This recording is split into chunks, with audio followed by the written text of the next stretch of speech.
Chapter 1. The Boy with Dual Pupils. In the land of Shenzhou, within the kingdom of Liang, during the 5th year of King Liang Yan, in the territory of Qin County, Lin County, on a desolate and barren mountain path, hundreds of laborers, their eyes devoid of life, were herded like cattle by the overseers. The numb expressions of the laborers intertwined with the harsh and scornful shouts of the overseers, unfolding a somber and desolate tableau. Hurry up! Move faster! Crack! Please spare me, sir. Get up this instant. If anyone dares to lag behind again, they'll whip them to death. One of the overseers, wielding a long whip, viciously berated a man on the ground who was crying out in agony. Among this throng, a young boy named Qin Yi, with his head bowed and eyes blank, trudged along aimlessly, indifferent to the ceaseless cacophony of curses and wails that filled the air. Home is just around the corner. Sigh. Qin Yi, a native of Qin family village, now found himself in the unfortunate role of a laborer. Reflecting on the tribulations he had endured over the past 3 years, a wave of bitterness surged within him. 3 years prior, King Liang had issued an edict conscripting laborers for the construction of a royal palace. In the kingdom of Liang, the conscription age was set at 15. As fate would have it, the day the overseers arrived to draft laborers coincided with Qin Yi's 15th birthday, placing him squarely in the path of misfortune. The king had decreed that local officials must adhere strictly to the conscription quotas, no more, no less. Failure to meet the quota would result in severe penalties, including the execution of entire families. Consequently, local officials, under the king's orders, were relentless in their pursuit of able-bodied individuals. It was not merely that Qin Yi met the criteria for conscription, even those who fell short, provided they were not excessively so, were also compelled to serve. Initially, Qin Yi clung to a shred of hope, believing that after 1 year of labor, he would return home. 1 year seemed a bearable duration. Yet, what began as a year extended into 3. In the first month of service, Qin Yi's back bore the brunt of countless whip marks. Although he contemplated escaping, the stringent surveillance and the uncertainty of success loomed large. Even if he managed to flee, where would he go? Would he spend a lifetime evading capture, living like a rat in the shadows? Qin Yi was not a solitary figure. Devoid of ties, his aging father awaited his return. After enduring a grueling year, he eagerly approached the supervising official to inquire about his release, only to be met with yet another misfortune. Due to a delay caused by an injury, the official kindly extended his service by an additional month, citing the law that required 1 month of rest for every 3 months served. Under the oppressive weight of circumstance, Qin Yi resigned himself to complete an additional 3 months of labor, wondering what transgressions he had committed in a past life to warrant such suffering. Each time he approached the official to plead for his release, he was met with further misfortune. A new edict from the king mandated that all registered laborers were required to serve an additional year. What was to be done? He had no choice but to comply, whether labeled spineless or lacking resolve. What did such terms even signify? Was it the defiance that led to a brutal beating by the overseer, or the fortitude to confront beasts in the wilderness? Death seemed an easy escape, yet it bore no significance. Who would care for his father in his absence? Thus, with tears in his eyes, Qin Yi dutifully endured yet another year of servitude. Despite his unwavering determination to work through injuries, his body protested vehemently, and once more, the official kindly extended his service. In total, Qin Yi had served nearly 2 years and 7 months. However, upon the completion of his term, as he gazed upon the unfamiliar surroundings, confusion filled his heart. Stranded in a foreign land without a single coin to his name, how was he to return home? Observing a beggar by the roadside, Qin Yi fell into contemplation, silently resolving on a decision that would surely incite the ire of his ancestors. Indeed, he would become a beggar. After enduring 2 years and 7 months of labor, coupled with nearly 5 months of begging along the way, just as he was about to return to his village, fate seemed to ensnare him once more, and he was once again conscripted. Despite his attempts to explain to the overseers that he had only recently completed his service, showing them the proof, the overseers, once keen-eyed, now turn a blind eye. The overseers, uninterested in Qin Yi's plight, knew that if anyone escaped from their convoy, they would bear the brunt of the consequences. How could they let a laborer, willingly presenting himself, slip through their fingers? Thus, Qin Yi found himself once more caught in the relentless cycle of servitude and begging, yearning to return home, only to be captured yet again by the authorities. Stop. Let's take a break. The head overseer commanded the others. Hearing the word rest, a despondent Qin Yi collapsed onto the ground, his head hanging low as he craved solitude. What a troublesome fellow, one overseer remarked. Just to bathe in the village first, and he's already been caught by the authorities. Unbeknownst to Qin Yi, on a distant hillside, a figure clad in white, as pure as snow, gazed in his direction, sighing repeatedly. Her voice, as ethereal as a lily in a secluded valley, carried a note of helplessness and reproach. Reflecting on the journey thus far, she mused that Qin Yi truly had a talent for attracting trouble. For months, she had not enjoyed a single peaceful night, fixating her attention on him. Very well, I shall rescue you once more. Iga. As Qin Yi, lost in thought, heard someone calling his name, he looked up to see a boy who appeared to be of similar age. Their youthful visages bore striking resemblance, yet the boy was sturdier than Qin Yi. A flicker of recognition crossed Qin Yi's eyes as he hesitantly called out, Xiaohu?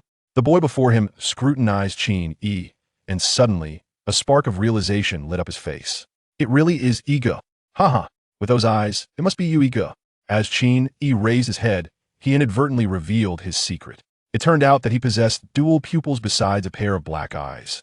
A smaller pair of golden eyes nestled closely beside them.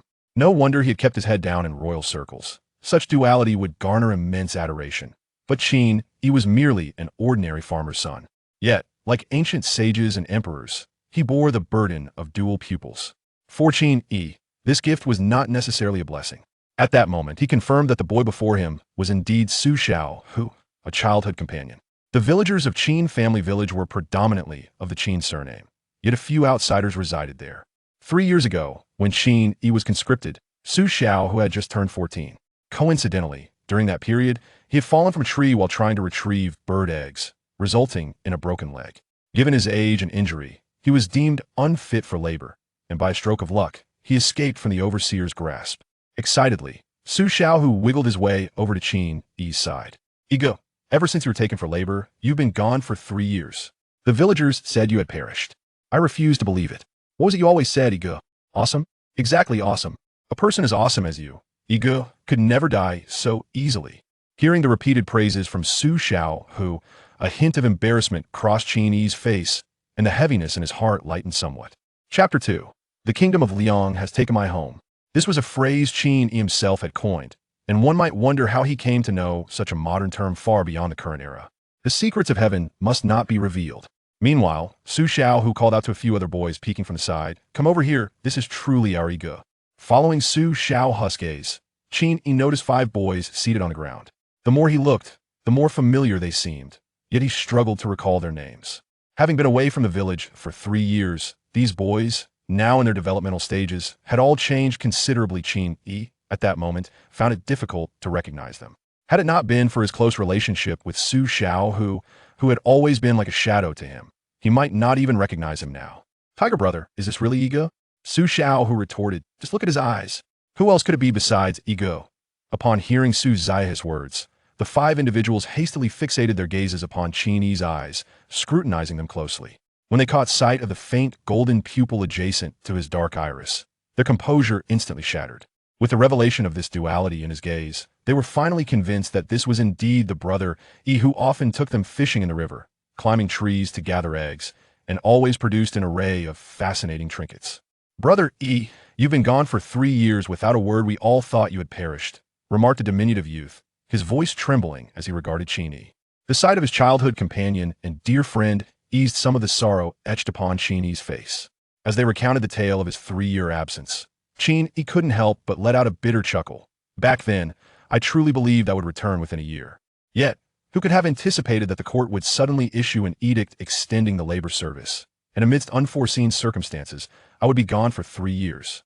Qin Yi briefly shared his experiences over the years, not shying away from mentioning his half-year stint as a beggar.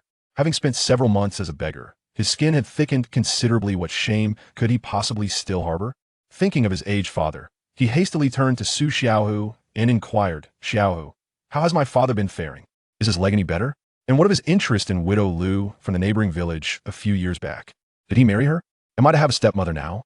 At the mention of Qin Yi's father, Su Xiaohu and the 5 youths fell into a stuttered silence. Noticing their uneasy demeanor, a wave of anxiety washed over Qin Yi, compelling him to dismiss the rising sense of foreboding. Xiaohu, what has truly happened to my father? Do speak. Su Xiaohu, witnessing the urgency etched on Qin Yi's face, realized that concealing the truth was no longer feasible. After you were taken for labor, brother E, your father fell ill that very night, and he never recovered. Within a few days. He passed away. Passed away? Where'd he go? He must have gone to arrange my betrothal gifts and household items. Seeking work, right? Of course, that must be it. Absolutely.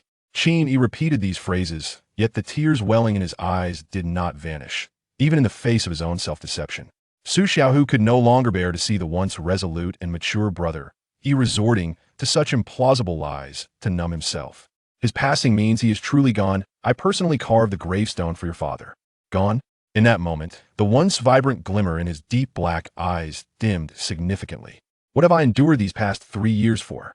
The years of swallowing pride, of humbling himself, of compromising his dignity, all for the hope of returning home one day to honor his father, had now seemingly evaporated. With my father gone, my home is lost, everything is gone. As his vision blurred, the tears born of grief streamed down his cheeks, splattering upon the ground. A man may shed tears, yet only when truly stricken by sorrow. After 3 years away from home, the yearning to return propelled Qin Yi, akin to the whip in the hands of a laborer, driving him onward in moments of fatigue and doubt. When the whip struck him, he gritted his teeth and shed no tears. As he endured the disdainful, contemptuous, and loathsome gazes of passers-by, while begging, he remained silent, bearing it in silence. For what purpose had he endured all this? The very pillar that had sustained Qin Yi for 3 long years crumbled today. In a past life in Huaxia, his mother had perished during childbirth, and his father, unable to cope with the loss of his wife, succumbed to alcoholism, ultimately meeting with an accident and departing in search of her. Left alone as an infant, Qin Yi was raised by a grandfather who had also lost his son and daughter-in-law. Never having experienced parental love, Qin Yi unexpectedly found himself in this alien world, where he first tasted the sweetness of paternal affection. Though he lacked a mother in this life, Qin Yi felt an overwhelming sense of contentment. Despite the hardships over the years, he had relished them wholeheartedly. It was precisely this that drove Qin Yi to beg along the way, yearning to return home as swiftly as possible. Yet now, he was told that everything had come to an end. Powerless, he collapsed onto the ground, his vacant gaze devoid of any vitality, as confusion engulfed him, prompting him to question the significance of his sacrifices. Hearing the shouts and laughter of the laborers nearby, Qin Yi suddenly sat up. As he glanced at the patrolling laborers, his eyes slowly sharpened, a seed of hatred sprouting within him, taking root and flourishing in an instant. If it weren't for the Liang kingdom and the forced labor, will my father have fallen ill and never recovered? Would my home still exist? The Liang kingdom has robbed me of my home. His voice erupted in a furious cry, reverberating deep within. At that moment, memories from a month prior surged forth, as if a dam had broken, flooding his mind uncontrollably. His consciousness began to drift, wandering. Time rewound to a month ago. A small donkey pulled a cart laden with bamboo baskets, its hooves clopping rhythmically against the ground, producing a sound akin to dripping water. On the cart, a middle-aged man guided the donkey, while 2 other middle-aged men sat atop the other donkeys beside him. The man on the cart, urging his donkey along, interjected into the conversation of the others. Hey, have you 2 heard? There's been a rebellion in Zhejiang County of Li Prefecture. From the left donkey, one man immediately chimed in. How could we not have heard? It's quite the uproar within days.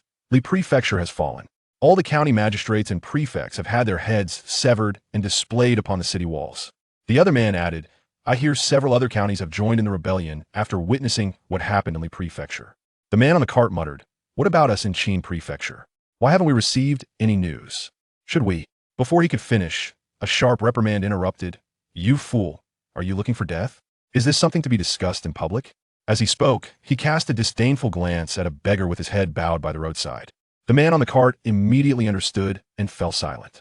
Old Li, you ought to watch your tongue. Who knows when? Returning to his thoughts, Qin Yi was struck by an unprecedented notion, one he would never have entertained before. Rebellion. The former Qin Yi, who simply wished to live peacefully with his father, would never have dared to entertain such thoughts, but now. To dare to bring down the king of Liang, one must be willing to endure great suffering, unbeknownst to others. A glimmer of golden light flickered in the depths of Qin Yi's obsidian eyes.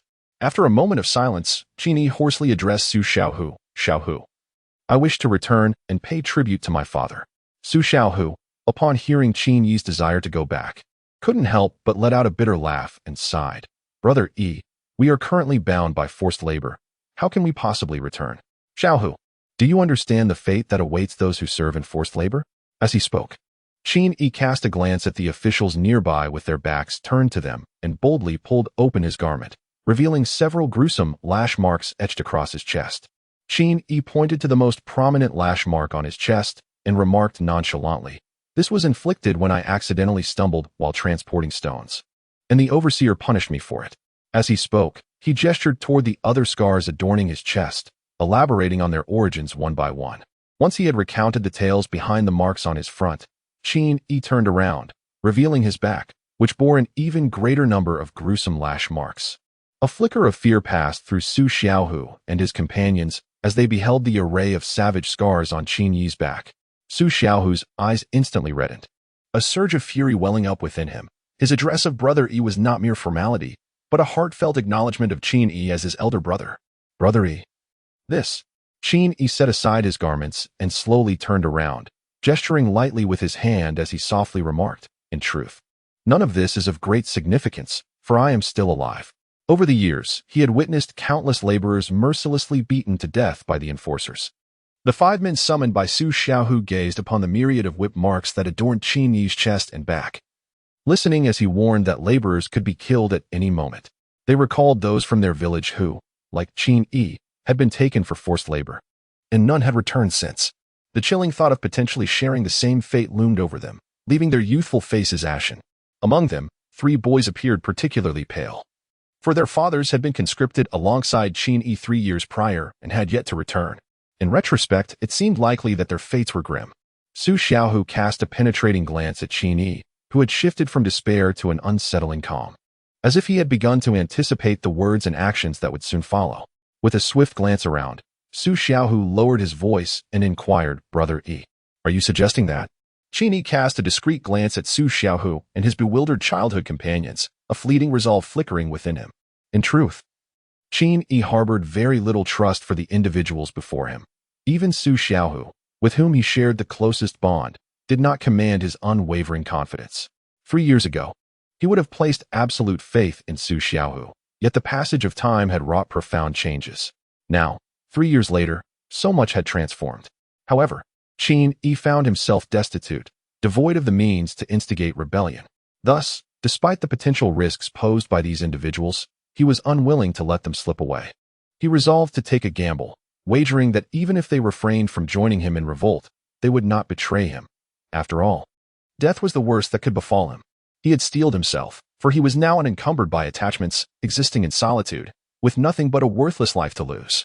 Yet, despite this, Qin Yi was momentarily overtaken by a flicker of guilt as he glanced at the others, but he swiftly cast it aside. He felt remorseful towards his companions. After ensuring that no one was paying attention to them, Qin Yi beckoned the others to lean in closer. "On my journey back, I heard that there has already been an uprising against the Liang in the neighboring Li County." Although Su Xiao had harbored some suspicions, hearing Qin Yi articulate it so directly sent a shiver down his spine. The other 5, upon absorbing Qin Yi's revelation, were left in a state of utter dismay. "Brother Yi, this is treason. We could be executed," one of the youths exclaimed, glancing anxiously around. Qin Yi gently pulled the anxious youth, who was glancing around in a state of panic, to calm him down, lest the officials notice any peculiarities. Execution? Indeed, failure in rebellion could lead to death. But does abstaining from rebellion guarantee survival? Observing the conflicted expressions of the few individuals, Qin Yi suppressed the guilt that welled within him. No matter how eloquently he spoke or how much he professed to care for them, he could not deceive himself. Even if Qin Yi proclaimed grand ideals today, it was merely to serve his own vendetta. As he watched the fierce glint occasionally flicker in the eyes of the youth staring at the officials, Su Xiao, who felt an unfamiliarity, was this still the same Yi Ge who greeted everyone with a smile? Nevertheless, regardless of how alien he appeared, he was still Su Xiaohu's Yi Ge. Was T rebellion merely an act of defiance? Su Xiaohu had already committed to it. Casting a glance at the others still mired in indecision, Su Xiaohu boldly declared, "Yi Ge, you lead the way. After all, we are bound for death regardless. So why not fight for it?" The others exchanged glances with Su Xiaohu, recalling the villagers who, after being conscripted, vanished without a trace. Then turned their eyes to Qin Yi, filled with inner turmoil. Although the conscription was said to be a perilous affair, had not Qin Yi returned alive? Yet, Among the 37 individuals conscripted from Qin family village, including Qin Yi, they had seen no one else return. What was this talk of peril? It was, in reality, 36 deaths for one life. As they suppressed their own fears, their gazes darted nervously around to scan the officials, each mentally counting 1, 2, 3. After surveying their surroundings, they discovered there were over 50 officials present. One among them refrained from directly responding to Qin Yi, but instead conveyed the number of officials he had observed, inquiring how Qin Yi intended to proceed. Upon witnessing this, Qin Yi felt a sense of reassurance. The absence of an outright rejection indicated that the individuals were already somewhat swayed. The 50 subordinate officials loomed over them like a heavy stone, weighing upon their hearts. Once this significant obstacle was resolved, everything else would undoubtedly fall into place. Qin Yi glanced around, lowering his voice as he spoke. If we are to revolt, it certainly cannot be just the few of us. After all, our uprising is for survival, not for seeking death. In a moment, everyone should notify those they know well and trust, inquiring whether they would be willing to join us in this endeavor. We must convey to them the dire fate that awaits after conscription. However, they must be individuals of whom we are certain, even if they choose not to join us. They will unquestionably keep this information confidential. Ideally, they should be from our own Qin family village. At this juncture, Qin Yi turned to Su Xiaohu beside him and inquired, "Do you know how many have been conscripted from our village?" Su Xiaohu furrowed his brow, pondering for quite some time, but failing to recall any specifics, as he had not paid attention to such matters. The officials do not provide advance notice for conscription. They simply seize men upon arrival. Just today, after finishing his farm work, Su Xiaohu was captured by several conscription officers on his way home, without even a chance to bid farewell to his elderly mother.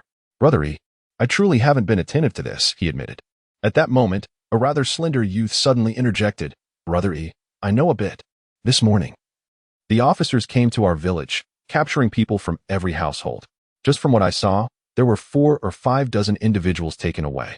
Chapter 4, The Conspiracy. Furthermore, this time, the number of conscripts taken by the officials far exceeds that of previous occasions. It is said that prior to us, a group of officers had already begun escorting individuals on their way. Upon hearing the figure of 4 to 5 dozen, Qin Yi felt a surge of assurance. Having spent over a decade in Qin family village, he had a certain understanding of the villagers, who were inherently simple folk. Even if fear deterred them from involvement, they would likely not betray their own. Of course, risks still loomed, as there might be those with ulterior motives seeking to gain favor through betrayal. Yet, to reap rewards, one must be willing to take risks. This is unavoidable. Even in farming, there exists the risk of a barren harvest, so what can be said of rebellion?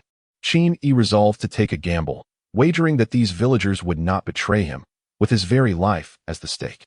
Should he lose, his head would be forfeit. Should he win, well, the tides of power would shift in his favor. The king of Liang is but a man, and so is Qin Yi. If the foolish and tyrannical king can reign over the Liang kingdom, why should Qin Yi not aspire to claim his own seat at the table?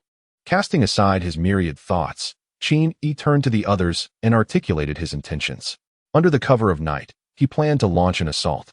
Though these 50 constables were ostensibly representatives of the government, they had scarcely received any formal military training.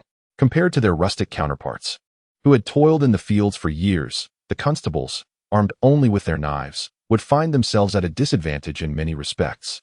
Su Xiaohu, sensing the hesitation among his peers, let out a cold snort. Now is the time to fight for your lives. Or you can wait until you reach the destination and die slowly. Make your choice. He then addressed Erwa and Dagu, recalling, if memory serves me correctly, your father was among those taken 3 years ago alongside Brother Yi. With that, Su Xiaohu fell silent, awaiting their decision.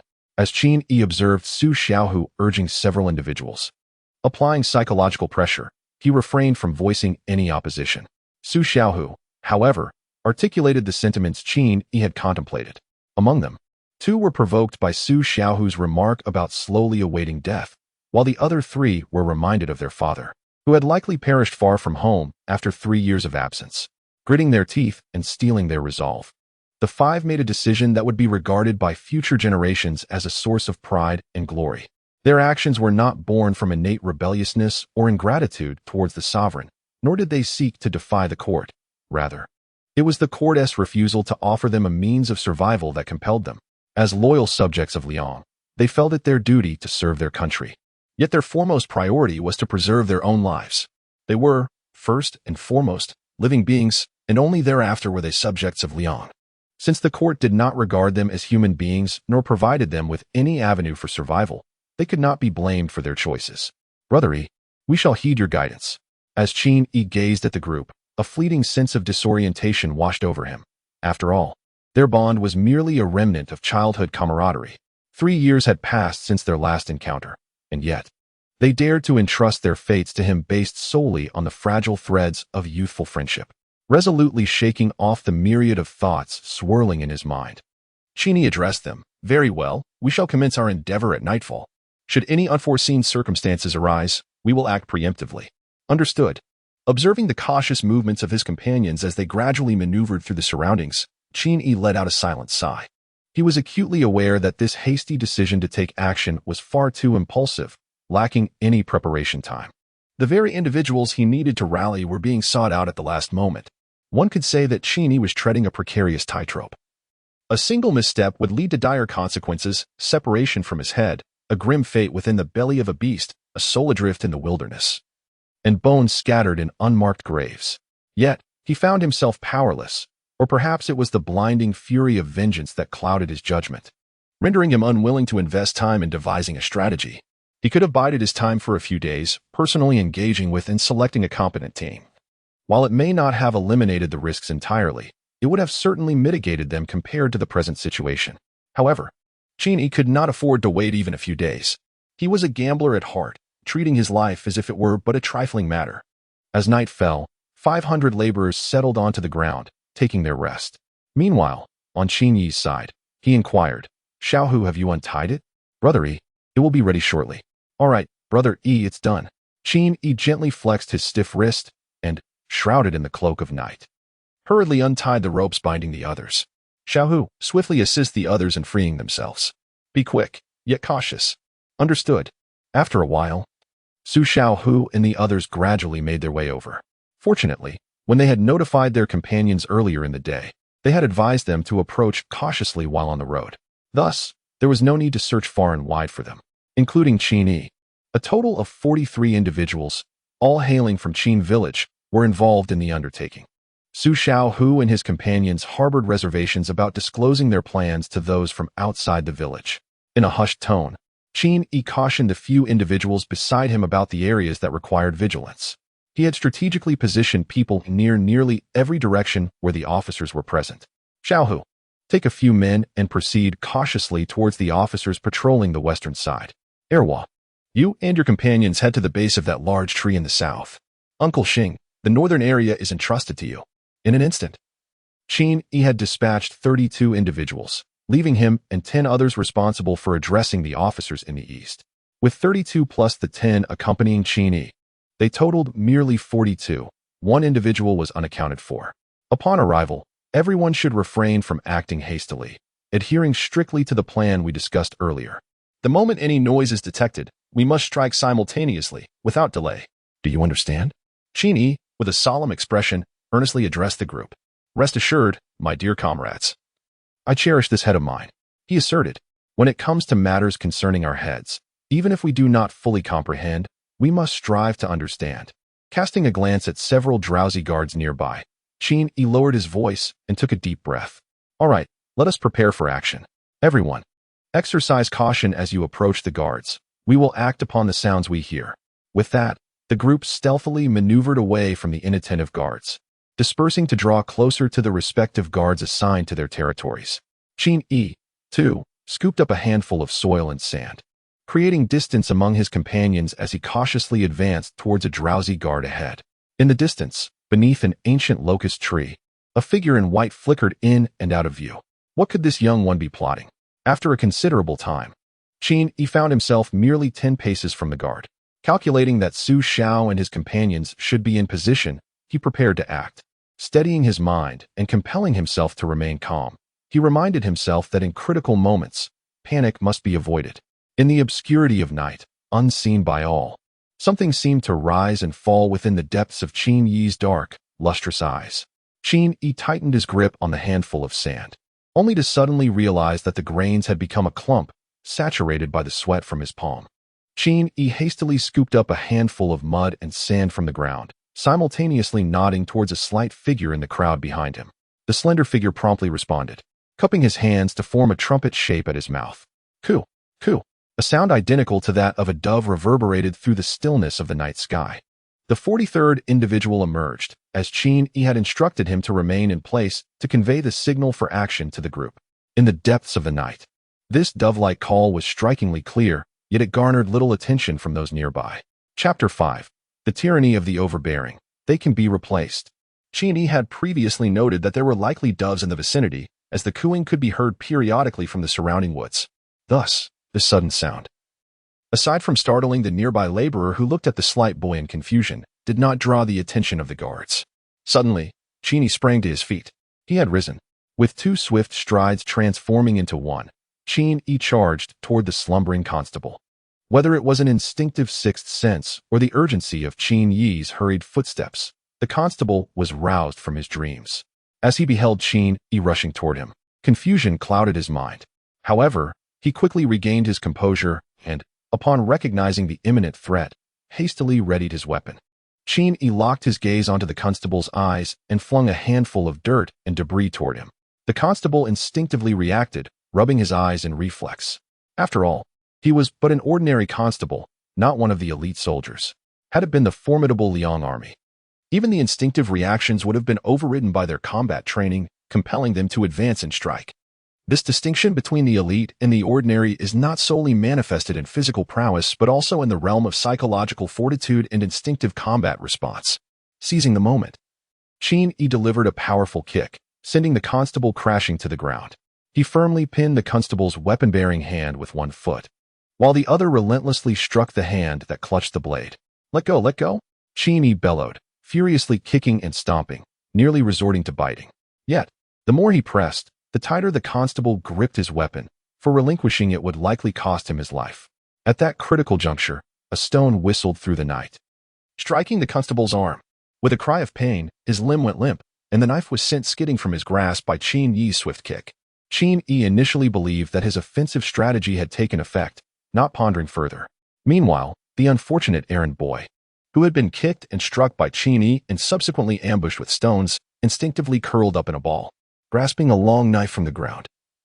A glint of ruthlessness flashed in his obsidian eyes as he directed the blade towards the errand boy's neck. With a swift motion, Qin Yi brought the knife down. The blade sliced through flesh, and a fountain of blood erupted forth, a severed head rolling upon the ground. After nearly 3 years of toil, Qin Yi had not endured in vain. Besides acquiring numerous scars, he had also gained considerable strength. If he could not even sever a head, then all his suffering over the past 2 years would be for naught. Gazing at the headless corpse of the errand boy, Qin Yi suppressed the discomfort rising within him. Death was a frequent sight during his labor. He had witnessed corpses in disarray, yet this was the first time a life had been extinguished by his own hand, resulting in such a mangled fate. You dare to defy us? Are you plotting a rebellion? Came the distant, furious voice of the errand boy. Su Shao let out a menacing laugh, proclaiming, "Indeed, today, your Su grandfather has rebelled." Qin Yi gazed around, observing that the progress of others was remarkably smooth. Despite the late hour, some of the guards, still in a state of slumber, were oblivious to the unfolding events, only to find their weapons seized and their heads rolling to the ground. Meanwhile, those assigned to keep watch were drowsy and unalert, allowing Qin Yi and his companions to launch a sudden attack that caught them completely off guard. Shortly thereafter, Su Shao who brought 2 guards before Qin Yi. "Brother Yi, we have 2 who have surrendered. What shall we do?" "Eliminate them." Qin Yi cast a fleeting glance at the kneeling constable, his gaze lingering not a moment longer, as he coldly uttered, "Spare me, spare me. We can surrender." Suddenly, Su Shao who seized the long blade in his hand and thrust it directly into the constable's heart, before swiftly withdrawing it and delivering a powerful strike to another. Witnessing Su Shao whose decisive and efficient execution, Qin Yi felt a surge of astonishment. He had not realized that this young man possessed such remarkable talent. Just moments before, Qin Yi had been particularly attentive to Su Shao who, observing that his robust physique was not without merit, and notably, he exhibited no signs of trepidation despite this being his first act of killing. He appeared to be a natural-born general, destined for the battlefield.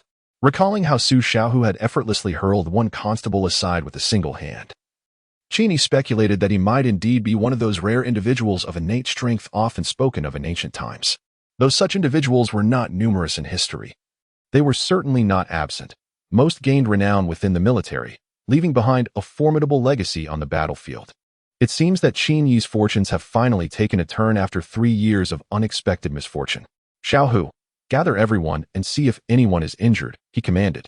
Su Xiaohu promptly acknowledged the order and swiftly assembled those who had joined them in their cause. Su Xiaohu's decisive and formidable demeanor had already won the respect of the crowd. Thus they did not underestimate him due to his youth and were highly cooperative. Consequently, the respect they held for Qin Yi, whom Su Xiaohu revered, also eradicated any lingering doubts regarding his age. After all, while they had agreed to rise against the Liang, it was not solely for Qin Yi's sake, but rather for their own interests, should they achieve stability.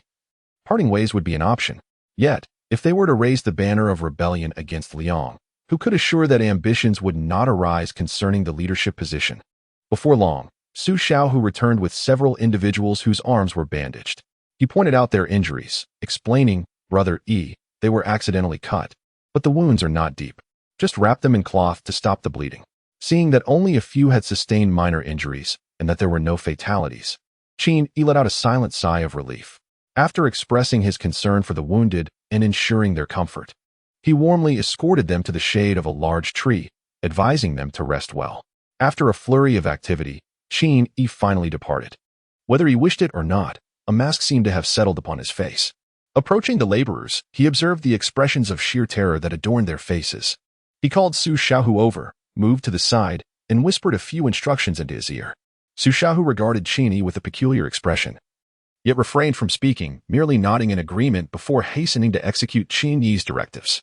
Shortly thereafter, Su Xiaohu returned to Qin Yi's side. The two exchanged no words, only a nod. Qin Yi instantly understood, realizing that the tasks he had assigned had been accomplished. Qin Yi wove through the crowd and approached a large stone at the center. With agility, he leaped atop it, facing the assembly, and proclaimed loudly, "Esteemed friends, we are all forcibly conscripted by the court, mere impoverished commoners." With this utterance, the distance between Qin Yi and the crowd diminished significantly. At present, the kingdom of Liang is mercilessly imposing taxes and corvée labor. Can anyone stand forth and tell me if there is still rice in your pots at home?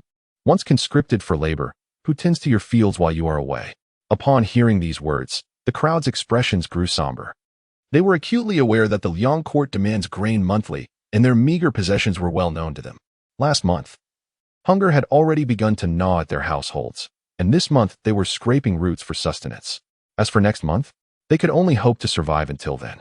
Yet, in the midst of such overwhelming adversity, the Liang court has initiated another round of conscription, which for these destitute souls is akin to adding insult to injury. Corvée labor requires one to toil, and thus it is not the elderly or infirm who are chosen, but rather the strong and able-bodied. Most are the pillars of their households, upon their departure, who will tend to their fields come next year. As the crowd's spirits began to wane, Qin Yi's impassioned voice resonated once more. "The kingdom of Liang is driving us to our doom. The court disregards our very existence. Must we simply close our eyes and await our demise?" The voice of Qin Yi pierced through the hearts of the crowd like a series of sharp blades. Everyone had witnessed the events that had transpired. I wonder if anyone is aware that in the present moment, the righteous armies in various prefectures of the Liang kingdom are rising up. Li County has revolted, Sishui has revolted, and Changshan has revolted. Therefore, today I, Qin Yi, shall also rise against the tyranny in Qin County. The mere proclamation of rebellion transformed the previously tranquil mountains into a cacophony akin to a bustling marketplace. Countless faces turned pale, while many others gazed at Qin Yi upon the stone, gritting their teeth, their eyes flickering with determination. Amidst the murmurs and the din that enveloped the crowd, propelled by a seed of hatred, the youth who longed only to return home and care for his aging father shouted the words that heralded a new era. The tyrannical Liang is unjust. They can be overthrown. Chapter 6. Ingeniously seizing Lin County, leading the charge. From atop the stone, the boy's furious roar, imbued with resentment, resonated in the ears of the assembly, his slightly immature voice ringing out with deafening intensity. Suddenly, someone in the crowd echoed loudly, "The court disregards our lives. Therefore, we shall rebel. Rebel. Overthrow the tyrannical Liang. Overthrow the tyrannical Liang." Upon hearing this, the rest of the assembly, swept up in the fervor of the moment, joined in the chorus, "Rebel, rebel. Yes, rebel. Attack the county seat, slay the corrupt officials, overthrow the tyrannical Liang." Upon witnessing this, Qin secretly thought to himself, "It was indeed not in vain that I took the trouble to arrange this." Indeed, the voice that resonated through the crowd moments ago was precisely the one Qin had specifically instructed Su Xiaohu to orchestrate. How embarrassing it would have been had he passionately rallied the crowd without a single response. "Very well, everyone, rest well tonight. Tomorrow we shall return to Lin County. Let us besiege the city and vanquish the corrupt officials." Every action and word of Qin was meticulously observed by the figure cloaked in white lurking in the shadows. The memory of Qin's ruthless execution of the official and the bold promises made before the crowd lingered in the air. The once small beggar has vanished, likely never to return. It is said that those with dual pupils are destined to become either saints or emperors. Ultimately, you have embarked upon this path. A deep sigh echoed beneath the veil of night. The following morning, Qin awoke, the memories of the previous night flooding back like a relentless tide, causing him to lament internally, unable to fathom that he, Qin, would one day become a rebel. Such is the caprice of fate. Observing that everyone else had also roused, Qin summoned Su Xiaohu and instructed, "Xiaohu, gather some men. Let us venture nearby to see if we can find bamboo. We should procure a substantial amount, sharpen it, and each take a piece, so that we are not left empty-handed." "Brother wait for me. I shall find people immediately," Su Xiaohu replied promptly. After a morning of diligent effort, Qin and his companions finally equipped the 500 individuals, each wielding a sharpened bamboo pole.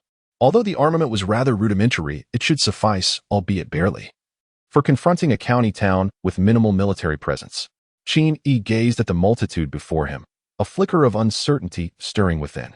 Although he had never ventured beyond Qin family village due to his dual pupils, he had heard whispers from the villagers that Ling County was not a significant city. An obscure and remote town like this could hardly boast a formidable garrison. "Brother let us depart."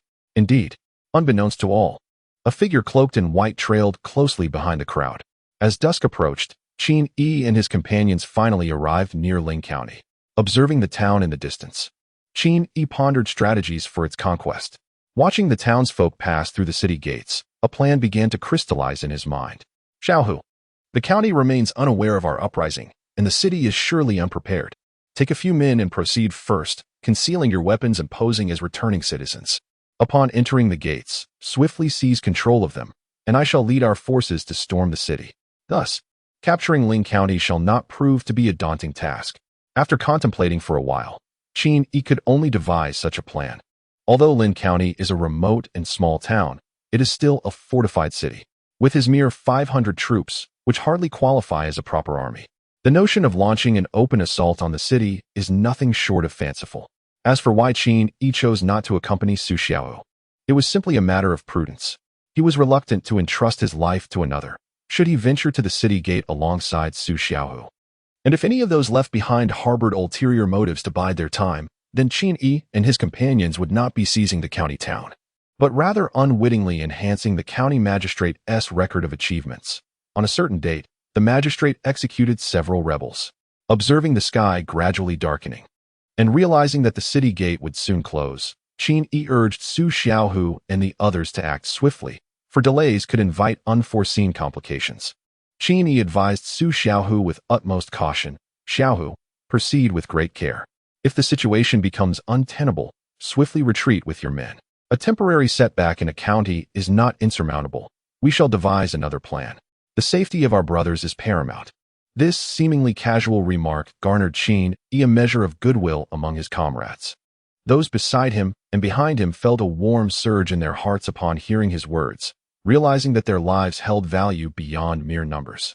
"Understood," Su Xiaohu replied, as he led a few men, masquerading as returning villagers, toward the nearby county.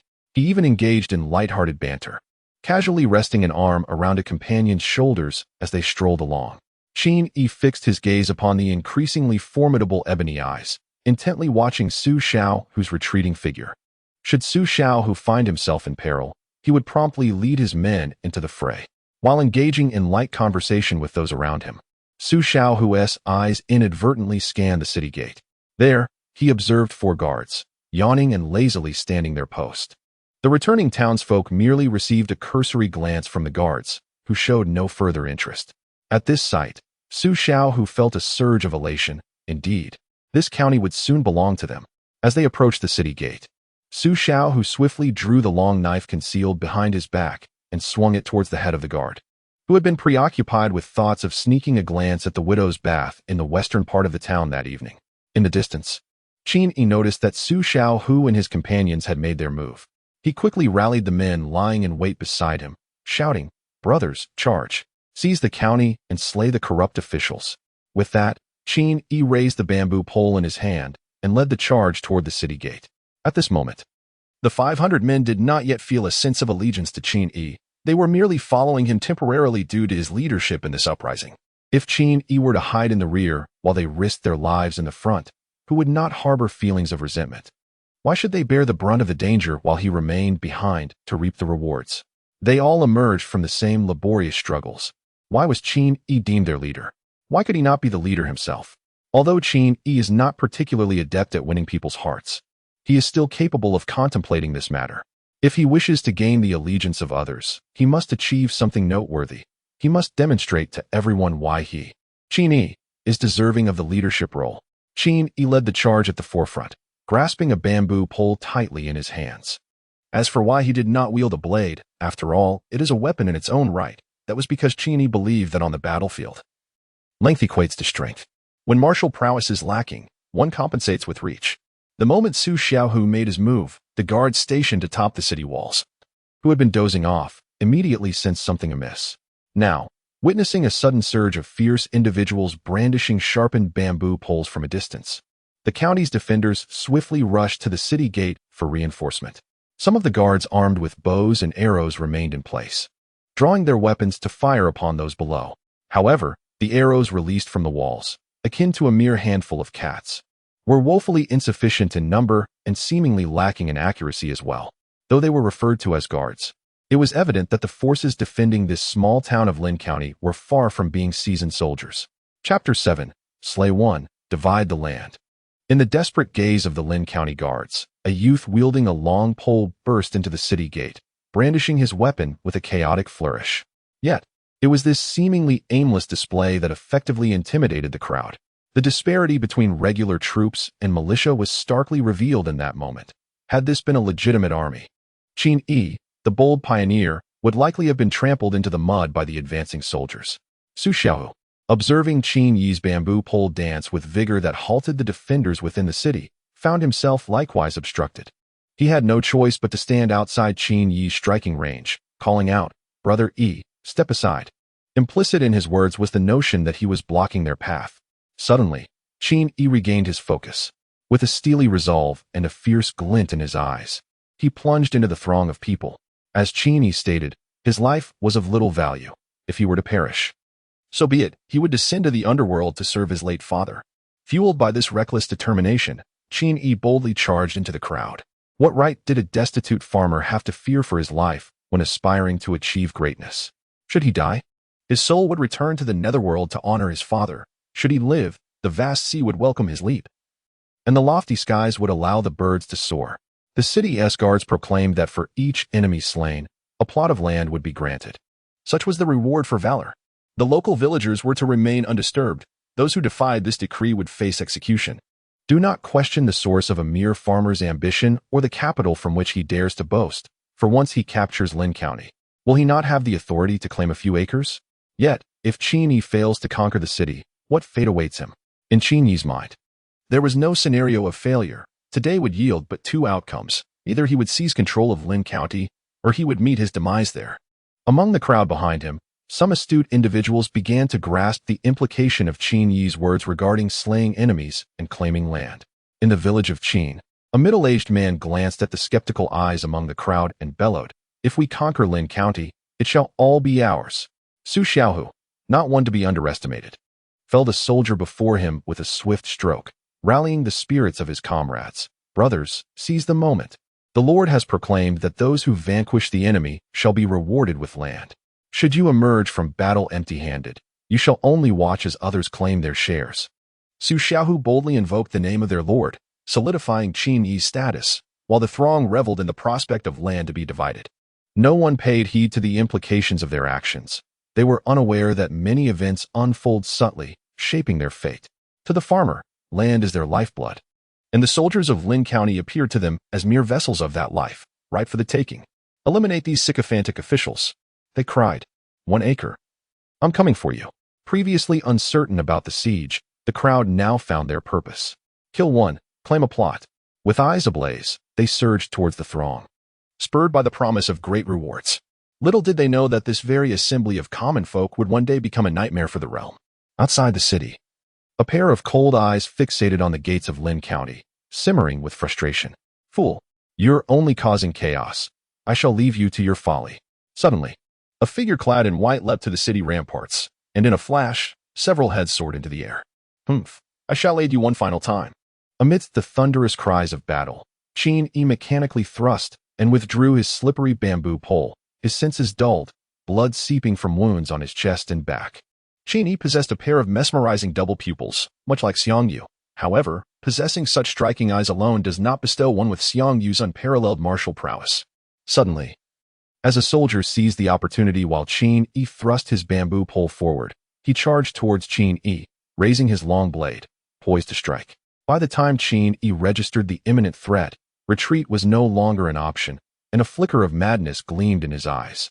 His ebony double pupils remained fixated on the advancing soldier, and his reflexes allowed him only to slightly shift his body to evade a fatal blow. At the critical moment when the blade was about to meet his shoulder, Qin Yi instinctively lowered himself, dissipating some of the impact. Consequently, the chilling blade, aimed directly at his head, was firmly caught upon his shoulder. The searing pain radiating from his left shoulder intensified the madness in Qin Yi's gaze. His fierce eyes unwaveringly locked onto the dazed soldier before him. Seizing the moment of surprise, Qin Yi unleashed a powerful kick, sending the soldier sprawling, the long blade slipping from his grasp and embedding itself in Qin Yi's shoulder. This dramatic scene did not escape the notice of an observer atop the city walls. The temperature around them plummeted, and amidst the dance of cold light from swords, crimson plums burst forth.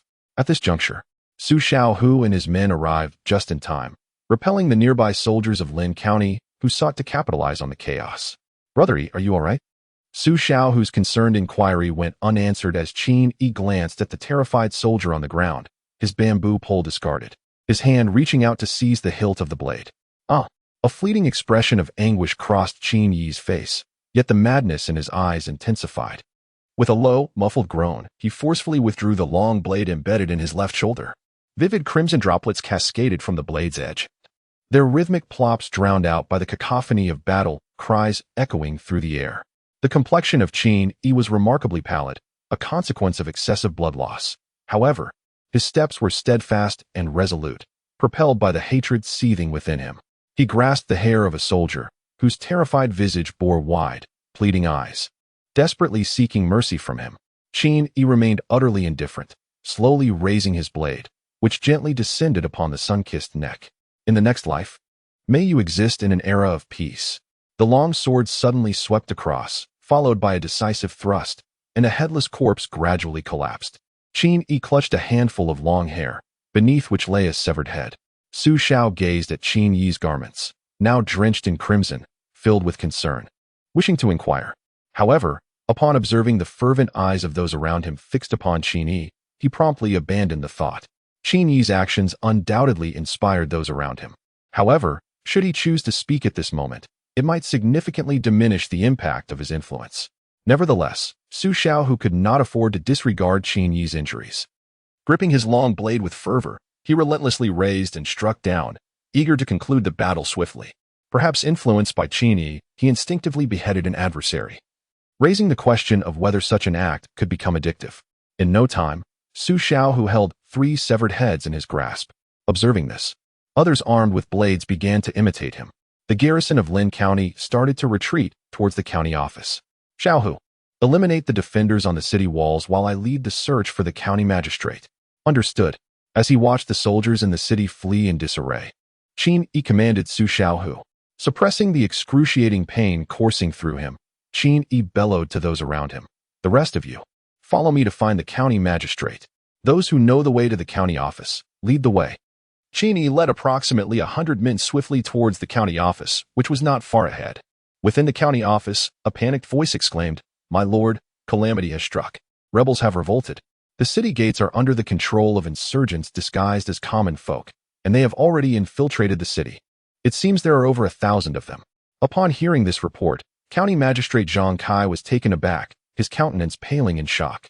He bellowed, "How could a handful of rebels seize the city gates and invade the town?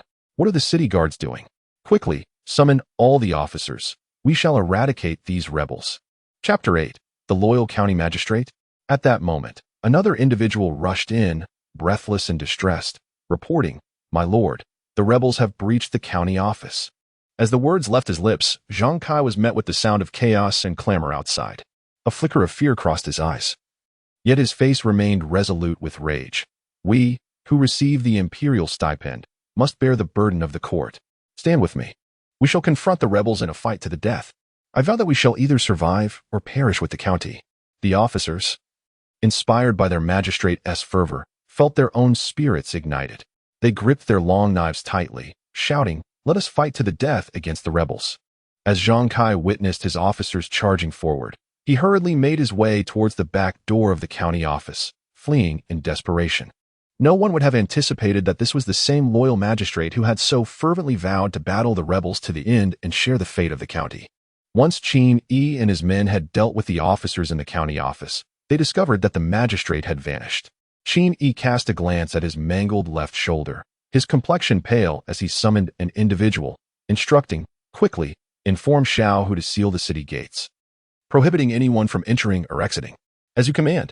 Observing the multitude of corpses strewn throughout the county office, Qin Yi lowered his gaze, contemplating silently. Escape? Now that Ling County is firmly within my grasp, where could you possibly flee? Qin Yi commenced a thorough cleansing operation within the county town, diligently seeking out any remaining adversaries. At this moment, Su Xiaohu approached, accompanied by several bloodied men, to report their accomplishments. "Brother Yi," he began, "after accounting for the garrison within the city, we estimate there are around 200 soldiers, with over 50 having surrendered their arms to us. However, it appears some may have seized the chaos to escape through other gates. I have already dispatched men to pursue them." Upon hearing of the escape, Qin Yi furrowed his brow, contemplating the implications. He surmised that it would likely take several days for the county magistrate to learn of the occupation of Lin County. Even if the magistrate were to act immediately upon receiving the news and send troops, their arrival in Lin County would still require at least a fortnight. The transmission of news regarding the fall of Lin County and the subsequent mobilization of the magistrate's forces would inevitably consume time. Given the elite army's relentless march, Qin Yi calculated that they could cover 100 li per day, yet Lin County was not in close proximity to the magistrate's seat in Yanqing. This elite force, under the command of a mere county magistrate, raised doubts about the court's confidence in such a scenario. The mountainous terrain between the two locations would preclude a straightforward advance, making it improbable for the army to reach Lin County in a direct line. Thus, even with nonstop travel, it would likely take 10 days or more, a pace that was hardly feasible, as soldiers are not machines. As for whether neighboring counties would mobilize to quell them, Qin Yi pondered briefly before dismissing the concern. Suppressing rebellions fell under the jurisdiction of the county magistrate. It had little to do with the local magistrates, who valued their lives above all else. Furthermore, the scant forces at the disposal of those county magistrates would be hard-pressed to defend their own cities, let alone lead an offensive against rebels. With this in mind, Qin Yi chose to set aside his worries and inquired of Su Xiaohu, "Have we located that county magistrate?" Su Xiaohu promptly replied, "We have arranged for thorough searches in every household and have stationed guards at several city gates. As long as he remains within the city, he shall not escape." As Qin Yi contemplated the fate of the captured soldiers, he commanded, "Xiaohu, take me to meet those surrendered troops." However, Su Xiaohu, observing the blood seeping from Qin Yi's wounded shoulder and the pallor of his complexion, expressed his concern, "Brother Yi, let us first tend to your wound before discussing anything else." At this reminder, Qin Yi recalled his injury, which he had momentarily forgotten amidst the chaos. Very well. A few individuals behind Su Xiaohu volunteered to search the town for a physician. Once they departed, Su Xiaohu supported Qin Yi, preparing to return to the county office and await the doctor's arrival. "No need for further delays. Take me directly to those surrendered soldiers. When the physician arrives, he can come to me there." Unable to argue against Qin Yi's insistence, Su Xiaohu reluctantly assisted him to the city gate. Upon their arrival, they found over 50 individuals squatting before the gate, each with a blade poised at their throat. "Brother Yi, look, they are all right here." Observing the despondent figures on the ground, a glimmer of cold determination flickered in Qin Yi's eyes as his mind raced. He held little regard for the act of executing the surrendered, yet given the pressing need for manpower among his ranks, he contemplated the potential of these soldiers. 50 men represented a significant fraction of his current forces. "The Lord has arrived." A voice rang out, drawing the attention of all present to Qin Yi. Qin Yi gently patted Su Xiaohu's hand that was supporting him, offering a reassuring glance. Reluctantly, Su Xiaohu withdrew his hand from Qin Yi's side. The aftermath of excessive blood loss had finally set in, as a wave of dizziness washed over Qin Yi's mind.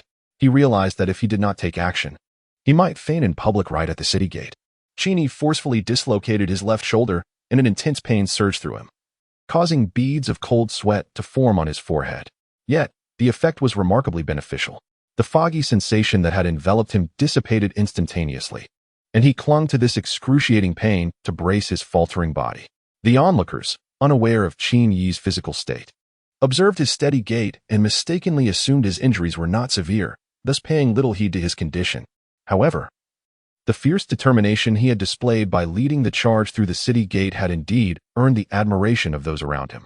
This youth, not yet in his 20s, had captivated everyone with his actions. A few men from Qin family village exchanged glances, nodded slightly, and called out, "We pay our respects to the Lord." Once one had taken the lead, the others followed suit, echoing, "We pay our respects to the Lord." The position of the commander has been firmly established for Qin Yi, who was the first to rally the masses and, upon seizing control of the city gates, led the charge into Ling County.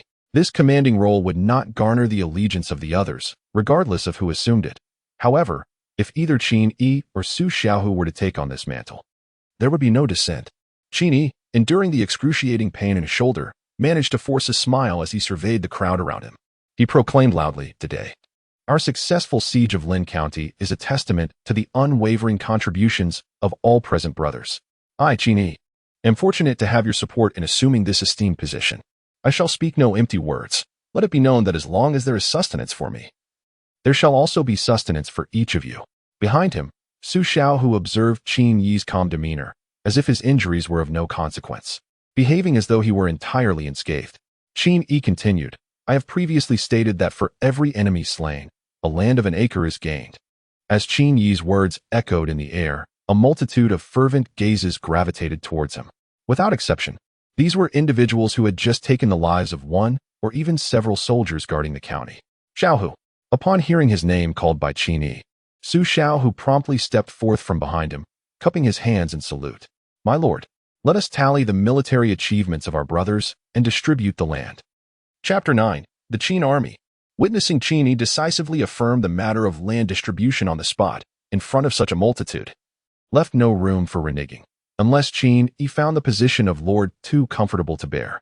A flicker of fervor passed through the eyes of all present. Those who had failed to claim a single kill during the assault on Lin County resolved in their hearts to act more swiftly in the next engagement. "Long live the Lord! Long live the Lord! Long live the Lord!" Nodding and gesturing to the crowd, Qin Yi then turned his attention to the 50-odd surrendered soldiers squatting on the ground. "Esteemed gentlemen, the current state of the Liang kingdom is dire. The king is ignorant. The court is corrupt, and avaricious officials are rampant, with uprisings occurring in every corner. Though you may be officials, you occupy the lowest rungs of society. Surely, your lives are scarcely better than those of the common folk. You serve the court merely for a meager sustenance, striving for a better life for your families. Yet, what kind of life are you leading now? Are your monthly salaries being dispersed as promised? Are they received in full? Do you have family members who have been forcibly conscripted for labor? Are they safe at home now? The court demands grain from you each month. Does your household escape this burden? Is it truly worth serving a court that disregards our lives?" As Qin Yi's barrage of questions resonated, the crowd fell into deep contemplation. Indeed, was it worth serving such a court? They served not for glory but for mere sustenance, to afford their families a better existence. Yet, where was the food? Where was the prosperity for their families? Observing their reflection, Qin Yi continued to stoke the flames of discontent. "While your household struggled to make ends meet, Where's the court? When your loved ones are conscripted for labor, where's the court then? Since the court shows no concern for our survival, why should we not fight for ourselves and for the future generations?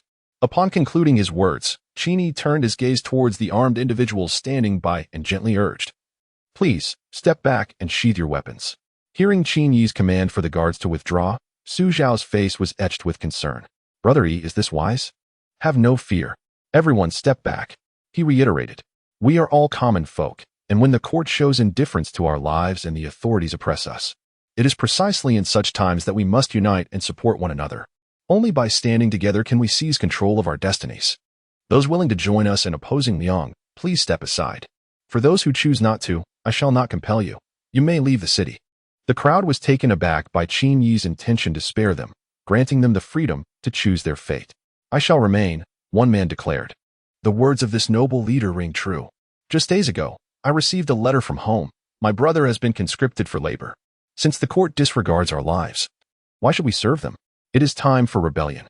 I too shall stay. Let us rise against this wretched court." Laughter erupted among them. "Excellent. From this day forth, we are all brothers." Upon observing that not a single individual was prepared to leave the city, Qin Yi's eyes glimmered with a hint of satisfaction. After all, who relishes the notion of blood staining their hands? To allow them to depart? Qin Yi considered himself no villain. Yet one who dares to incite rebellion and gather the masses cannot reasonably expect to be regarded as an exemplary paragon of virtue. At that moment, a few who had gone in search of the physician finally returned, accompanied by the doctor himself. Qin Yi, displaying no pretense, simply settled himself on the ground, signaling to the physician to commence his examination of the injuries. The physician produced a pair of scissors and proceeded to cut away the fabric from Qin Yi's left shoulder, revealing a vivid expanse of blood that caught the eyes of those present. Some with sharper sight even discerned a glimpse of stark white amidst the crimson chaos. What could that white be, if not bone? Just moments ago, the onlookers had believed Qin Yi's injuries to be minor, but now, with the bone exposed, how could they still think so? In truth, had the wound been treated promptly, the bone would not have been visible. However, Qin Yi had been tirelessly pursuing every lead, running hither and thither. The vigorous exertion had inevitably caused the wound to reopen and expand. Concern filled the hearts of the onlookers. Despite their brief acquaintance with the young lord, they held him in deep respect. Witnessing this scene only intensified their admiration. Furthermore, he had genuinely apportioned land and rewards among them. The thought of Qin Yi suffering any serious harm was unbearable, should another take his place as lord. Who could assure them that the new leader would be as devoted as he? "My lord, you have sustained such a grave injury. You cannot sit on the ground. What if you catch a chill?" A few among them immediately prepared to remove their garments to provide him with some cushioning. Raising a hand to gesture them to remain calm, Qin Yi, his complexion pale, reassured them.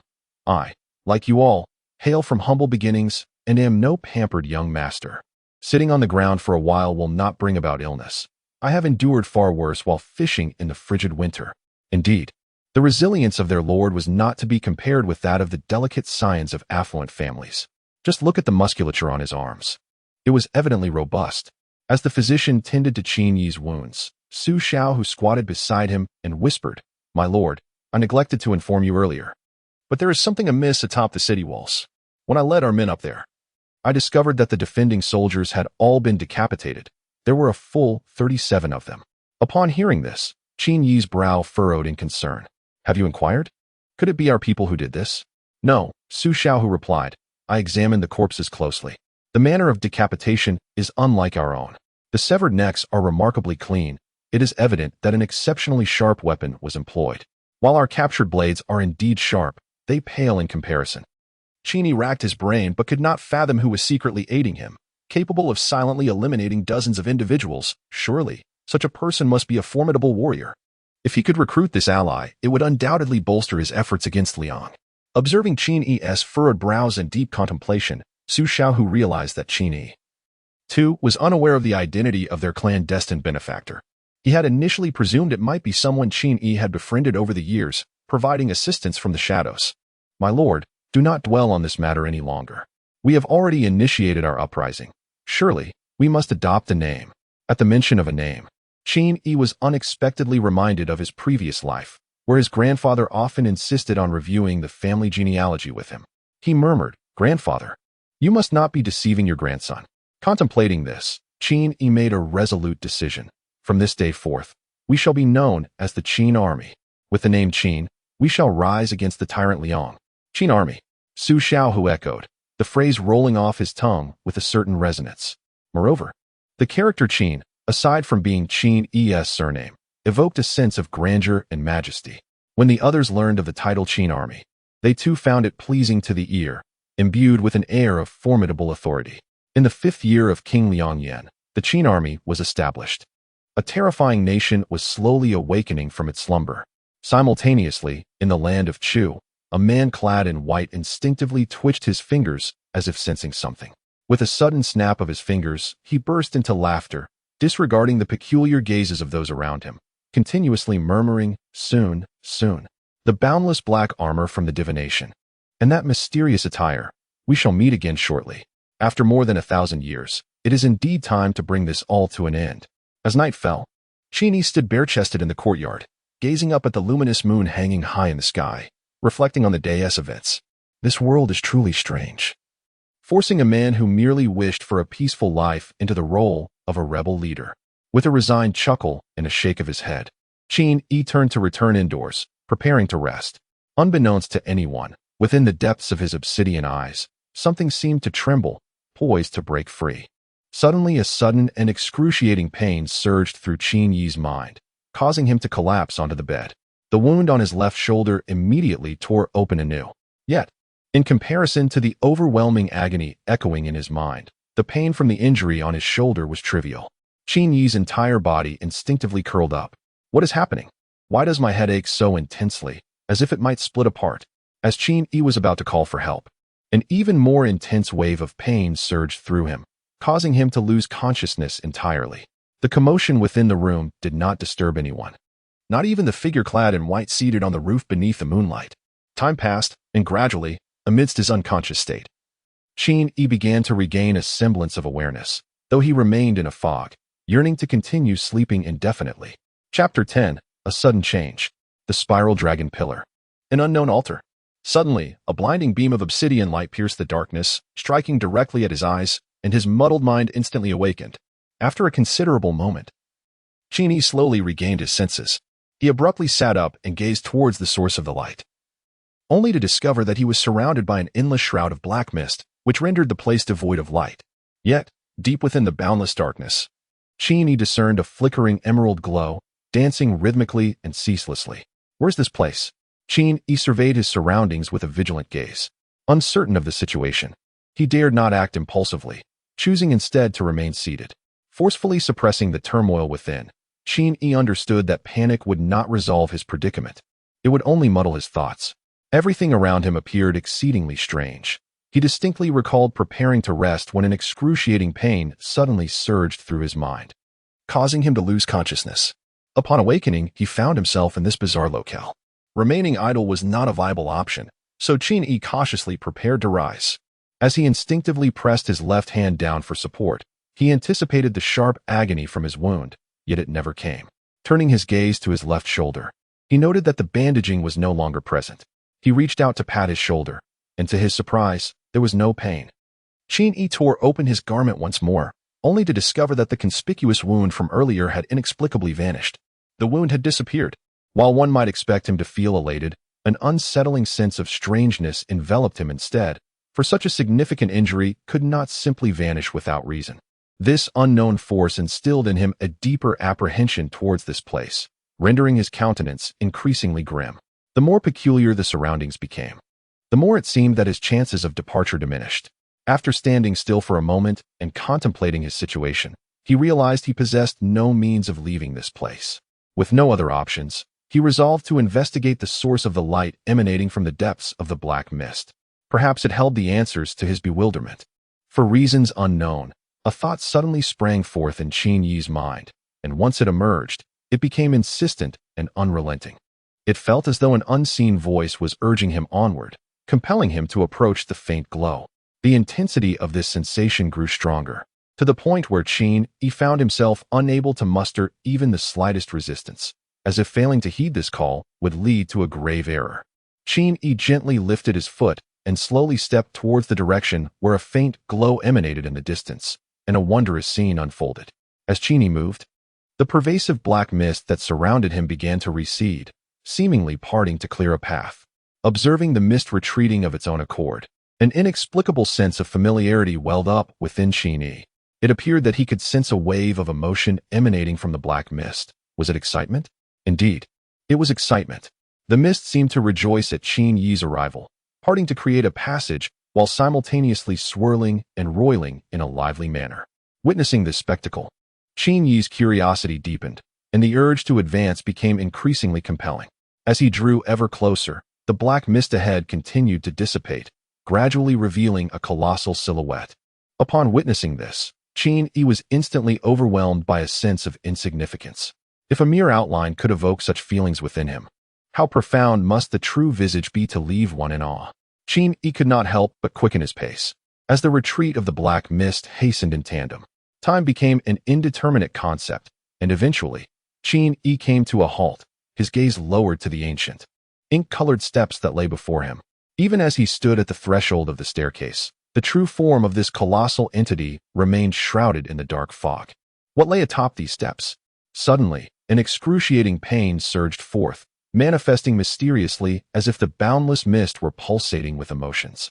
Alongside this sensation was an inexplicable familiarity, accompanied by a distant voice that stirred something deep within his heart.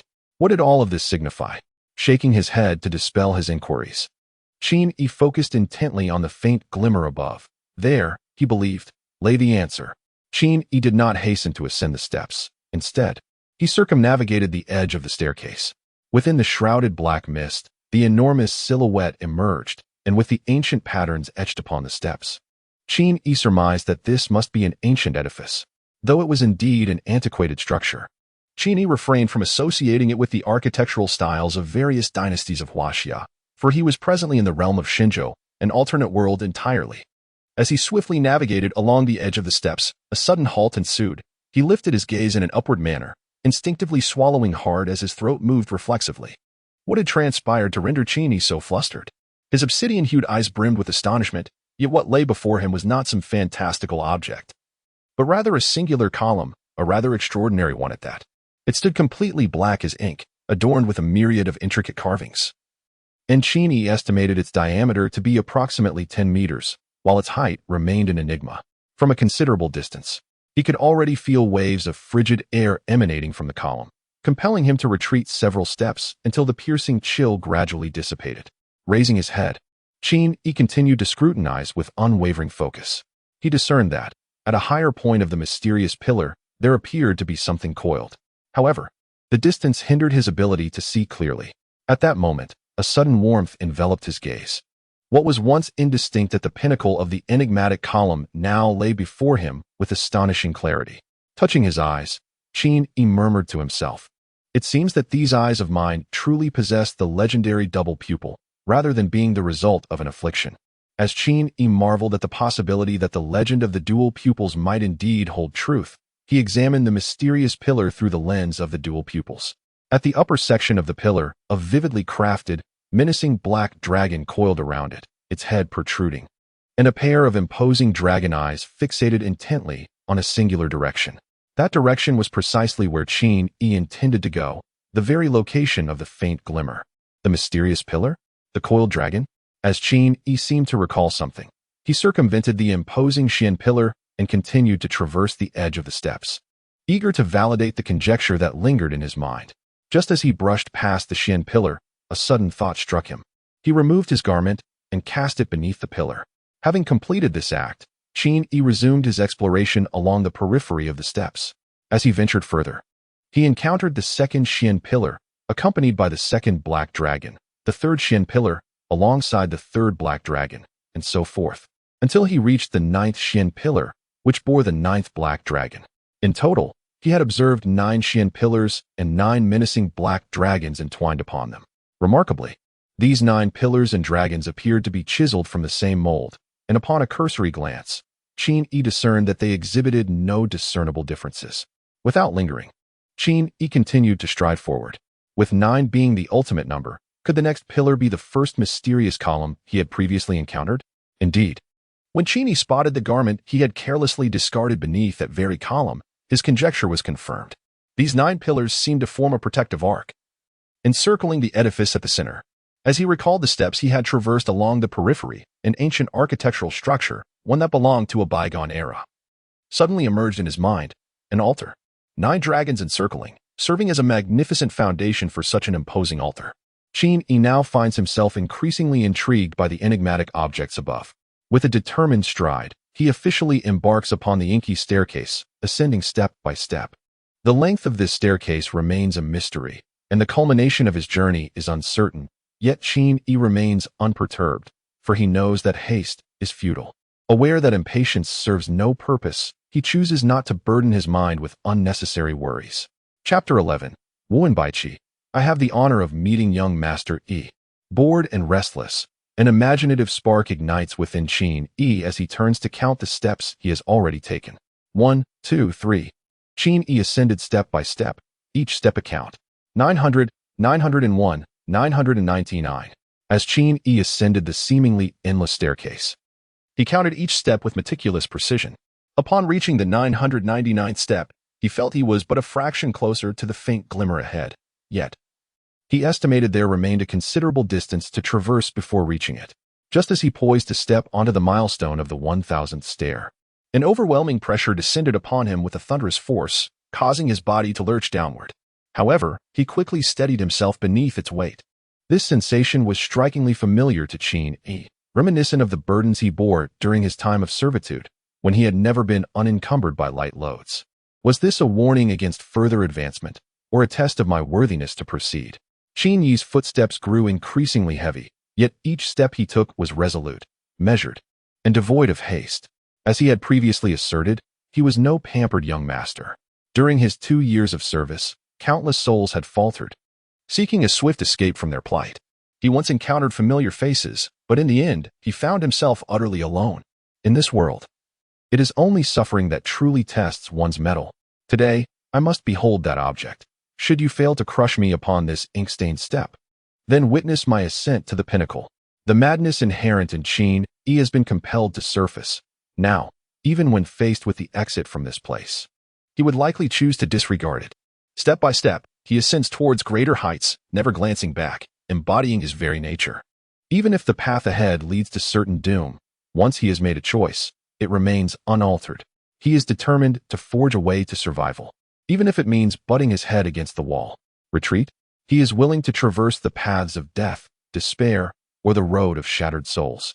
But he will never take a step back. Just as Qin has resolved to initiate his endeavors, he believes that moving forward means life, while retreating spells death. For he has never afforded himself the luxury of a fallback. Unbeknownst to Qin, an endless expanse of black mist surged behind him, coalescing into indistinct humanoid figures. 1201, 1202, 2000. As Qin took this step, the oppressive weight upon him intensified, becoming so burdensome that each stride forced him to gasp for breath. The more formidable the summit, the more fervently the aspiration to ascend ignited within Qin Yi's heart. 3000. In the depths of the void, a singular and exalted will, reminiscent of ancient emperors, descended upon him. A resounding roar echoed forth, and the imperial might enveloped him, the crushing pressure threatening to halt his progress. The oppressive force upon him unmistakably grew heavier. Simultaneously, as Qin set foot upon the 3000 steps, with each footfall resonating upon the staircase, vivid images unfurled before his eyes. The first image depicted a throng of ragged farmers, wielding an array of agricultural tools, their eyes filled with a resigned determination as they gazed ahead. The second image revealed a cadre of elite armored soldiers. The juxtaposition of these two scenes ignited a perplexing conjecture within his mind. Qin gritted his teeth and quickened his pace, eager to uncover the content of the third scene. In this third tableau, a group of ragged peasants clashed with a cadre of elite armored soldiers. The fourth and fifth scenes unfolded before him, revealing the devastating slaughter of the poorly equipped and tattered farmers. Even as an observer, Qin could sense the overwhelming despair and fury, accompanied by the maniacal laughter of the soldiers.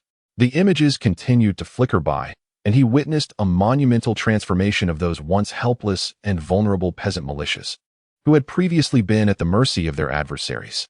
The enemy no longer underestimated them. even from behind the veil of the scenes.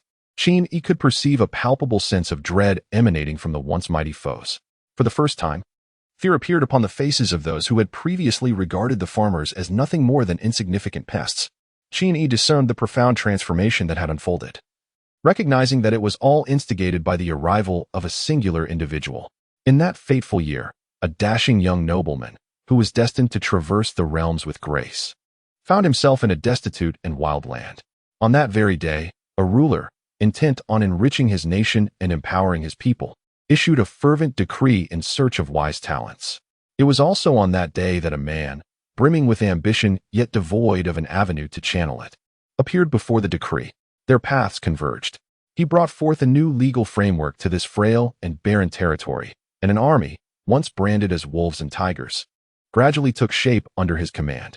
His name was Wei Yong, also known as Shang Yang, the Lord Shang of the Qin state, the architect of new laws, one of the foundational figures of the Qin dynasty's unification. Observing the scene before him and feeling a flicker of excitement within, Qin Yi smiled, rejoicing for them. Yet, a glimmer of moisture unconsciously welled in the corners of his eyes. Little E, although we now dwell in a new era, one must not forget our esteemed ancestors. We are the descendants of the Qin royal lineage. Zheng, the first emperor, is indeed our forefather. In those days, when Xiangyu stormed into Xianying, he mercilessly slaughtered those bearing the surname Ing. Some managed to escape the city, yet many perished there. Do you know from which branch we hail?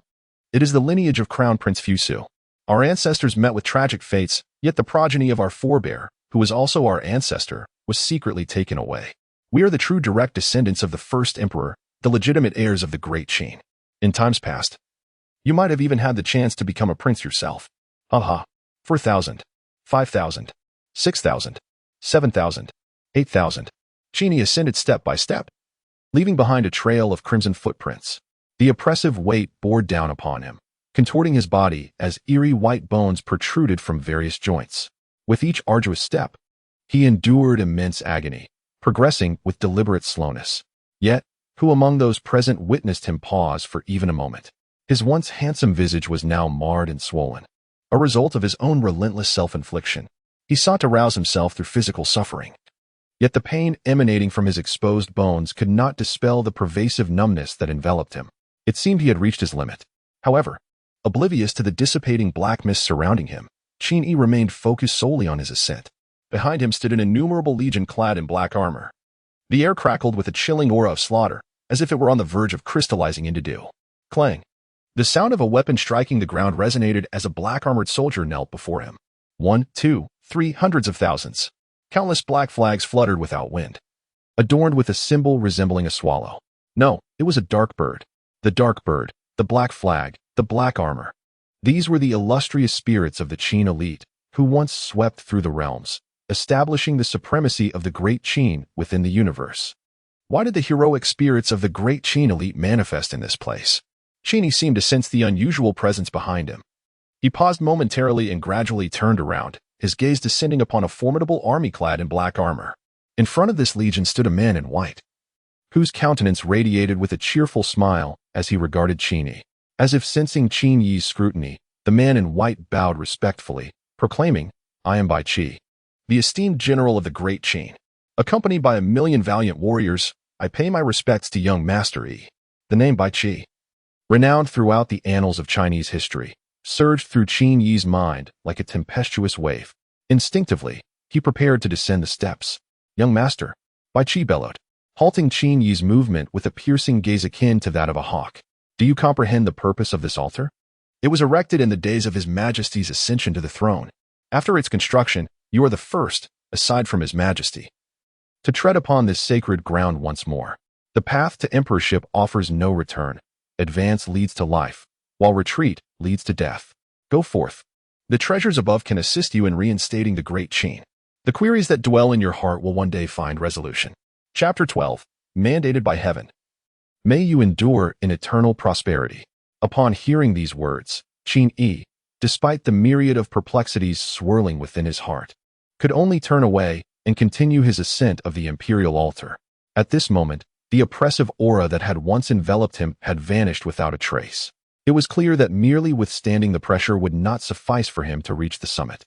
The subsequent path demanded not only resilience, but also the acknowledgement of the formidable spirits of the Qin dynasty. Fortuitously, Qin Yi descended from the lineage of Fusu. Had it been Hu Hai, gaining the recognition of these esteemed spirits would have been utterly impossible.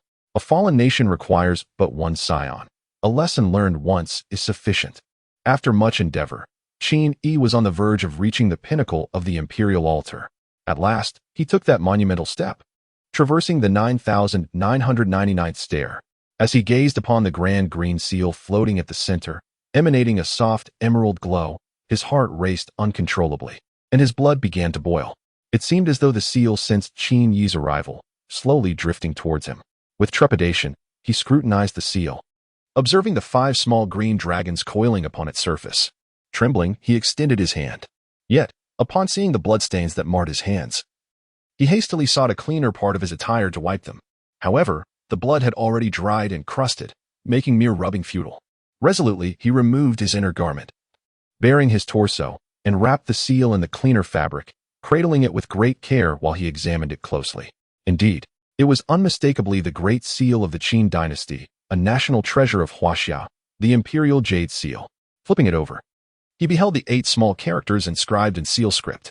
Although Qin Yi was unfamiliar with this script, he had previously researched these 8 characters online, mandated by heaven. May it endure forever. Over the span of 5 millennia, which man could withstand the allure of mandated by heaven? May it endure forever? The chronicles of history are vast and grand, yet what do they truly encapsulate? The answer lies in 3 words: to be emperor. No man can remain indifferent when faced with these 8 characters, especially when the emblem of divine mandate lies before him. An ambition began to stir within him. If he had initially sought to overthrow the Liang kingdom to appease the spirit of his father in heaven, now, having confirmed his identity as a descendant of the Qin royal lineage, the direct heir of the first emperor, his aspirations had undeniably evolved. A flicker of ambition ignited within Qin Yi as he contemplated the distant yet intricately connected Qin Empire. He yearned to resurrect the grandeur of the Qin. Throughout the ages, his forebears, through arduous toil and perseverance, forged the unprecedentedly powerful empire of Qin. It should not culminate in a demise as swift as that of the second emperor. Gazing at the imperial seal in his hand, Qin Yi's mind raced, recalling the words of an elderly scholar from his childhood. In today's realm of Shenzhou, nations are embroiled in mutual conflict, and strife has persisted for over a millennium. In this era of chaos lies both peril and opportunity, a chance to rise above countless others. Unparalleled in status. Beneath the altar, the spirit of Bai Qi observed the figure seated on the ground, a benevolent smile gracing his visage. The fall of the Qin in merely 2 generations? How could the essence of Qin be measured by mere mortals? Who can fathom the profound depths of the Qin from millennia past? Why did that emperor, who established the imperial system of Huaxia, obsessively seek immortality in his later years? Could it merely be an ethereal legend of an immortal found in ancient texts that compelled him to expend such national resources? Yet, if not, did the Qin of that era truly harbor traces of the divine? This imperial altar, with its 9 colossal dragon pillars. Though Qin Yi was not a prodigy in historical studies, he understood that to craft such a monument in the context of that epoch was akin to scaling the heavens. The 100,000 spirits present, along with the national seal in his grasp, ignited within Qin Yi an intense curiosity about all that transpired during the glorious times of Qin. Perhaps there were untold stories and unrecorded events from that era. The ancestors' fervent quest for immortality and the pursuit of divine traces must have concealed deeper secrets. It is true that emperors sought eternal life, yet only his ancestor had gone to such extremes in Qin Yi's limited historical understanding. Perhaps a glimpse of the truth could be uncovered within the imperial tomb. My lord has obtained the national seal. It is time to depart. Before Qin Yi could turn, a wave of dizziness washed over him, and the figure seated on the altar instantly vanished. Young master, do not let our efforts be in vain. The path ahead has been laid before you. Henceforth, you must tread it alone.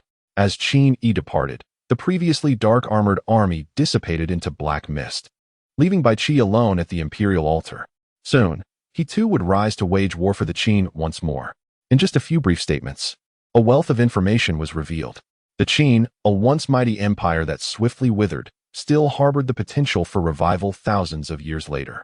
It appeared as though it had prepared numerous contingencies for Qin Yi, the heir in this foreign realm.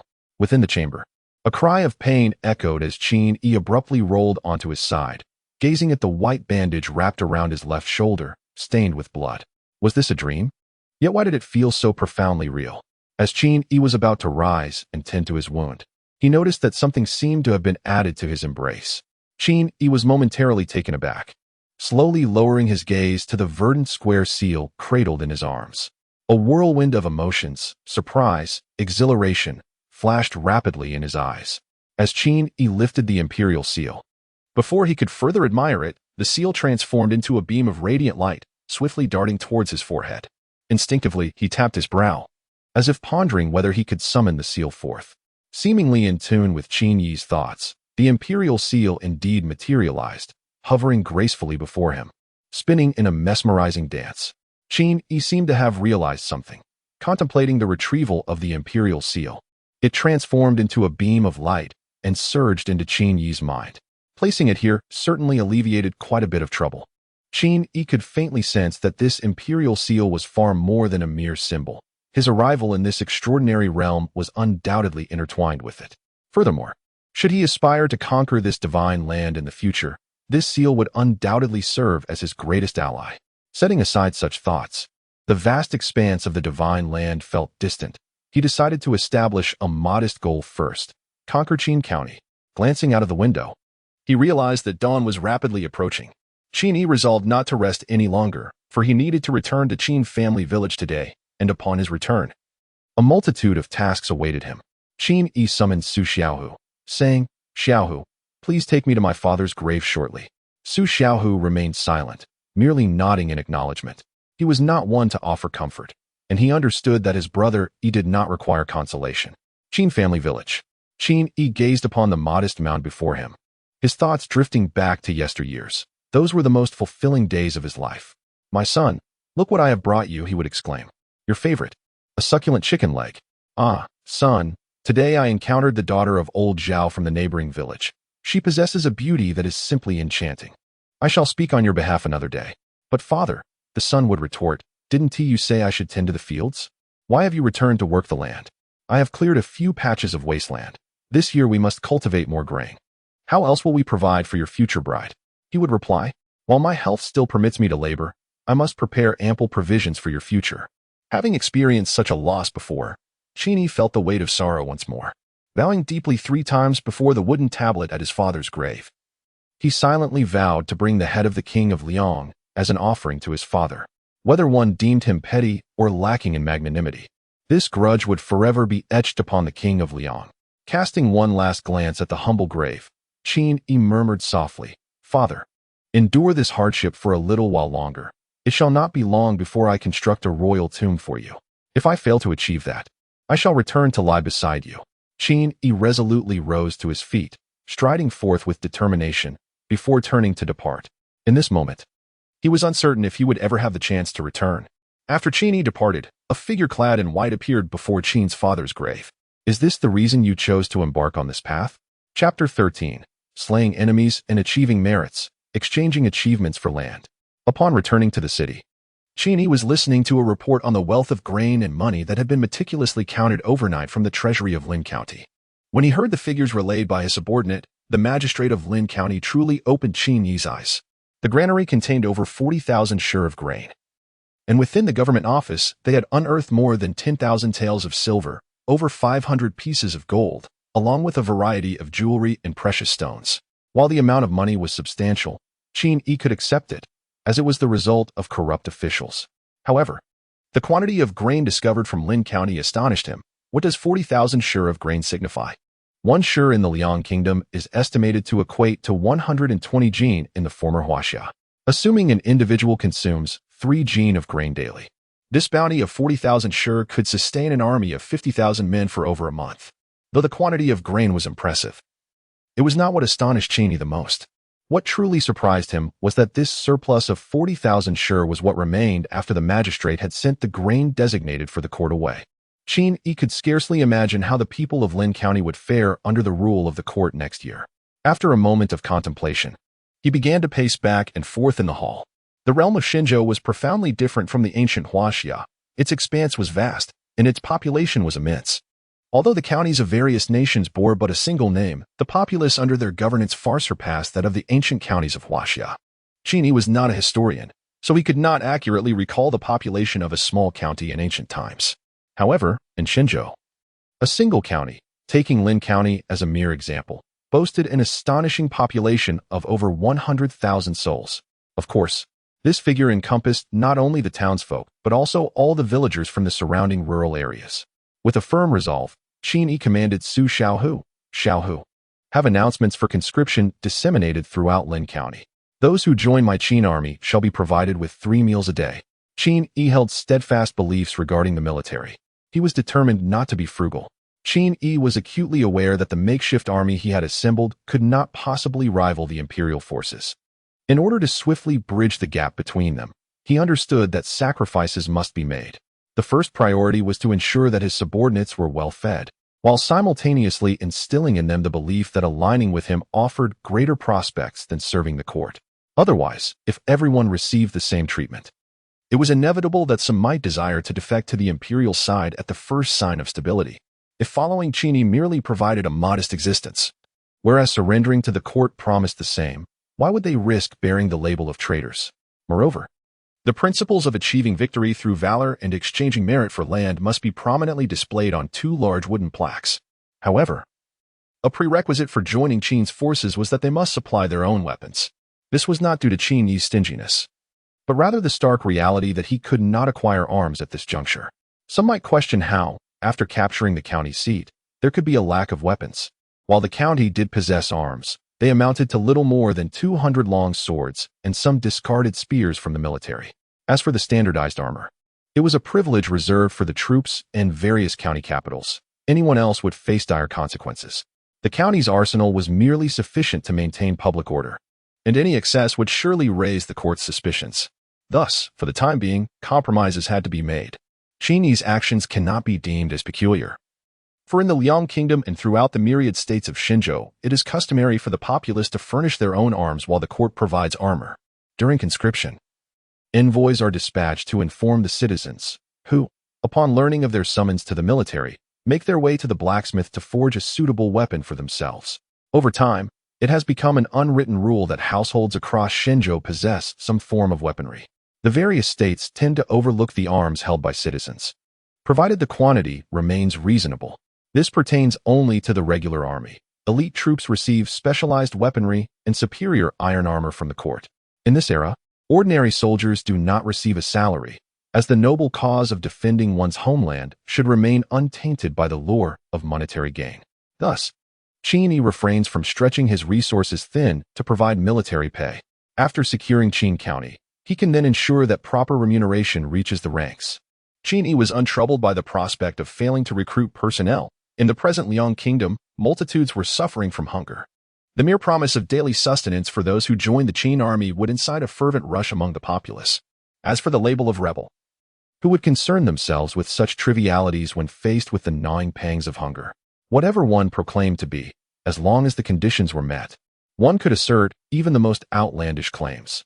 Su Xiaohu hastened to arrange the recruitment of soldiers, and as Qin observed Su's anxious demeanor, he could not help but sigh. We are indeed in need of more personnel. Su Xiaohu was capable enough in battle, but when it came to managing these various affairs, it was tolerable for a time, yet prolonged engagement might lead to complications, as he was not a trained administrator. What was depicted on this notice? Who could read? Speak it out loud. The Qin soldiers posting the notice, seeing the illiteracy surrounding them, hastily conveyed the gist of the announcement to the nearby citizens. In essence, joining the Qin army not only ensured daily meals, but also promised a plot of land for anyone who could slay an enemy. The entirety of Lin County had fallen under the control of our Qin army. There should be no doubt regarding the distribution of land by our lord. Is it truly so?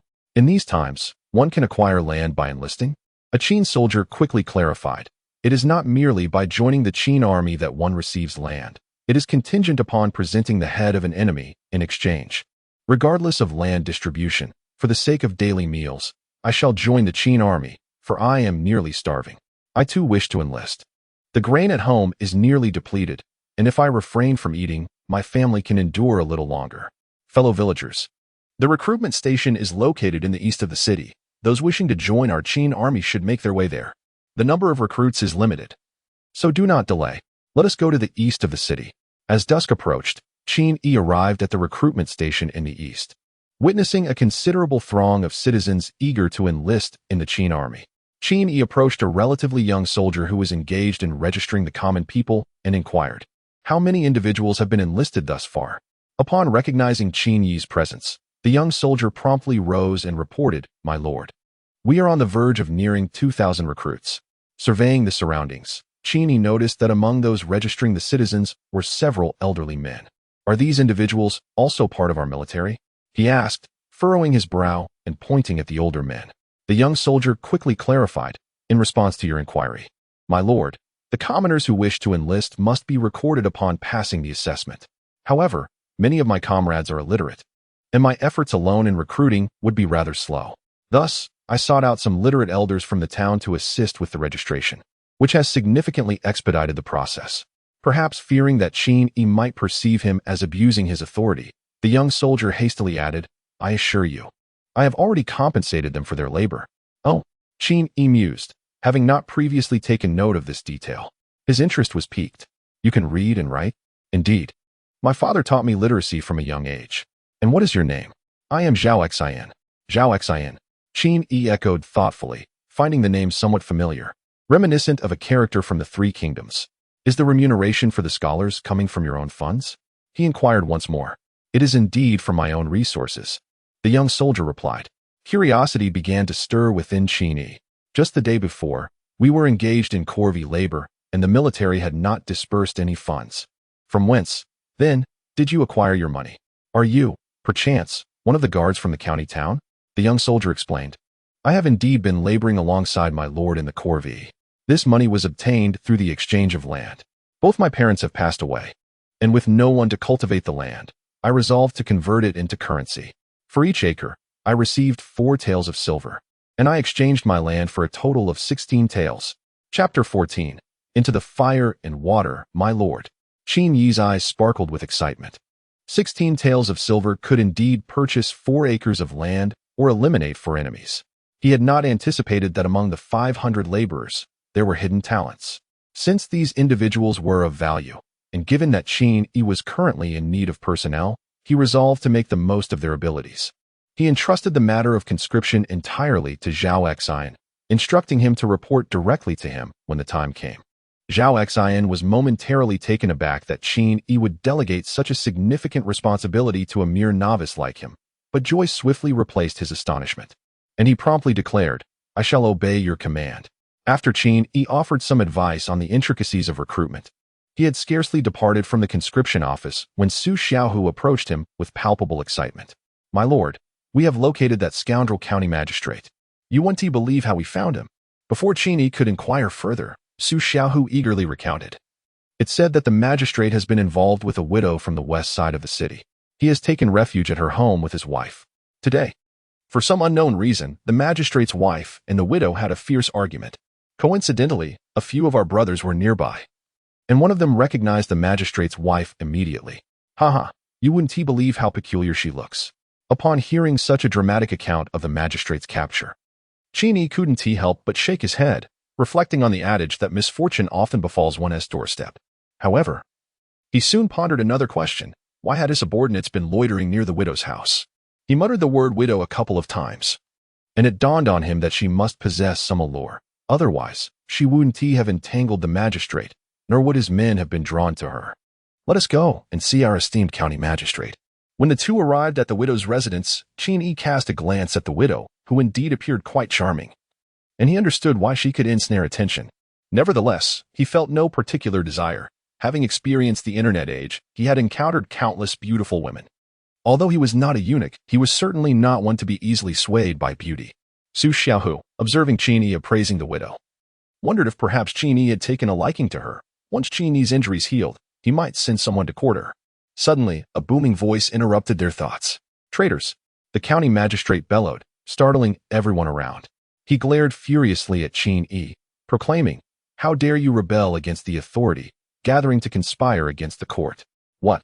Do you intend to assassinate a government official? If you receive the court stipend, You ought to share the burdens of the sovereign. Come forth, you rebel, and witness whether I flinch or blink in the face of your blade." Upon witnessing the county magistrate's display of feigned loyalty, had it not been for Qin Yi's prior knowledge of the magistrate's true character, as recounted by the villagers, he might have been deceived by this charlatan, who was currently hiding in a widow's abode. Yet, since the magistrate had chosen to perform, Qin Yi could not allow him to steal the show alone. He held a profound respect for individuals of such unwavering loyalty. As a recipient of the imperial stipend, one ought to share in the burdens of the sovereign. Listen closely. This is the hallmark of a scholar, articulating eloquently. It appeared to be a lamentation, yet also a mockery. "Bring this gentleman to the marketplace and execute him. In the name of his loyalty," he commanded. "Ensure the blade is sharpened well, so that he may meet his end swiftly and with dignity." Zhang Kai's eyes widened in bewilderment, his mind swirling with confusion. This was not at all how he had envisioned the encounter. Shouldn't he be honored for his loyalty, treated as a distinguished guest, and offered lavish hospitality, followed by a recruitment to serve? Wasn't that how the tales were spun?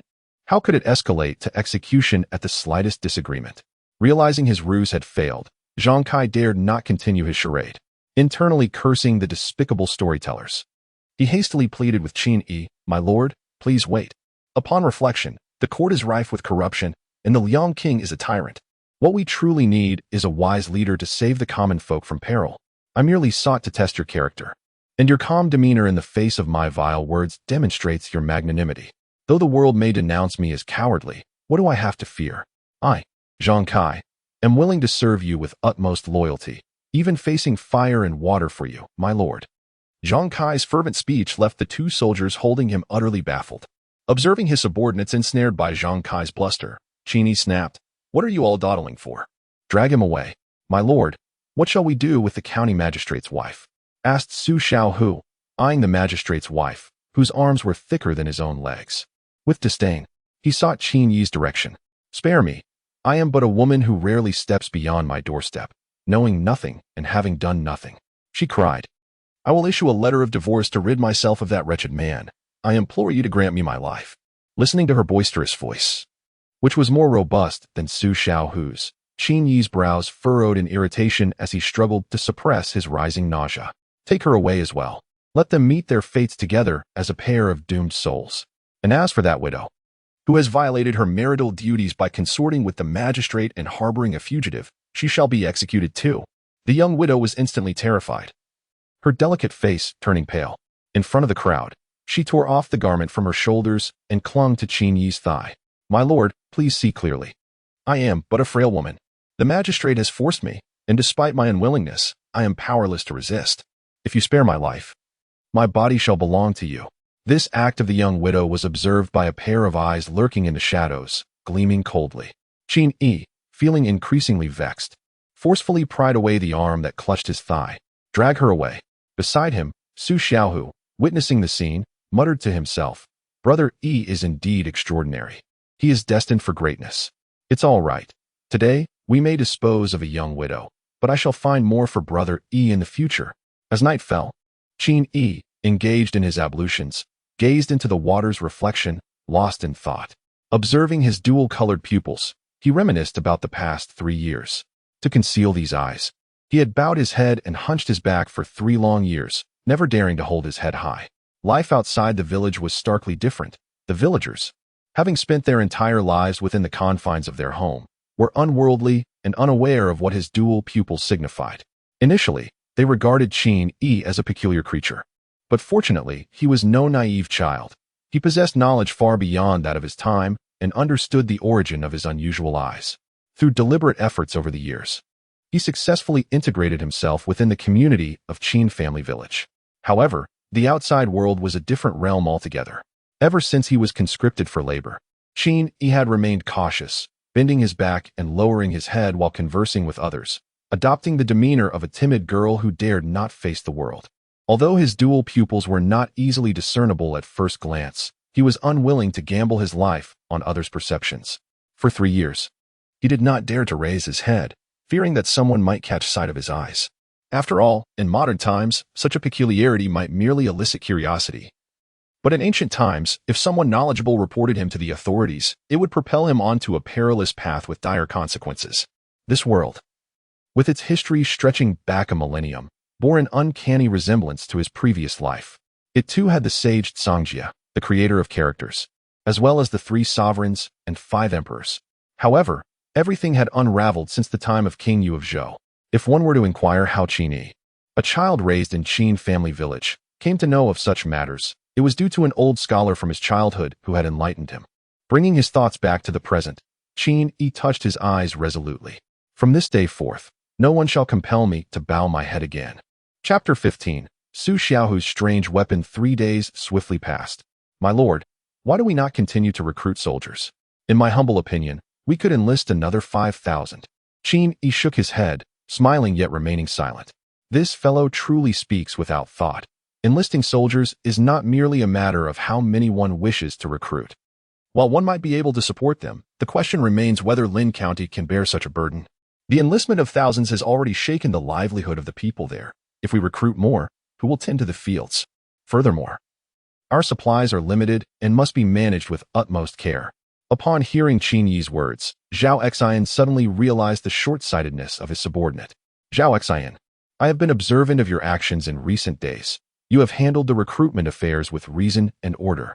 Yet, you managed to slay 4 enemies during the assault on Lin County, indicating your prowess in martial matters. Pray tell, do you aspire to a civilian position or a military command?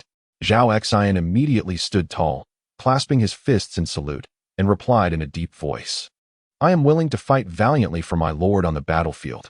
Although I have not served in the Liang army, I have heard tales of it. Without a recommendation, one is relegated to the status of a mere foot soldier. However, in our Qin army, my lord has previously mentioned that as long as one can defeat the enemy and achieve military merit, promotion is assured. Casting a glance at Qin Yi, he continued, I speak plainly, and I hope my lord does not take offense. I aspire, perhaps unwisely, to become a general. Excellent. Qin Yi extended his hand and firmly patted Zhao Xian on the shoulder, smilingly praising, a soldier who does not aspire to become a general is not a good soldier. However, Qin Yi suddenly changed the subject. Are you not afraid that I might have been deceiving you a few days ago? Do you truly believe in my words regarding promotion through merit? Such an action, I dare say, is unparalleled not just in the Liang kingdom, but perhaps throughout the entire realm of Shenzhou. A hint of embarrassment appeared on Zhao Xian's face as he scratched his head, responding, My lord did promise to reward us with land after vanquishing our enemies, and indeed, we received our share. Thus, I hold no doubts regarding my lord's words. Trust, though intangible and elusive, undeniably exists. Qin Yi led the charge, boldly advancing into Lin County, where he served as the temporary leader, fighting valiantly at the forefront alongside his comrades. This valorous act established his prestige and garnered the respect of his peers. Furthermore, Qin Yi's commitment to distributing land to those who fought bravely was promptly fulfilled after the battle, thereby demonstrating his integrity. He proved himself to be a man of his word, not a deceitful scoundrel. Trust is the foundation of one's existence, and credibility is the lifeblood of any endeavor. In essence, prestige is a harmonious amalgamation of respect and trustworthiness, and Qin Yi's actions consistently reinforced his standing among the people. Why do others submit to Qin Yi? Why do they regard him as their leader? It is because he is fearless in battle, charging to the front lines without treating his followers as mere cannon fodder. It is also because he honors his commitments. For every enemy slain, land is allocated, ensuring that effort is rewarded, and following him offers a glimmer of hope for the future. Qin Yi gently patted Zhao Xian's shoulder, uttering no words. Yet a subtle smile graced the corners of his mouth, revealing his satisfaction with Zhao Xian's remarks. Turning his gaze towards Su Xiaohu, Qin Yi commanded, Xiaohu, you two engage in a sparring match, but remember, moderation is key. Zhao Xian, whether you are a mule or a horse, bring it forth for me to witness. Zhao Xian promptly responded, I shall ensure that my lord is not let down. Just as well, though I am spared from laboring in the fields. I feel as if my bones are becoming unhinged from idleness. Su Xiaohu exclaimed excitedly. During these days, Su Xiaohu had frequently sought out Qin Yi to inquire when they might commence their military campaign against the remaining counties, ideally aiming to seize the entire Qin prefecture. However, Qin Yi had consistently quelled such enthusiasm, fully aware of his own capabilities. Merely naming his forces the Qin army did not transform them into an indomitable war machine. Presently, the Qin army, despite bearing the illustrious title, lacked the qualifications to be compared with the fearsome Qin forces that once trampled the Six Kingdoms. The two were simply not of the same caliber. A military force composed of ordinary citizens, devoid of any battlefield experience, was not yet ready for deployment. Although he could rally 10,000 men from Lin County, could not the magistrates of the other counties, upon learning of Lin County's fall, do the same? While these officials were unlikely to pursue him as a rebel, it did not mean they would remain idle. Should they be willing to part with their coffers and muster their resolve, the troops they could gather might even surpass Qin Yi's own. After all, these officials cared little for the lives of the common folk. Through coercive conscription, who could challenge their authority? To hastily divide his forces posed too great a risk, rendering it a loss rather than a gain. Rather than scattering his strength, it was wiser to consolidate all available forces to lay siege to a single city. Each city conquered would yield provisions and resources, and even allow for the recruitment of local soldiers to replenish his ranks. Glancing at the unarmed Zhao Xian, Qin furrowed his brow. Zhao Xian, what weapon do you wield? I shall send for it. Do not trouble yourself, my lord. In recent days, I have had a blacksmith forge a spear, which will suffice, Zhao Xian replied, bowing respectfully before departing to retrieve his weapon. Before long, Zhao Xian returned, clutching a dark iron spear, albeit crafted by a humble town blacksmith. Even Qin Yi, lacking expertise, could discern the spear's rudimentary craftsmanship. Such skilled blacksmiths were indeed rare talents, warranting attention in the future. Observing the iron spear in Zhao Xian's hand, Qin Yi silently marveled. In the courtyard, Zhao Xian stood resolutely with his spear, like a steadfast pine tree, while Su Xiaohu wielded two peculiar tri-pronged iron rods, one in each hand. Staring at the weapon that Su Xiaohu had produced, Qin Yi was momentarily perplexed and unable to identify its nature. The grip had been intentionally rounded and was slightly thinner than the rest of the weapon, allowing for a comfortable hold. Below the grip, it transitioned into three flat surfaces, forming three distinct edges. The cross-section of the entire implement was considerably thicker than the grip. Yet the bottom was deliberately smooth, lacking any blade or point. Among the myriad of weapons, swords, spears, and halberds, none seemed to match this one. Su Xiaohu, what exactly do you have in your hands? Qin Yi couldn't help but inquire. Upon hearing the question, Su Xiaohu clashed the peculiar weapons together, producing a dull sound. Brother Yi, what do you think? Isn't it striking? I had the blacksmith Li from the city forge it precisely to my specifications. Although it feels a bit light to wield. Realizing that this unique weapon had been crafted based on Su Xiaohu's unconventional ideas, Qin Yi began to comprehend its distinctiveness. Shifting his focus away from Su Xiaohu's unusual armament, Qin Yi cautioned both men, remember, moderation is key. Chapter 16, The Martial Arts Challenge. Zhao Xian raised his spear and clasped his hands in salute towards Su Xiaohu, saying, Brother Su, I humbly request your guidance. Su Xiaohu, holding the two iron rods, henceforth referred to as tri-pronged iron rods, responded with a grin, Ha ha, then I shall not hold back. With that, Su Xiaohu swung the odd tri-pronged weapon down towards Zhao Xian's head. The other rod was abandoned in favor of its flat side, which he aimed horizontally at Zhao Xian's waist. Though the two weapons had yet to clash, Zhao Xian could already sense the tremendous force contained within the tri-pronged iron rod. Understanding that he could not withstand it, and thus hastily stepped back. As Zhao Xian retreated a step, he fixed his gaze intently on Su Xiaohu, waiting for the opportune moment when the peculiar weapon descended. His iron spear struck out with the swiftness of a coiling serpent. Yet Zhao Xian's eyes remained unwaveringly fixed on Su Xiaohu, ready to withdraw his spear at the first sign of Su Xiaohu's reaction. He had observed the bond between Su Xiaohu and Qin Yi over the past few days. Should he inadvertently injure Su Xiaohu, his path would surely become fraught with peril. Clang! With a resounding bang, even from a considerable distance, Qin Yi instinctively felt a sharp pain in his ears. The source of this disturbance was Su Xiaohu, who had aimed a three-pronged iron spear at Zhao Xian's waist. As Zhao Xian retreated a step to evade the strike and prepared to counterattack, Su Xiaohu was already acutely aware of his movements. There was no particularly intricate technique involved. It was merely a matter of harnessing the force and skillfully lifting the spear to deflect the incoming strike. The technique was deceptively simple, and Qin Yi, observing from the sidelines, witnessed every exchange of blows between the two combatants. After acquiring the imperial seal, his dual pupils had either undergone a transformation or awakened the innate capabilities they possessed. Although the combatants engaged in a flurry of techniques that flowed seamlessly from one to the next, The entire sequence unfolded within mere heartbeats, rendering it a fleeting moment. Yet, under Qin Yi's intense gaze, this fleeting moment elongated into an eternity. He was able to perceive with extraordinary clarity the intricacies of their movements, each action unfolding before his eyes in an almost languorous manner. Qin Yi harbored confidence that if he were to replace one of the two combatants, he could effortlessly devise any countermeasure. However, he possessed a significant flaw: his lack of strength. No matter how refined Qin Yi's techniques were, he would undoubtedly struggle to withstand the might of Su Xiaohu, who could effortlessly send Zhao Xian's spear flying with a single strike. It is crucial to note that he was not a physically frail individual, even if his physique did not betray it.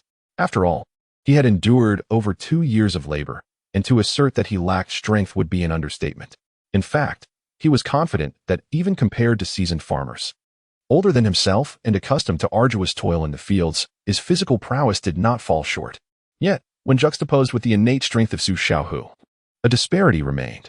As Qin Yi pondered this dilemma, the two engaged in an intense exchange of blows, executing over 100 moves in a fleeting moment. However, Zhao Xian gradually found himself at a disadvantage.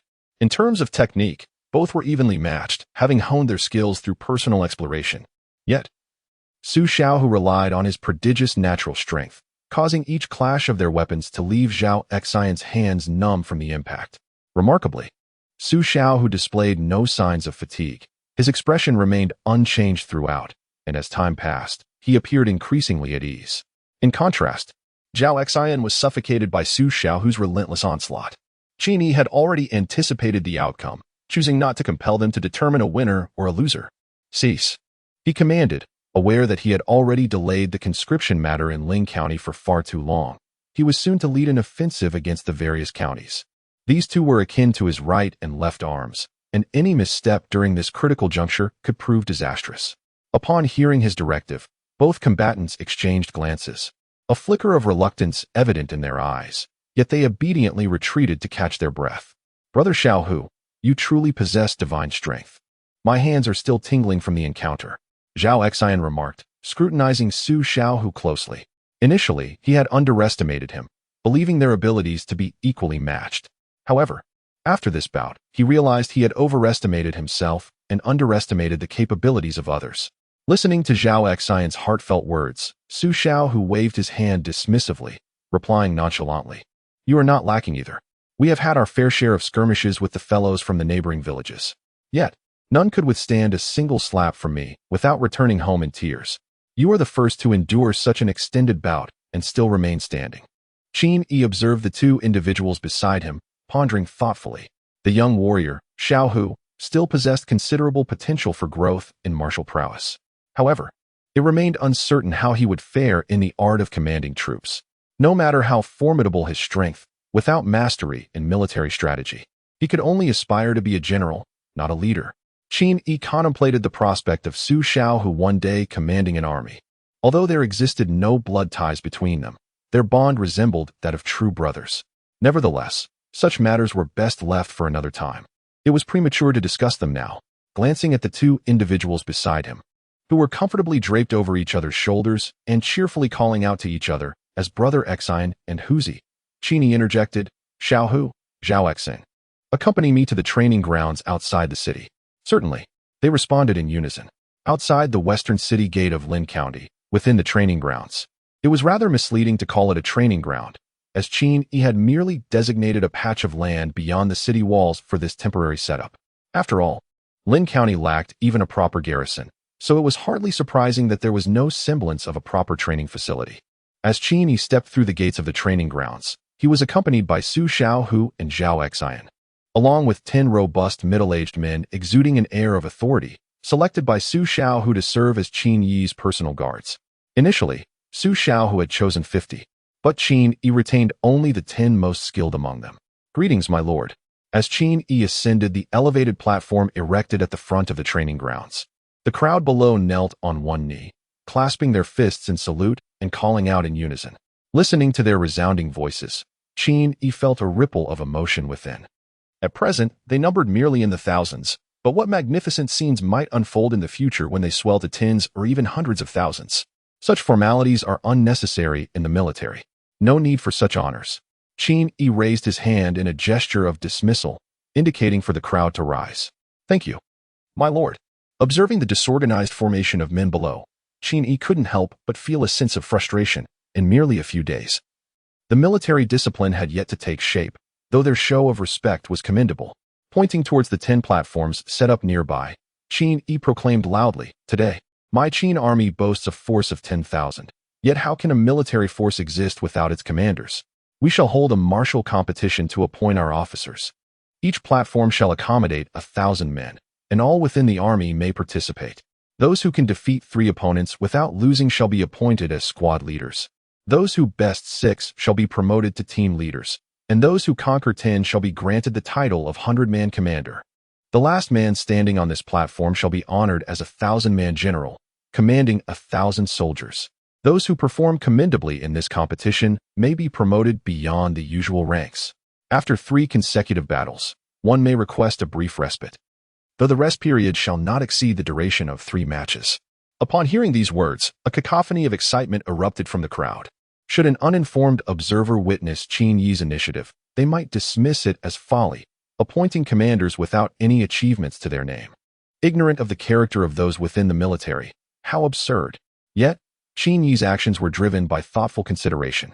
First, managing an army of 10,000 is no small feat. Throughout the annals of Chinese history, who could effectively govern such a multitude without relying on subordinate leaders? No matter how renowned a general, they are still human, not divine. The capacity of a single individual is limited. Managing 10,000 soldiers is a Herculean task, and merely accounting for their numbers could consume an inordinate amount of time. How could one expect such a disorganized army to engage in battle, let alone win? Of course, it is possible that Qin Yi's historical accomplishments were lacking. Perhaps there indeed existed illustrious commanders in history, but he simply remained unaware of them. In the annals of history, whether such renowned generals existed remains a mystery to Qin Yi. However, he is acutely aware that he is decidedly not one of those illustrious commanders, lacking the capacity to govern thousands single-handedly. Recognizing this limitation, he understands the necessity of elevating capable individuals to assist him in managing the multitude under his command, thereby relinquishing some measure of authority. This rationale also elucidates why, just days prior, Qin Yi opposed Su Xiaohu's proposal to lead an advance against the counties prematurely.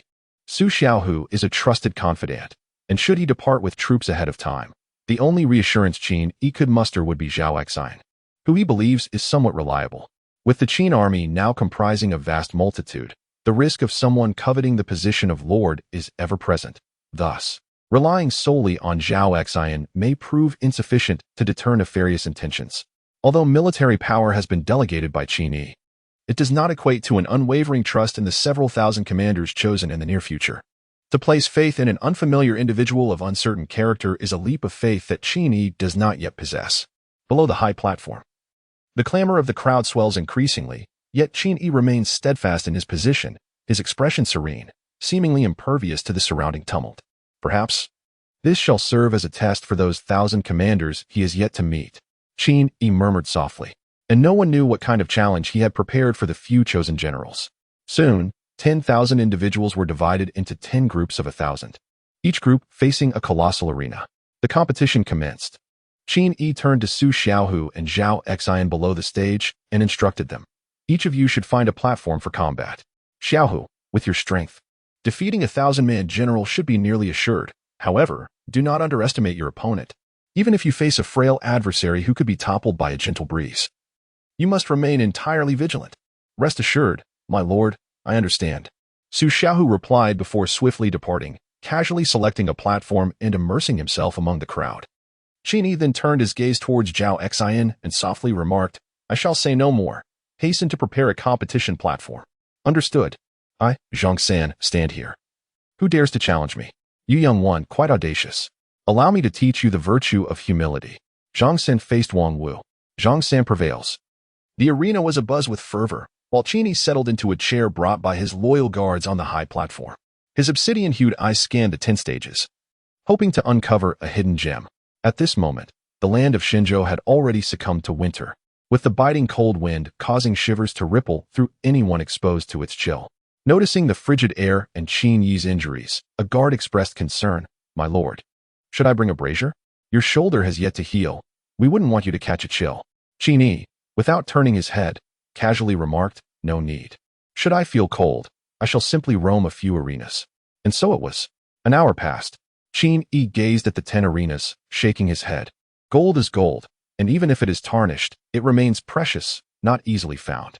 After an hour had passed, it was evident that there were not even 20 individuals worthy of his attention, let alone those who could serve as captains. And this number was only the cumulative total from all 10 arenas. A mere 20 captains amounted to just 1/5 of Qin Yi's expectations. With 1,000 soldiers, one would require 1,000 generals and 10 captains, which would suffice for 2,000 troops, yet there remained nearly 80 captains still needed to meet the anticipated quota. The junior officers, such as the squad leaders and section leaders, had barely met Qin Yi's standards. Suddenly, Qin Yi's gaze fell upon Arena 5, where a young man wielding an iron rod stepped forward. In mere moments, Yang Xianxing, with a single strike, he sent his opponent tumbling from the stage. And Qin Yi recalled that this opponent had previously achieved 5 consecutive victories. With another win, he would attain the rank of section leader. Qin Yi cast a glance at the other platforms, noticing no remarkable talents, and thus focused his attention on the 5th arena. "I, Lin Kuo, have come to seek your esteemed guidance." The individual opposing him, who introduced himself as Lin Kuo, drew a long blade from the weapon rack and strode confidently onto the stage. From the outset, Qin Yi considered that each participant would wield distinct weapons. Thus, several days prior, he commissioned the collection of 20 sets of various arms, including swords, spears, and halberds. For those not available, he instructed the blacksmiths in the city to labor tirelessly, day and night, to forge them. When manpower proved insufficient, Qin Yi dispatched individuals to scour each village and town beneath Lin County for blacksmiths, and, after much haste, they finally managed to produce the required arms. To gather these weapons, Qin Yi paid a sum exceeding 3 times the market price. If a sword typically cost 300 won, he compensated 900 won to hasten their creation. He mused that one cannot expect a horse to run without providing it with fodder. He was not so cruel as to neglect that duty. The competition commenced. Upon hearing the signal, Lin Kuo was the first to strike. He had observed that his opponent possessed considerable skill. The sharp blade sliced through the air, its sound echoing in Yang Xian's ears. Yet it did not instill the slightest hint of trepidation within him. The clash of metal rang out as Yang Xian swung his staff horizontally.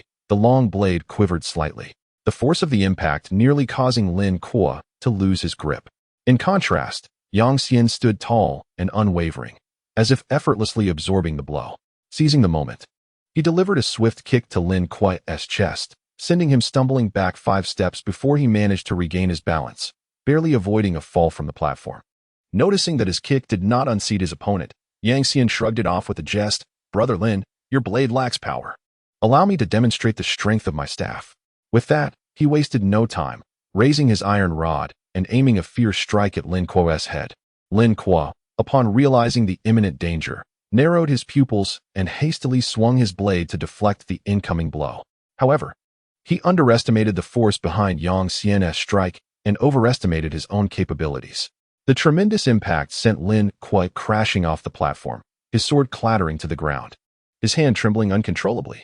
Observant onlookers could see droplets of blood steadily falling, the force of the blow having split his palm. "I concede," he declared. "I wish Brother Yang victory in claiming the title of general among 1,000 men." Without delving into the mutual compliments exchanged post-battle, Qin Yi watched with a sense of satisfaction at Yang Xian's decisive performance. His long vigil had not been in vain. Yang Xian proved to be on par with Zhao Xian, a formidable warrior indeed. Zhao Xian against Dong Chao, Su Xiaohu against Li Ping. Just as Qin Yi turned his gaze to the arena where these two contested, a soldier called out a name that sent a jolt through him. Dian Wei against Li Tsunxiao. Qin Yi abruptly rose to his feet, his obsidian eyes fixated on one of the arenas. Dian Wei and Li Tsunxiao? How could these two figures possibly be here? Was it mere coincidence? At that moment, a subtle tremor coursed through the national seal nestled in the depths of his mind, as if it were beckoning him to heed its message. A wave of contemplation washed over him as he scrutinized the national seal, which now seemed anything but tranquil within his consciousness. Chapter 18. Kings are not above Xiang, and generals are not above Li. Within his mind, the national seal oscillated, exuding tendrils of dark mist that enveloped its form. What secrets lay hidden in the era of his ancestors thousands of years ago? The historical accounts of the Great Qin, despite their might, merely depict a mundane realm. Yet, why did this national seal, crafted by the Great Qin, possess such extraordinary qualities? His own transmigration, the sudden emergence of the national seal, the enduring legacy of Bai Qi, and the valorous spirits of 1,000,000 elite soldiers from the Great Qin, alongside the majestic altar suffused with imperial grandeur. All incited a profound curiosity within Qin regarding the true nature of the Great Qin from millennia past. He yearned to uncover whether it was indeed a mere earthly dominion. If so, how could one explain the existence of this national seal? If not, could figures like Hu Hai, Zhao Gao, Xiang Yu, and Liu Bang truly overturn such a realm? His arrival in this foreign land was undeniably intertwined with the national seal. Could it be that Dian Wei and Li Tsunxiao were also granted a second chance at life in this extraordinary world because of it? Perhaps sensing Qin Yi's contemplations, the national seal in his mind responded with two gentle tremors, seemingly affirming his thoughts. Master, what troubles you? Coming back to his senses, Qin Yi recognized his lapse in composure. He waved his hand dismissively, his expression regaining its tranquility as he replied nonchalantly, "Nothing of consequence. I merely felt a surge of excitement upon encountering two old acquaintances." The battle in the arena did not falter due to Qin Yi's momentary distraction. At that moment, the imposing figure who identified himself as Dian Wei ascended the stage, wielding a short halberd with one hand. Opposite him stood a tall, strikingly handsome man brandishing a long spear. In truth, the weapon held by the man known as Li Tsunxiao was unfamiliar to Qin Yi, for it appeared that the era of Shenzhou had yet to witness the advent of such a spear. Nevertheless, he recalled having heard in his previous life that Li Tsunxi wielded a weapon known as the King Yu spear. Both men appeared remarkably youthful, around 27 or 28 years of age, still shy of reaching the pinnacle of a martial general's prowess. Observing the weapons in their hands, Qin Yi had nearly ascertained their identities. While he could not claim absolute certainty, there was a 90% likelihood that they were indeed the historical figures he suspected. Dian Wei, renowned during the Three Kingdoms period, was undoubtedly one of Cao Cao's most favored generals, and his unwavering loyalty to Cao Cao could only be described as exemplary. Qin Yi recalled that during his previous life, when the internet was first introduced in Huaxia, he had encountered a ranking of generals from the Three Kingdoms. First was Elbu, followed by Zhao Yun, then Dian Wei, with Guan Yu, Ma Chao, and Zhang Fei following. Regardless of the accuracy or authenticity of this ranking, the mere fact that Dian Wei's name was included serves as a testament to his exceptional martial prowess during the Three Kingdoms era. After all, each of the 6 individuals listed were distinguished warriors of that time.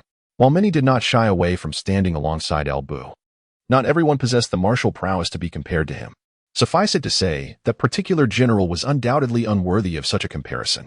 Moreover, Li Tsunxiao was even more remarkable. A single phrase could encapsulate the entirety of his life. A king is no match for Xiang, and a general is no match for Li.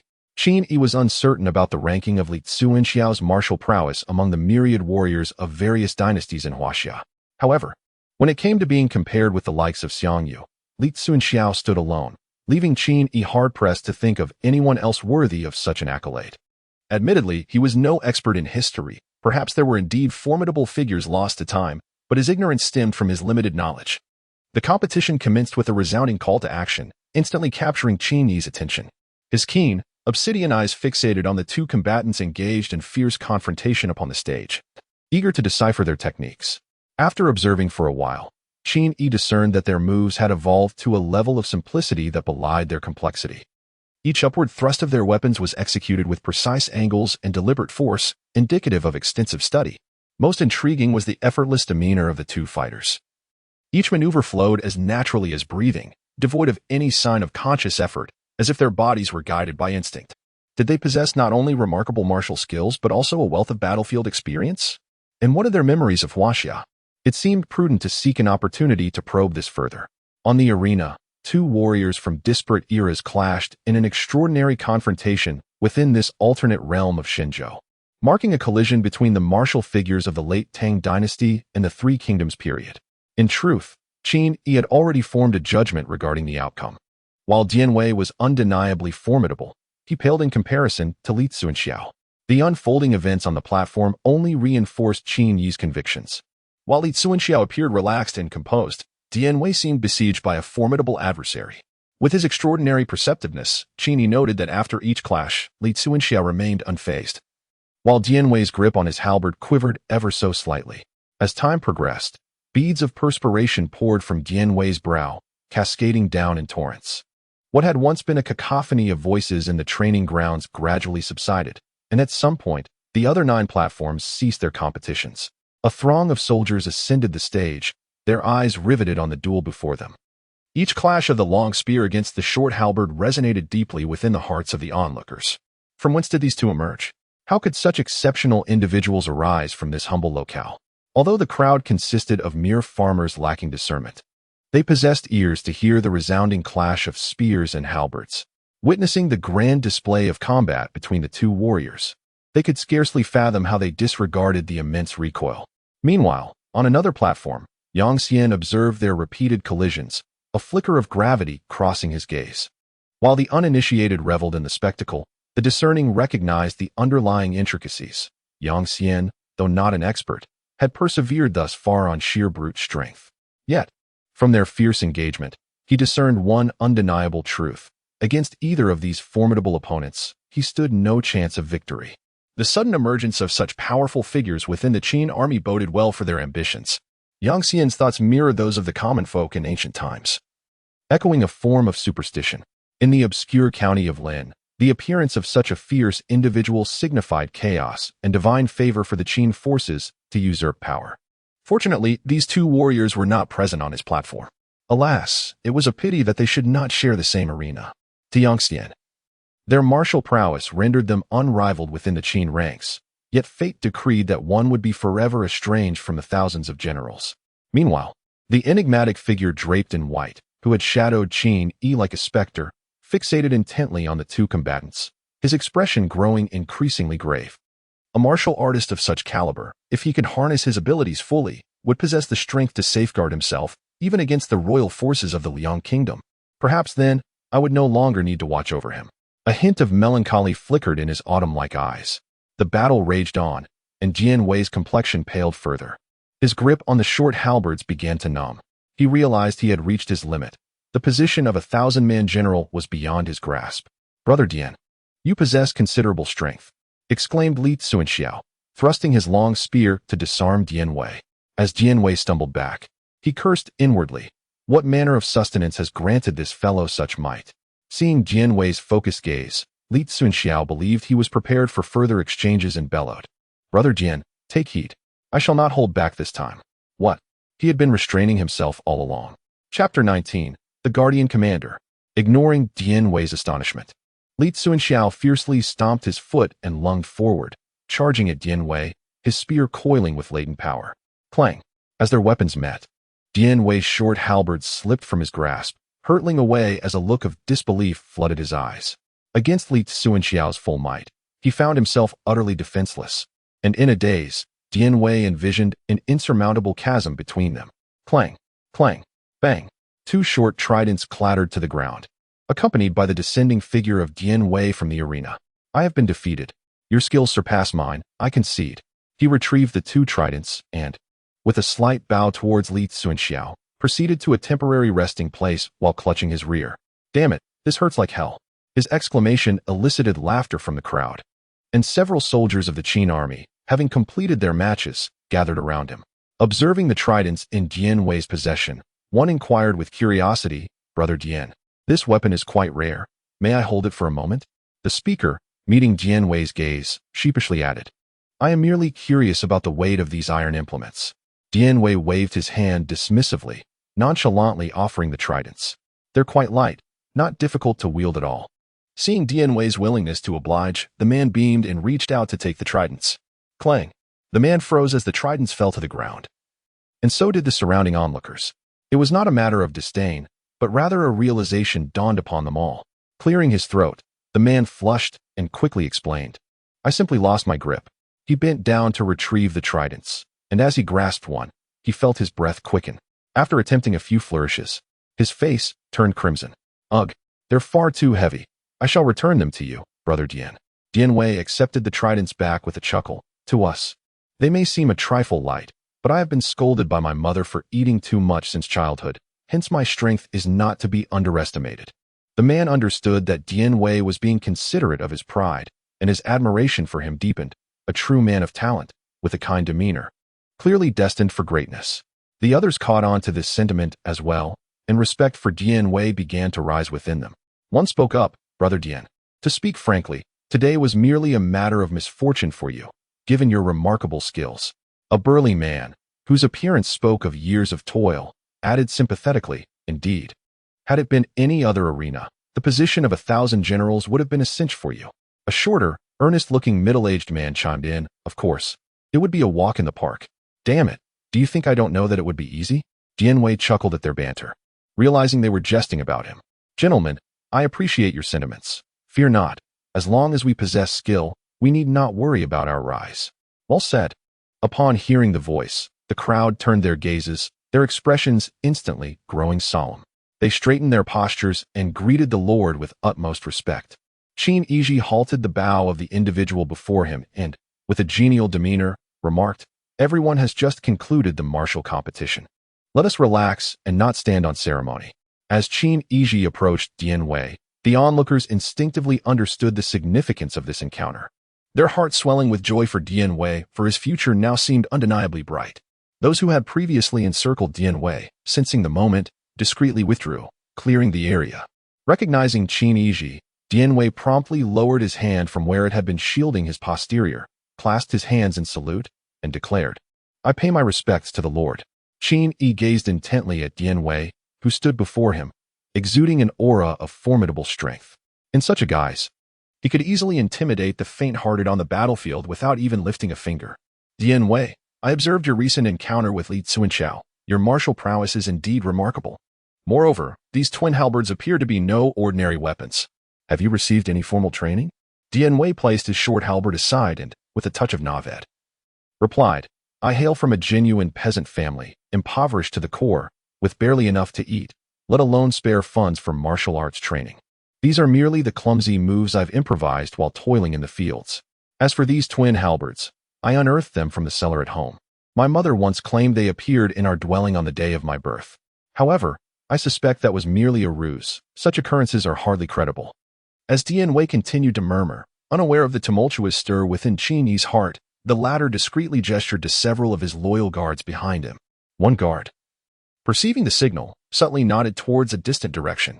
Shortly thereafter, another guard approached Qin Yi, reporting, My lord, someone from the county office requests an audience with you. Qin Yi feigned ignorance and inquired, What is your name? Yet, his eyes subtly scrutinized Dian Wei's expressions and actions. The man replied, I am called Xiao Qiao.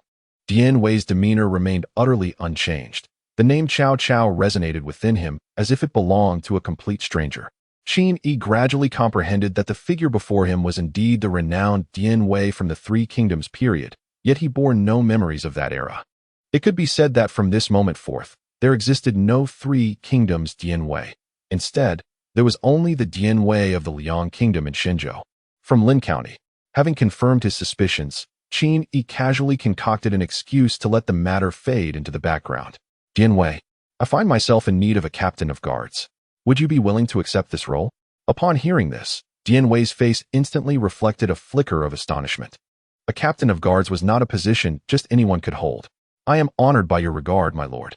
As long as I can provide for my family, I shall devote myself entirely to your service. With that, Dian Wei knelt before Qin Yi, pledging his loyalty. In truth, Dian Wei had once considered joining the Liang army. Yet he was reluctant to merely serve as a pawn, summoned and dismissed at will. He harbored his own ambitions, yearning to accomplish great deeds through his own abilities. However, he had heard far too many tales of the intrigues within the Liang army. In a sense, an unseen voice urged him, whispering that his destined benefactor was here in Lin County. Thus, upon learning of the Qin army's recruitment in Lin County, he bid farewell to his elderly mother and, guided by that mysterious force, made his way here. With his uninjured hand, Qin Yi hoisted Dian Wei from the ground, a growing admiration evident in his gaze. As he sought to achieve greatness, his forays into battle would only increase, necessitating the presence of a formidable general at his side. And Dian Wei was the most suitable candidate. though the perils of the battlefield were formidable. One must remember that an impoverished peasant aspiring for success cannot afford to be overly cautious with his life. The army was the cornerstone of Qin Yi's ambitions. And to establish credibility within its ranks, mere eloquence would not suffice. One must demonstrate tangible actions. Chapter 20. Enveloping the generals at the moment Qin Yi accepted Dian Wei. On another side of the arena, Li Tsuanxiao had unleashed his full prowess. With a sweep of his long spear, he sent yet another batch of challengers tumbling from the platform. Not merely 10, but 20. Come on, everyone, be quick about it. Just step onto this stage and leave the rest to me. Below the platform, the ranks of the Qin army could no longer contain their agitation. They acknowledged the man's undeniable skill, yet his arrogance was intolerable. The instant Dian Wei departed, Li Tsuanxiao boasted of defeating 10 opponents, only to swiftly send them sprawling to the ground. Witnessing Li Tsuanxiao's remarkable abilities, the crowd begrudgingly accepted the situation. After all, talent was not something they possessed. However, his disdainful remarks, suggesting they merely needed to stand there, were too much to bear. How brazen! We all bear the same weight. Who among us fears another? Is there anyone with a weapon? Join me. Count me in. If we cannot defeat him, we shall exhaust him. With preparations made, they resolved to rush the stage without granting Li Tsuanxiao a moment's respite. Before long, the 20 challengers standing on the platform fell like dumplings, one after another, cast aside by Li Tsuanxiao's might. Without waiting for further calls for reinforcements, a throng surged onto the stage, some even unarmed, lunging directly at Li Tsuanxiao and clinging to his legs with tenacity. Quickly, hold him down. Li Tsuanxiao paid them no mind. His legs continued to stride, his spear danced, and those clinging to him were little more than ornaments, hardly affecting his momentum. The spectators below, watching those futilely grasping at Li Tsuanxiao's legs as he effortlessly traversed the platform, could only swallow hard in disbelief. How many would it take to tire him out? With another sweep of his spear, several more were cast off the platform, and in a display of strength, Li Tsuanxiao lifted the remaining challengers one by one, discarding them with ease. Ultimately, only a few remained clinging to his legs atop the arena. Brothers, shall I escort you down, or will you take your leave yourselves? A few individuals, their necks stiffened with bravado, declared, "Today, we have yet to finish our grand proclamations on this arena." However, before their declarations could fully resonate, they were abruptly seized by the formidable hands of Li Tsuanxiao and unceremoniously tossed off the stage, akin to discarded chicks. As Li Tsuanxiao cast a glance over his shoulder, he observed that the very same crowd who had boisterously proclaimed their intent to exhaust him now recoiled in trepidation, none daring to ascend the platform. "Come forth. This time, I shall take on 30, he challenged. "Are you not men? Is it your hands that are meant for embroidery? 40. Bring forth 40 of you, and I assure you, you will surely tire me." Despite Li Tsuanxiao's relentless provocations and temptations, the spectators steadfastly refused to step onto the stage. Their earlier bravado was merely a fleeting surge of fervor. They were not devoid of reason. Observing Li Tsuanxiao's vigorous demeanor, it was evident that he was far from fatigued. With the might of a single individual, Li Tsuanxiao had subdued the crowd, leaving no one brave enough to rise to the challenge. All that transpired before him was keenly noted by Qin Yi, who watched as no one dared to confront Li Tsuanxiao on the arena any longer. As Qin Yi ascended the platform, he gazed at Li Tsuanxiao and exclaimed, "Tsuanxiao, your prowess outshines the entire army. Step down and take a moment to rest. If you remain up here, my 100 men may find themselves at a loss." "As you command," replied his subordinate. The contest resumed, with the last standing on this platform set to face Li Tsuanxiao once more. The victor would be bestowed the title of General of 1,000. By midday, the competitions across the 10 platforms concluded in succession. Observing the end of the contests, Qin Yi summoned the 10 champions to the forefront: Su Xiaohu, Li Tsuanxiao, Zhao Xian, Wei Liao, and Yang Xian. "Present yourselves before your sovereign." Upon witnessing these robust and formidable figures, Qin Yi could not help but marvel. These were indeed his rebellious cohort from the early days. "Today, I confer upon each of you the rank of General of 1,000, each commanding 1,000 men. I implore you to remember that this rank is not your final destination. In my Qin army, we do not judge by background, age, or experience. We only regard military merit. I aspire for each of you to become generals commanding tens of thousands in the future." As Qin Yi spoke of merit over lineage and the potential to lead vast armies, a fervent gleam flickered in the eyes of the assembled men. In the Liang army, The notion of commanding 10,000 men was a distant dream. Even to become a 100-man captain required connections and influence. Without personal ties, aspiring to such ranks seemed futile. One would need to navigate the military hierarchy and seek favor from a captain to secure a position. We shall not disappoint your high expectations. The 10 newly appointed generals declared in unison. Once he had conferred the titles, Qin Yi addressed the multitude below, his voice resonating. The contests conclude here today. Those who did not succeed need not be disheartened. Every soldier in my Qin army ascends through merit. For each enemy slain, 1 acre of land is awarded. For 5 acres, for 10, promotion to corporal. As my Qin army grows, so too will your status, women, and wealth. As long as you demonstrate military merit, all will be yours. The crowd below was taken aback by his words, for this was the first time Qin Yi had broached such topics before them. However, elation soon swept over their faces. Few among them had served in the imperial army, but nearly all had acquaintances who had. They understood that while the imperial military was laden with penalties, rewards were typically reserved for the generals, leaving the common soldiers with little to gain. Though these were merely Qin Yi's verbal promises, since their enlistment in the Qin army, all he had vowed had come to pass. They had learned that the rewards from the prior campaign in Lin County, where land was indeed allocated for each enemy slain, were not mere fabrications. Even if one does not desire it, one can still convert it into an equivalent sum of silver, and assuredly at a fair price. Moreover, the promise of 3 hearty meals a day during conscription is indeed fulfilled without exception, which has led the current soldiers to wholeheartedly believe in Qin Yi's words. Even those who harbor a flicker of doubt are prepared to observe for a while. After all, even if the claims of military merit were to be false, the sustenance of 3 meals a day has undeniably nourished them. The higher one rises in rank, the more one must comprehend the gravity of promises made to subordinates. A vow must be honored unequivocally to win their loyalty. Thus, the hearts of the people may be won. The Lord's might is formidable. The Qin army is formidable. Qin Yi harbors great expectations for the Qin army, nurturing them in the manner of the valiant warriors of the ancient Qin. Hence he has resurrected the military merit system from the bygone era. However, this is a relic from thousands of years past. And even as a descendant of the Qin royal lineage, his understanding of it is not exceedingly comprehensive. As the power grows and the ranks swell with talent, it will undoubtedly require refinement, yet for the present, it suffices. As long as these soldiers can redeem their military achievements for land, they will possess the plots granted to them. When the court sends troops to quell any dissent, in their fervent desire to safeguard the land they have toiled for, they will undoubtedly fight with unwavering resolve for their own interests. What Qin Yi must do is firmly bind their interests to his rebellious vessel. Chapter 21. Establishing military regulations. Raising his hand to silence the cheers of the crowd, Qin Yi cleared his throat and proclaimed in a resounding voice, having concluded the rewards, let us now discuss the penalties. The gentle tone shifted, and the atmosphere in the training ground grew tense. Qin Yi's icy voice reverberated throughout the field. In the army, regardless of rank, there exists no distinction between generals and soldiers before military law.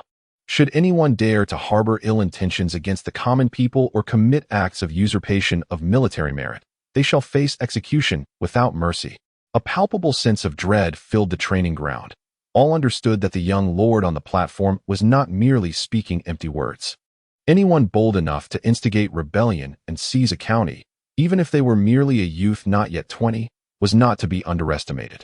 Unconcerned with the varied thoughts of the crowd below, Qin Yi's voice continued to resonate across the training ground. Furthermore, if a squad leader is culpable, all members of that squad shall have their military achievements for the past 10 days revoked, and each shall receive 20 strikes. In the case of desertion, if 2 or fewer flee, the squad shall receive 20 strikes. If 3 or more desert, the squad leader shall be executed, the team leader shall receive 20 strikes. And all members of the squad shall receive 20 strikes each. Should an entire squad flee, the team leader shall be executed, and if an entire team flees, the punishment shall be 100 strikes. Our Qin army was established to overthrow the tyrannical oppression of the Liang regime. Now the court regards us, the righteous army, as a thorn in their side. Should anyone dare to oppress the common people, forcing them to stand against our Qin army, let it be known that Yi's heart is ruthless. The severity of military law became unmistakably clear to all present. Not a single individual doubted its seriousness. The youthful lord, barely 18, commanded respect rather than derision from the soldiers. On the contrary, they held a profound admiration for him. The audacity of seizing the county was not merely a testament to his bravery. At that moment, Qin Yi was already acknowledged as the de facto leader among them. His ability to lead by example only deepened their respect. At such a tender age, commanding a formidable army and standing resolute before thousands without a hint of trepidation revealed a character and acumen far beyond that of an ordinary peasant youth. Amidst it all, a pair of autumn-like eyes observed the upright figure on the platform, lost in thought. Perhaps even she was unaware that her months of clandestine protection had led her to follow him, no longer merely driven by curiosity about his dual-colored eyes. Once Qin Yi had established the fundamental military regulations, he entrusted the gathering to a few newly appointed thousand commanders. Summoning them closer, he instructed, having conveyed all necessary information, "I now leave this 10,000-strong force to you. Select your soldiers and reorganize them into a military formation. We shall march to attack the counties by tomorrow. Time is of the essence. I do not expect you to transform the army into an elite force overnight. That is unattainable. However, it is imperative that we present ourselves with a semblance of military decorum, embodying the essence of a true army. Each of you commands 10 centurions. If you manage these centurions effectively, they will, in turn, oversee their respective leaders and sergeants." Qin Yi expressed his concerns, fearing that some may not comprehend the intricacies of military management, considering that they were once mere farmers with little experience. If tomorrow unfolds as chaotically as today, it would be wise for them to make room for their subordinates. The generals felt a tightening in their hearts.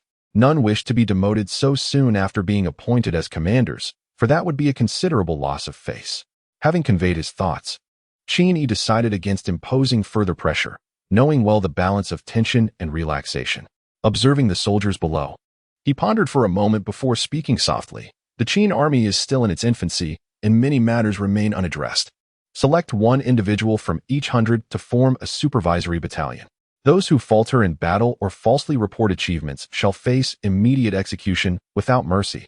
In these extraordinary times, we must take extraordinary measures. Although you were chosen through contests of strength, this is your first time in command, and it is inevitable that some may be rebellious. Identify a few of these troublemakers and execute them to establish authority. Aside from Su Xiaohu and Li Tsuanshao, the other 8 were secretly alarmed. Their young leader displayed a decisiveness that belied his youth. This subordinate shall remember. As night fell, Qin Yi, who had retired early, found himself once again in that peculiar place from before. Standing beside the altar, Qin Yi found himself enveloped in an endless shroud of darkness. As he pondered how he had returned to this place, attempting to summon the national seal from the depths of his mind, he discovered, to his dismay, that the seal was no longer present. Perhaps it was not truly absent. Could it be that he was, in fact, within the very essence of the national seal? Recalling tales from novels he had read before, wherein treasures often possess their own internal realms, Qin Yi felt a burgeoning conviction that his hypothesis held merit. "Minister Bai Qi, I have the honor of meeting you, young Master Yi." Qin Yi abruptly turned around, only to behold a middle-aged man clad in white, whose eyes sparkled with a knowing smile as he regarded him. Bai Qi. Qin Yi had previously encountered the esteemed General Wuan. Upon this reunion, myriad questions swirled within Qin Yi's mind, yearning for elucidation. Yet, Bai Qi seemed to possess an uncanny foresight regarding Qin Yi's inquiries. "Young master, there is no need for haste," Bai Qi remarked. "Today, I have deliberately summoned you into the realm of the imperial seal, precisely to unravel the mysteries that weigh upon your heart. You must be aware of your lineage. You are of the bloodline of Crown Prince Fusu, the legitimate heir of our great Qin. This, indeed, is the very reason you have traversed into this extraordinary realm of Shenzhou." Suddenly, Bai Qi cast a glance at Qin Yi and chuckled. "You might have already surmised that the presence of those 2 individuals in this world is a consequence of the imperial seal's intervention. Among the souls I once gathered, there were both civil and martial spirits, each capable of lending you their strength. The imperial seal has the power to bestow them with a second chance at life, and naturally, there are contingencies in place, so you may wield their assistance with confidence." As he spoke, a hint of regret flickered across Bai Qi's countenance. This endeavor was conceived in haste, constrained by the will of Huaxia. Had there been sufficient preparation, even the remnants of Xiang Yu's spirit could have been summoned. How exhilarating it would be to see one who lived a life opposing Qin, reborn in this alternate world to fight valiantly for the restoration of our great Qin. Alas, what a pity! Qin Yi had not anticipated that Wu Jun would exhibit such a peculiar taste, enlisting the assistance of Xiang Yu, who harbored a lifelong animosity towards the Qin dynasty and was fervently dedicated to the cause of opposing it. As a descendant of the Qin royal family, he was compelled to restore the Qin, and it must be said that a flicker of temptation ignited within Qin Yi's heart. Shaking his head to dispel these chaotic thoughts, he gazed at Bai Qi before him, took a deep breath, and posed a question that had long lingered in his mind. Why choose me? Am I truly the sole descendant of the Qin royal family? One is privy to one's own affairs. Had it not been for the untimely demise of my father in this realm, I might still be toiling in the fields, leading a life of mediocrity, far removed from any grand ambitions. Could someone of my caliber truly achieve great things? Could I bear the weight of restoring the Qin dynasty? Bai Qi approached the foot of the altar and seated himself, gesturing to the steps beside him for Qin Yi to join. In terms of noble lineage, young Master Yi, you are certainly not the only one. Initially, there were 13 candidates to choose from, yet both the minister and the state seal ultimately selected you. Among the 12 individuals aside from young Master Yi, some came from impoverished backgrounds, while others held regional power, and there were even merchants from several nations. However, they were no different from the 18th prince, indulging in debauchery and excess. There were even 3 who chose to become concubines. In contrast, young Master Yi is distinct from them. One 18th prince suffices. When it comes to the restoration of the Qin, there can be no room for error. Thus, can the doubts in young Master Yi's heart now be resolved? Qin Yi shook his head and posed another question. Since the national seal has the power to grant Li Tsunxiao and Jian Wei another life in the realm of Shenzhou, why could it not do the same for my ancestors of the Qin dynasty?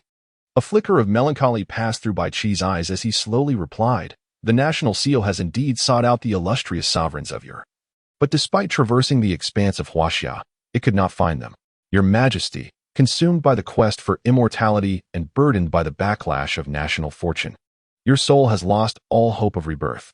As for Crown Prince Fusu, had he risen in arms alongside Meng Tian, regardless of whether success was attainable, the national seal would have aided him. Yet, he, by his own hand, buried all possibilities. When discussing this ancestor, Qin Yi found himself at a loss for words. Young Master Yi, this realm, and even this part of existence, are far more intricate than they appear. The pursuit of immortality that His Majesty once sought may still present you with opportunities. Upon hearing this, Qin Yi was suddenly struck by a thought. Was it possible that this mystical world of Shenzhou was not an ordinary realm? Noticing the inquiry reflected in Qin Yi's expression, Bai Qi merely shook his head slightly, choosing not to elaborate further, assuring that in due time, young master would come to understand. I observe that the young master seems to possess scant knowledge regarding the military merit system of our great Qin. Therefore, I implore you to commit to memory the forthcoming details I shall disclose. Ordinary soldiers ascend through personal feats of valor. Yet once one ascends to the rank of a commander, the criteria shift away from individual prowess or the number of enemies slain. Instead, the accomplishments of their subordinate troops, as well as the casualties and losses incurred during engagements, become the pivotal factors in determining a commander's elevation. Bai Qi meticulously elucidated the intricacies of the military merit system of the great Qin to Qin Yi. What Qin Yi needed to do was to retain this information and make subtle modifications before implementing it within the army. After all, the merit system is intended to bestow titles, and as of now, Qin Yi lacked the capital to confer such honors upon his subordinates, thus he could only make adjustments. With that said, it is time for you to return. Upon these words, Qin Yi's figure abruptly vanished from the spot, leaving Bai Qi alone. Seated at the foot of the altar, gazing at his increasingly ethereal form, Bai Qi let out a sigh. It would not be long now. The following day, upon the soft couch, Qin Yi abruptly sat upright, recalling how he had once again been drawn to that enigmatic place. And the conversation with Bai Qi gradually resurfaced in his mind. It was no wonder that in such a small locale as Lin County, figures like Li Tsunxiao and Jian Wei could appear simultaneously. Qin Yi murmured to himself, pondering that since there was no need to worry about loyalty, the previous plan required a revision. Initially, he had intended to march with an army of 10,000, besieging each county in succession. However, with the emergence of Li Tsunxiao, the potential benefits of a divided offensive truly captivated Qin Yi's imagination. Attacking county by county would be excessively time-consuming and could lead to a loss of opportunity. The imperial army could arrive at any moment, leaving him little time to bolster his forces. Therefore, If he were to split his troops into two contingents and swiftly seize territory and population before the imperial forces arrived, he would be better positioned to mount a resistance by the time they did.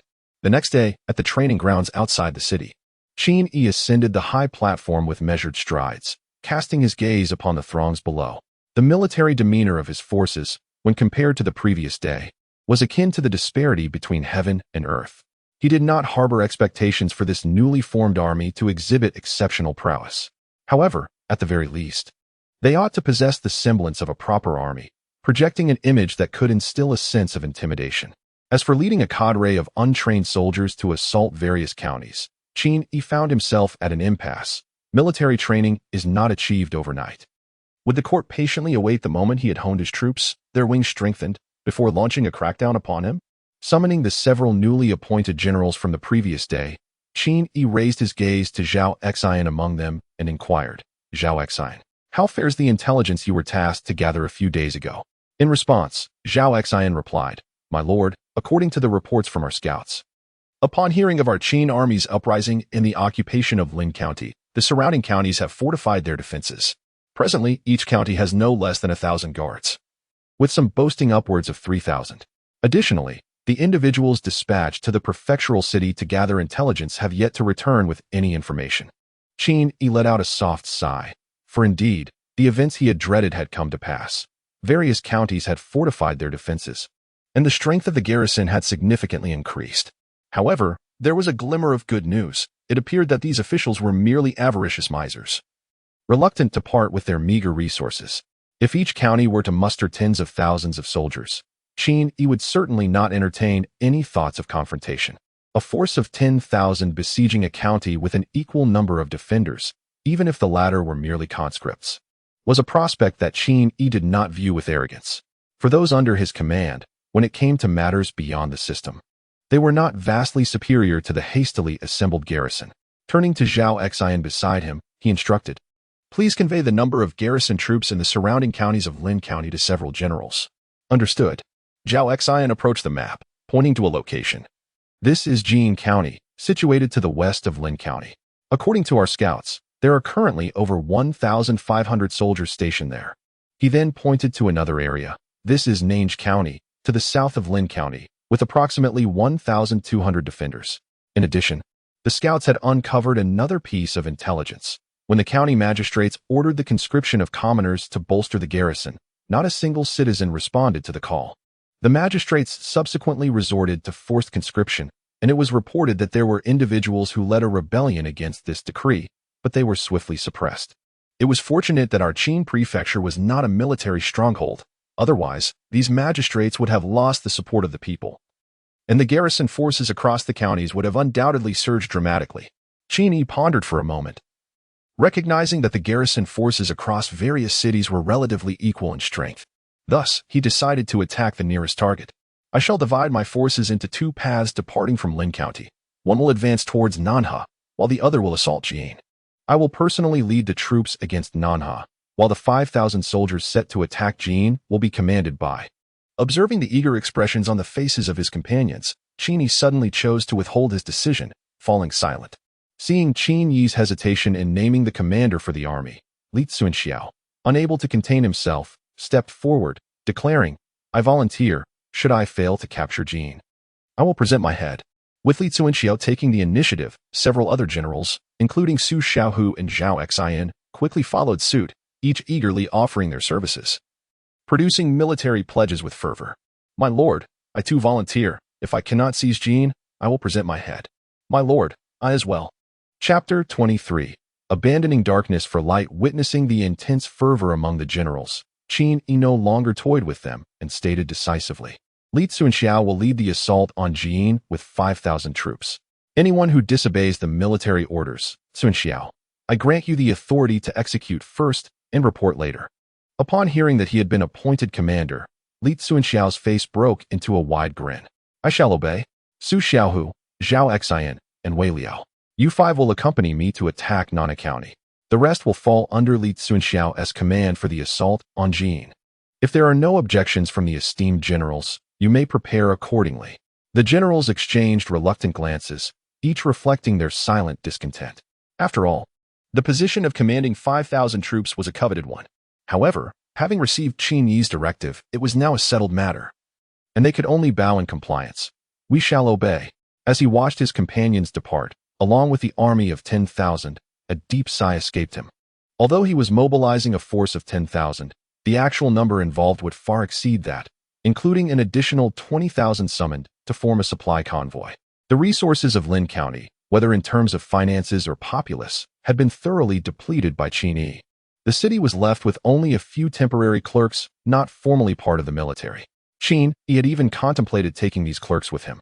After all, should he suffer defeat in his campaigns against the counties, Lin County, now bereft of able-bodied men, would hardly sustain his resurgence. Lin County had, in truth, become a pawn of little consequence in Qin Yi's strategy. The inhabitants of Lin County remained blissfully unaware, with a single misstep, that could unwittingly open the gates to hell. Should the Qin army falter, what fate awaited the elderly, women, and children left behind? Qin Yi understood this dilemma, yet he chose to proceed nonetheless. After my demise, who cares if floods rage?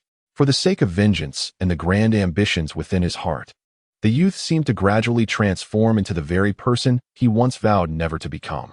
How far is it to Nana County? Replying to my lord, it is still over 20 miles to Nana County. Increase the pace of our march. Understood. As dusk descended, Qin Yi and his companions finally arrived at Nine County. Fortunately, the Qin army was not clad in armor, for otherwise, they would have certainly been unable to reach Nine County today. Upon the city walls, the county magistrate gazed down at the thousands of men not far below, his heart gripped by profound fear. This small town could muster only a little over 1,000 defenders, all hastily conscripted and ill-prepared. How could he possibly ensure that the city would not fall without reinforcements? You are all subjects of the Liang Kingdom. It is only due to the deception of treacherous individuals that you have committed such a heinous act. If you lay down your arms and surrender to the court, I shall hold no grudges against you. It is not too late to abandon the darkness and embrace the light. Young and impetuous, Su Xiaohu, witnessing the magistrate's increasing fervor, immediately retorted with indignation, My lord, allow me to lead the charge. In no more than an hour, we shall surely seize this city. Qin Yimo remained silent, merely gazing at the county magistrate atop the city wall, who was brazenly spouting words intended to sow discord among his troops, his eyes filled with a chilling disdain. At this moment, Zhao Exine quietly produced a longbow and approached Qin Yimo, respectfully proposing, My lord, this treacherous official serves no purpose. It would be better to let me take his wretched life. Qin Yi glanced at the longbow in Zhao Exine's hand, expressing his surprise. You are still adept at using the bow? Zhao Exine, while drawing the bow and nocking an arrow, replied to Qin Yi beside him, In my youth, I delighted in tinkering with such things alongside my elder brother. Not to boast of hitting the bullseye from 100 paces, but I am confident I can strike the head of that county magistrate's dog with ease. Qin Yi was still contemplating whether to let Zhao Exine take a shot at it. After all, if he succeeded, it would be a joyous occasion for all. Conversely, if he failed, it would merely serve as a source of ridicule, detrimental to the morale of his troops. Everyone here was a citizen of Liang, and it was not too late to abandon the darkness for the light. At that moment, the voice of the county magistrate echoed once more. Qin Yi, no longer hesitant, nodded at Zhao Exine, granting him the liberty to act. With a swift release of the top bowstring, Zhao Exine's arrow shot forth, hurtling toward the county magistrate, who was still prattling on. In an instant, the magistrate, who sought to quell the conflict with mere words, was silenced by a piercing sound. And then there was nothing more to be said. The county magistrate had been slain by the rebels. With the magistrate dead, what would become of the rebels outside the city? Rebels? No, they were the righteous army. Should we not surrender? We have barely eaten since taking this position. Let us not lose our lives in vain. Yes, let us surrender. What was it called again? The magistrate just mentioned it. Abandoning the darkness for the light. Seeing Zhao Exine not only skilled in martial prowess, but also in archery, Qin Yi could not help but exclaim inwardly, What a treasure I have found. Realizing the magistrate was dead, and chaos would ensue within the city, Qin Yi spurred his horse forward, closely followed by Dian Wei. Coming to a halt at a safe distance, Qin Yi called out to the soldiers on the city wall, Listen, people of the city, we, the Qin army, oppose the tyrannical Liang and seek to eradicate those who oppress the common folk. You are merely conscripts forced by that magistrate. Why throw away your lives for such a worthless official? Surrender the city, and you shall be spared. Su Xiao, who swiftly echoed his sentiments. Surrender the city and avoid death. Behind them, the Qin soldiers, witnessing that no battle had yet commenced, began to murmur among themselves, a bunch of cowards. My family is waiting for me to expand our land. Yet, the prospect of capturing Nange County filled the Qin soldiers with genuine joy, prompting them to chant in unison, surrender the city and avoid death. Observing the disarray atop the walls, Qin Yi prepared to stoke the flames of urgency further. I shall grant you a quarter of an hour. When the time is up, we shall storm the city. With that, he drew his long sword, its blade pointed directly at the soldiers above. Behind him, Su Xiao, who raised his peculiar dual blades, and shouted, "Kill!" The thousands of Qin soldiers responded in chorus, "Kill! Kill!" The defenders atop the walls trembled at the thunderous battle cries. Should we not surrender? With so many of them, how can we hold our ground? Master Xiao, what should we do? Should we surrender or hold the line? Yes, let us heed Master Zhao's counsel. The individuals atop the city wall all directed their gaze toward an elegant middle-aged man among them. Noticing that the crowd's attention was wholly focused on him, the man known as Lord Xiao could no longer maintain his pretense of silence. He glanced down at Qin Yi and the others, who, having executed the county magistrate before the battle had even commenced, were currently riding high on the wave of morale within the Qin army. Meanwhile, his own side consisted merely of a rabble, coerced and lured into service by the magistrate's threats. How could they possibly compare to the living forces outside the walls? Moreover, with the magistrate's untimely demise, the garrison within the city was steeped in trepidation, each soldier contemplating surrender. The suggestion for him to devise a strategy was little more than a plea for consolation. Should he insist on holding the city, he would soon find himself forcibly removed by the very soldiers he commanded, his head offered as a token of loyalty. Considering this, Lord Xiao arrived at a resolution. As but a minor county official, earning a meager salary, what was there for him to risk his life for? Chapter 24. Xiaohe. Strangely, as he gazed at the youth outside the city, a subtle longing to draw near stirred within him. Surrender. He commanded that the city gates be opened to welcome the rebel forces within. The county clerk, witnessing Lord Zhao's intent to open the gates and surrender, became anxious. He was well aware of the reputation of the Qin army outside. Given his notorious behavior of oppressing both men and women alike, even if they surrendered, he knew they would inevitably face repercussions. There would always be a pretext for retribution. We cannot surrender. The magistrate has already sought aid from the prefect, and the prefect's forces would surely be en route to quell the rebellion. If we can hold the city until reinforcements arrive, the rebels outside will pose no threat. Seeing the garrison soldiers wavering, Lord Xiao urged them, consider, can we truly defend the city before the prefect's army arrives? Look closely at the rebel forces outside. Given their discipline, do you genuinely believe you can withstand them? At this moment, Lord Xiao laid aside his peculiar feelings, having already declared his intention to surrender. He recognized there was no turning back. The clerk, who had always clashed with him, would undoubtedly seize the opportunity to disparage him to the prefect if the latter's forces eliminated the rebels. In such a case, he would find it impossible to escape his fate. Dear friends, do you wish to entrust your lives to the uncertain arrival of the prefect's reinforcements, of which we know neither the timing nor even their likelihood? Time is running short, and each of your lives rests firmly in your own hands. There is but one life to live. Lord Xiao assessed this assembly, recognizing that they were not fiercely loyal to the court. Thus he had no qualms about their potential surrender. Casting a glance at the county lieutenant, who had remained taciturn since the magistrate's death, Lord Xiao seized the moment to stoke the flames of urgency. Brother Lin, your wife is nearing her time, is she not? Upon hearing this, County Lieutenant Lin was taken aback, his entire being trembling as he recalled the image of his wife, heavy with child, tirelessly laboring for his sake. A flicker of determination flashed in his eyes. Seize this man, he commanded, pointing decisively at the chief scribe. He then instructed his subordinates, open the city gates. Outside the city, Qin Yi observed the gates swinging wide open, a smile unconsciously blossoming on his face. He aspired to conquer the entirety of Qin Prefecture. Yet the mere 10,000 troops under his command were woefully inadequate. If each city captured came at the cost of significant losses, it would undoubtedly impede his progress. Ironically, what he lacked most at this moment was time.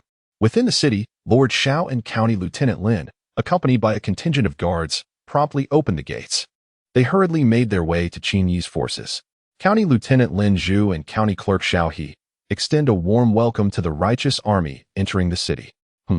Xiaohe, Upon hearing this name, Qin Yi felt a jolt in his heart, and the national seal within his mind quivered faintly. Qin Yi suddenly comprehended that the individual before him, who claimed to be Xiao He, was not merely a namesake but indeed the renowned Xiao He of the Han Dynasty. Lin Zhu and Xiao He, observing that the leader of the righteous army remained utterly motionless, neither summoning them to rise nor permitting anyone to enter the city, were engulfed in profound confusion. Yet, at that moment, both refrained from making any movements out of caution. Qin Yi cast a deep glance at Xiao He, choosing silence as he gestured for Su Xiaohu to approach his side, lowering his voice to instruct, send someone ahead into the city to investigate. As he spoke, he subtly indicated the two kneeling figures on the ground. Despite possessing the imperial seal, he was aware that Xiao He was not yet one of his subordinates, and thus, it was prudent to maintain a degree of vigilance. Upon receiving the cue from Qin Yi, Su Xiaohu quickly comprehended the unspoken command and promptly bowed before departing to arrange for personnel. Turning his attention to the two prostrating individuals, Qin Yi then spoke in a gentle tone, "Please rise, esteemed sirs." Qin Yi merely cast a glance at Lin Zhu before shifting his attention to Xiao He. "Mr. Xiao, is it?" Upon being addressed by Qin Yi, Xiao He promptly replied, "I dare not claim such an honor. I am but a humble county official, unworthy of the title gentleman." Qin Yi dismounted gracefully, handing the reins to a soldier behind him. He approached Xiao He, a smile of warmth gracing his features, and remarked lightly, "County magistrate? It seems to me that the Liang kingdom is lacking in discernment regarding talent." At that moment, Su Xiaohu arrived beside Qin Yi and said, "My lord, we may enter the city now." The implication of his words was that there was no danger within the city.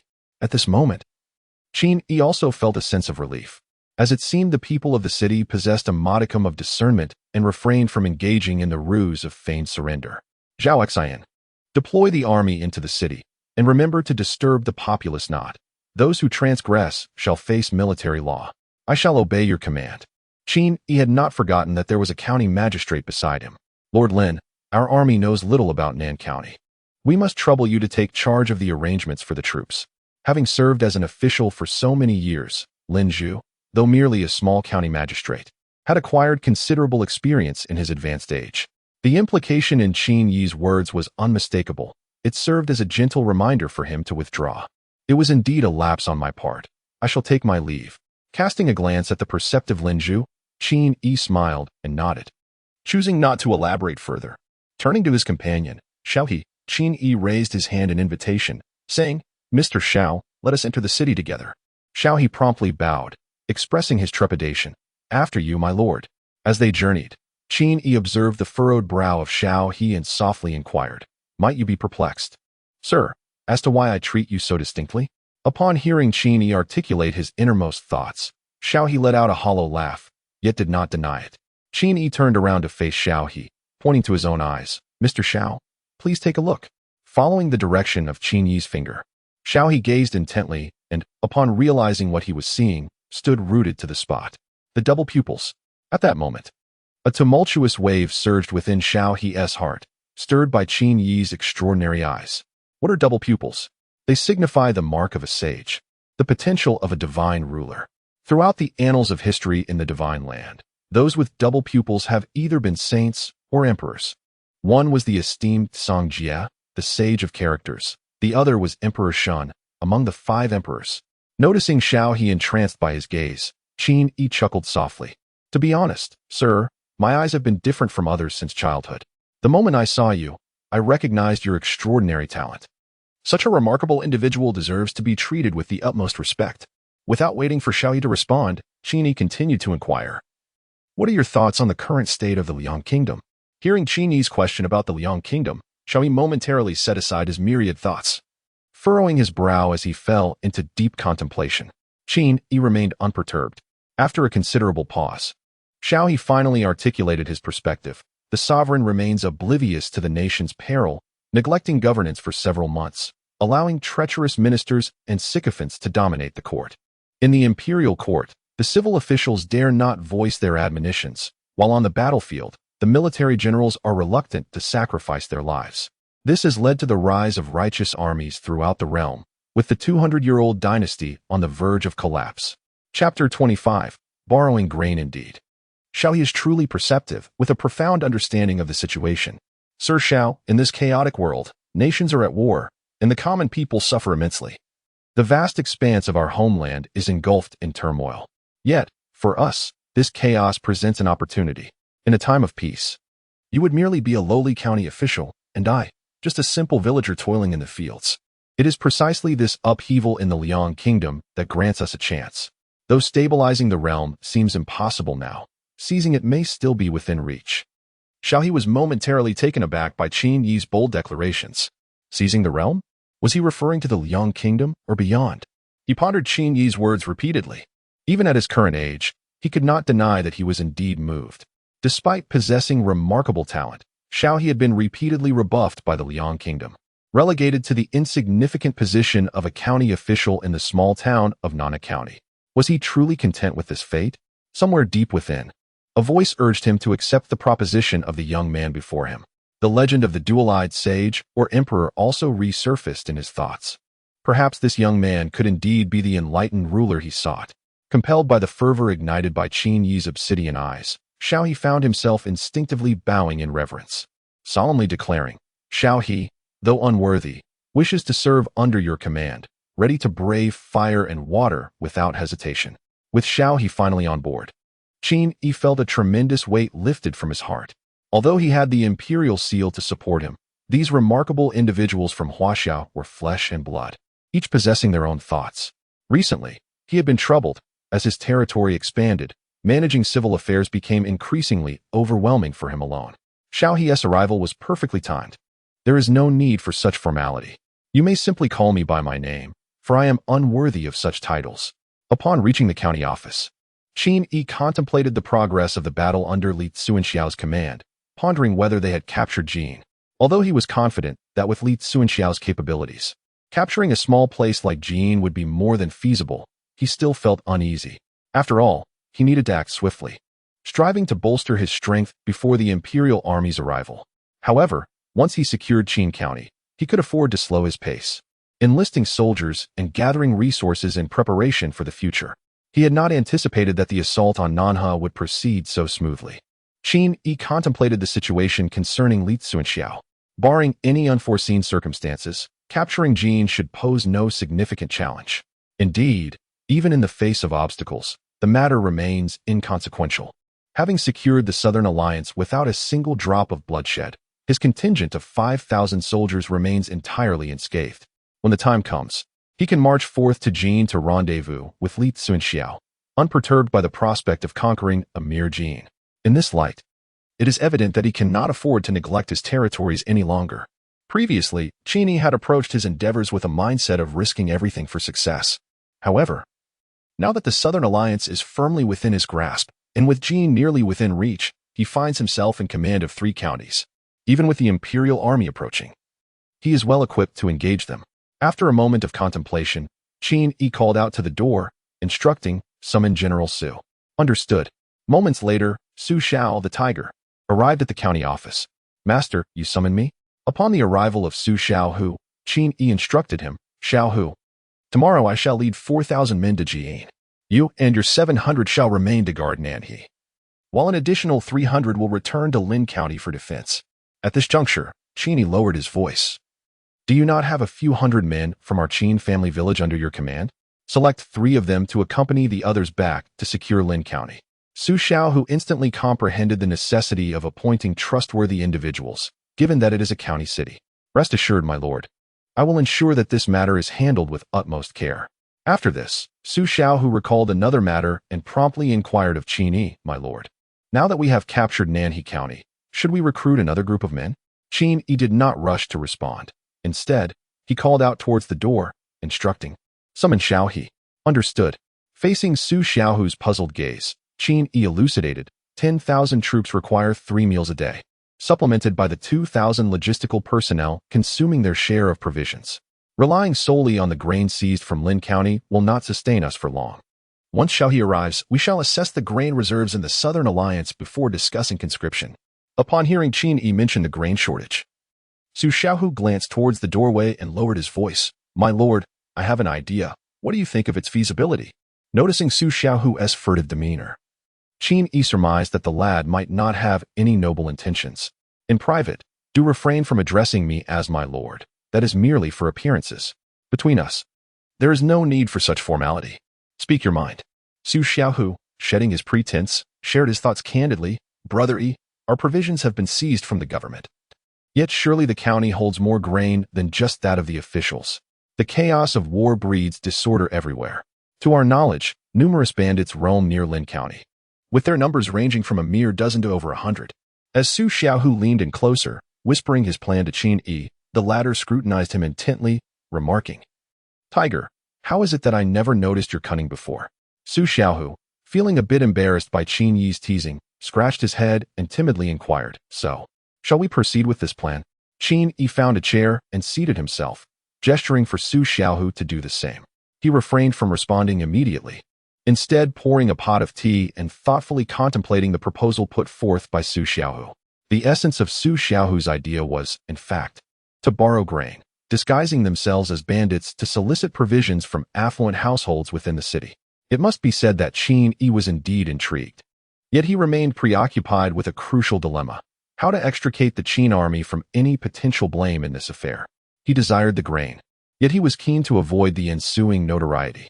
The notion of the Southern Alliance, with its 5,000 troops stationed, being plundered by bandits was utterly absurd. No matter how one considered it, this matter would inevitably implicate the Qin army. Moreover, this scheme resembled a one-time transaction.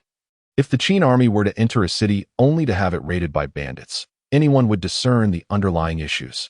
After much contemplation, Qin Yi resolved to bide his time, awaiting the arrival of Xiao He before making any further plans. Should the grain supply in the Southern Alliance prove to be barely sufficient, he would reserve this opportunity to borrow grain for a later date, perhaps when they encountered a larger city. How substantial could the resources of a prominent family in an obscure county truly be? "My lord, Xiao He requests an audience. Enter." As Xiao He stepped inside, Qin Yi gestured for him to find a seat at his leisure, his demeanor exceedingly genial. Su Xiaohu reflected on Qin Yi's unusual demeanor towards this middle-aged man during their recent encounter outside the city. Feeling a sense of perplexity, why did Yi Gu regard this individual with such esteem? Chapter 26.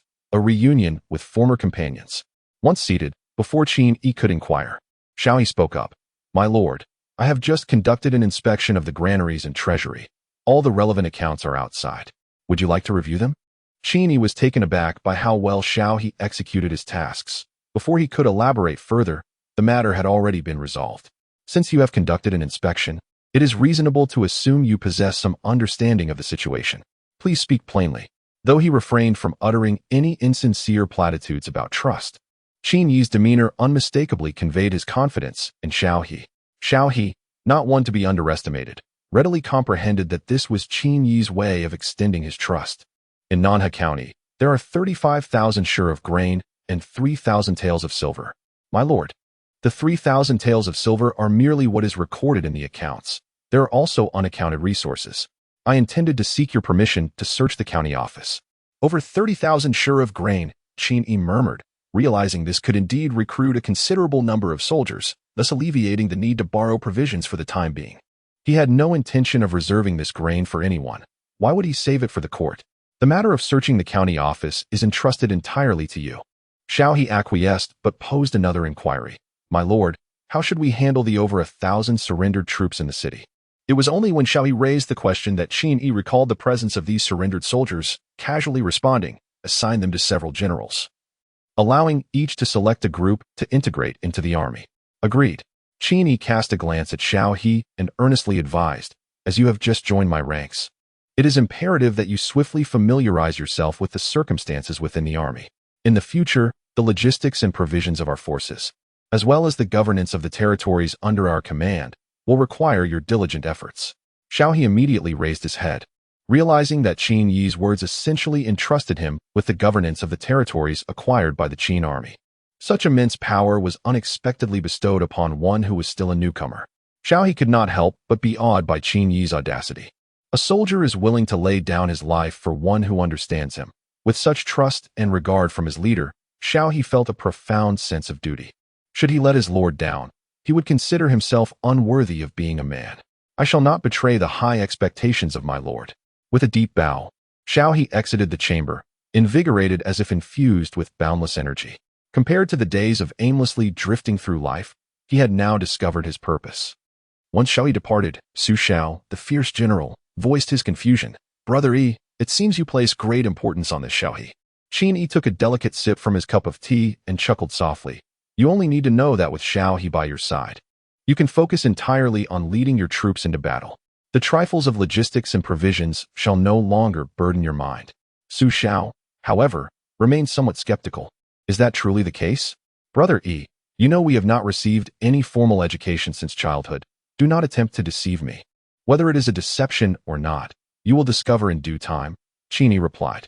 By the way, regarding the wealthy gentry in the city, if they remain sensible and compliant, you may choose to ignore them for the time being. Conversely, you must handle them as you see fit. One thing you must remember, once blood is shed, it is imperative to eradicate the root of the problem. Qin Yi was acutely aware that his brother was no paragon of virtue. Should anyone cross him in Nange County, the consequences would undoubtedly be dire. Yet, given Su Xiaohu's youth, Qin Yi harbored concerns about his recklessness. During this period of his stay in Nange, he instructed that no time be wasted. He would allocate all the financial resources of the city to him, urging the recruitment of an additional 5,000 men. Brother Yi, what if we were to enlist 2,000 more? Only 5,000, neither more nor less.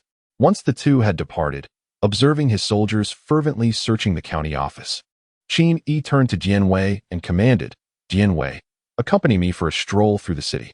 As you wish, Jianwei replied, clasping his fists in acknowledgement. Qin Yi strolled down the bustling street, closely followed by Jianwei. This scene unfolded before the eyes of onlookers, a strikingly handsome young man clad in black, trailed by a burly figure, whose fierce countenance exuded an air of menace. Meanwhile, lurking in the shadows, a ghostly figure in white mirrored their every move. As Qin Yi meandered through the county of Nanha, dusk began to envelop the town. A chill pervaded the air, likely a consequence of the unsettling news regarding the siege by the Qin army, leaving the streets unusually desolate. Suddenly, a familiar voice pierced the silence, not one that Qin Yi recognized, but rather the sentiment encapsulated within it struck a chord with him. Have mercy. I haven't eaten in 2 days. Not far off, a frail beggar was beseeching the few hurried passers-by with palpable desperation. Witnessing this scene, Qin Yi was transported back to his own beginnings, when he too had experienced such humiliation. Initially, he had struggled to lower his pride, awkwardly squatting on the ground with a battered bowl before him, unable to muster the courage to call out for alms. Observing him remain there for an entire afternoon without success, a fellow beggar, moved by pity, approached and said, You must be new to this trade, young brother. In our line of work, one must raise their voice and evoke sympathy. Perhaps sensing Qin Yi's plight, the beggar retrieved a half-eaten bun from his pocket. After a moment's hesitation, he tore off another piece, which he then tossed into Qin Yi's bowl, saying, Consider this alone. Should you procure anything, do remember to repay me. The beggar's expression was one of heartfelt sorrow as he gazed at Qin Yi. As Qin Yi gazed at the half-eaten bun in his broken bowl, a wave of melancholy washed over him. He had once thought that being a beggar was the height of humiliation, yet he now realized that it was not the most degrading aspect of his circumstance. What was truly shameful was that, as a beggar, he found himself reliant on the charity of others. Pushing aside the painful memories that lingered in his mind, he cast a deep glance at the beggar not far away, then turned toward the county office, his mind no longer preoccupied with aimless wandering. Jianwei, return and inform Xiao Hu to summon all the beggars in the city. Those who wish to join the Qin army and meet the qualifications shall be recruited. The rest will be given opportunities to find work that can sustain them. As for those who are complacent and resigned to their fate, let them fend for themselves. Should any of them, having received the grace of the Qin army, dare to commit crimes, they shall be dealt with accordingly. Understood. Jianwei promptly nodded in agreement. Qin Yi had become a beggar out of sheer necessity. As an outsider in an unfamiliar land, no one would employ him. Thus, he had no choice but to beg for sustenance. Observing his former companions, Qin Yi resolved to provide them with a means of livelihood. But whether they could seize this opportunity would depend on their own resolve. On the following day, Qin Yi led his army of over 5,000 toward Jin. The more than 1,000 local militia troops had also joined the Qin forces under his command. Given the proximity of the 3 counties, they arrived at their destination just as dusk began to settle. Master, we have arrived at Jin. A messenger called out from the front. Hearing the news of their arrival, Qin Yi ordered, Relay the command to rest on the spot. Send someone ahead to scout. I wish to know the state of the battle in Jin. Yes. Chapter 27, Joy. The capture of Jin City Master. Master, Jin has been captured by General Li, who is now awaiting at the city gates. As Qin Yi rested with his eyes closed, the soldier's exuberant voice dispelled the fleeting hint of drowsiness he had felt. Suddenly, Qin Yi sprang to his feet, a flicker of joy crossing his face. Congratulations, my lord, we have captured another city. The gathered crowd echoed their congratulations to Qin Yi upon hearing the news. Among the 12 cities of Qin County, the lord has already secured 3. It won't be long before the entirety of Qin County is firmly within his grasp. Meanwhile, Xiao He also clasped his hands in salute, joining in the congratulations. As the exhilaration gradually faded, Qin Yi understood that while acquiring 3 counties was indeed a cause for celebration, the paramount concern remained whether he could maintain control over them. To seize territory without the ability to defend it would be akin to drawing water with a sieve, ultimately futile. Send the order, we marched to Jin. Understood. The generals responded in unison, swiftly preparing their troops for departure. Observing Qin Yi's ability to temper his elation over the acquisition of 3 counties, Xiao Yi silently admired him. It is rare to find one of humble origins who, at such a young age, possesses such remarkable composure and discernment. At the city gate, Li Tsunxiao and a host of 1,000-man commanders stood at attention, awaiting Qin Yi's arrival. General, the lord has arrived. Spotting the figure in the distance amidst the swirling dust, Li Tsunxiao hurried forward. We await your command, my lord. No need for formalities, esteemed generals. Qin Yi dismounted and assisted each individual to their feet. For even trivial gestures can win hearts, so why not indulge in them? Grasping Li Tsunxiao's arm, Qin Yi inquired about the recent battle conditions. How did our forces fare in the assault on Jin? Li Tsunxiao promptly reported the casualties. 500 enemies were slain and over 1,000 captured, while our own losses amounted to more than 200, with over 100 dead and 30 severely wounded. The remainder sustained only minor injuries. Fortunately, the garrison at Jin consisted of hastily recruited soldiers, much akin to Qin Yi's own troops. The sole distinction lay in the Qin soldiers whose eyes gleamed with fervor when gazing upon their foes, contrasted by the enemy, who trembled under the piercing stares directed at them. This disparity stemmed from the differing institutional frameworks of both sides. The county magistrate has already been imprisoned, awaiting the lord's decision. At that moment, a general interjected, My lord, we owe much to General Li, who led the charge atop the city walls, sweeping down foes with his spear and creating an opportunity for our brothers to swiftly ascend the battlements. This strategy allowed us to seize Jin with minimal casualties. Indeed, the success of this battle is largely attributable to General Li, echoed several others in agreement. Qin Yi observed that Li Tsunxiao enjoyed the affection of the troops and was unperturbed, knowing that the national seal provided ample security. Despite his current comfortable circumstances and being well fed, he was not idle. Having achieved such significant merit, what rewards did Li Tsunxiao seek? However, upon hearing this, Li Tsunxiao replied with solemnity, engaging in battle and vanquishing foes is the duty of a humble general. What merit is there in discussing rewards? Qin Yi gazed at Li Tsunxiao with newfound admiration, chuckling softly, in my Qin army, rewards must accompany achievements as surely as penalties follow transgressions. Your remarkable contributions cannot go unrewarded. Yet, a sense of perplexity befell Qin Yi as he pondered the nature of the reward. What could he possibly offer? Monetary compensation? Such sordid material could hardly serve as a fitting acknowledgement. In truth, it was not merely a matter of principle. Qin Yi found himself lacking in funds.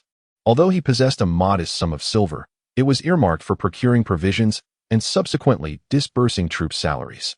To reward Li Tsunxiao with silver would be inadequate. He could not afford to be stingy, nor could he lavish too much. Perhaps a wife for Li Tsunxiao? Yet, where could Qin Yi find a suitable woman at this moment?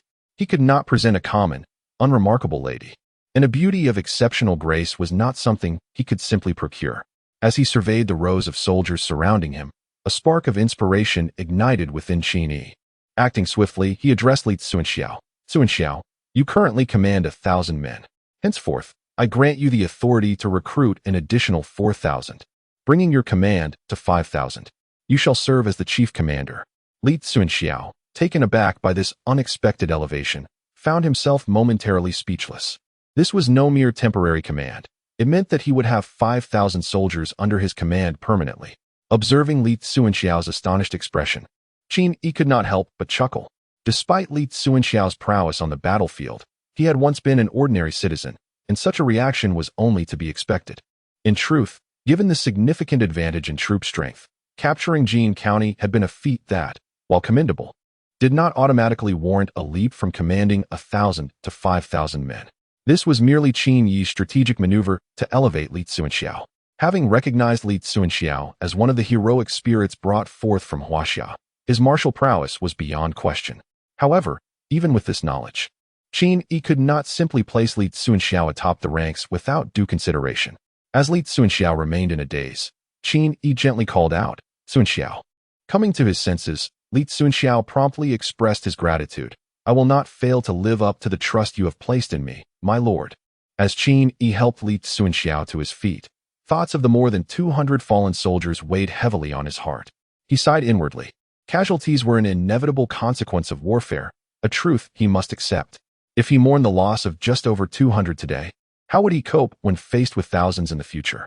The compensation for the fallen soldiers' families must be delivered within a fortnight, and any military rank held by the deceased shall be passed on to their sons if they choose to enlist. Xiaohe, I entrust this matter to you. Please prepare the compensation roster for my review, he instructed. The assembled generals listened to Qin Yi's words with deep respect. Such consideration for the fallen was unprecedented throughout the realm. The soldiers nearby were equally captivated by their youthful lord, realizing how fortunate they were to serve under such a wise ruler. To sacrifice their lives for such a discerning leader meant that their worldly concerns were alleviated. What regret could there be in death? O noble sovereign, for your cause, we shall brave the flames and plunge into the depths without hesitation, even at the cost of our lives.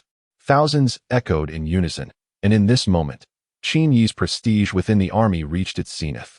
What matter if the command of troops is entrusted to another? Despite our vigilance by day and night, it is inevitable that there will be moments of oversight and failure to recognize the worthy. What Qin Yi desires is, in essence, military authority. The power to command rests solely upon his lips. With but a single command, the reins of power can swiftly change hands. Such is the demeanor befitting a true sovereign. Tsuanxiao, shortly you shall convey the circumstances of this city to Xiaohe, and then hasten to oversee the conscription efforts. Qin Yi instructed Li Tsuanxiao. Upon hearing his name invoked, Xiaohe, who was following closely behind Qin Yi, promptly stepped forward. We must trouble General Li once more. Li Tsuanxiao waved his hand dismissively, exclaiming with camaraderie, "We are all brothers here. There is no need for such formalities." The following morning, a voice announced, "My lord, Lord Xiao requests an audience." As Qin Yi entered the guest hall, he observed Xiaohe's face, marred by indignation, and inquired, "What troubles you? Have the rough soldiers in the army dared to defy you?" Xiaohe, regaining his composure, replied gravely, "My lord, the soldiers have treated me with respect and have not caused me any distress. Rather, there is another matter at hand. I undertook a nocturnal inventory of the grain supplies in the city, and to my astonishment, I discovered that the reserves in Jin exceed 70,000 shi. The population and arable land of Jin County are both inferior to those of Nange. How could this county possess such an abundance of stored grain?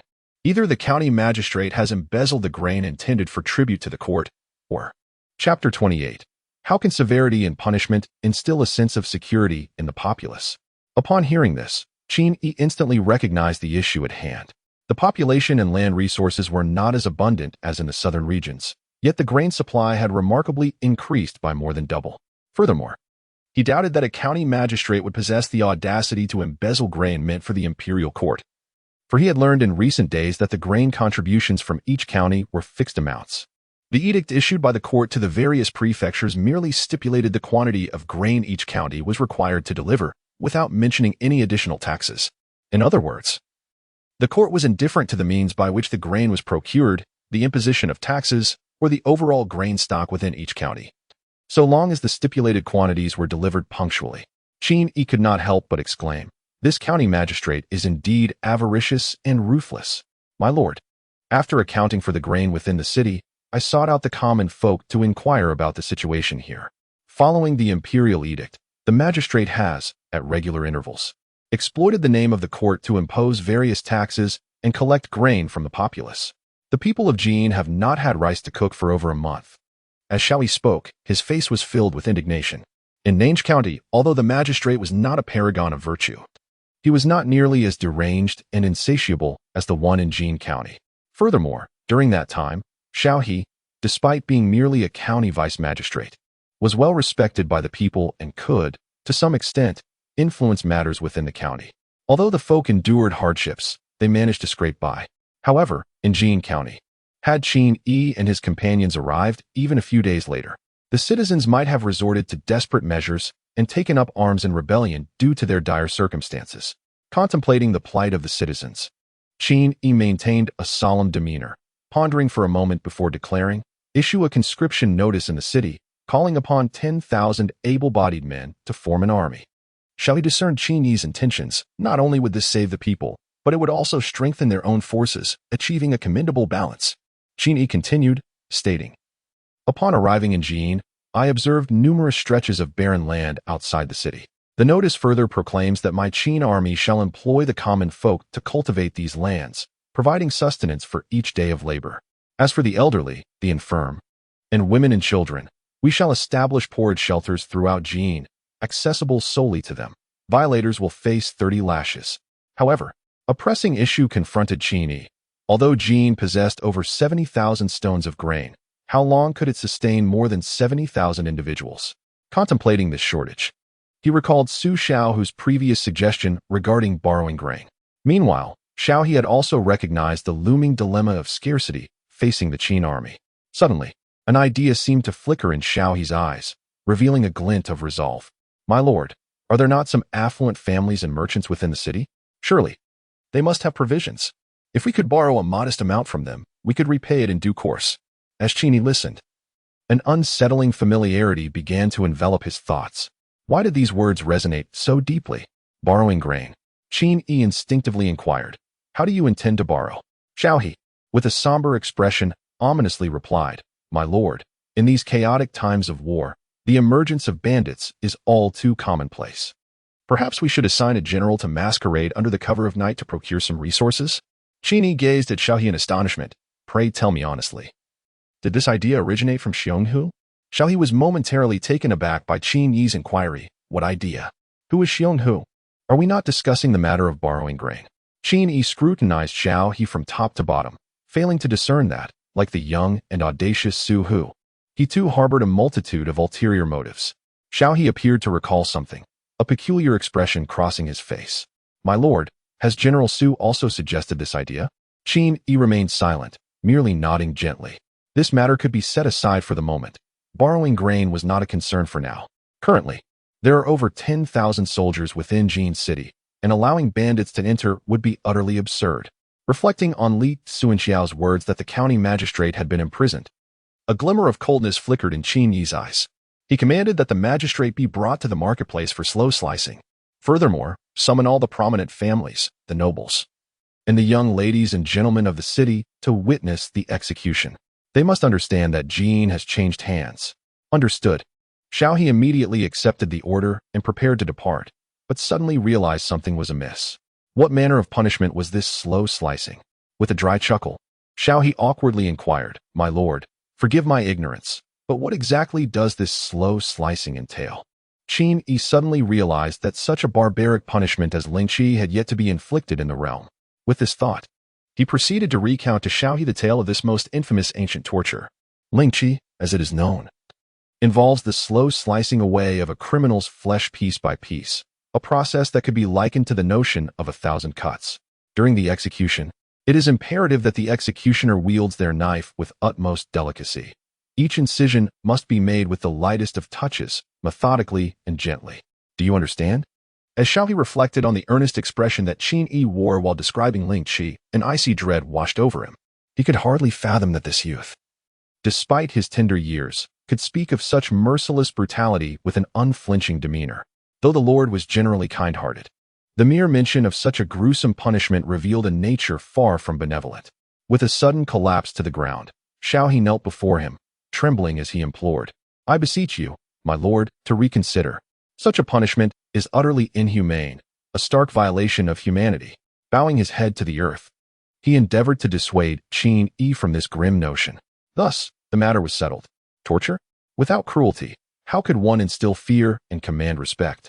Upon finishing his words, Qin Yi lifted his foot and departed. After all, no matter how the county magistrate struggled, he could not escape the inevitable fate of death. Was it not merely a change in the manner of his demise? If the magistrate's death could serve to intimidate some unscrupulous individuals, then it could be considered a final act of brilliance before his end. After Qin Yi departed, only Xiao He remained, kneeling on the ground. Time passed, and at last, Xiao He tremulously rose to his feet. Now that Qin Yi had made up his mind, there was nothing more he could do. The county magistrate was bound to suffer some retribution. In Chapter 29, Execution. In the marketplace, the common folk watched as the once haughty county magistrate, who had lorded over them with arrogance, was now disheveled and utterly humiliated, bound to a wooden pillar. They felt a sense of vindication. Look at this corrupt official. Today is his reckoning. My mother perished due to your cruelty. Shower, did you witness this? The good days of this scoundrel are over. On the platform, as Xiao He listened to the people's scornful jeers, the burden on his heart lightened somewhat. After all, to personally order such a cruel punishment weighed heavily on him. Use a sharp knife and flay him, but be gentle with your strokes.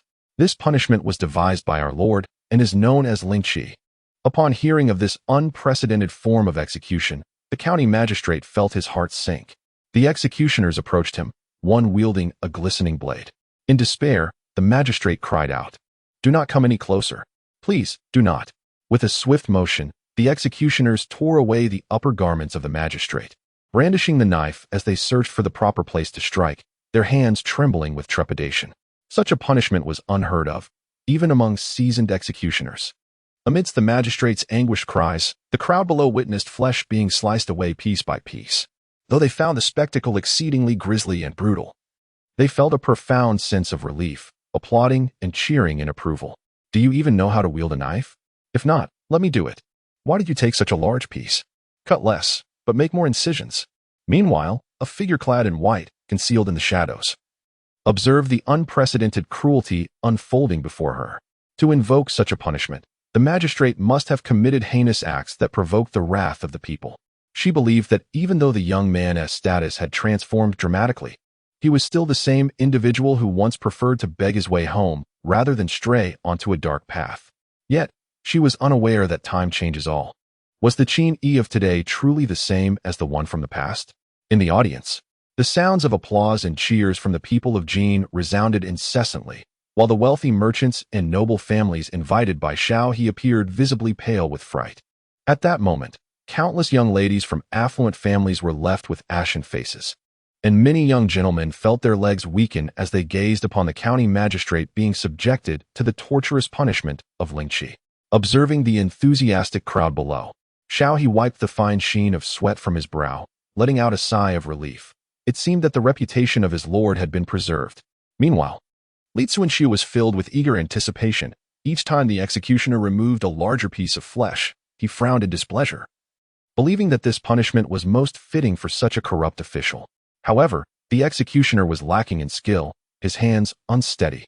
"Look, Sir Xiao, the county magistrate is nearly gasping for breath." Li Zuanxiao pointed at the almost lifeless Jin county magistrate. Hearing Li Zuanxiao's ferocious words, a fresh layer of sweat broke out on Xiao He's brow, for he knew the dire implications of such a star of calamity. Turning away, he ignored Li Zuanxiao, who continued to chatter on, lamenting the executioner's incompetence. With a deliberate swish of his sleeves, Xiao He stepped forward to the front of the stage and, with a powerful voice, proclaimed to the assembled populace, "Now, Jin County is under the governance of my Qin army, and its people shall henceforth be under our protection." Pointing at the county magistrate, he declared, "This man is the oppressor of the people and shall face his reckoning." The crowd erupted in jubilant cheers at Xiao He's words, though a few remained discontented. Glancing at the visibly perturbed wealthy merchants and noble families, Xiao He feigned ignorance and inquired, "Why do several of you appear troubled? Pray, do share your thoughts. If there are any grievances against my Qin army, feel free to speak candidly. My lord is known for his virtue and reason, and he will surely make a personal visit." What emerged from the mouth of a mere scholar resonated with an air of stern authority among the listeners. Li Zuanxiao regarded Xiao He, and the slight prejudice he held against him as a frail scholar began to transform silently. It seemed that this Sir Xiao was not merely a talkative and ineffectual scholar, As Xiao He appeared poised to confront the wealthy gentry, Li Tsunxiao immediately brandished the Yuang spear and approached him. His eyes, imbued with a menacing aura, scanned the affluent merchants present, the murderous intent within them glaringly evident. Below the stage, the 500 Qin soldiers Li had summoned were also acutely aware of the unfolding scenario, their eyes occasionally darting towards the platform, their grips on their weapons tightening instinctively. The daughters of the wealthy families, though somewhat timid, were not oblivious. They discerned the sinister undertones in Xiao He's words. It is often said that commoners should not contend with officials, although the merchants and noble families present were not mere lambs to the slaughter. The current Qin army was no longer the accommodating and agreeable entity it once was. My words may have been too severe. We are but humble merchants, striving merely to make a living. A pale-faced merchant interjected, attempting to defend himself, prompting a chorus of agreement from the other affluent attendees. A flicker of disappointment crossed Xiao He's gaze. Why had no one with a spine dared to speak out? With a reluctant glance at the group, Xiao He decided to no longer engage in pleasantries. His mission from the Lord remained incomplete. Before the crowd could catch their breath, Li Tsunxiao approached with a fierce countenance, inquiring how the lords felt about the proposed punishment of Lingqi. Under the eaves of power, they had no choice but to bow their heads. Although they harbored a deep-seated animosity towards Qin Yi, who had suggested such a gruesome punishment, and towards the intimidating Li Tsunxiao, they could only utter flattering remarks. Such severe punishments are befitting for corrupt officials. While Lingqi is indeed brutal, it is a fitting match for the fate of greedy officials. Such a punishment should exist only in the heavens. How many would dare to experience it on earth? As their enthusiasm grew, some even began to compose poetry. Oh, I did not expect the lords to hold Lingqi in such high regard. Given the chance, I shall certainly invite you to experience it firsthand. Li Tsunxiao's smile radiated as he observed the faces of those who turned ashen with fear. Just jesting, of course. Our Qin army is the most reasonable of all.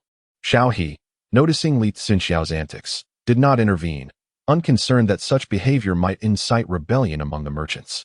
Should they dare to resist, he would not hesitate to advise Qin Yi to host a grand banquet in celebration. Resistance? What he truly feared was their acquiescence. Our Qin army is known for rewarding merit. My lord intends to hire the citizens of Jin to cultivate the land, and during this period, we shall provide them with 2 meals a day. Upon hearing Xiao He's words, many in the crowd displayed expressions of surprise. Yet some elderly individuals and frail women remained silent, their eyes betraying a hint of disillusionment. Chapter 30. What am I fighting for? The despondency and disappointment of the crowd did not escape the notice of Xiao He, yet he refrained from hastily divulging the commands of Qin Yi all at once. Hope, emerging from despair, leaves a profound imprint upon the human heart, does it not? Our forces shall augment by 10,000 men in Jin. And as for the treatment within the army, it entails 3 meals a day, the opportunity to vanquish foes and earn merit, and the possibility of land and promotion through valor. The prospect of joining the Qin army and receiving 3 meals daily sparked intrigue among the crowd. The implication that one could acquire land through acts of heroism on the battlefield was met with immediate inquiry. My lord, could you elaborate on the merit earned through slaying enemies? Asked one, while another inquired about the promotion through merit. Xiao He, unperturbed by the inquiries, welcomed the attention and kindly elucidated. 3 meals a day is self-explanatory, so let us discuss the merits earned through combat. On the battlefield, for each enemy slain, one earns a rank of military merit. This merit may be exchanged for an acre of land, which can alternatively be converted into silver, with 1 acre equating to 4 taels of silver. Now, regarding promotion through merit within our Qin army, any soldier who slays 5 foes not only earns 5 acres of land, but is also elevated to the rank of squad leader. 10 enemy kills warrant an advancement to the rank of sergeant. As Xiao He elaborated, the crowd began to grasp the implications. Not only could one acquire land through valor, but also ascend the ranks. A robust man, broad-shouldered yet with a pallid complexion, stepped forward and asked, My lord, may I join the Qin army now? An increasing number of sturdy men rose, all sharing the commonality of sallow faces and a slight unsteadiness in their gait, a testament to their laborious lives as farmers. Though their appearances suggested hardship, a few hearty meals would soon transform them into formidable warriors. When does the Qin army commence its recruitment? One man exclaimed, As long as there is food to eat, I possess ample strength. At this moment, Li Tsunxiao ceased his attention towards the wealthy gentleman nearby. turning his focus to the eager crowd clamoring to enlist, his eyes gleaming as he assessed their robust physiques. Cough, cough. Xiao He raised his hand to silence the commotion, clearing his throat. There is no need for haste. The recruitment will be conducted shortly by the military generals. The magistrate of Jin County, disregarding the plight of the impoverished populace, has imposed heavy taxes. Yet, our Lord, mindful of the dire circumstances, has decreed the establishment of porridge kitchens throughout the county, albeit exclusively for the elderly, the weak, women, and children. Those who violate this shall face 30 lashes. With the spring sowing fast approaching, any family lacking grain to plant may obtain seeds from the government. As Xiao He's words resonated throughout the venue, an immediate silence enveloped the crowd, plunging it into a profound stillness. However, this tranquility was swiftly shattered by a cacophony of voices that erupted into the air. The assembly of youthful men and middle-aged individuals did not express discontent at the Qin Army's benevolence in distributing gruel to the elderly, the weak, and children, for they were acutely aware that they themselves must cultivate the land to secure their sustenance. They were all grown men, possessing the strength of arms and legs. How could they humiliate themselves by competing with a throng of the frail and young for food? Such a disgrace was intolerable. Among the populace, there were certainly astute individuals who discerned the implications of General Qin Yi's actions.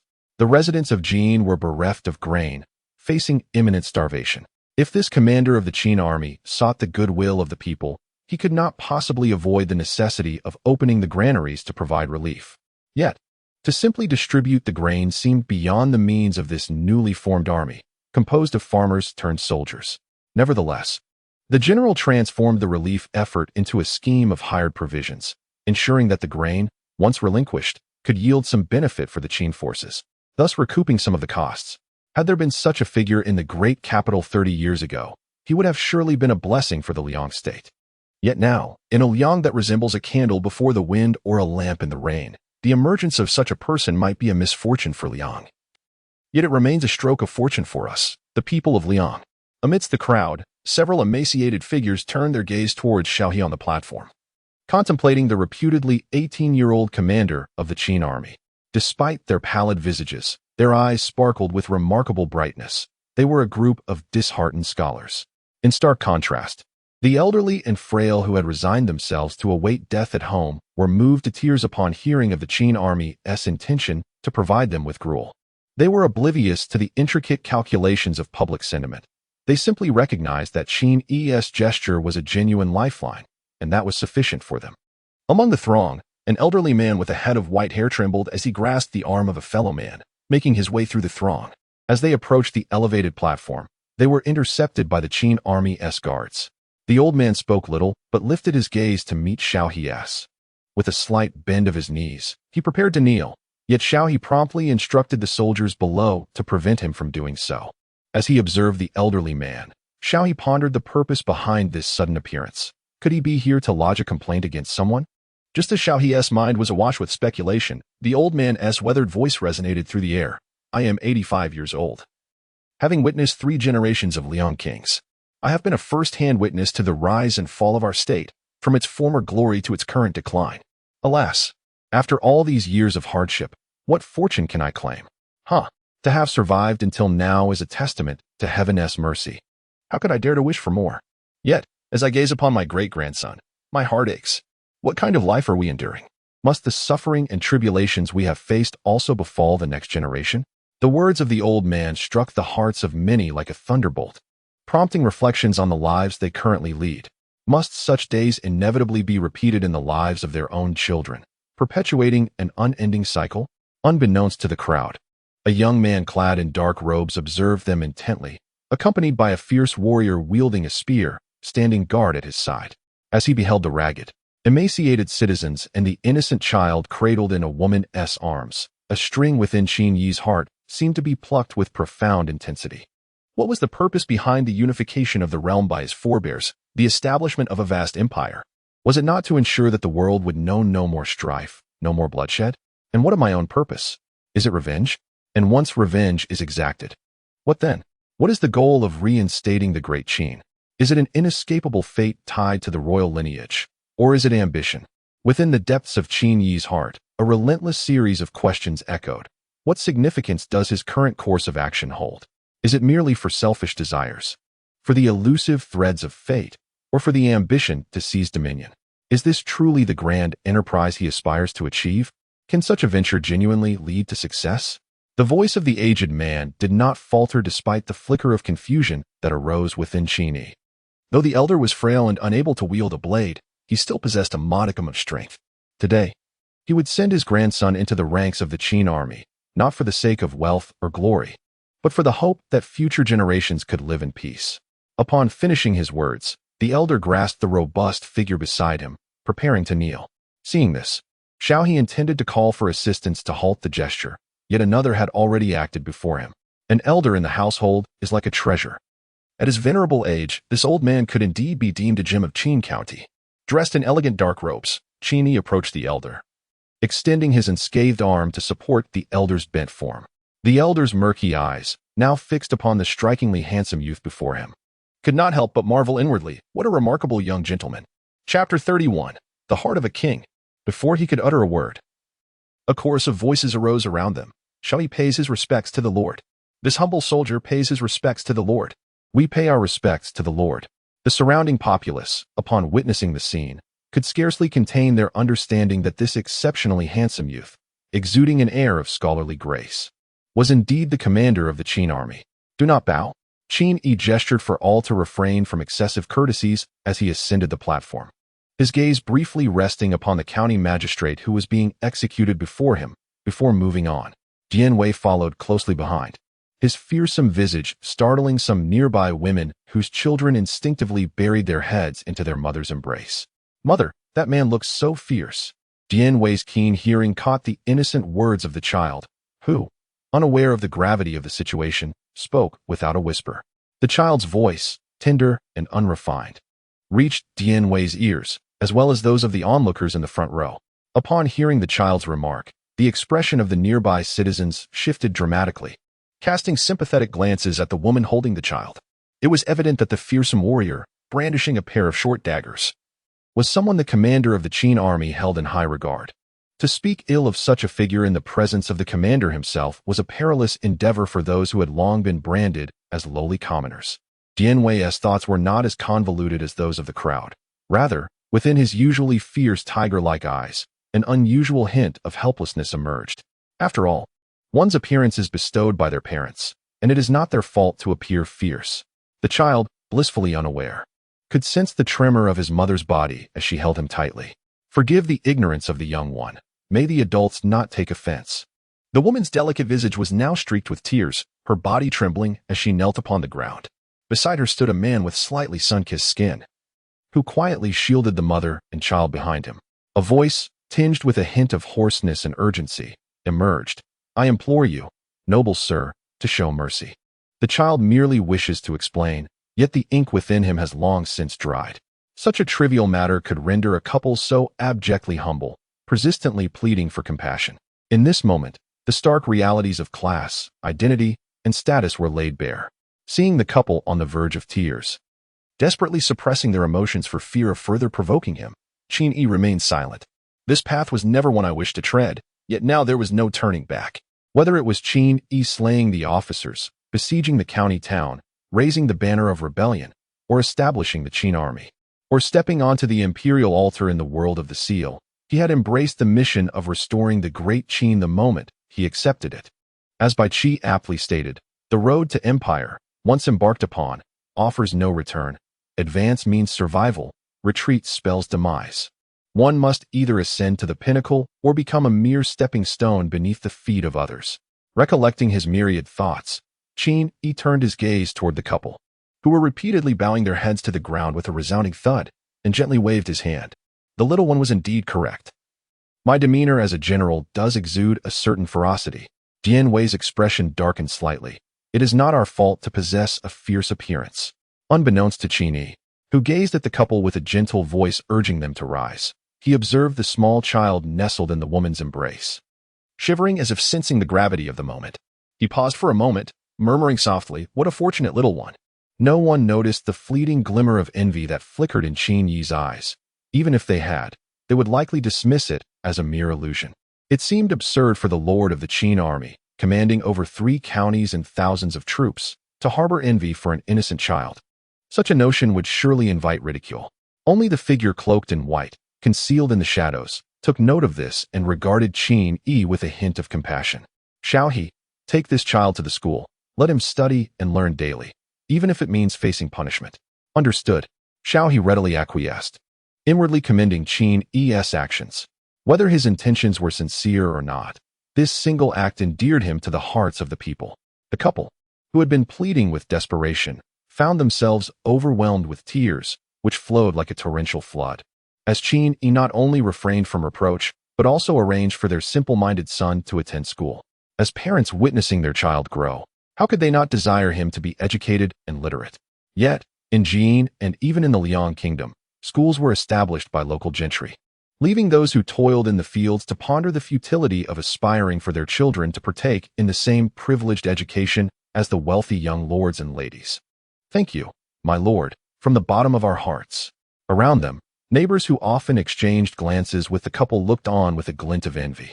However, none dared to entertain the thought of sending their own children to seek the same fortune, for although this lord of the Qin army appeared benevolent, there lay a distinction between casual words and deliberate actions. The respect afforded to a figure deemed a lord was not something they would gamble on lightly. Aware of the subtlety that could elude even the most astute, Qin Yi lowered his gaze, surveying the multitude of common folk below. Within his obsidian-hued eyes, a formidable aura emanated, as a hidden square seal, invisible to the ordinary, oscillated within. The previously clamorous din abruptly ceased. Fixating on the elder who had just recommended son, Qin Yi remained silent for an extended period. Finally, a voice, seemingly a soliloquy, resonated in the ears of the crowd. I am but a humble villager, destined to toil in the fields and labor in the mountains, caring for my aged father to ensure his twilight years are spent in peace. This chaotic era bears no relevance to me. Yet, to find oneself amid such turmoil and within this court, remaining aloof? How utterly absurd. The words of the elderly gentleman have awakened me. Must such a life persist into the generations of our descendants? The Liang Kingdom has already rotted to its core. Why should we not establish a new dawn? Let us overthrow this decayed and corrupt realm and forge a dominion that belongs to us. He harbored ambitions of kingship. Among the crowd, several scholars gazed at the striding Qin Yi, their expressions betraying their astonishment. Although the Liang Kingdom was presently beset by insurgent forces resembling a tempestuous storm, no one dared to overtly express their aspirations for the throne in such a public setting. Who in the realm of Shenzhou does not yearn for kingship? Yet, how many possess the courage to voice their regal ambitions? At Qin Yi's side, Shao He's countenance shifted dramatically.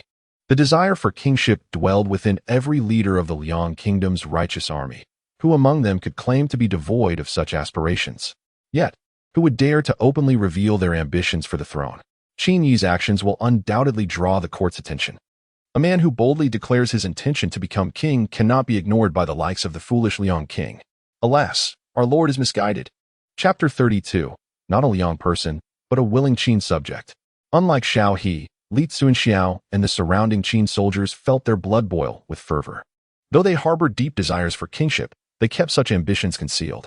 While it may be wise to remain subdued, there are times when respect triumphs over reason for soldiers. Amidst the crowd, Qin Yi's words shattered the prior silence, reverberating through the heavens with thunderous applause. Astonished by Qin Yi's audacity to reveal his royal aspirations in plain sight, the crowd remained oblivious to their own sentiments. Within their hearts, a flicker of admiration for the youthful figure on stage, barely in his teens, began to emerge. Suddenly, a shout erupted from the throng. To hell with the corrupt court. As long as the Liang Kingdom stands, I shall never know fullness. Revolt against Liang. Slay the Liang King. The phrase echoed in countless ears, piercing their hearts like nails. All they desired was a meal that could ensure their daily sustenance. If there was food to eat, who would dare to rebel? The families of those conscripted into labor, combined with the sight of a famished rat, reduced to mere bones and consumed by the family in desperation, served as a sharp reminder of their plight. Revolt against Liang. Slay the Liang King. Revolt against Liang. Slay the Liang King. One voice, then two, then three. As long as the Liang Kingdom persists, they face starvation. If they do not fight for a chance now, they will rue the day when hunger renders them immobile, cursing the Liang Kingdom for its tyranny.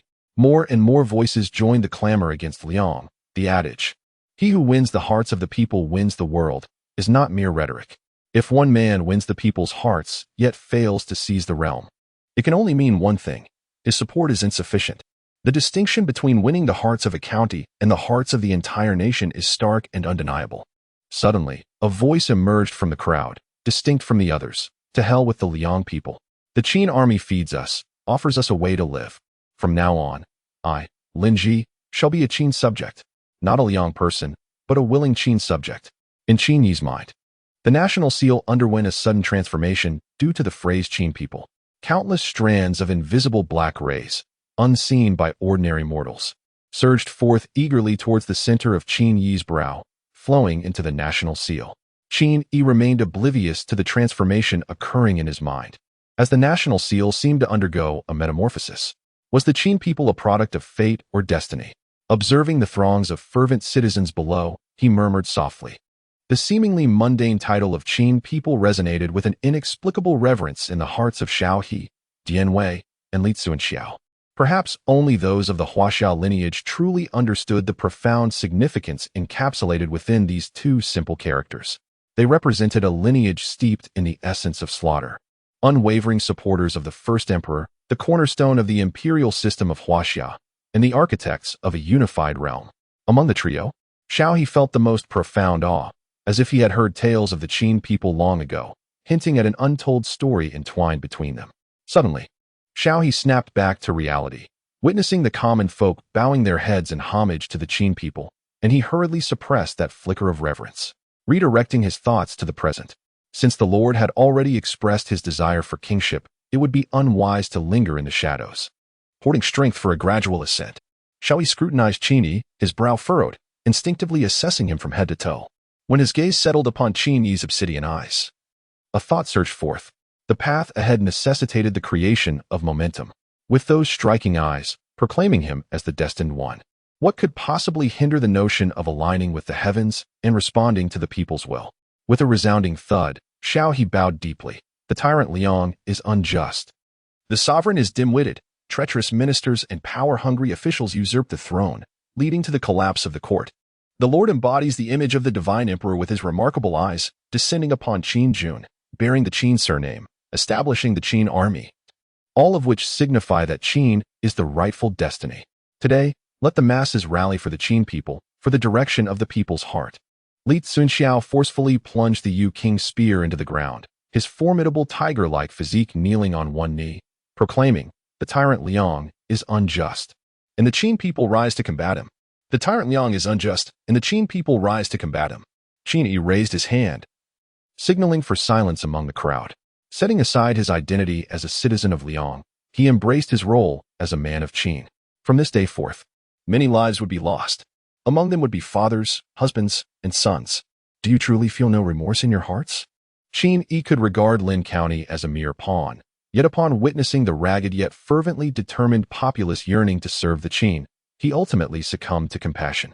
However, he underestimated these common folk. Though they were unlettered and lacked significant knowledge, they understood the grim reality. Without the arrival of the Qin army, they too would soon embark on the path of rebellion.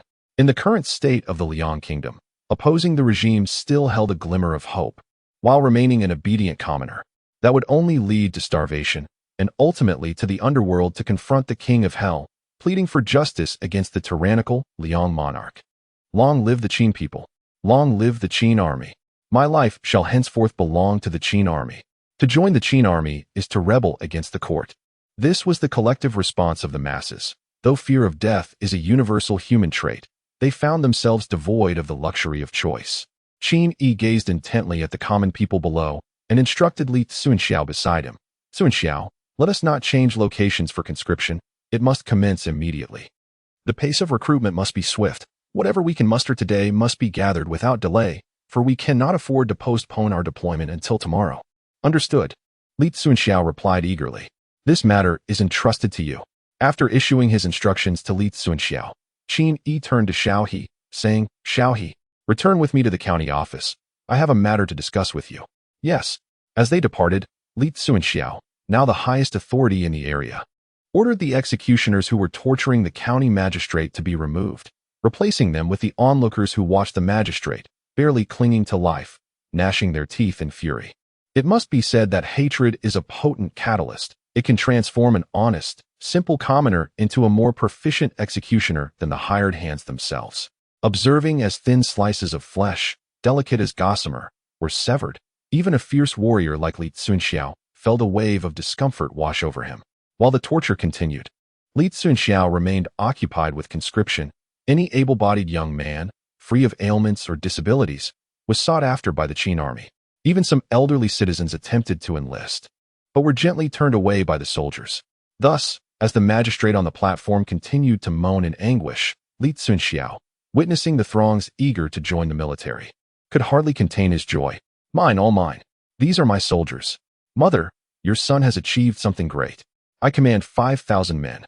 The enthusiasm of the recruits brought Li Tsunxiao great delight, yet many below were far from pleased. Madmen, a pack of lunatics. These soldiers of the Qin were courting their own demise, yet now they sought to drag us down with them. Among the crowd were the affluent merchants and noble families of Jin County, their faces dark and grim, reflecting their discontent. Some, with an eye on the future, began to ponder the inevitable repercussions once the imperial court dealt with the Qin army. They feared that the next step would be a purge of the remaining Qin loyalists. Chapter 33. Qin Guang proclaims himself king.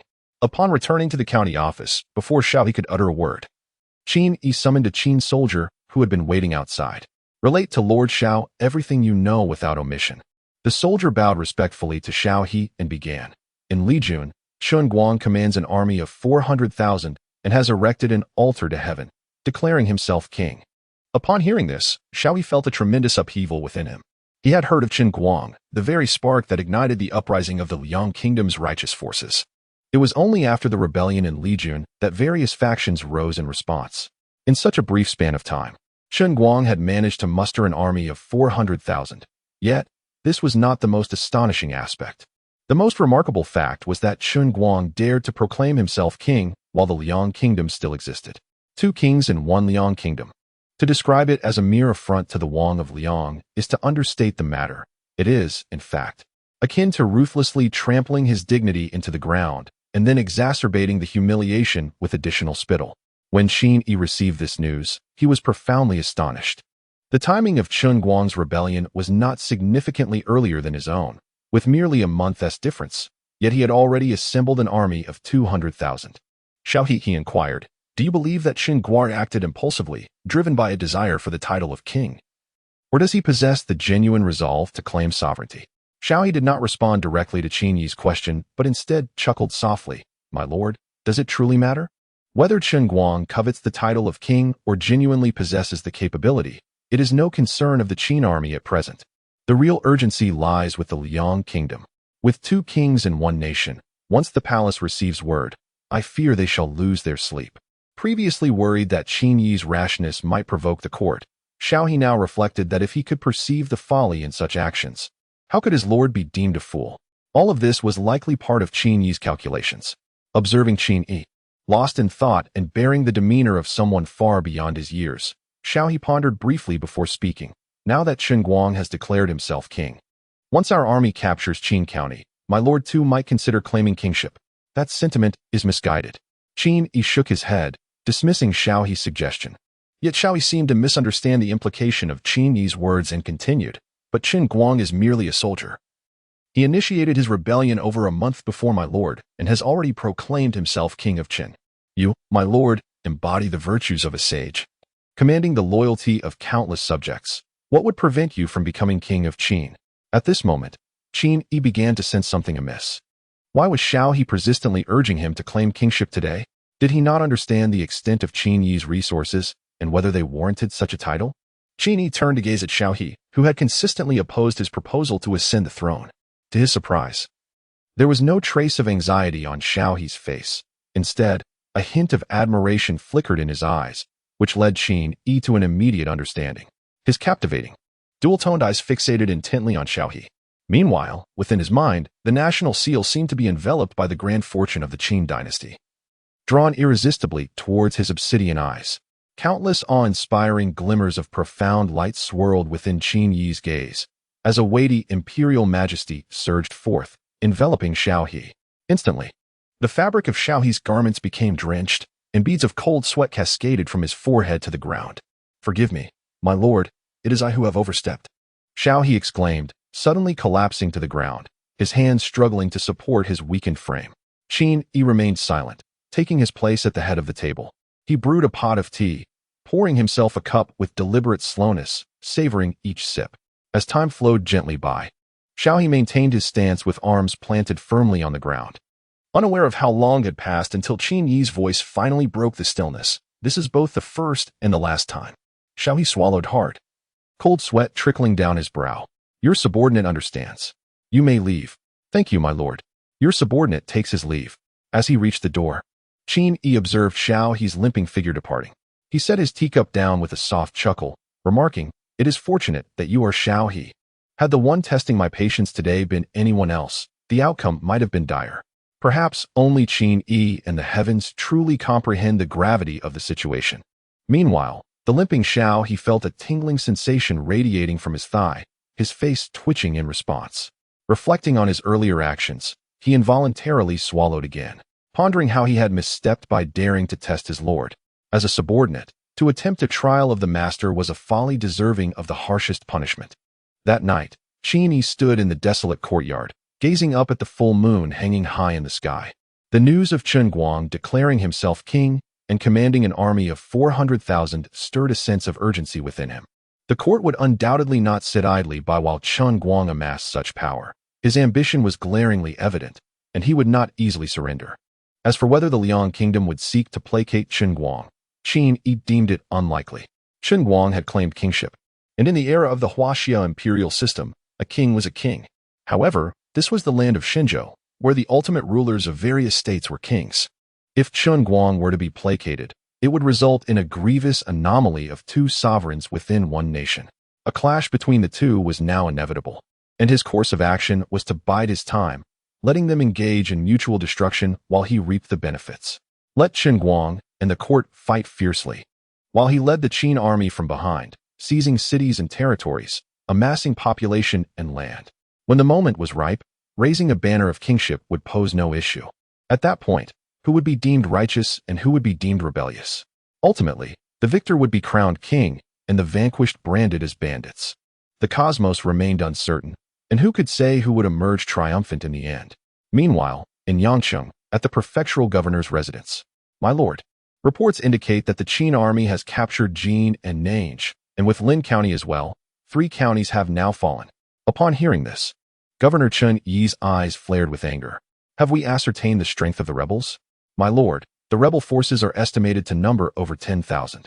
Upon hearing this, Chen Yi finally exhaled in relief. 10,000 is not to be feared. "My lord, shall we request assistance from the court?" "Request assistance from the court?" Chen Yi shook his head, his eyes filled with resentment as he gazed towards the direction of Li Jun. Upon receiving news of the rebels causing turmoil, he, unaware of their exact military strength, hastily reported to the court, seeking reinforcements. After all, although Qinjun was vast, it was not a border region, and as the governor, his command over troops was limited. Due to the frequent mobilizations among the various kingdoms of Shenzhou, each region maintained a defensive force. In the past, Qinjun had a standing army of 50,000. However, in recent years, the treasury had grown increasingly depleted, prompting the Liang king to issue decrees for troop reductions. Even the border regions, which had been fiercely defended by the Ministers' Council, had seen their forces cut nearly in half, let alone his Qinjun. The troops under his command were halved, reducing the original 50,000 guards to a mere 25,000. In the Liang king's words, "You are not adjacent to the border. Why do you require so many soldiers? Are you plotting a rebellion?" Furthermore, although the concept of military pay had yet to emerge in this era, it was essential to provide sustenance for those who enlisted. Previously, the court would allocate rations. But in recent years, there had been no such provisions, leaving the sustenance of these soldiers entirely reliant on the governor. However, the monthly expenses for over 20,000 soldiers was no trivial matter. Chen Yi was unwilling to deplete his own coffers. Thus, he discreetly reduced the force by an additional 10,000. Had it not been for the strong opposition from a fallen noble among his ranks, he would have contemplated cutting another 5,000. After all, the more soldiers he had, the more rations he would need to provide, and food equated to hard-earned silver. Consequently, Chen Yi was left with only 15,000 troops, yet their combat effectiveness remained a mystery. Ironically, at this crucial juncture, Chen Guang declared himself king. Chen Yi surmised that the court would likely refrain from sending troops to aid Qin Jun. After all, the immediate priority for the court was to muster all available forces to eradicate the usurper Chen Guang. However, upon learning that the rebel force numbered only 10,000, Chen Yi, who was initially filled with trepidation, suddenly felt invigorated. Go, inform Lin Junwei to immediately organize the troops. We shall march to Mang County and eliminate these rebels. The source of Chen Yi's newfound confidence lay in his swift recruitment of 5,000 able-bodied men within Yangqing upon receiving the news of the rebellion.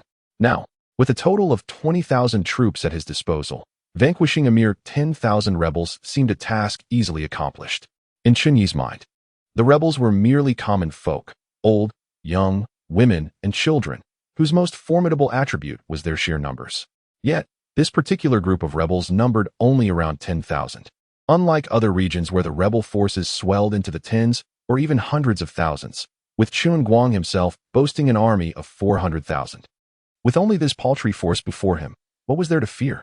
A few days ago, Chen Yi was unaware of the number of rebels. But now he has come to learn that this group consists of merely over 10,000 individuals. Instantly, his confidence surged, and he resolved not to remain entrenched in the county city any longer. He intended to take the initiative, demonstrating to the imperial court that he, Chen Yi, was not only capable of governing a region through intellect, but was equally proficient in martial prowess, rivaling the finest generals. With 20,000 against 10,000, the advantage lies with me. This is an opportunity for glory presented on a silver platter. At that point, with a little expenditure of gold to orchestrate affairs, it is entirely possible for me to secure a place within the imperial court. Chapter 34, A New Transformation. The following morning, Qin Yi gathered the assembly and proclaimed, "The primary objective of our forces is to seize Mang County. Therefore, we shall refrain from dividing our troops." At this juncture, Qin Yi cast a sudden glance at Shaohe, for Mang County lies adjacent to the administrative center of Yang City, and there is a looming possibility of engaging in battle with the county governor. Thus, you must swiftly organize the recruits from Nanhe and Jiying counties, preparing them to provide assistance at a moment's notice. I shall take all but 300 of the garrison soldiers to maintain order within the city. Shaohe promptly rose, assuring, "Rest assured, my lord, as long as the city stands, so shall its people. If the city falls, all shall perish." After a brief appraisal of Shaohe, Qin Yi chose to say no more and turned to Li Tsuanxiao, commanding, "Tsuanxiao, prepare the troops for departure." Understood. Qin Yi set forth with an impressive force of over 13,000 troops. Among them were more than 5,000 of his own soldiers. Nearly 5,000 under the command of Li Tsuanxiao, supplemented by over 1,000 garrison troops, as well as an additional 2,000 recruits acquired the previous day. Along the journey, Qin Yi, accompanied by several commanding officers, mounted on the few rare steeds within the army, gazed back at the soldiers marching behind him, each one afoot, before casting his eyes down upon the horse beneath him. In Qin Yi's heart, he quietly resolved that after securing Qin County, he must find a way to assemble a cavalry unit. Although cavalry is somewhat costly, their ferocity is undeniable. Moreover, cavalry is akin to ancient strategic weaponry. It may not be essential, but its absence would be felt. At that moment, a rider approached swiftly from the front lines, a soldier of the Qin army dispatched by Li Tsuanxiao to gather intelligence. The soldier arrived before Qin Yi, clasping his fists and kneeling, stating, "My lord, the county governor has already led his troops to Mang County yesterday." Upon hearing this, Qin Yi furrowed his brow and inquired, "Do you know the number of soldiers led by the governor?" "Approximately 20,000, came the reply. 20,000? How many defenders remain in Yang City?" Qin Yi asked again. "Less than 1,000. Qin Yi gestured with a wave of his hand, requesting the map. Dian Wei promptly received a map from a soldier and unfurled it before Qin Yi. Qin Yi glanced at the distance from Yangqing to Mang County, noting that it was not significantly different from the distance from Jinan to Mang County. However, the governor's army had departed the previous day, which assuredly meant they would reach Mang County ahead of the Qin forces. An army of 10,000 would besiege a city defended by 20,000, and this was compounded by the fact that their siege equipment was alarmingly inadequate and rudimentary. Qin Yi has not yet become so arrogant. Respect for filial piety. "I am but a humble servant." Qin Yi directed his gaze towards Li Tsuanxiao, instructing him, "This time, you shall not accompany us to Mang County. You are to lead 3,000 men, each provided with provisions for 3 days, and swiftly marched towards Yangqing, capturing it without delay. "I shall obey the orders," Li Tsunxiao replied dutifully. After 3 days of sluggish marching, Qin Yi and his companions finally arrived a few miles outside of Mang County. Considering Li Tsunxiao's prowess, the conquest of Yangcheng, which was defended by fewer than 1,000 troops, would surely not take long. It was quite possible that Li Tsunxiao had already breached the city by now. Leaving the main army to establish their encampment, Qin Yi promptly selected several hundred soldiers and, accompanied by Jian Wei, proceeded towards Mang County at a deliberate pace, observing the throng of figures atop the city walls. Along with the armored soldiers who differed from the county's defenders, Qin Yi discerned that these must be the reinforcements brought by the county magistrate. His attention was then drawn to a middle-aged man, surrounded by a crowd, who was being shielded by several individuals wielding wooden shields. It seemed that this was indeed the county magistrate. Qin Yi called out loudly, "The commander of Shenzhou has stationed 20,000 troops at Mang County. Indeed a formidable challenge for me." On the city walls, Qin Yi, upon hearing the voices from below, had not yet uttered a word of mockery when another voice rang out from the crowd. "Mang County boasts a garrison of 20,000. But I wonder if Yang City has any?" Aha! The words of Qin Yi struck Qin Yi's heart like a thunderclap, reverberating with intensity. "Yangcheng." In an instant, tears welled up in Qin Yi's eyes as he kicked the county lieutenant beside him to the ground. "How dare you lead the troops in such a manner? If Yangcheng falls, I shall hold you accountable." The county lieutenant, Lin Biao, looked at Qin Yi in disbelief. "How could I have commanded the troops? Who led them? Was it I? Who was the one that dismissed a group of simple-minded peasants, claiming they knew nothing of warfare? What threat could a bunch of reckless, unrefined peasants possibly pose? Take it easy, County Guardian Shun. Do not kill this gentleman, for who will bear the blame for him in the future?" Laughter erupted from several thousand generals nearby, followed by a chorus of mirth from their soldiers. Having achieved his objective, Qin Yi no longer engaged in further discourse with the county governor, leading his soldiers back to the main camp. The army's encampment required meticulous arrangements for nighttime patrols, with covert sentinels deployed around Mang County. Whether the governor intended a nocturnal assault or a retreat, he must do so under our vigilant gaze. Rest assured, my lord, the patrols are personally organized by me, and several hidden sentries are stationed around Mang County. You may put your mind at ease." Once Zhao Xian had completed his arrangements, Qin Yi refrained from further conversation, gesturing for him to withdraw. Gazing at the distant and elusive Mang County, Qin Yi felt an unusual tranquility in the face of the 2,000 defending soldiers. Regardless of whether Qin Yi entrenched himself in Mang County, retreated to assist Yang City, or ventured forth to engage in battle, Qin Yi had positioned himself in an invincible stance. Though 1,000 Qin troops may not match the 2,000 Liang soldiers, he was no fool. If he could not win, he could retreat. As long as he could delay until Li Tsunxiao captured Yang City or reinforcements from Jin and Nange arrived, those 2,000 Liang soldiers would be rendered ineffective. Even in the worst-case scenario, should Qin Yi remain fortified in the city, Qin Yi felt unperturbed. If Qin Yi were to hold Yang City, Qin Yi would indeed find himself at a disadvantage. After all, a county city was not the same as a mere county town. Its walls were not low, nor its gates narrow. However, with over 10,000 men at his command, supplemented by additional recruits from Jin and Nange, Qin Yi could assemble a vanguard suicide squad, personally led by Jian Wei. If he could deliver Jian Wei to the city walls, with his formidable prowess, he could buy precious time for his soldiers. Even if only for a moment. At that juncture, it would be a matter of whether Mang County would bear the surname Qin or Qin. Only the heavens could know. Moreover, Qin Yi sensed that the astute county governor would likely yet surprise him. Siege warfare was a last resort. Should this Governor Qin become flustered and lead his troops back to Yang City, it would indeed be fitting to prepare a token of gratitude for him. Within the simple tent, Qin Yi had already drifted into slumber, yet the national seal, which typically lay quietly in his mind, suddenly surged forth, hovering above his chest.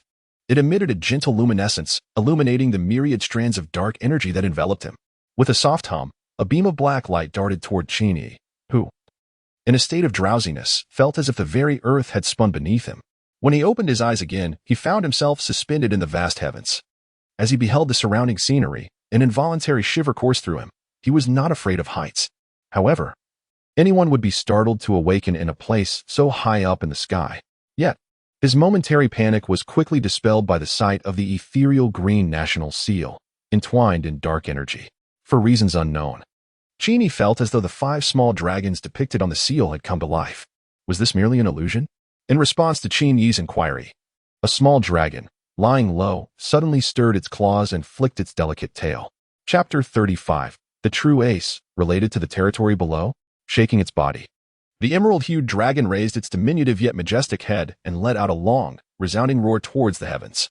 The sound, tinged with a hint of youthful innocence, elicited an involuntary twitch at the corner of Qin Yi's mouth, just as he intended to reach out and examine the national seal more closely. An inexplicable sensation surged within him, as if something was drawing near from below. Following this mysterious feeling, he cast his gaze downward. Countless strands of black light, coalesced from swirling dark mist, surged upward towards the sky. The emerald dragon upon the national seal opened its mouth wide, voraciously devouring the encroaching black radiance. With his obsidian eyes cast downward, he disregarded the vast distance between the heavens and the earth. Suddenly, a small city materialized before Qin Yi's eyes. Its gate adorned with 2 familiar characters that caught his attention: Lin County. No, it was not merely Lin County. There were also Jin County and Nan County. Beyond these 3 cities, Qin Yi discerned additional strands of black light emanating from another direction. However, compared to the surging black light from Lin County, Nan, and Jin, the influx from this other source was significantly less. Qin Yi gazed intently in that direction, yet clarity eluded him. Casting a glance towards Lin County, he silently pondered the geographical orientation of that mysterious land. The northwest did not lead to Man County. Could it possibly be Yang City? Setting aside his conjectures, he turned his attention to the national seal. No, it was the little green dragon upon the seal that had captured his focus. In contrast to its earlier verdant appearance, this dragon now began its transformation into an obsidian hue, commencing at its tail.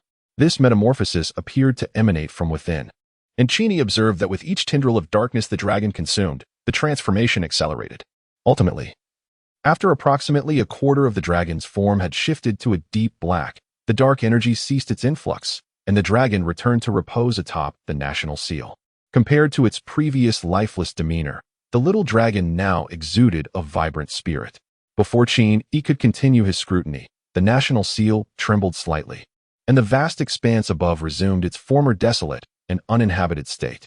Within the grand tent of the Qin army, a figure abruptly sat up. Reminiscing about the dream he had just experienced, Qin Yi hastily summoned the national seal from the recesses of his mind. Upon glimpsing the dark, serpentine tail of a small dragon, he instantly comprehended that this was no mere dream.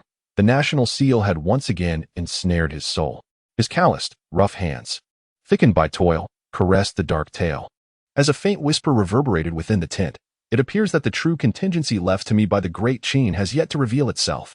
Is it related to the territories under my command? At that moment, he suddenly realized something. The lingering pain in his left shoulder, which had previously throbbed, had now vanished entirely. He tore away the bandages wrapped around it and turned to take a look. To his astonishment, the gaping wound that had once been so grotesque had transformed into a smooth expanse, devoid of any trace of the previous injury. Someone approaches. "My lord, what are your commands?" A sentry outside the tent inquired. "Relay a message to Zhao Xian. He must dispatch someone to Yangcheng without delay, traveling day and night, to uncover any intelligence regarding the city." Understood. The following day, as Qin Yi was in the midst of his morning ablutions, a 1,000-man commander arrived, accompanied by several soldiers, escorting 5 individuals clad in dark garments. "My lord, these are the spies we captured last night, attempting to flee from Man County." Qin Yi cast a fleeting glance at a few individuals and inquired, "Has anyone managed to escape?"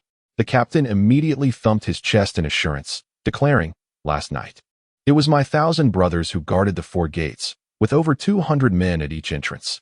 Not a single soul slipped away." Upon hearing the captain's words, Qin Yi was momentarily taken aback. Was this the arrangement of Zhao Xian's several hidden sentinels? Dispelling his thoughts on the sentinels, he beckoned the captain to come closer and whispered a few instructions. Qin Yi then patted the captain's shoulder, emphasizing the importance of executing this task flawlessly. Understood. The captain promptly departed with 5 scouts from Man County. Before long, the captain returned with around 100 men to the southern city gate of Man County. He dragged out the 5 scouts, whose mouths had been sealed, and shouted towards the city above, "Corrupt official, come forth. Corrupt official, come forth." while shouting. He also urged the soldiers behind him to join in the clamor. "Corrupt official, we bring you gifts." Within the city, the prefect Chen Yi hastily arrived upon hearing the commotion. Observing the 5 individuals kneeling below, he was perplexed by the intentions of these rebels. Beside Chen Yi, the county lieutenant Lin Biao squinted for a moment. Upon finally recognizing the 5, his expression shifted. Were these not the very scouts he had personally selected and dispatched to Yang City for intelligence gathering yesterday? Seeing the 5 neatly kneeling in formation, he could not help but curse under his breath. Usually, they dash away to brothels faster than anyone else, yet now not a single one managed to escape. The captain narrowed his eyes and glanced up at the city walls, noticing that Chen Yi had indeed arrived. The Qin army captain shouted towards the battlements, "Corrupt official, next time you send scouts, choose a few clever ones who know the way. How dare 5 of them charge into our Qin army camp? Do they think 5 can assassinate our lord? Do they believe our Qin army is comprised of nothing but drunken layabouts?" The Qin army's captain raised his hand, prompting the soldiers behind him to brandish their long knives. With a swift motion, 5 blades descended simultaneously, severing 5 heads that rolled to the ground, leaving behind the lifeless bodies. The captain clapped his hands and swaggered away, returning to report to Chen Yi. Chen Yi gazed at the 5 decapitated corpses below, his face ashen with fury. Lin Biao, sensing the impending doom, discreetly edged away. As anticipated, Chen Yi, without uttering a word, turned and kicked in the direction Lin had just vacated. Unfortunately, the kick missed its target, and the county magistrate inadvertently twisted his waist, letting out a pitiful cry of pain. Lin Biao contemplated rushing to assist, but the fierce glare from Chen Yi caused him to retreat his outstretched hand. "Why are you all standing there? Hurry and help the magistrate to rest." "Yes." At the same time, as the 5 scouts from Mang County were brought to the city gates for execution, Chen Yi was not idle. He summoned Zhao Xian and instructed, "Bring forth the fastest horse from the army and send someone to Yang City. If Siyuan Shao has not yet captured Yang City, have him stall for time. Even if he has taken the city, he must conceal his forces, leaving only 1,000 men to feign an attack." Zhao Xian seemed to grasp the essence of Chen Yi's orders, though he was typically more inclined to action than thought, and remained unclear about the underlying purpose. Nonetheless, this did not hinder his obedience. "This subordinate will arrange it immediately." At that moment, the Qin army captain returned to report, "My lord, the arrangements have been completed." Upon hearing this, Chen Yi instructed, "In 2 hours, any scouts leaving from Mang County must be allowed to slip away. But this performance must be executed flawlessly. We must not let anyone discern the ruse." "Understood." In the county office of Mang County, the former magistrate's whereabouts were unknown, as the current office had become Chen Yi's temporary residence. Reclining on a soft couch, Chen Yi occasionally groaned in pain, while several attractive maidens knelt beside him, their delicate hands gently massaging his waist. Lin Biao, observing Chen Yi's indulgence during such tumultuous times, felt a flicker of disdain, lamenting inwardly, "In these chaotic days, with the bandits rampant and Qin County in peril, the magistrate still revels in luxury, consumed by pleasure. What misfortune for Liang Kingdom, what misfortune for Qin County." Yet, Lin Biao could not conceal the envy that flickered in his gaze towards Chen Yi. Chapter 36. The County Lieutenant's Night Visit to the Qin Camp. The supple hands roamed over Chen Yi's waist, eliciting a soft moan of comfort from him. "Lin, select some clever and well-acquainted scouts from the army. It is imperative that we ascertain the current situation in Yang City with utmost urgency.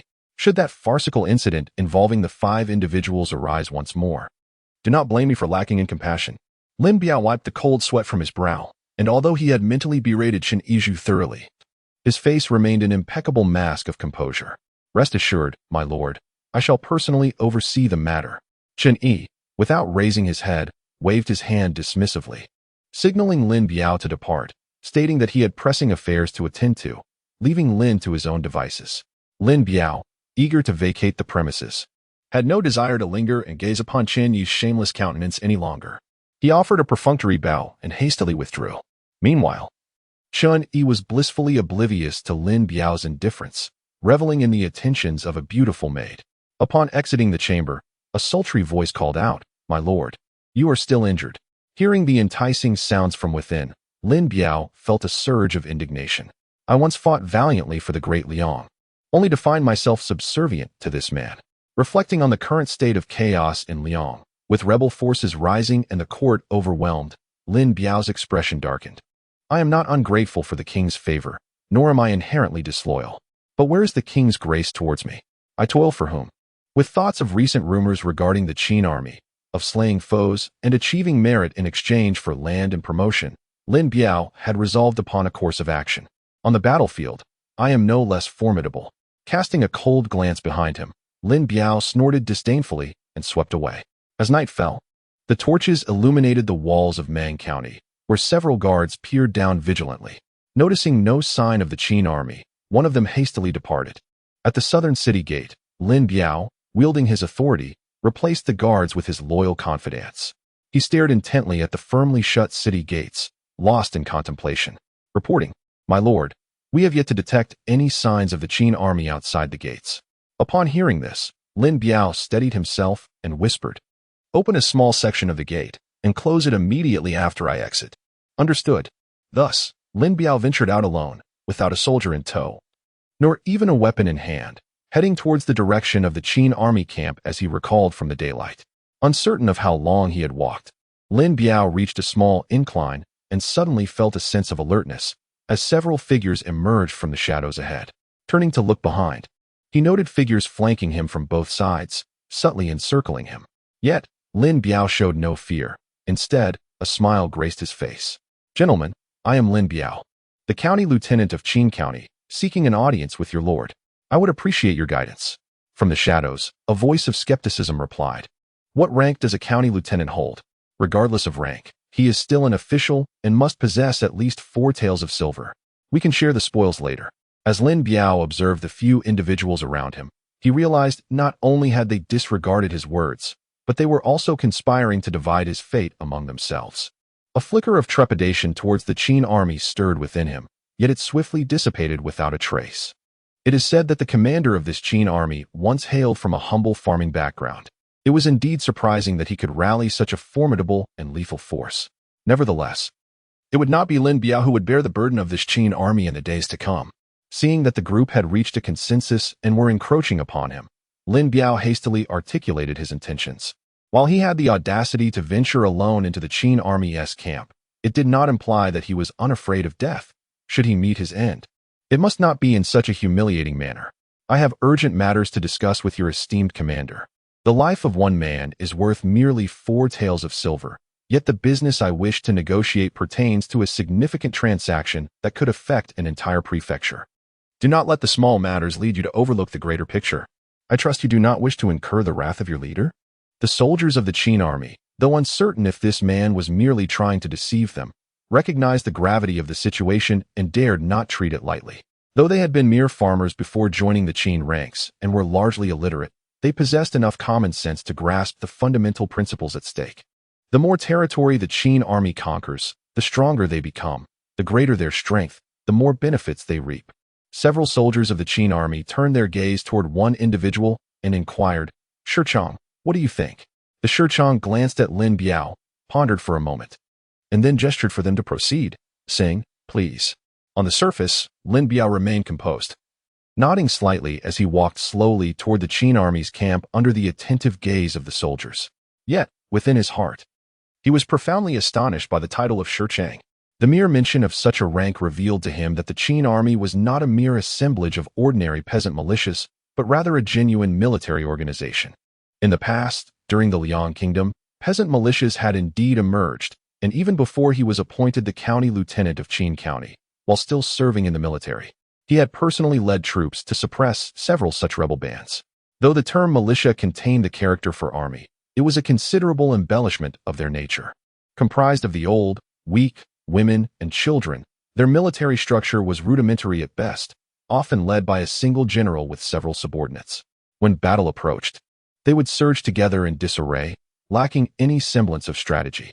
The most fearsome aspect of these militias was their sheer numbers. With a rallying cry, they could swiftly amass forces of hundreds of thousands. However, it was this very multitude that led to their downfall. Despite their vast numbers, they lacked military organization and discipline, charging recklessly into battle. While they might manage to overwhelm a smaller station force, they would inevitably face a slaughter when confronted by elite troops or the regular army of the court. Drawing from the intelligence he had gathered and what he observed before him, Lin Biao discerned that this Qin army, although birthed from a militia, bore none of the typical strengths or weaknesses of such groups. While they did not quite measure up to the regular army, they were also not merely a disorganized rabble. This disparity did not stem from the soldiers' prowess, but rather from Lin Biao's accumulated experience in military command and various other aspects. It seemed that the commander of the Qin army possessed some understanding of military affairs, though perhaps not extensively.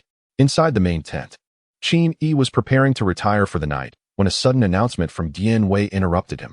"My lord, a man claiming to be Lin Biao, the county lieutenant of Qin, wishes to engage in a significant transaction with you."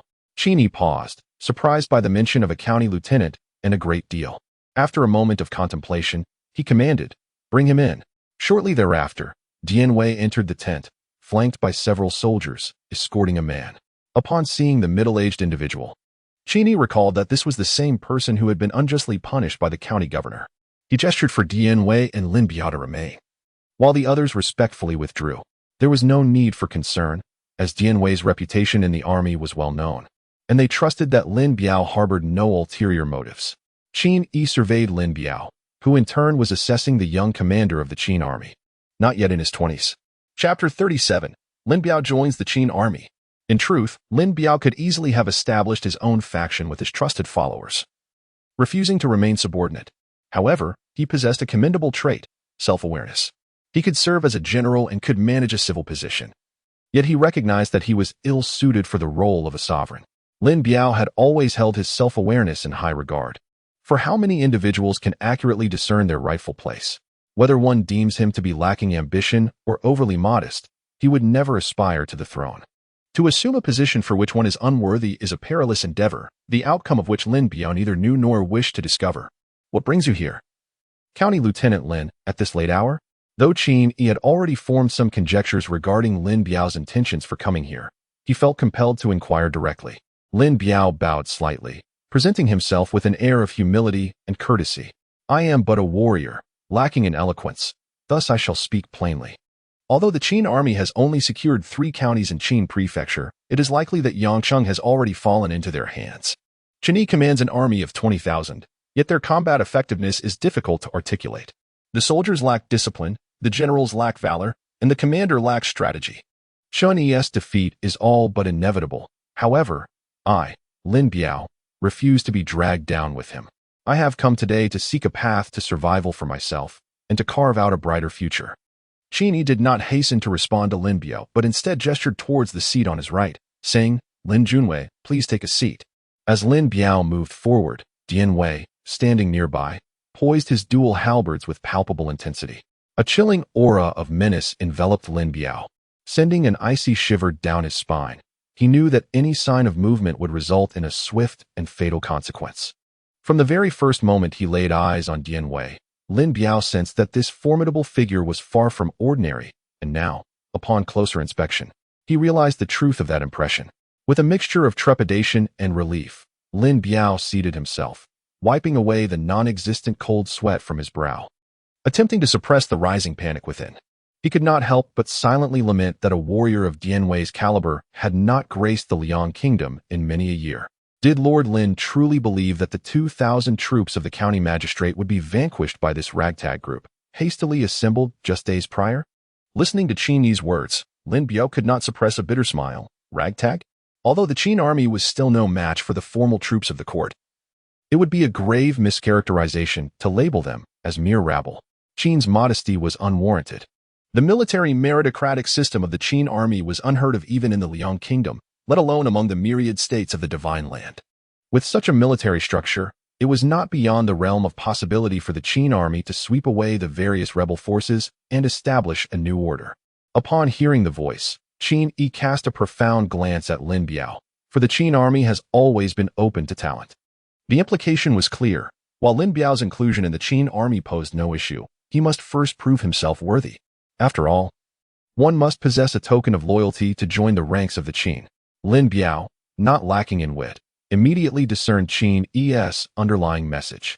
He rose respectfully and offered a formal bow, declaring his qualifications for joining the Qin army. "Under my command, I can mobilize an army of over 7,000 men. Should Qin Jun issue a command, upon my return to the city, I I shall promptly open the gates of Mang County to welcome the Qin forces. This 7,000-strong army was Lin Biao's declaration of allegiance to Qin Yi, a considerable advantage obtained without bloodshed. Lin Biao held great confidence in this pledge. Indeed, upon learning that Lin Biao commanded such a formidable force, Qin Yi's demeanor remained composed, yet his heart raced with excitement. He had set his sights on those 7,000 troops. With the precedent of Chen Guang proclaiming himself king, Qin Yi refrained from voicing his thoughts, but internally, he felt a sense of urgency. Others had amassed armies of 200,000, while he struggled to gather even 20,000. The disparity was glaring. Now, with this opportunity of 7,000 troops presented to him, he could not afford to let it slip away. Master Lin, Qin Yi remarked, let us speak plainly. I am indeed tempted by this 7,000-strong army. However, I shall refrain from speaking further on the matter of your remaining conditions. Some things are better left unspoken. Upon hearing this, Lin Biao gritted his teeth and made a decision that left both Qin Yi and the nearby Jianwei astonished. I am willing to relinquish my military command. Seeking only the rank of a 100-man commander, Lin Biao was proud. He believed that with his capabilities and the military structure of the Qin army, he would not remain in such a position for long. Yet, this was contingent upon Qin Yi, the new lord, harboring no suspicions towards him. By voluntarily surrendering his military authority, he hoped to dispel any lingering doubts in Qin Yi's mind. Upon hearing this, Qin Yi scrutinized Lin Biao from top to bottom. Lin Biao was either harboring grand ambitions or possessed immense confidence in his ability to ascend through the ranks of the Qin army's system step by step. Although Lin Biao claimed he would relinquish military authority, Qin Yi found himself unable to acquiesce. Nevertheless, the military power must indeed be transferred, albeit through a different approach. Lin Biao, being a person of great generosity, could not be outdone. Should Lin Biao lead an army into Qin with 7,000 men, he would command 7,000 Qin soldiers. If he brought 10,000, he would command a multitude of 10,000. The exchange of Qin troops under Lin Biao's command with those under his own may seem inconsequential. Lin Biao still wielded significant military strength. Yet should he exhibit any signs of unrest, would he still be able to mobilize his forces? The reason the Qin army follows Qin Yi is due to the systems he has established. Without Qin Yi, would the Qin army still remain the same? Qin Yi does not prioritize military power, but rather values his soldiers. As long as the soldiers are loyal to their lord, does it truly matter who holds the military authority? Lin Biao discerned the underlying meaning in Qin Yi's words. It was simply a matter of relinquishing the soldiers he commanded and subsequently reallocating a contingent from the Qin army to him. Lin Biao felt no resentment towards this proposal, as he was already prepared to cede military command. To find himself still in command of several thousand troops was, in fact, a delightful surprise. Lin Biao paid his respects to his lord. Qin Yi swiftly approached Lin Biao, lifting him up with a smile and saying, "There is no need for such formalities." Lin Biao, unable to contain his eagerness, responded, "My lord, shall I immediately hasten back to Mang County to open the city gates?" Qin Yi gently shook his head and softly advised, "Calculate the time it takes for the swift horse to travel to and from Yangqing. Inform Chen Yi of our protracted siege on Yangqing, which has inflicted significant losses on both sides. Deceive him and his forces into leaving Mang County. When that time comes, the vast Qin prefecture will offer him no sanctuary. Once our reinforcements arrive, we shall be able to encircle and annihilate him with minimal casualties." On the previous day, Qin Yi received a swift message from Xiao He, indicating that the remaining 8,000 soldiers from Jin had been assembled and were en route to Mang County. Meanwhile, the forces in Nange County, led by Su Xiaohu, had also mustered 5,000 troops, advancing towards Mang County. By that time, aside from the 3,000 troops taken by Li Tsuanxiao, Qin Yi would command a formidable army of 10,000, coupled with the additional 13,000 from both counties, and 7,000 under Lin Biao's command, culminating in a grand total of 30,000 soldiers. With 30,000 against 13,000, the advantage in manpower was more than double.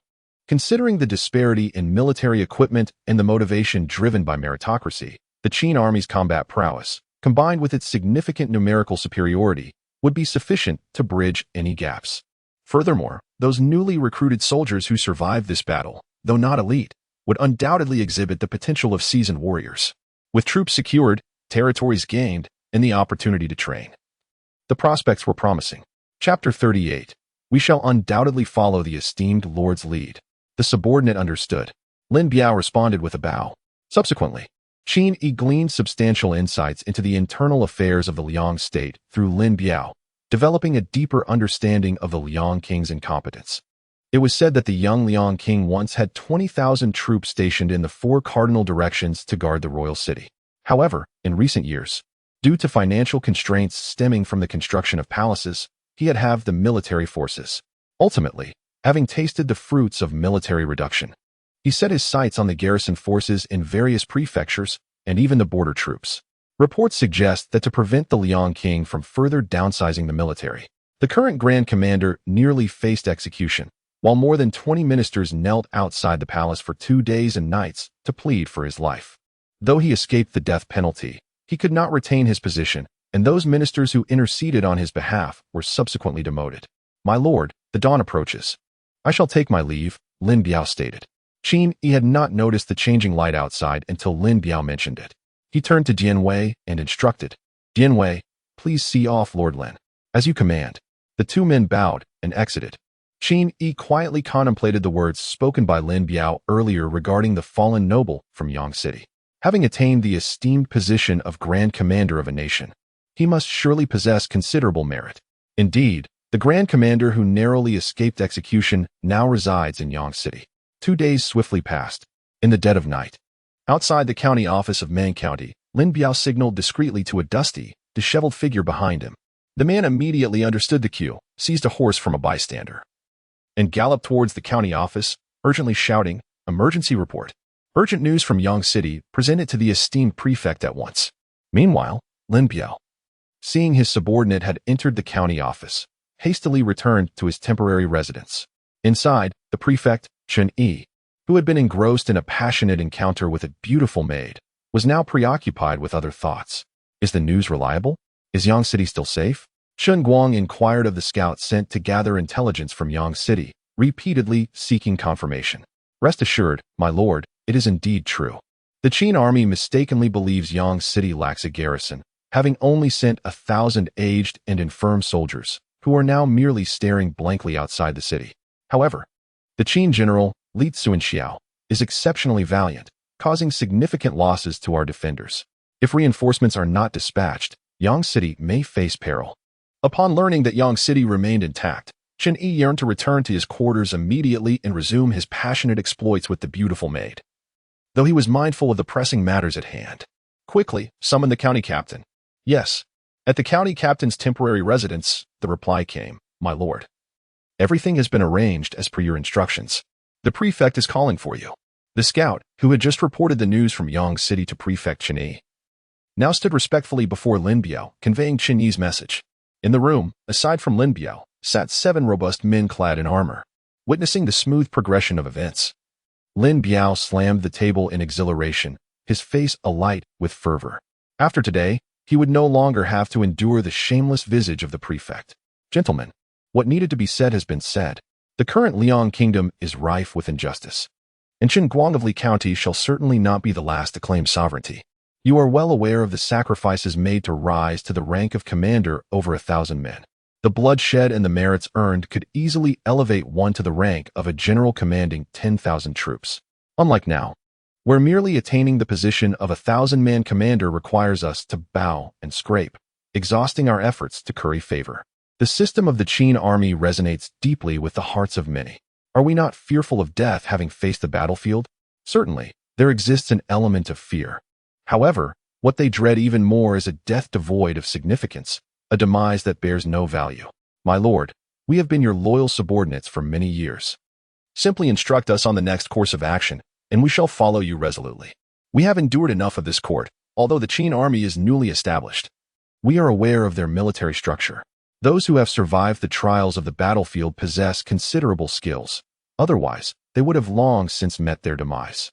If the court cannot provide us with what we rightfully deserve, then we must not be blamed for seeking alternative paths."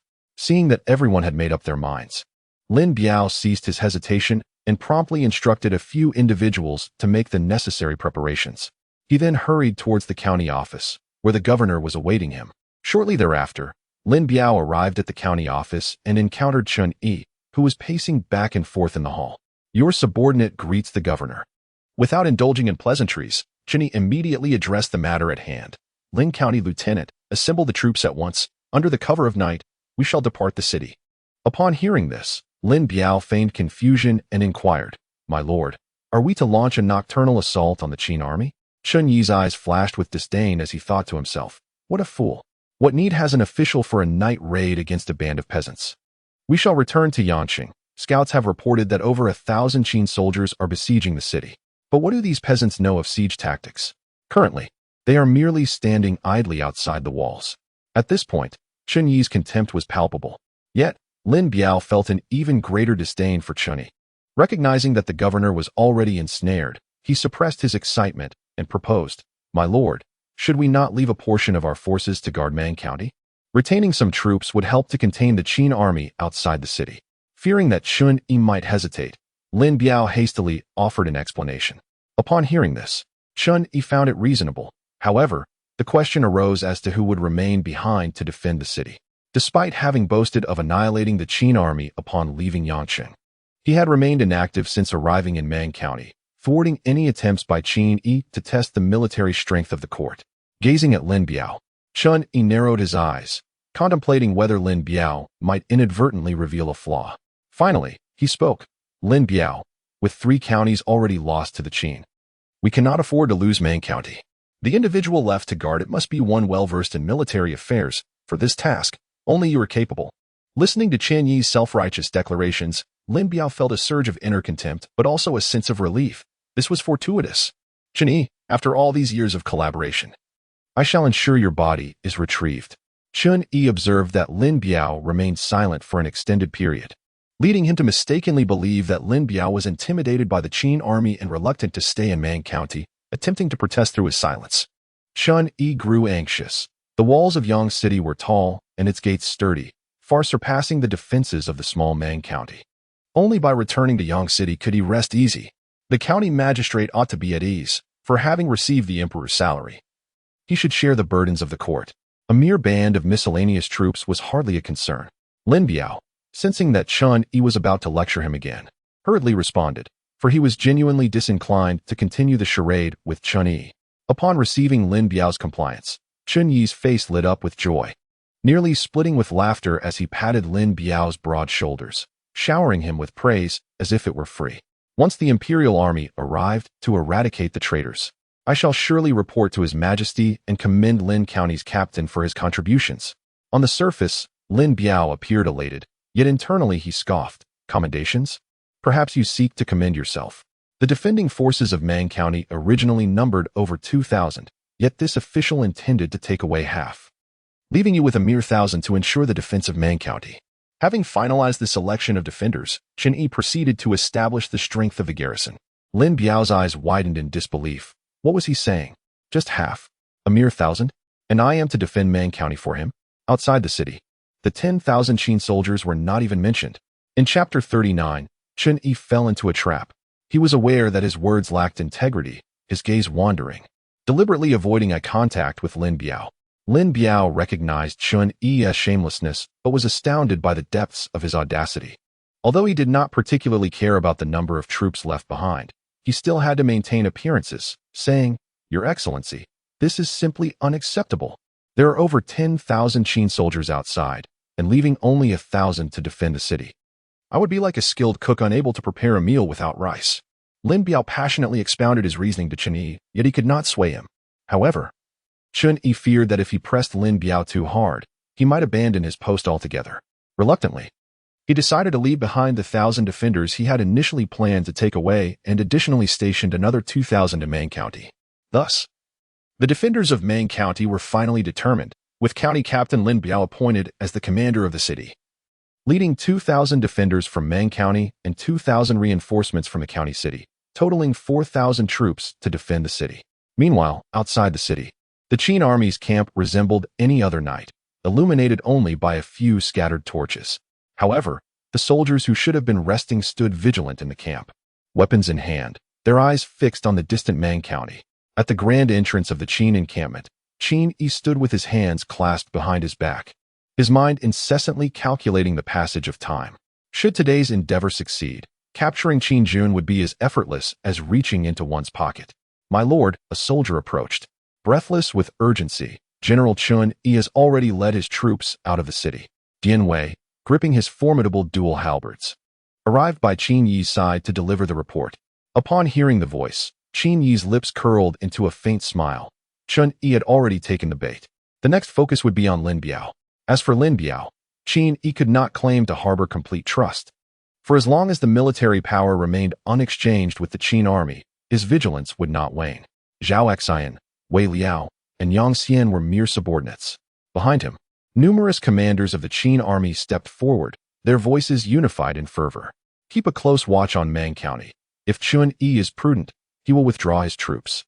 Should he wish to lay siege, we shall seize the opportunity to strike. The subordinates complied with the orders. In truth, with the 10,000 Qin soldiers at his command, coupled with Lin Biao's 7,000, it would not be a formidable task to subdue the more than 10,000 troops of the county governor. However, the 2,000 soldiers accompanying the governor were armored men. Although their numbers in iron armor were scant, most donned leather and wooden armor, while the Qin soldiers were clad in coarse cloth. Although Lin Biao's 7,000 were also armored troops, Qin Yi harbored reservations regarding them.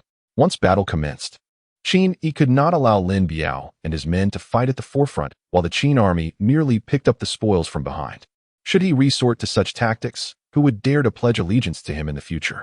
Yet, if he committed all his forces, he could not guarantee that the Qin army, after suffering losses in a fierce battle, would still be able to intimidate Lin Biao. Thus, Chun Yi should consider himself fortunate. Today his life was spared. Meanwhile, within the walls of Mang County, aside from the 7 commanders who had just conferred with Lin Biao to join the Qin army, 2 additional commanders emerged. This constituted the garrison strength that Chun Yi had entrusted to Lin Biao. Lin Biao did not proactively request troops from the county governor. Instead, he allowed the governor to decide the garrison personnel himself. It must be said that Lin Biao's decision was indeed risky. Mang County already had 2,000 defenders. And with the addition of another 2,000 from the county governor's forces, should Chun Yi perceive an anomaly and turn to attack, these 4,000 men could lead to a disastrous outcome if Lin Biao failed to maintain control. What, then, could inspire Lin Biao to take such a chance? It was undoubtedly that fateful night in the Qin army's tent when Qin Yi uttered those words, "Bring 7,000 troops, and you shall command 7,000 Qin soldiers. Bring 10,000, and you shall lead the full might of the Qin army." Although Lin Biao did not comprehend Qin Yi's unwavering trust in granting him military authority, the very act of entrusting it indicated Qin Yi's absolute confidence. Since Qin Yi had faith in him, Lin Biao was determined to expand his influence within the Qin ranks as much as possible. He set his sights on a modest ambition, to become a general commanding 10,000 Qin soldiers. Reflecting on the intelligence he had gathered recently, the current most sought-after general in the Qin army, Li Tsunxiao, commanded merely 5,000 troops, and that was only after his recent promotion by Qin Yi, with his ranks yet to be replenished. The prowess of Li Tsunxiao remains a mystery to Lin Biao, yet the commanding guardian by Qin Yi's side, Dian Wei, possesses profound insights on the matter. Merely sharing a tent with him instills a sense of trepidation in Lin Biao. Such an atmosphere had never manifested even during the zenith of the Liang army, when valiant generals flourished and he himself held a position within the military. Ironically, despite having never witnessed Dian Wei in action, an instinctual awareness informs Lin Biao that this fearsome warrior is no benign figure, but rather an unparalleled menace. The ferocity of Li Tsunxiao, who has managed to surpass such a formidable individual to claim the title of the foremost general, is beyond Lin Biao's imagination. To have even briefly stood atop such a figure would provide a lifetime of tales to boast about. Shortly thereafter, while leisurely sipping tea within the county office, Lin Biao was suddenly interrupted by a cacophony of grievances. What on earth was the county magistrate thinking, leaving us to garrison Mang County? With an army of 20,000 at his disposal, he dares not venture forth to confront the Qin forces. And now he has abandoned us with a mere 2,000 troops while he retreats to Yang City. Who could argue otherwise? It is absurd that we have been diligently settling the accounts of the Hongqiu Pavilion for him. I have scarcely dared to visit more than twice in a month. Yet he flits about every few days, with the funds all coming from our coffers. Humph, among the 1,000 generals in the army, aside from a few who were genuinely transferred from the military, which of the rest is not supported by noble families? Excluding the 2 of us, the others are all backed by the aristocracy of Yang City, leaving those of us from smaller counties to be treated as expendable pawns. The two generals, chosen by the magistrate to remain as garrison commanders, continued their lamentations, emboldened only by the absence of Chun Yi, who was preoccupied with reorganizing troops back in Yang City. Were he present, their audacity might have been significantly tempered. However, as Lin Biao listened to their complaints, his eyes sparkled with delight. Complaining is advantageous. Lin Biao fears not their discontent, but rather their blind submission to toil without question. Ahem. As the clamor of grievances outside escalated, Lin Biao coughed lightly to interject. Who dares eavesdrop on military secrets? How many heads do you possess? At the mention of military secrets, Lin Biao's lips twitched slightly. The term was indeed accurate, albeit somewhat detached from military affairs. How could you two generals fail to recognize my voice? Lin Biao, holding a small teapot, ambled out leisurely, his expression a mix of amusement and curiosity. Just now, I believe I heard mention of the Hongqiu Pavilion and settling accounts. Have you two been there? Startled by Lin Biao's sudden appearance, the two men hurriedly shook their heads. Although momentarily taken aback by his inquiry, their bodies instinctively denied any involvement. Lin Biao feigned disappointment. Ah, so you haven't been there after all. Well, it is true that the ladies of the Hongqiu Pavilion cannot be easily appeased with just a few coins. I suppose our modest salaries leave us with no hope in this lifetime. However, it is said that our esteemed county magistrate frequents the place every few days, and the experience is nothing short of remarkable. It is better left unspoken, but upon mentioning it, both individuals suddenly realized how foolish they had been, squandering their own silver to indulge Chun Yi's revelries. In the end, they gained nothing of value and were cast aside like pawns in Man County. What had they truly sought all this time? Observing the flicker of indignation and frustration on their faces, Lin Biao merely smiled, choosing to remain silent, planting a seed of discontent in their hearts for future contemplation. The two generals were instructed to wait briefly in the hall while I summoned the magistrate of Man County. We must deliberate on how to safeguard this territory moving forward. With that, Lin Biao waved his sleeve and departed, unaware of the ripples his words had stirred in the hearts of the two men. Outside the county office, he gestured to the guards, already replaced by his loyal men, who promptly approached. Fetch the magistrate of Man County. Ensure the two inside remain under watch. Understood. The guards replied with a bow, then respectfully withdrew. As Lin Biao busied himself with addressing the lurking threats within the city, Chen Yi could no longer contain his longing to return home. Just then, a scout dispatched to the outskirts reported that the Qin army's encampment was eerily quiet, illuminated only by a few scattered torches, with no sentries patrolling the night. Surrounding Man County, Chen Yi deployed 2,000 men, 500 in each direction, yet still found no trace of the Qin army's hidden sentries. With this, he felt a sense of relief, not from suspicion of Lin Biao but from the fear of being discovered by the Qin forces upon exiting the city, which would inevitably lead to a fierce battle. As he exhaled in relief, he could not help but look down upon the Qin army outside, whose incompetence was evident, failing even to station watchmen properly in their encampment. Orders were dispatched. Exit the city lightly armed and in silence. Those who disobey shall face execution. As commanded, the numerous commanders responded, though it remained uncertain how many were sincere and how many feigned compliance. As night deepened into stillness, with the stars and moonlight intertwining, a full moon cast its gaze upon the world. Among the constellations encircling the moon, a brilliant violet star flickered subtly. This night was destined to be extraordinary. The tolling of the death knell for a fallen kingdom began, heralding a monumental change about to engulf the land. The long silent purple star re-emerged in the world. In the western reaches, alas, once again your foresight has proven true, brother. The chaotic era shall end, and a prosperous age shall dawn. Atop the towering peaks, a cloaked figure sat cross-legged, continuously rubbing a piece of pitch-black turtle shell in his hands. His vacant eyes gazed toward the west. Chapter 40. I, though lacking in talent, shall gladly take on the task. Inside the county office, the magistrate of Man County, who had been absent for several days, finally made his appearance, taking a seat with the two generals who remained in the county. Apologies for the wait, esteemed sirs. As the three individuals exchanged silent glances, their eyes wide in surprise. Lin Biao approached with leisurely, delicate steps, arriving fashionably late. Unfazed by the presence of others, he took a seat at the head of the table, his gaze directed at the trio, filled with mockery. In this moment, they were the fish on the chopping block, while he wielded the knife. Lin Biao decided to drop the pretense. Gentlemen, You remain here in Man County, reduced to mere pawns. I wonder what thoughts occupy your minds. The term pawn sent a jolt through the three of them, their souls momentarily disoriented. One of the 1,000 commanders instinctively glanced outside, panic-stricken, and stammered, "My lord." Such words should not be spoken lightly. We hold unwavering loyalty towards the county magistrate, without a hint of grievance. At that moment, the county magistrate of Man County also sensed something amiss. Lin Biao seemed to harbor ulterior motives. Realizing this, the magistrate swiftly rose, saying, "Lord Lin, I recall the county magistrate had entrusted me with certain matters. I must take my leave." Recognizing the troubling atmosphere, the magistrate sought to exit quickly, while Lin Biao merely cast a glance, offering no resistance. The 2,000 commanders, witnessing this exchange, hastily stood to take their leave as well. Lin Biao observed their frantic demeanor, shaking his head slightly, and sat down at a leisurely pace to pour himself a cup of tea. He had always believed in governing through virtue. Why would he force anyone against their will? If they wished to depart, so be it. Outside, the three men, eager to distance themselves from the turmoil, beheld the courtyard rapidly filling with armored soldiers. Their lips twitched in distress.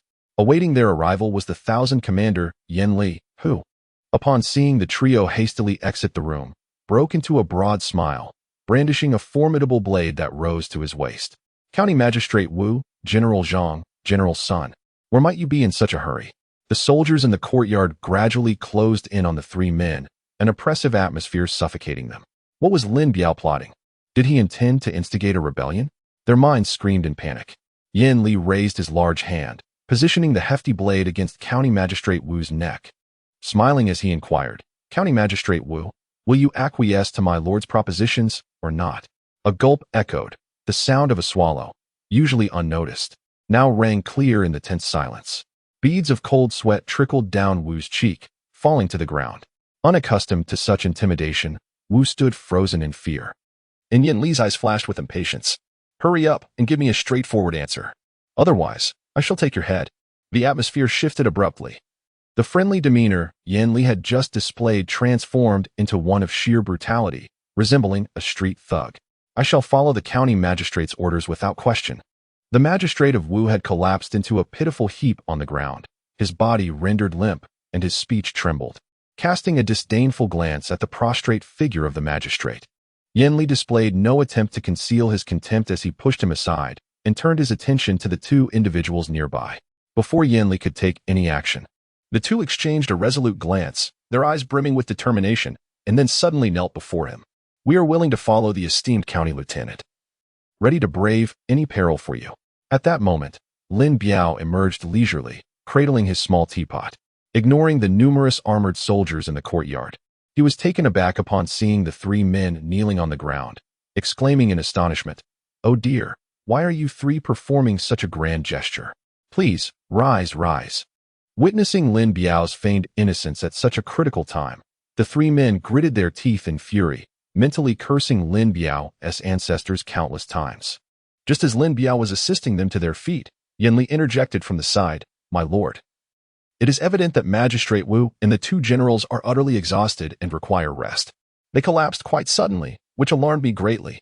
Perhaps we should allow them to return and recuperate?" Not to mention the ire of the three involved, even the surrounding soldiers cast peculiar glances at Yan Li, discovering for the first time their commander's utter lack of decorum.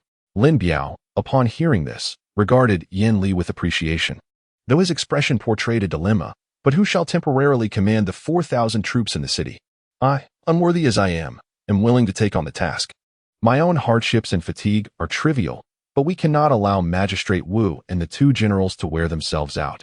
His heartfelt plea was so convincing that even Yan Li almost began to believe it. Lin Biao turned to the three men, gripping their hands firmly in his face filled with concern. "What do you three think?" Just as the three were about to respond, the sight before them darkened their expressions instantly. Behind Lin Biao, Yan Li stood menacingly, wielding his heavy blade, his gaze fixed on the three with a threatening intensity, clearly indicating that should they dare to disagree, he would not hesitate to execute them on the spot. Despite their profound frustration, the three could only acquiesce to his will. "We are most grateful for the county lieutenant's understanding." Upon hearing this, Lin Biao instinctively released their hands, commanding, "Yan Li, Swiftly escort Magistrate Wu and the two generals to transfer the military authority. Understood. Wu County Magistrate, Zhang Qianjian, Sun Qianjian. As time inexorably advances, an hour swiftly passes. Apart from the 7,000 troops that Lin Biao had previously prepared to join the Qin army, there are an additional 4,000 stationed forces. All available soldiers in Mang County have been mustered out of the city, while Chun Yi is preoccupied with the evacuation of Mang County. Lin Biao is busy taking command of the 4,000 leaderless troops within the city. Consequently, Lin Biao's forces have expanded from the initially anticipated 7,000 to an impressive 11,000. Close the city gates. With Lin Biao's command, the gates of Mang County thunderously shut, leaving the soldiers who had just exited the gates momentarily stunned. Were there not still several generals yet to emerge? Why had the gates closed? At this moment, Chen Yi, who had already departed from Mang County, learned of the situation through his subordinates, and, astonishingly, his mind began to clear, realizing that something was amiss. This is bad, it's a trap. Chen Yi, in a state of urgency, immediately ordered the army to halt and hastily retrace their steps. It is commendable that he managed to maintain a brisk pace despite his considerable bulk. Were it not for the fear of alarming the Qin army, he would not have subjected himself to such exertion. However, Chun Yi's concerns were undoubtedly unfounded. He need not worry about rousing the Qin forces, for from the moment he led his troops out of the city, they had already been under the watchful eye of the Qin army. Why did the scouts sent by Chen Yi report that there were no traces of the Qin army nearby? Was it due to the Qin army's remarkable stealth? Or were Chen Yi's scouts simply slacking off? The truth is that the scouts dispatched by Chen Yi were all loyal to Lin Biao. And rather than spotting the Qin army, some had even dined within the Qin camp. Those who returned after a meal at the Qin camp were genuinely envious of the Qin army's provisions. Although there were no lavish dishes, they were adequately fed. Brothers, you are the imperial army. Why do you eat as if you've never had a meal before? Slow down, there's more left in the pot. Leftovers? Hee, brothers, don't mind us. We can't exactly start a fire in the middle of the night. This is from our afternoon rations, just reheated over coals. Prepared for breakfast tomorrow. These men were not the type to be easily swayed by mere words or a single meal. They could discern whether the Qin army was merely putting on a show from the behavior of the Qin soldiers within their camp. They could clearly see that the plentiful provisions were not mere fabrications but a genuine assurance of satisfaction. In the Qin camp, there were actually remnants of leftover food. A notion that would have been utterly unimaginable in their previous military setting. Leftover food? With people barely able to fill their stomachs, who would have any leftovers? As for Yangcheng, one could only scoff. The miserly county governor would be grateful if they could eat to their fill, let alone leave food behind. Chapter 41, Lin Biao. Why do you defy the court? A glimpse reveals the entirety. The soldiers, having never heard of such a military merit system within the Qin army, were filled with immense anticipation. Logically speaking, with nearly 10,000 troops marching out of the city and the Qin camp not being too far from Mang County, it was impossible that their movements would go unnoticed by the Qin army. Yet Chun Yi appeared to take this as a matter of course, and even his subordinates, a cadre of 1,000-man commanders, seemed to share this sentiment. Reflecting on the Liang army's ethos, one does not necessarily need merit to ascend the ranks. Wealth and social acumen are paramount, and pleasing speech is essential. As long as one meets these criteria, it is trivial to rise from a mere commander to a general of 10,000, all at the behest of those in higher positions. Thus, it could be surmised that the few thousand commanders accompanying Chen Biao may not have seen the battlefield at all. Upon Chen Yi's return to Mang County, he was greeted by the sight of a tightly shut city gate, with archers standing resolutely atop the walls. The cold glint of the arrows signified their deadly sharpness. Chen Yi's eyes reddened with realization. He understood that today was a trap, a scheme to lure him away from Mang County. Lin Biao, why do you defy the court? Do you hold any loyalty to me or the court?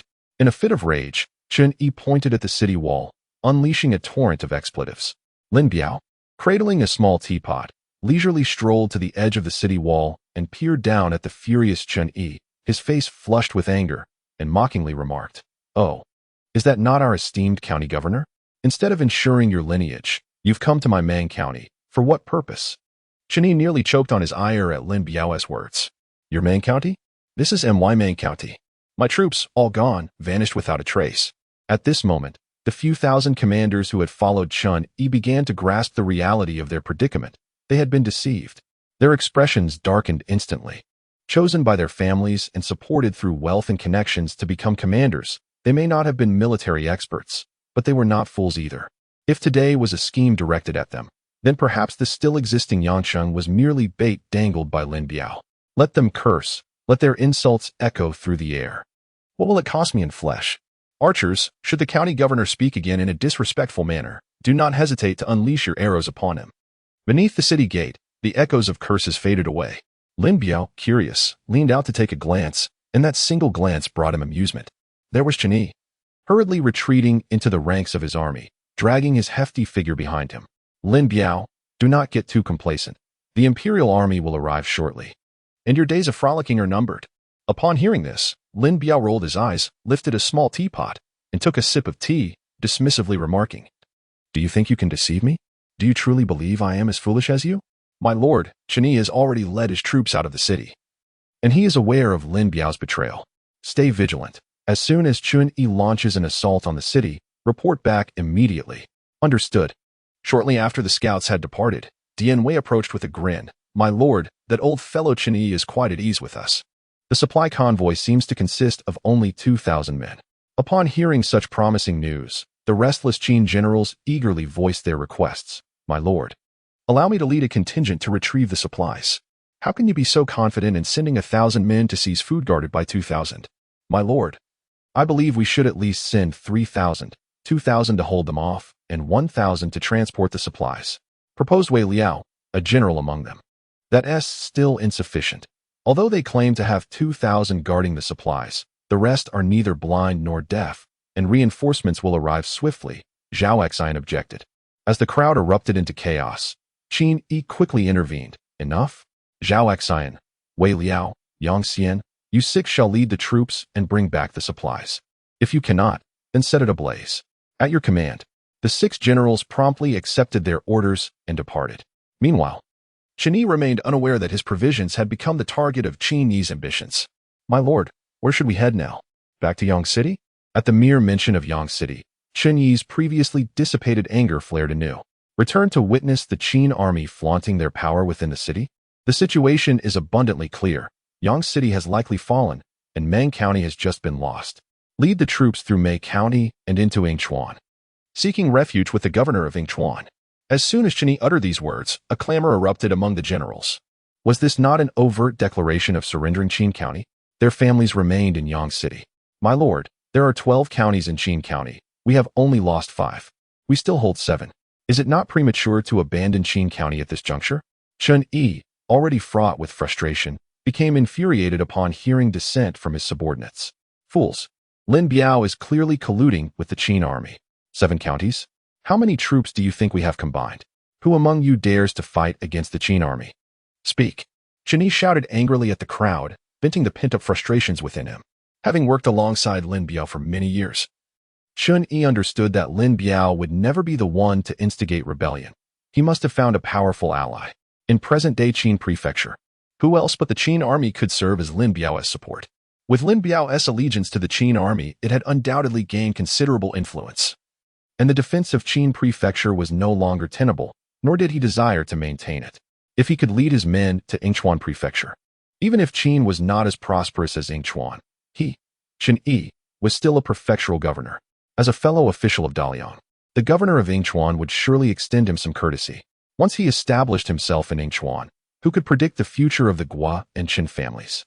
With the Qin clan emerging from Lijun, perhaps Yingchuan could also produce a remarkable figure. Just as the flames of ambition blazed fiercely in Chen Yi's heart, a sudden deluge of reality extinguished his nascent dreams. "Report. The Qin army has launched a night raid. Our provisions have been seized." Chen Yi froze momentarily upon hearing the news, then abruptly stood up, his gaze fixed intently on the soldier delivering the message, articulating each word with gravity. "What did you say?" "Our provisions have been taken by the Qin army." "What? The audacity of that Qin Yi!" Enraged, he bellowed, "All troops, prepare to fight the Qin army with all our might." Chen Yi was not the only one consumed by fury. The Liang army soldiers below all wore expressions of indignation.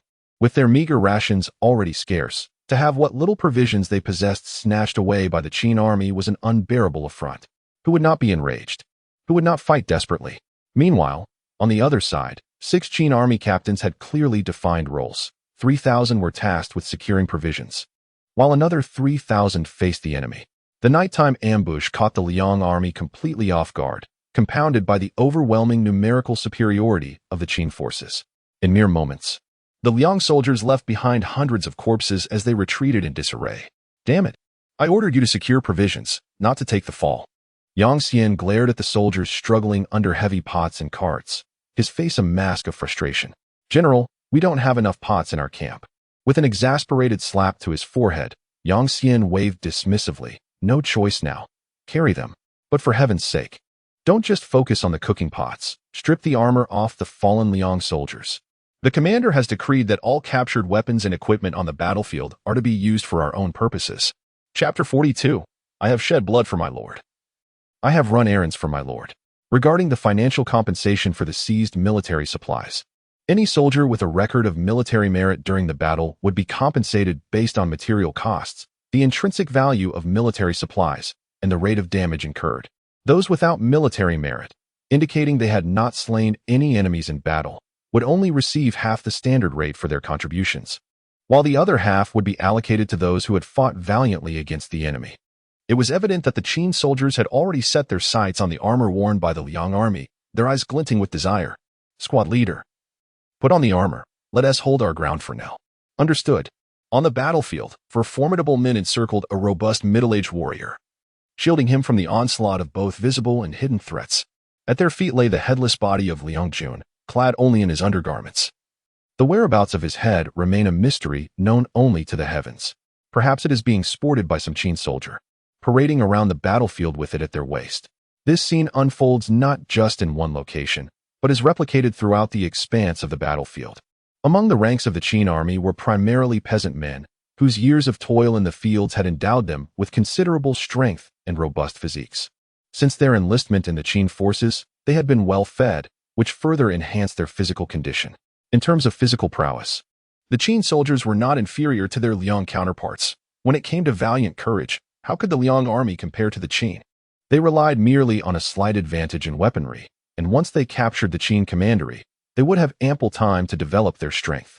However, what awaited the Liang army was not the current ragtag militia of poorly equipped farmers, but rather a bloodthirsty iron army eager for battle. By the time Chen Yi led his troops to the scene, he would find nothing but a battlefield strewn with corpses, the majority of which were clad in coarse, simple garments.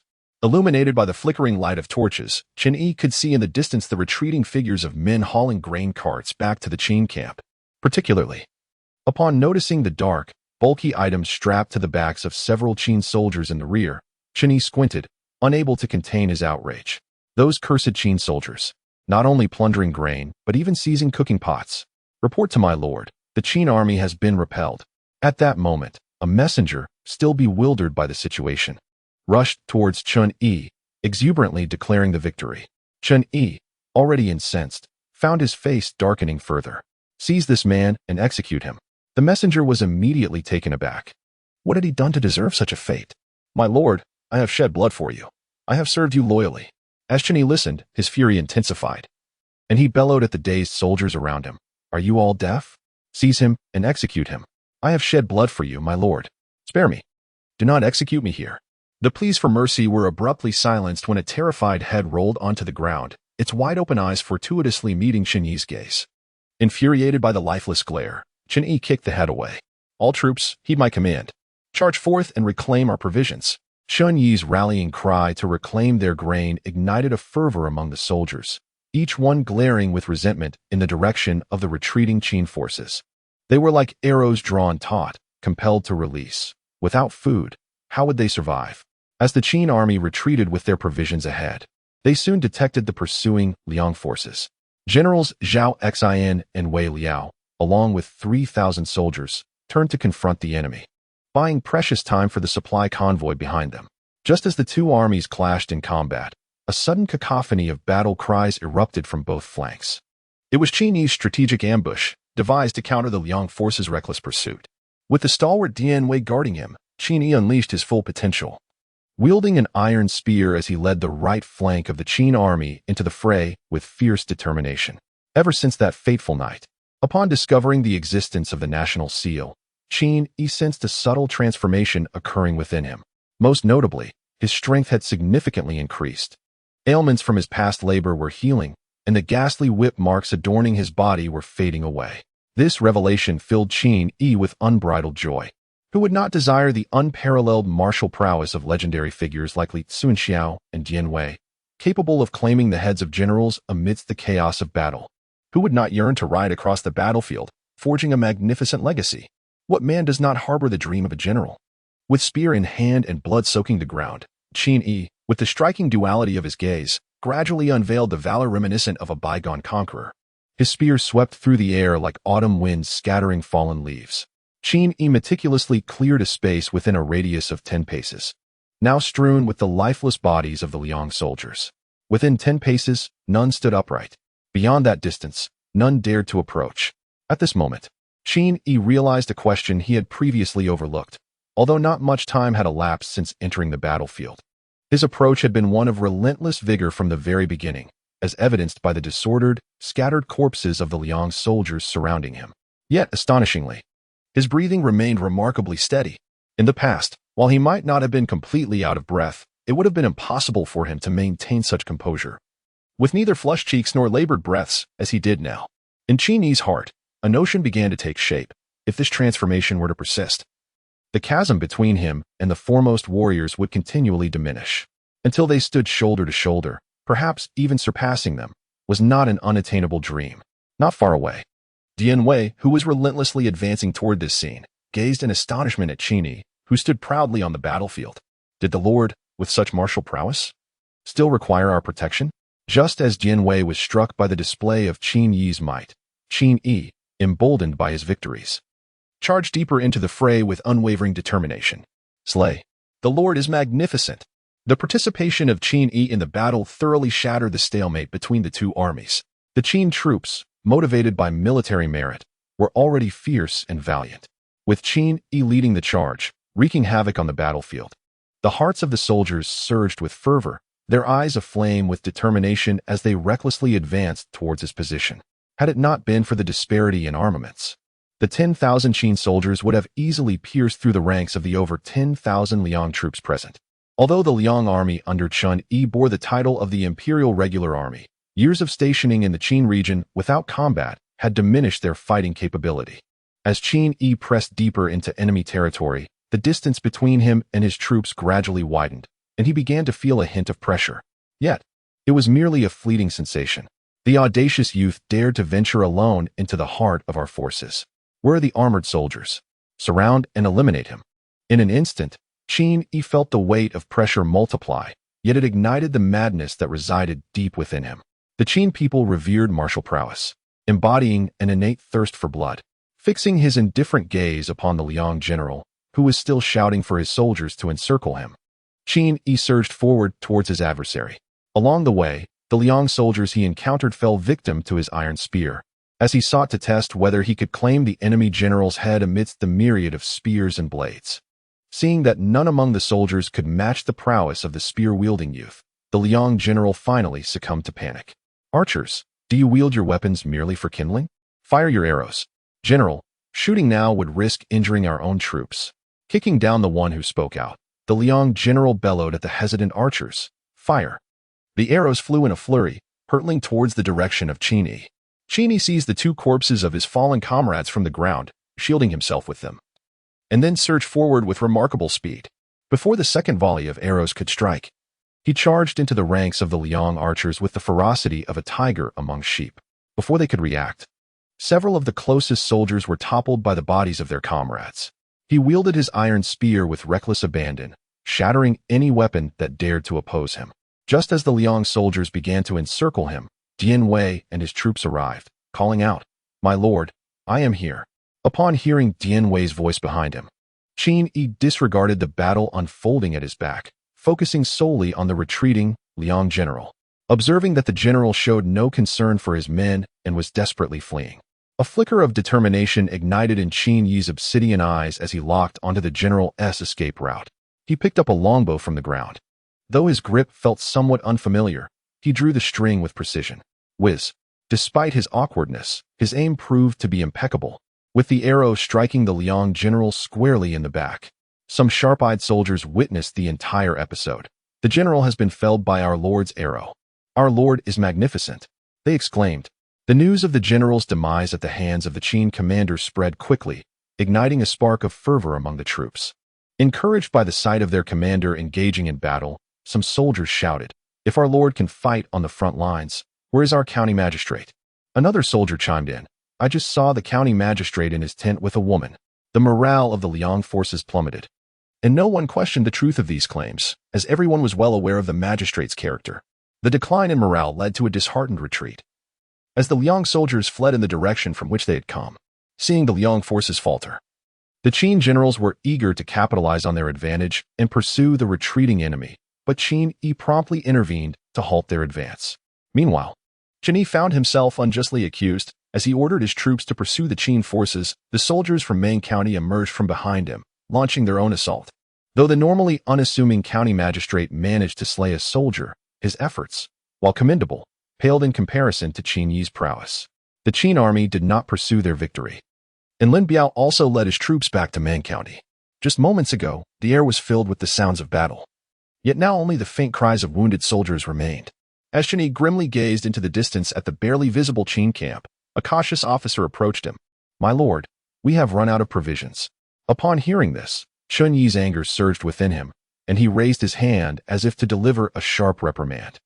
But upon realizing the officer's rank, he restrained himself. "I am not blind. What shall we do now?" "Wait to die," replied the officer.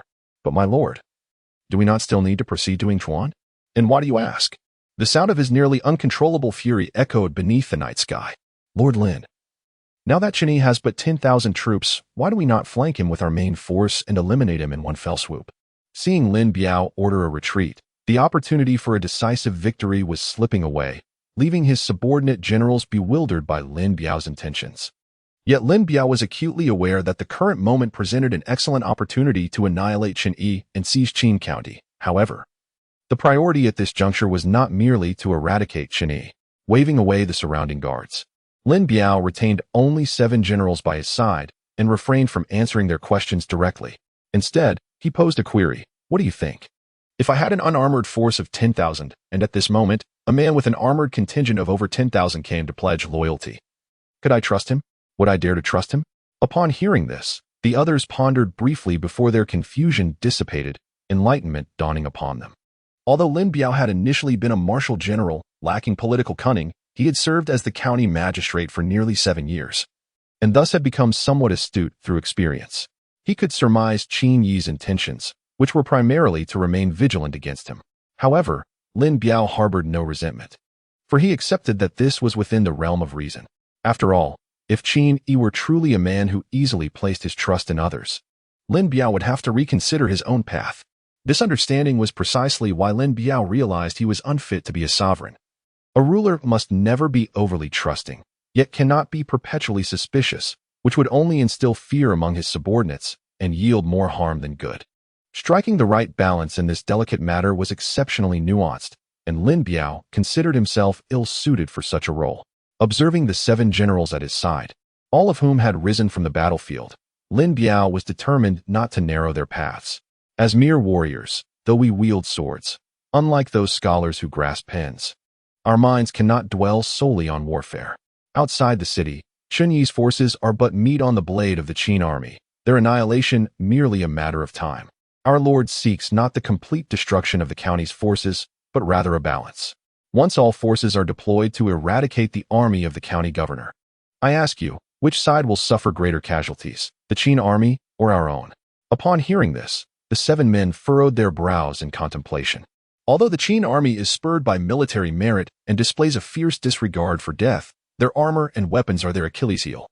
While we cannot claim to possess elite troops, we are hardly a ragtag band. In terms of equipment, we are far superior to the Qin army. It is difficult to ascertain who would incur greater losses. Today's conversation must remain confidential. The Lord has assured me that once we integrate into the Qin army, our ranks will remain unchanged. You shall continue to command your respective 1,000 men.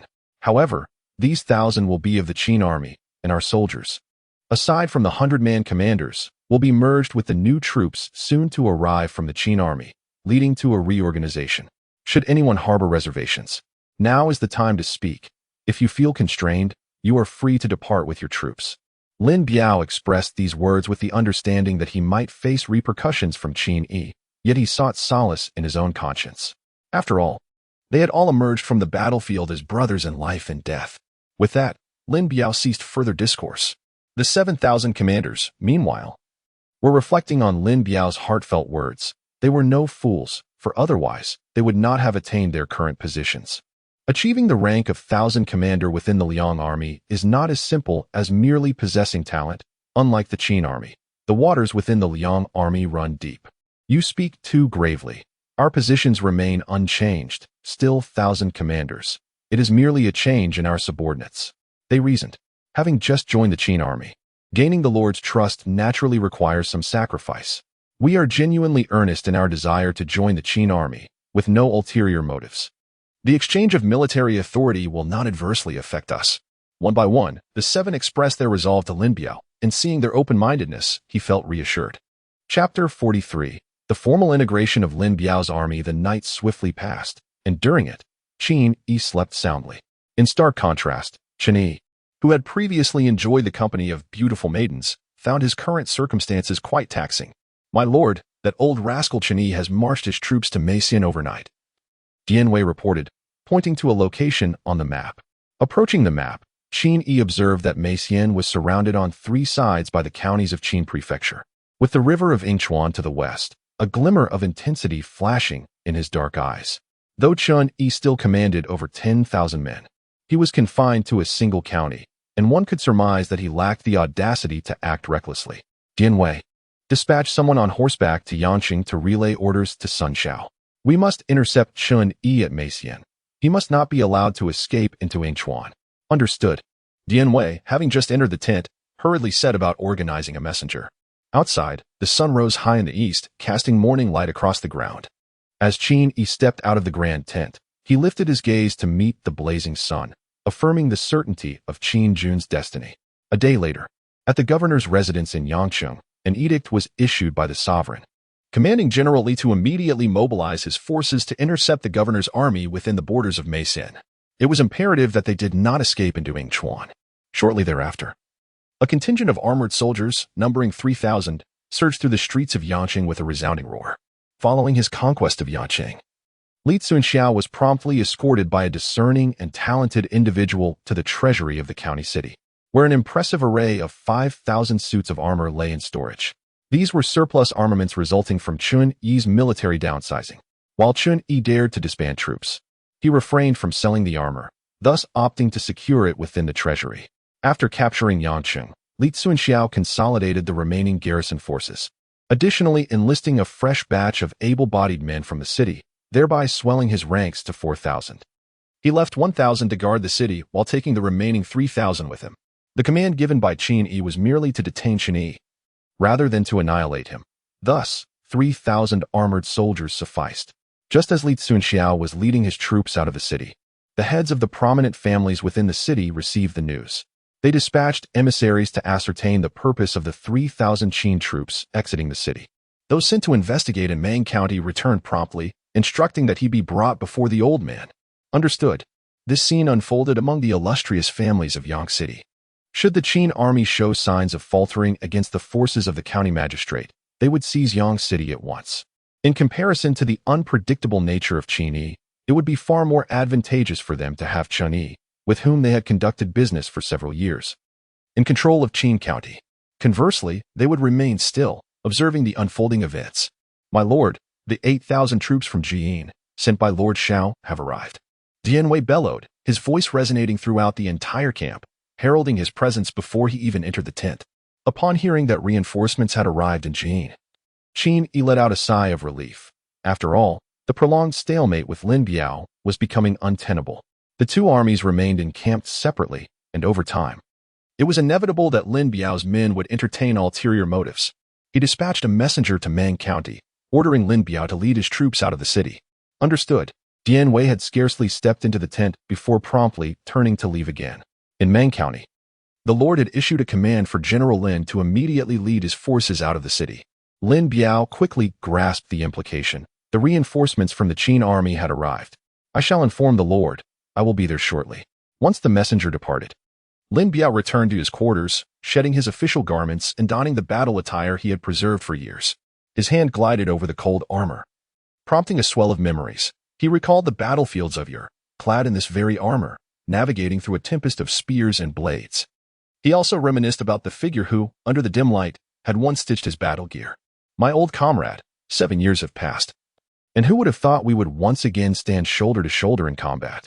The armor remains, and the one who wears it is present. Yet the enchanting figure beneath the lamp from those days is nowhere to be found. Outside the grand encampment of the Qin army, nearly 20,000 soldiers stood resolutely with their blades drawn. Meanwhile, in Main County, Lin Biao emerged from the city accompanied by his contingent of 11,000 men. I, the humble General Lin Biao, pay my respects to your excellency. I am Yinli, a mere subordinate. No need for formalities. Generals, among these nearly 20,000 Qin troops, feel free to select as you wish. It is not yet noon. We must ensure our forces are assembled by dusk. I shall obey your command. Following this, several newly appointed 1,000 commanders began to select soldiers from within the ranks. General Lin, you have indeed surprised me. What was initially anticipated to be a force of 7,000 has now swelled to a multitude. Fortunately, the military strength currently at Qin Yi's disposal is still adequate. Otherwise, Lin Biao would truly have posed a significant headache for him. I do not seek to claim credit. It is all thanks to your excellency's strategic foresight. Qin Yi smiled silently, his gaze towards Lin Biao infused with a hint of admiration. Who does not relish a compliment? The following day, the entire Qin army was assembled, comprising over 29,000 troops, marching towards Meixian under the banner of 30,000. However, plans often falter in the face of unforeseen circumstances. Initially intended to wait for the arrival of 5,000 reinforcements from the south before launching an offensive against Qin Yi found himself unable to quell his concerns regarding Li Tsuanxiao.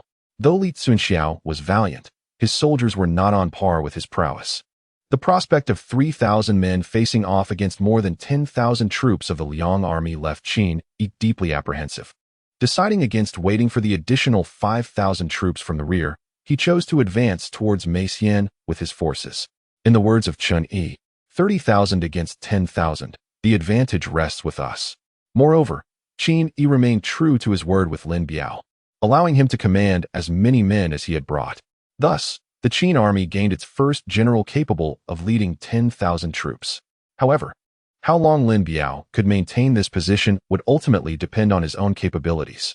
The Qin army implemented the military merit system of the Great Qin, which encompassed not only rewards and promotions but also penalties and demotions. News arrived that Chen Yi had led his troops across the Sanfeng Plain. Reports indicated that Chen Yi was now less than 10 miles from our forces, heading towards Jigugu. Within the forest above Jigugu, the sounds of Qin army scouts announcing their presence echoed intermittently. On either side of the mountains, a contingent of 1,500 Qin soldiers lay in ambush. Utilizing materials from the surroundings, they had strategically piled rocks and logs to create several small mounds. Orders were dispatched for the brethren to conceal themselves and avoid exposure. Understood. Moments later, lying on the ground, Li Tsuanxiu spotted a grand procession approaching in the distance. In the Qin region, such a formidable armed force could only belong to the Qin army or the prefect Chen Yi. As Chen Yi's army drew closer to Jigugu, the atmosphere around them became palpably tense. My lord, ahead lies Jigugu, the essential route to and from Mingchuan. Let us rest for a moment and send a few scouts to gather intelligence. Chen Yi, seated upon his horse with a beautiful maiden in his arms, found this suggestion reasonable. Although he was anxious, he had learned from past experiences and no longer underestimated the Qin army as he once did. Swiftly dispatched scouts to investigate. Understood. Li Tsuanxiao, noticing the prolonged silence below, realized that Chen Yi had indeed grown wiser. This old fellow was too timid to charge in directly. How cowardly. However, from the outset, Li Tsuanxiao had not expected Chen Yi to follow his anticipated course of action. Yet, if Chen Yi wished to enter Yingchuan, he must traverse Jigugu. Now that Li Tsuanxiao had already secured the high ground, even if Chen Yi discovered his ambush, what of it? Should Chen Yi enter the valley, he would unleash stones and logs. To neutralize them, Chen Yi would have to contend with the same obstacles. Chapter 44. At all costs, charge the valley. The strategy was to avoid direct confrontation and endure the standoff. Regardless of Chen Yi's urgency, Li Tsuanxiu remained unperturbed. It is essential to note the terrain of Jigugu. The summit was shrouded in dense forest, while the base was littered with bare stones. Those positioned below had no means to ignite a fire. "General, a few scouts from the Liang army have approached." A Qin soldier crawled closer, whispering in Li Zuinxiao's ear. "Eliminate them." "Understood." Chun Yi's dispatched scouts had been absent for over half an hour, and as he flirted with the maiden, the blinding midday sun jolted him back to reality. "Scouts, why have they not returned after such a long time?" Chun Yi's sudden exclamation startled those around him from their slumber. The 1,000-man commander who had sent out the scouts squinted against the harsh sunlight. Glancing up at the sun and calculating the time, his expression darkening. "My lord, it has been over half an hour since we dispatched the scouts." At this moment, he had not yet returned, and it seemed that the remaining words were left unspoken by the general. Yet everyone present understood that those scouts had likely finished their broth and commenced their crossing. What broth? What crossing? The broth of Meng Po, the Naiha Bridge. Chen Yi gazed at the drowsy generals, a surge of ire welling within him, yearning for release. One individual, sensing the ominous atmosphere, promptly interjected, "My lord, we are soon to engage the Qin army. Let us first escort the lady to the rear." The others quickly echoed this sentiment, implying that one who dallies with women ought not to speak of their slumber, as they were all in the same boat. Chen Yi's face darkened. Since leading the army from Yangqing to Mang County, he had lost count of how many times his expression had turned grim. Whether from the vexation caused by Qin Yi or the disappointment stemming from his ineffectual subordinates. "Dispatch 1,000 men to search the mountains," Chen Yi commanded after a moment. Yet he received no response from his men. The simmering frustration within him was becoming increasingly difficult to contain. "Do my words fall upon deaf ears? My lord, who shall we send to search the mountains?" Chun Yi suddenly realized that Lin Biao, responsible for military affairs in the county, was no longer present, and the organization of the army now rested solely upon his shoulders. As his gaze swept over the assembled men, meeting their evasive glances, Chen Yi felt a surge of anger. How had he come to command such a band of incompetents? "Wang Qing, it falls to you. Take your men and search the mountains." Wang Cheng, the general addressed, opened his mouth to object, but was met with Chun Yi's fierce glare. Glancing at the supposed brothers who would feast and revel together yet now stood aloof, he understood the meaning of fair-weather friends and fickle companions. "I beg your pardon. My lord, I have a humble suggestion. The mountains on either side are divided by a ravine. If I split our forces to search, we risk being picked off by the Qin army one by one. Should I search one side before moving to the other, it would consume precious time. I propose we select another general to accompany me in the search." Ignoring the hostile glares directed at him, Wang Cheng observed that Chun Yi seemed slightly swayed, and thus added fuel to the fire. "My lord, our time is limited. The Qin army dares to block our path, which indicates that they must have pursuing forces on our tail." "Pursuers?" Chun Yi shuddered, promptly commanding, "General Wang, the task of searching the mountains is entrusted to you. You may select any personnel required from the army." Wang Cheng readily accepted, yet secretly harbored resentment, thinking that even at this juncture, Chun Yi was intent on distancing himself from blame. However, a multitude of lice cannot harm a person. After all, having played the villain once, what harm was there in doing so again? Brothers may not share in wealth, but they must stand united in adversity. On the cliffs of Jigu, Li Zuinxiao gazed down at the Chun Yi army, which had fallen utterly silent since dispatching a few scouts. It was as if he were waiting for sleep to overtake him. What tricks was this old rascal Chen Yi up to? No matter how much Li Zuinxiao speculated, he could not fathom why the vast forces below remained motionless. "General, this is quite fortuitous. Our orders from the Lord are to prevent Chun Yi from escaping to Yingchuan.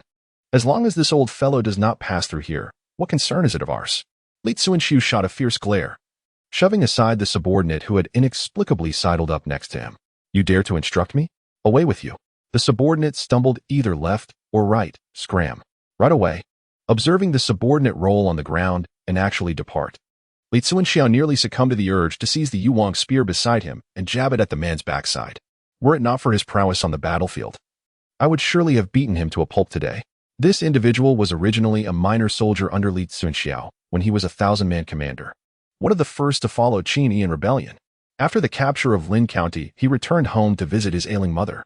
Upon his return, by sheer coincidence, the martial arts competition had just concluded, and he could only assume the role of a lowly soldier, chosen by Li Zuinxiao to serve under him.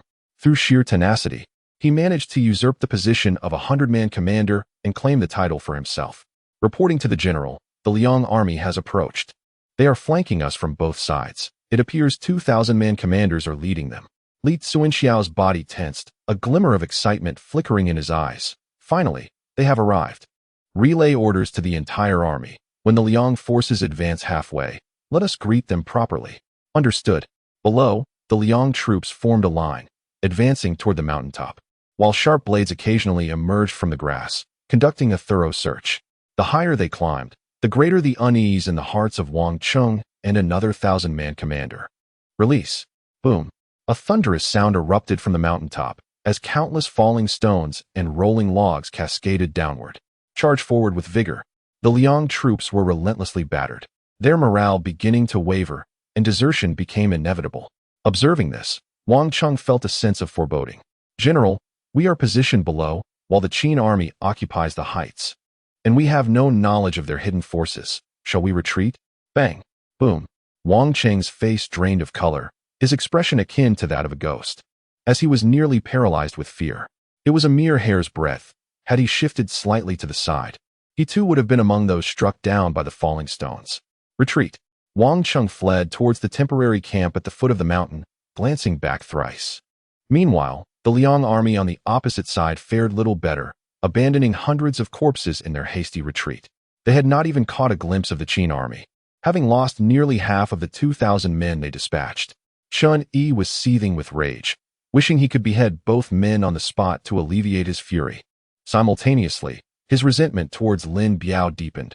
Had it not been for the latter's treachery, which had led away nearly half of his forces, he, commanding an army of 20,000, could have engaged the Qin forces and awaited reinforcements.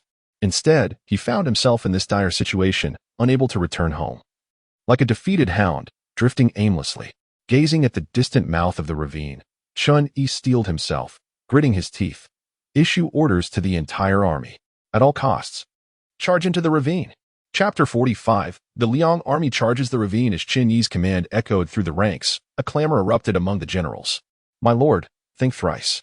The Qin army is clearly prepared. Entering the ravine is akin to lambs entering the tiger's den, walking straight into their trap. To charge into the ravine is a perilous gamble. Even if we succeed, we shall likely lose the majority of our forces. Qin Yi seized the loudest of the 1,000 commanders by the collar and bellowed, Then tell me, what should we do now? What can we do? Do you not comprehend the intent behind Qin Yi's interception? He aims to annihilate us, to eradicate us completely. If we can breach this ravine and reach Yingchuan, we can borrow troops from the county governor and surely retaliate against the Qin forces. In that moment, Chun Yi was no longer the indecisive figure he had been. He noticed several eyes drifting and instantly understood their ulterior motives. Dismissing the nearby armored soldiers, he sneered, Do not forget your noble lineage. And what of Qin Yi's background? He is but a farmer's son. What of the soldiers under his command? They are all commoners, oppressed by you noble families and by me, unable to raise their heads or even find sustenance. If I fall into the hands of the Qin army, my death is certain, but you might still have a chance to gamble. What shall we wager on? Let us wager on whether Qin Yi possesses a heart of compassion? No. Let us wager whether he will dredge up the grievances of the noble families in his pursuit of the people's hearts in Qin County. The 1,000 commanders present turned pale. They were all too familiar with their own circumstances. While it might not hold true for the entirety of Qin County, in Yangcheng, 5 out of 10 citizens would spit vehemently upon hearing the names of the noble families. Moreover, the widely circulated belief in Qin County proclaimed, the Qin Lord is born with dual pupils. To establish the Qin and overthrow Liang is his divine mandate. The people of Jin have spontaneously abandoned the Liang for the Qin. The great Liang has decayed. Let us establish the heavenly Qin. The ambition of Qin Yi to ascend to the throne is already well known among all. To extinguish a few noble clans is sufficient to win the hearts of the populace in a city. For one who harbors aspirations of kingship, any hint of hesitation would be a betrayal of that ambition. Upon reflecting on this, the fleeting thoughts of the crowd evaporated instantly. Had there been an opportunity to curry favor with him when the Qin forces were still weak, there might have been room for negotiation. Yet, how could the self-important noble families condescend to ally with the Qin army, which had emerged from humble beginnings and lacked any substantial foundation? Now, before them lay but a solitary choice, to tread a path of enmity with the Qin forces until the very end.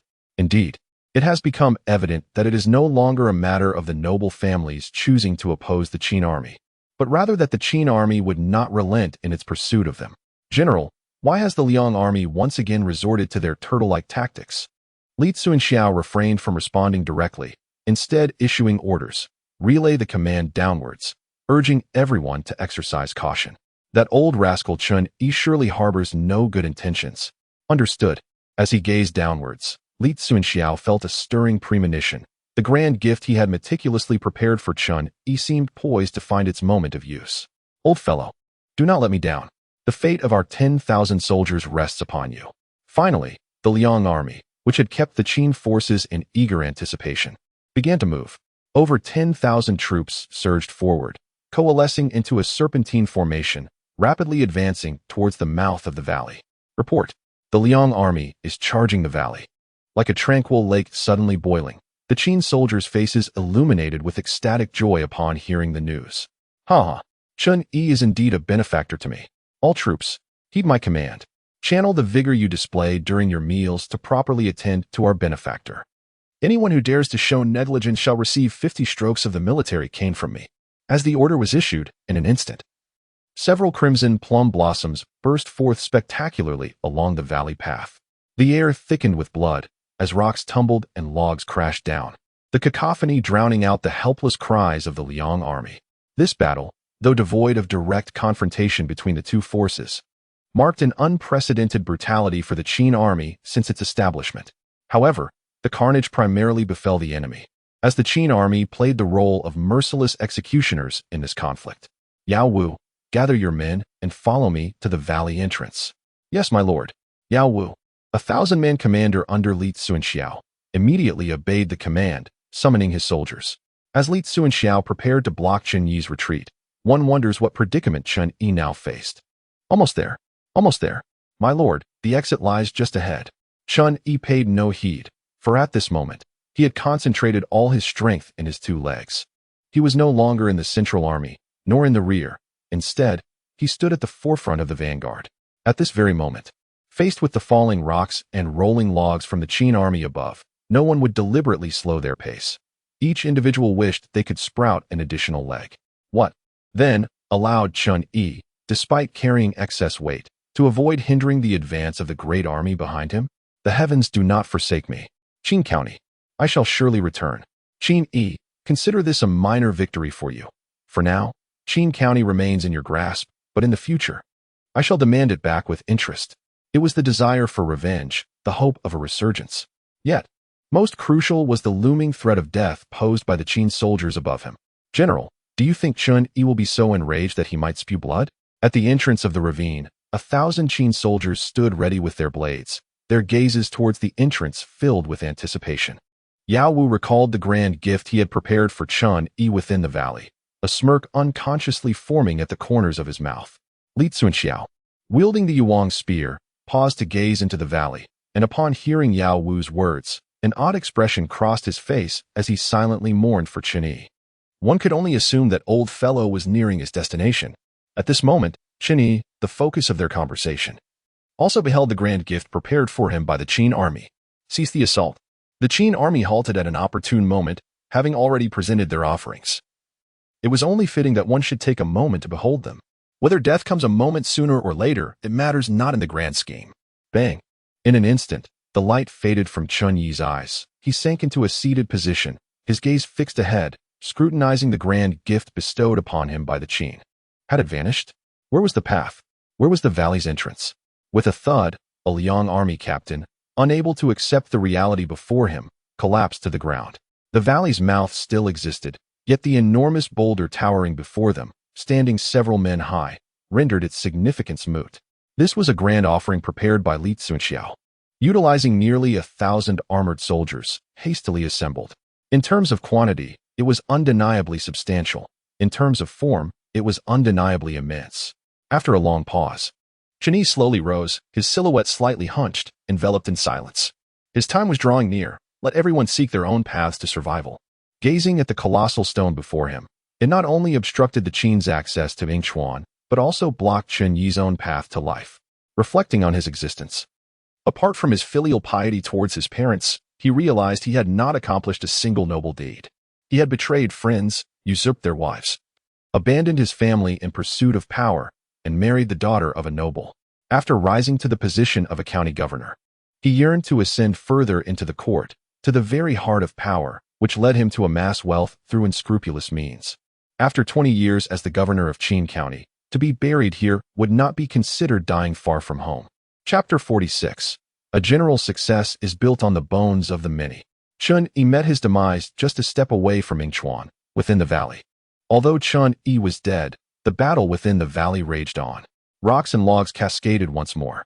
Li Tsuanxiao, commanding 3,000 men, could force the 10,000 Liang soldiers into a corner, not merely due to the prowess of his troops, but by virtue of the advantageous terrain.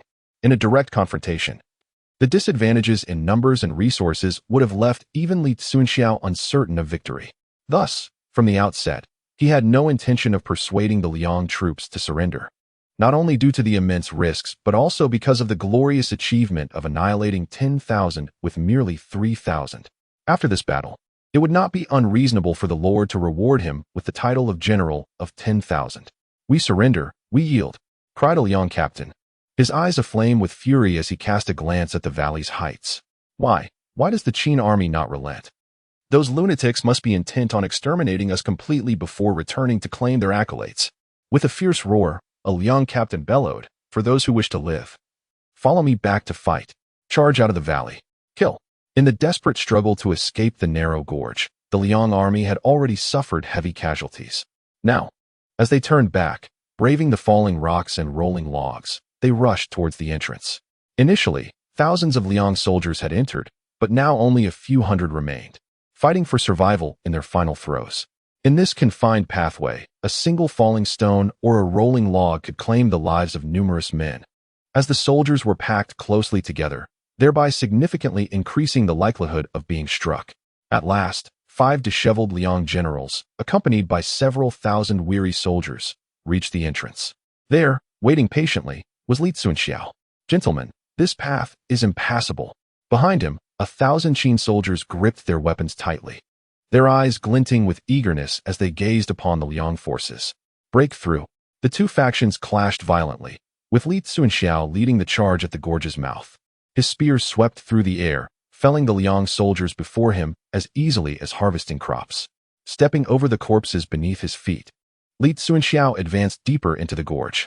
Behind him, the Qin soldiers stood guard at the entrance, poised for action. The moment they sensed any sign of fatigue from Li Tsuanxiao, they would surge forward. Within the narrow confines of the gorge, Li Tsuanxiao exemplified the phrase "one man holds the pass, 10,000 cannot break through." The spear in his hand, reminiscent of a reaper's scythe, harvested the relentless waves of Liang soldiers. Despite the overwhelming tide of enemies, Li Tsuanxiao pushed forward, advancing 30 steps with sheer strength alone. Such terrifying martial prowess was something no one had witnessed firsthand, nor would any storyteller dare to claim. As he moved forward, Li Tsuanxiao faced the Liang soldiers who surged with a desperate thirst for survival, while behind him lay a gruesome path strewn with the bodies of the fallen. The success of one general comes at the cost of countless lives. This sentiment was vividly embodied in Li Tsuanxiao's current predicament. Faced with the godlike presence of Li Tsuanxiao, the psychological defenses of the Liang soldiers began to crumble. "This is no ordinary man. I want to live. Please spare me." Finally, someone could no longer withstand the terror. Their weapon clattered to the ground as they knelt before Li Tsuanxiao, repeatedly bowing and pleading for mercy. Li Tsuanxiao cast a glance at the kneeling soldier, passing by without a word or a glance. Seeing that Li Tsuanxiao did not take his life with a single thrust, the weeping soldier felt a surge of relief flood over him, gratitude shining in his eyes. "Thank you for sparing my life. Thank you." Treading upon the corpses of fallen comrades, he cast aside his armor and advanced toward the Qin soldiers guarding the valley's entrance. Confronted by such a formidable adversary, even as Li Tsuanxiao exposed his back, he could not muster a single thought of resistance. He was neither the first nor the last to feel such terror in the presence of Li Tsuanxiao. It was not that Li Tsuanxiao had softened. Rather, after the carnage he had wrought and the relentless onslaught of boulders and logs from the Qin forces atop the ridge, the numbers of the Liang army had drastically diminished, making surrender a feasible option. Though Qin Yi had granted him command of 5,000 troops, the reality was that his ranks had not yet reached that figure. Any reinforcements, no matter how slight, were a boon. As Li Tsunxiao pressed forward, the offensive from the Qin forces above came to an abrupt halt. Without uttering any words of surrender or promises of mercy, Li Tsunxiao simply advanced, and before him, the soldiers fell to their knees in submission. Disarm and exit the valley. In Meixian, Qin Yi, having just led his troops into the region, was met by a soldier bearing news of victory. My lord, General Li has ambushed the forces of Chun Yi in the valley and achieved a resounding triumph. Over 8,000 enemies have been vanquished, with more than 2,000 captured. Our troops have suffered no casualties. Even Qin Yi was taken aback by such an extraordinary feat, hastily inquiring about the specifics of the battle. After receiving a detailed report from the soldier, Qin Yi was left in a state of disbelief. Had over 10,000 Liang troops truly been obliterated? From this moment, Qin County has fallen into his grasp. Reflecting on the soldier's words, Qin Yi comprehended that this was an exceptionally difficult achievement to replicate, at least for the current Qin army. Zhao Xian and Wei Liao, the two named men, promptly dismounted and approached Qin Yi, offering a respectful salute. I command you both to immediately lead your troops to garrison Yangqing. Once you enter the city, discreetly gather evidence of the noble family's oppression of the common people. When I return to Yangqing with my forces, we shall address the matter. We shall obey your orders. Meanwhile, Lin Biao listened attentively to Qin Yi's directives, realizing that few noble families would remain in Yangqing. This was not only due to Qin Yi's intent to rally public support, but also because the army was soon to face pressing issues regarding supplies and finances. Having secured Qin County, the next step for the Qin army would be to expand its ranks. Lin Biao speculated that this expansion would involve no less than 100,000 soldiers. After all, with the precedent of Chun Guang commanding 400,000 troops, how could Qin Yi not feel a twinge of urgency in his heart? With nearly 30,000 troops in tow, Qin Yi marched grandly towards the county town of Meixian, intending to conquer it before returning to Yangqing. As night fell, he sat beside a fire, roasting wild rabbits caught by his subordinates in the nearby woods. Casting a glance at Dian Wei, who was indulging in a rabbit leg with great delight, surrounded by a scattering of rabbit bones, Qin Yi felt a mix of exasperation and amusement. This fellow seemed utterly carefree. In a moment of politeness, Qin Yi offered him a roasted rabbit, which Dian Wei accepted with gusto. Consequently, all three rabbits had vanished into Dian Wei's belly, leaving Qin Yi without even a single leg to savor. Yet, the more unrestrained Dian Wei became, the more fondly Qin Yi regarded him.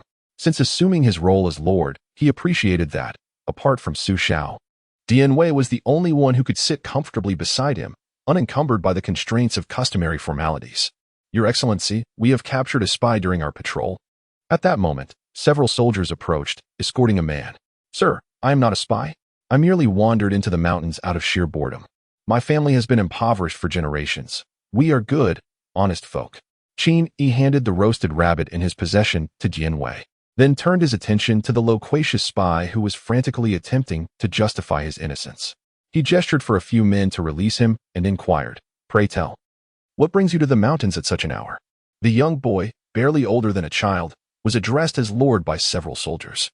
Under the flickering firelight, he inadvertently caught a glimpse of Qin Yi's piercing eyes. The captive's heart sank. He thought to himself, I knew venturing out today was ill-fated. I have crossed paths with the Qin army.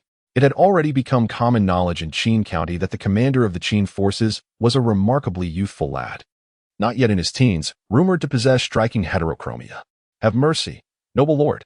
I come from a long line of impoverished farmers, 8 generations of honest folk. My intentions were purely misunderstood, he pleaded. Seeing the man prepare to utter more nonsense, Qin Yi's patience waned. Enough, please. I am Wu Yuliang, residing in Wu family village of Meixian. I assure you, my intrusion was a mere misunderstanding. At that moment, a soldier who had brought him in approached, carrying a burlap sack. My lord, these belong to this fellow. Dian Wei, upon noticing the sack, set down the roasted rabbit and seized it, opening it to reveal a staggering collection of gold ingots. My lord, behold, he exclaimed, presenting the sack before Qin Yi, whose eyes widened at the sight of the treasure. Dian Wei extracted a piece, wrapping it against his short halberd, and was about to take a bite when Wu Yuliang, alarmed, interjected, You mustn't do that. Dian Wei halted, his expression darkening as he waved for the others to step back, lifting a sleek black halberd to rest against the spy's throat. Have you poisoned it? Qin Yi was taken aback by Dian Wei's words, feeling a sudden jolt in his heart. Moments before, he had also been inclined to take a bite. No, no, no. I assure you, I have no ill intentions regarding the gold, he exclaimed. It is merely that this gold is, well, not entirely pristine. We mustn't tarnish the general's reputation. Not entirely pristine? Qin pondered this phrase, glancing at the bags brimming with gold ingots, then at Wu Yuliang, whose garments were caked in dirt, and finally surveying the desolate wilderness surrounding them. Qin opened the burlap sack and rummaged through its contents. Upon discovering a black donkey's hoof, a peculiar thought surged into his mind. Casting a strange glance at Wu Yuliang, Qin secretly speculated, could this fellow possibly be engaged in such activities? He gestured for Dian Wei to lower his weapon and took a seat, pointing to the opposite side, inviting Wu Yuliang to sit as well. Wu Yuliang promptly complied. Yet despite facing this young man who was still smaller than himself, he dared not exhibit even a trace of disdain. Qin observed Wu Yuliang, who sat in silence, and softly uttered a remark that caused his countenance to pale. Pray tell me, whose grave are you visiting at this late hour to tend to? At once, Wu Yuliang's face turned ashen, for the act of grave robbing was far from honorable, and being discovered would surely invite scorn. I beseech you, my lord, though I have indeed engaged in some morally dubious dealings, I assure you that of the wealth I acquire, merely 2 or 3 parts remain with me. The rest is dispersed among the populace.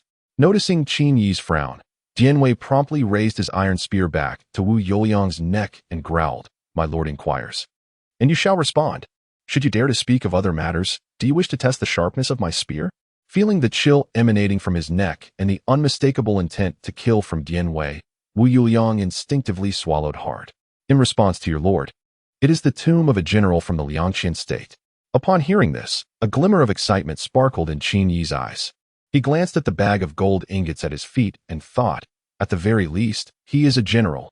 If gold ingots were buried with him, there must be more than this. He waved away the surrounding soldiers, leaving only the 3 of them before the campfire. Is the tomb grand? It is the largest I have entered, Wu Yuliang replied. What treasures accompany the burial?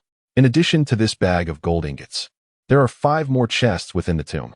The mention of 5 more chests of gold ingots unsettled Qin. What was he in dire need of at this moment? Money. His gaze towards Wu Yuliang shifted entirely.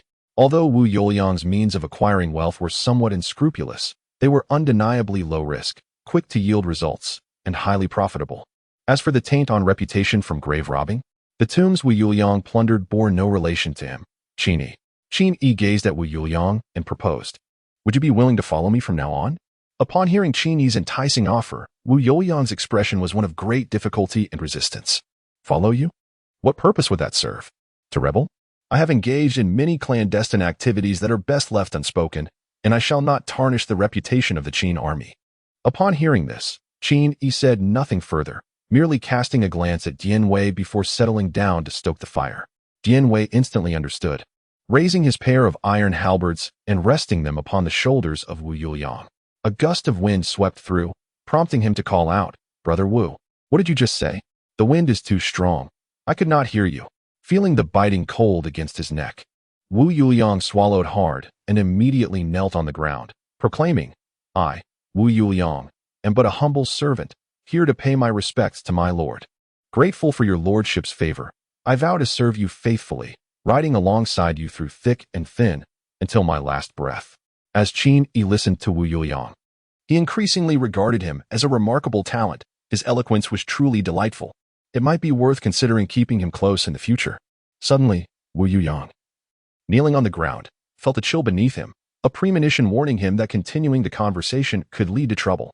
Noticing Wu Yuliang's perceptiveness, Qin ceased to intimidate him, gesturing for Dian Wei to retract the 2 iron halberds. He then invited the 2 standing men to take a seat, and, seemingly casually, inquired, How far is the general's tomb from here? Wu Yuliang, sensing something amiss, promptly replied, It takes half an hour to reach at night, but during the day, nearly a quarter of an hour. Upon hearing the command, Qin paused momentarily in his actions of tending to the fire. Dian Wei, swiftly assemble 300 elite soldiers. We shall venture forth from the camp. Understood. Dian Wei promptly summoned 10 loyal guards to shield Qin before retreating to fulfill the tasks assigned by him. Witnessing this, Wu Yuliang promptly comprehended the intentions of his newly acknowledged lord. It appeared that Qin had entertained the notion of grave robbing. My lord, Such an endeavor is hardly commendable. If word were to spread, it could tarnish your reputation, he cautioned, instinctively halting as he nearly divulged too much. Yet, the atmosphere between them grew increasingly delicate.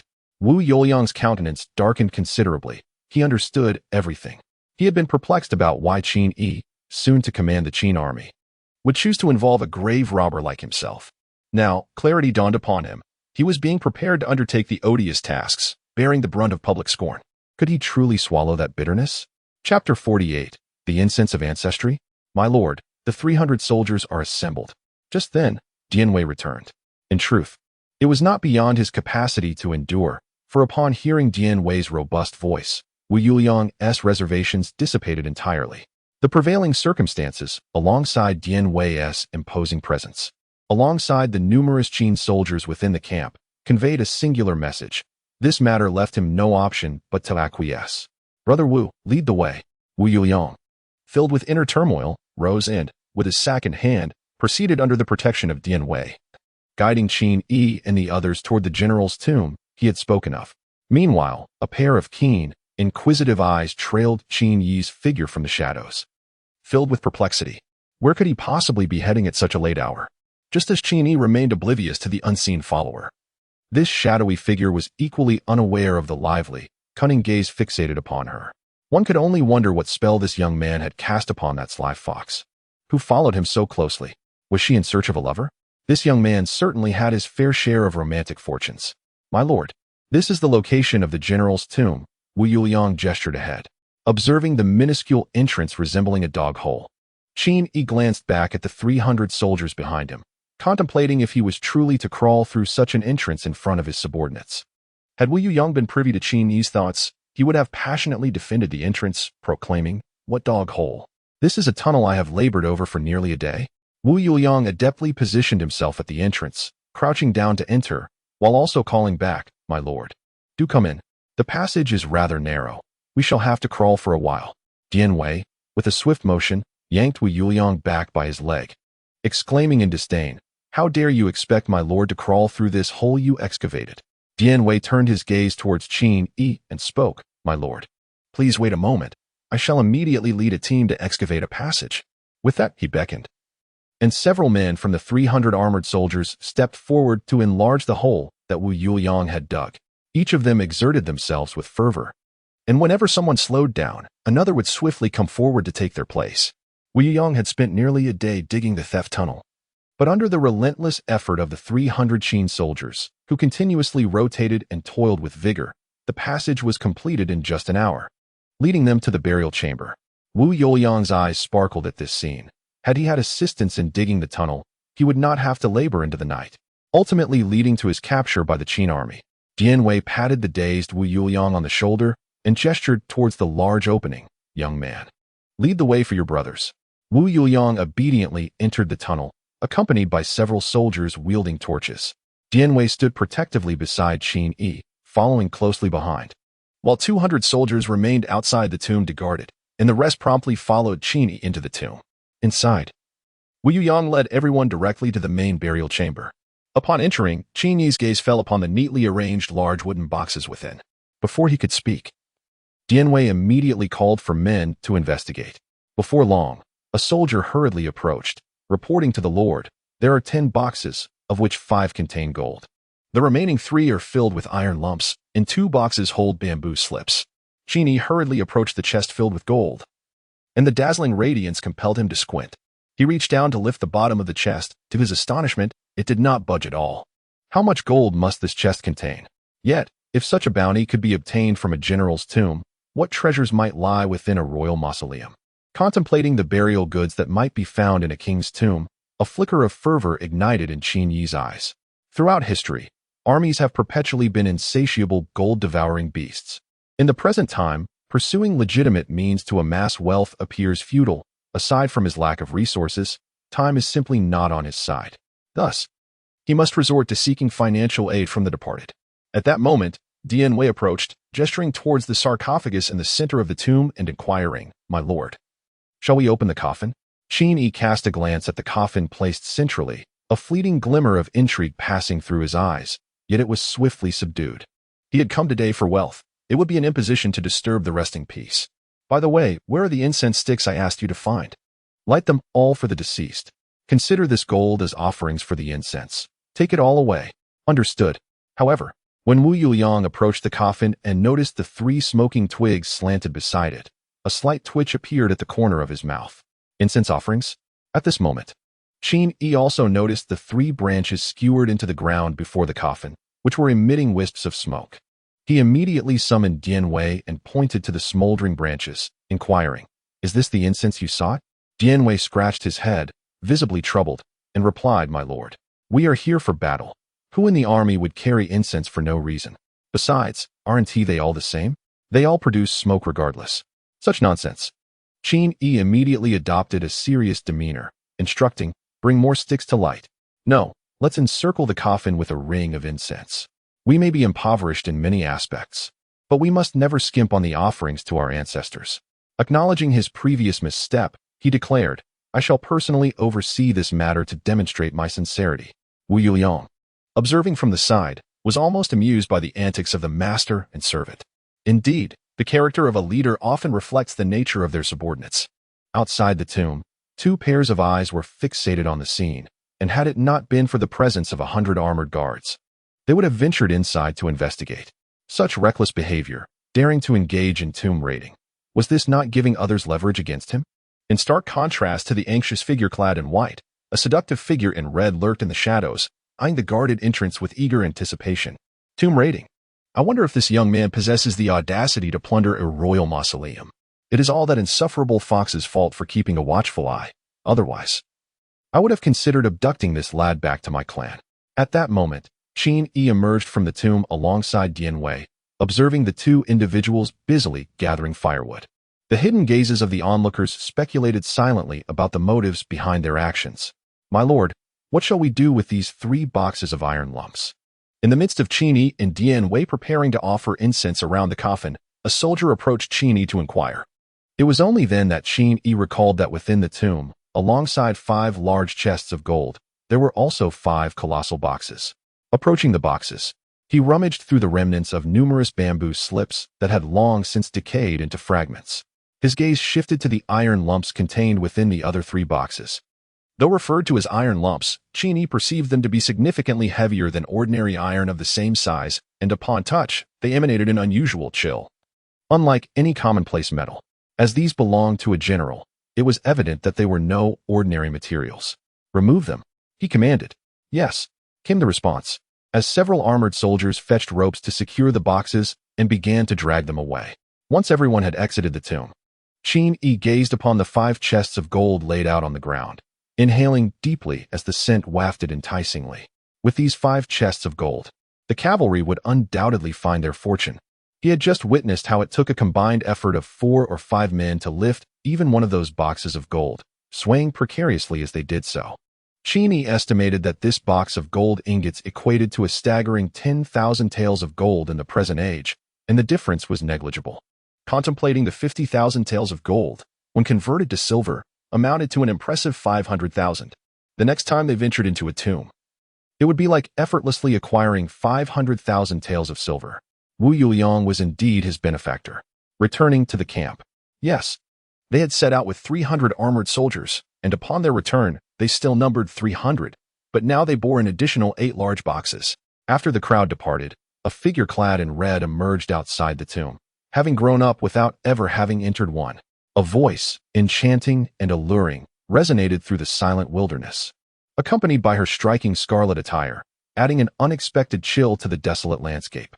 Upon entering the main tomb, the incense offerings encircling the coffin caught the eye of the figure in red. This audacious individual not only desecrated graves, but also planned to ignite the coffins.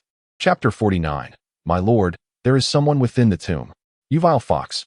How dare you claim to be righteous when your little lover is more wicked than those of our demonic sect?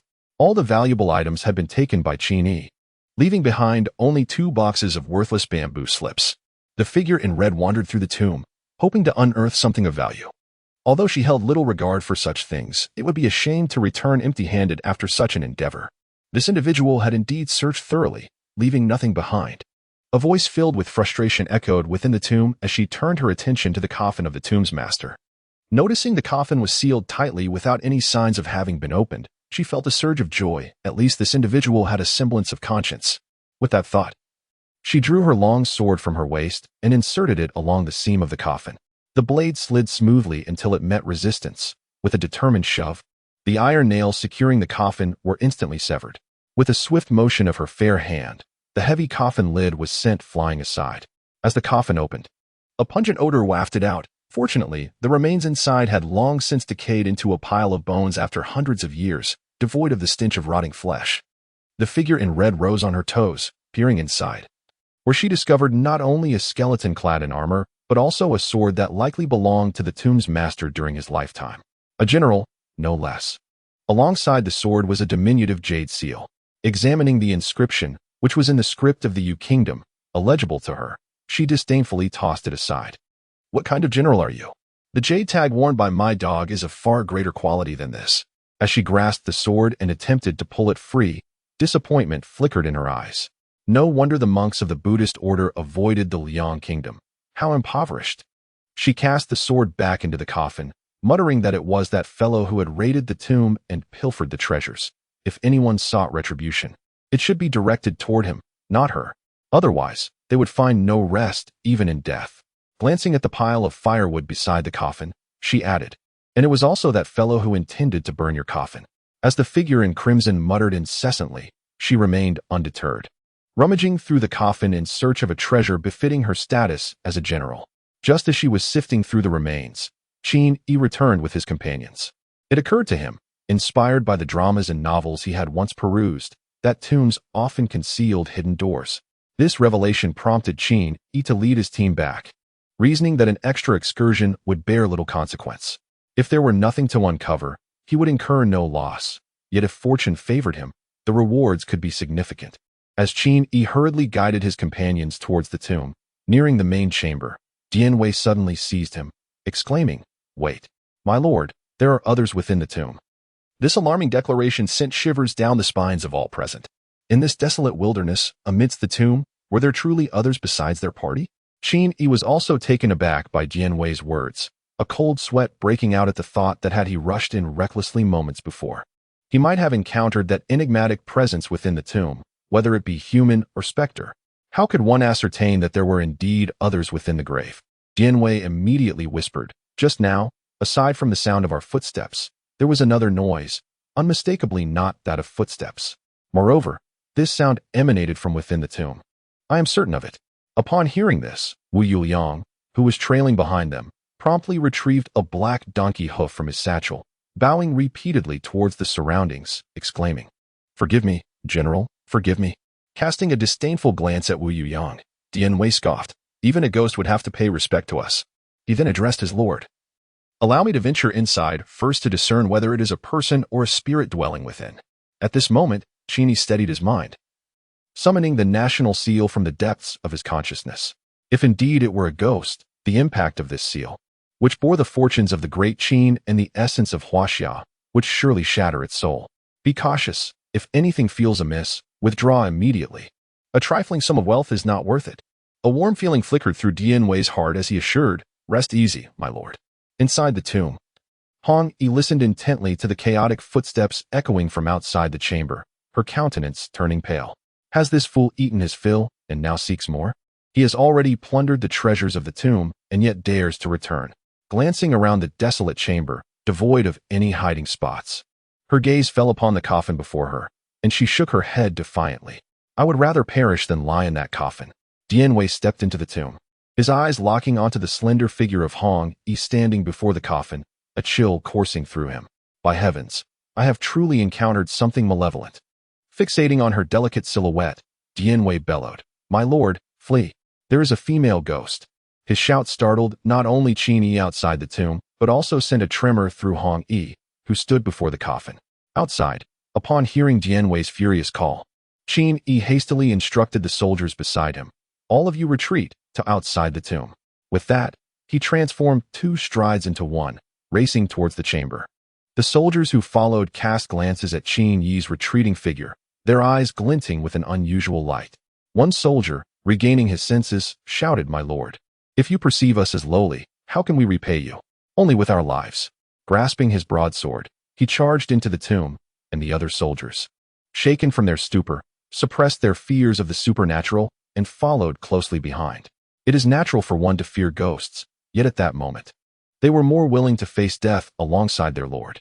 "I have slain 5 men on the battlefield. Why should I fear a mere female ghost? We may die, but our lord must not come to harm." Observing his comrades rallying around him, Wu Yuliang was taken aback. Did they not fear death? As a leader, why should he have to endure such peril? "Remember, young one, you have committed many acts that diminish your moral standing. By rights, you should face dire consequences. Yet the omen suggests that you will soon encounter a benefactor. Whether you seize this opportunity lies solely in your hands." Wu Yuliang's mind echoed with memories from years past when a drunkard had insisted on reading his fortune. "If you dare deceive me, I will hunt you down even in death." Clenching his fists, he rushed towards the tomb's entrance, calling out, "My lord, I am coming." Meanwhile, within the tomb, Qin Yi and Dian Wei were locked in a tense standoff with the ghostly figure before the coffin. "Protect our lord." Just then, a throng of armed soldiers surged in, all clamoring to vanquish the ghost and safeguard their leader. Glancing back at his men, Qin Yi smiled with gratitude. In that moment, he understood that every grain of wealth spent on his troops was truly worthwhile. Wealth and grain are mere external possessions, insignificant when compared to the sincerity of one's heart. Yet, he has managed to exchange these trifles for the affection of others. Is it truly worth it? Just as Qin Yi was soothing the crowd, assuring them there was no cause for concern, a cacophony of wails erupted. "My lord, do not panic. Liang is here to rescue you." Chapter 50. Encounter with the red-draped spirit. "A mere little ghost dares to act presumptuously before my lord? Let her taste my wrath." Wu Yuliang howled as he forcefully hurled a dark donkey's hoof towards the red-clad spirit before the coffin. Upon witnessing the black hoof hurtling towards her forehead, the red-clad spirit's forehead throbbed with veins. The onlookers caught a fleeting glimmer of silver light, only to see the hoof intended for the ghost split in two, falling to the ground. What manner of spirit is this, capable of wielding weapons? A flicker of astonishment crossed Wu Yuliang's eyes. Before he could finish his thought, Dian Wei pulled him aside and gestured towards the shadow illuminated by the flames before the coffin, noticing that Wu Yuliang had not abandoned them to flee alone. Dian Wei's opinion of him improved considerably, and he refrained from further disparagement. "A ghost with a shadow. My lord, let us not flee. Let us embrace our fate." It was no wonder that Wu Yuliang was momentarily taken aback, given their current location and the appearance of the red-clad spirit. Who would believe her to be anything but a ghost? Ignoring Wu Yuliang's frantic exclamations, Qin Yi focused intently on the figure before the coffin and spoke in a grave tone. "My lady, provide an explanation. Why have you appeared here shortly after our departure?" Though Qin Yi was inquiring, a hint of astonishment flickered in his eyes, for the beauty before him was truly breathtaking. To describe her as a paragon of grace and allure seemed utterly trite, unworthy of her exquisite presence. This woman's beauty, it seemed, could eclipse all others. Gazing at the striking figure clad in red, a fleeting image crossed Qin Yi's mind. He shook his head, suppressing his thoughts. While the woman was undeniably beautiful, it was rather peculiar that they had just departed, and she had entered the tomb so shortly thereafter. The notion that she was not following them was met with skepticism in Qin Yi's heart. The 300 warriors behind him, upon hearing his inquiry, promptly ordered their subordinates to guard the entrance to the tomb. Dian Wei tightened his grip on his dual halberds, for this rare beauty emanated a slight sense of threat. Although it was not as intense as the feeling he had faced against Li Tsuinxiao, it was sufficient to heighten his vigilance. Qin Yi was overly cautious. The young woman, hailing from the world of martial arts, favored the tranquility of the mountains and forests, wandering at night, inadvertently discovering an entrance to explore. The martial world? A jolt of surprise surged through Qin Yi. He had never heard anyone in the Liang kingdom speak of such a thing. His myopia was evident. The absence of it in Liang did not imply its non-existence in the greater realm of Shenzhou. However, he found not a single word of the red-clad woman's explanation credible, as it was riddled with flaws. "I have not disclosed our identity as the Qin army to you, nor have I made our status clear. Might I inquire how you came to this knowledge?" Upon hearing this, the woman in red inwardly cursed, realizing her master had been right all along. The hearts of people were indeed treacherous. If she were to claim it was a mere guess, would Qin Yi believe her? The red-clad beauty blinked her strikingly beautiful eyes. adopting a pitiful demeanor as she gazed upon Qin. Do I appear foolish to you? Upon closer inspection, it seemed indeed that she was rather charming. The woman quickly covered her crimson lips, yet the cunning glint in her eyes revealed to Qin that her antics were deliberate. At that moment, her playful teasing left him pondering whether she was simply carefree or possessed some form of confidence. The more he observed her, the more inclined Qin became towards the former assumption. After all, it was often said that those who were grand could be rather brainless. This woman in red struck him as somewhat lacking in intellect. What do you find so fascinating? A flicker of indignation crossed her eyes. Had it not been for Qin's considerable numbers, she might have unsheathed her sword and dealt him a few piercing blows. Ahem. Qin did not respond directly to her words. Instead, he pondered how to deal with the enigmatic woman before him. Reflecting on her mention of the Jianghu, and recalling Bai Qi's warning that the world was not as simple as it appeared, he felt a surge of caution towards this mysterious figure. After all, in his understanding of the Jianghu, the strong reigned supreme.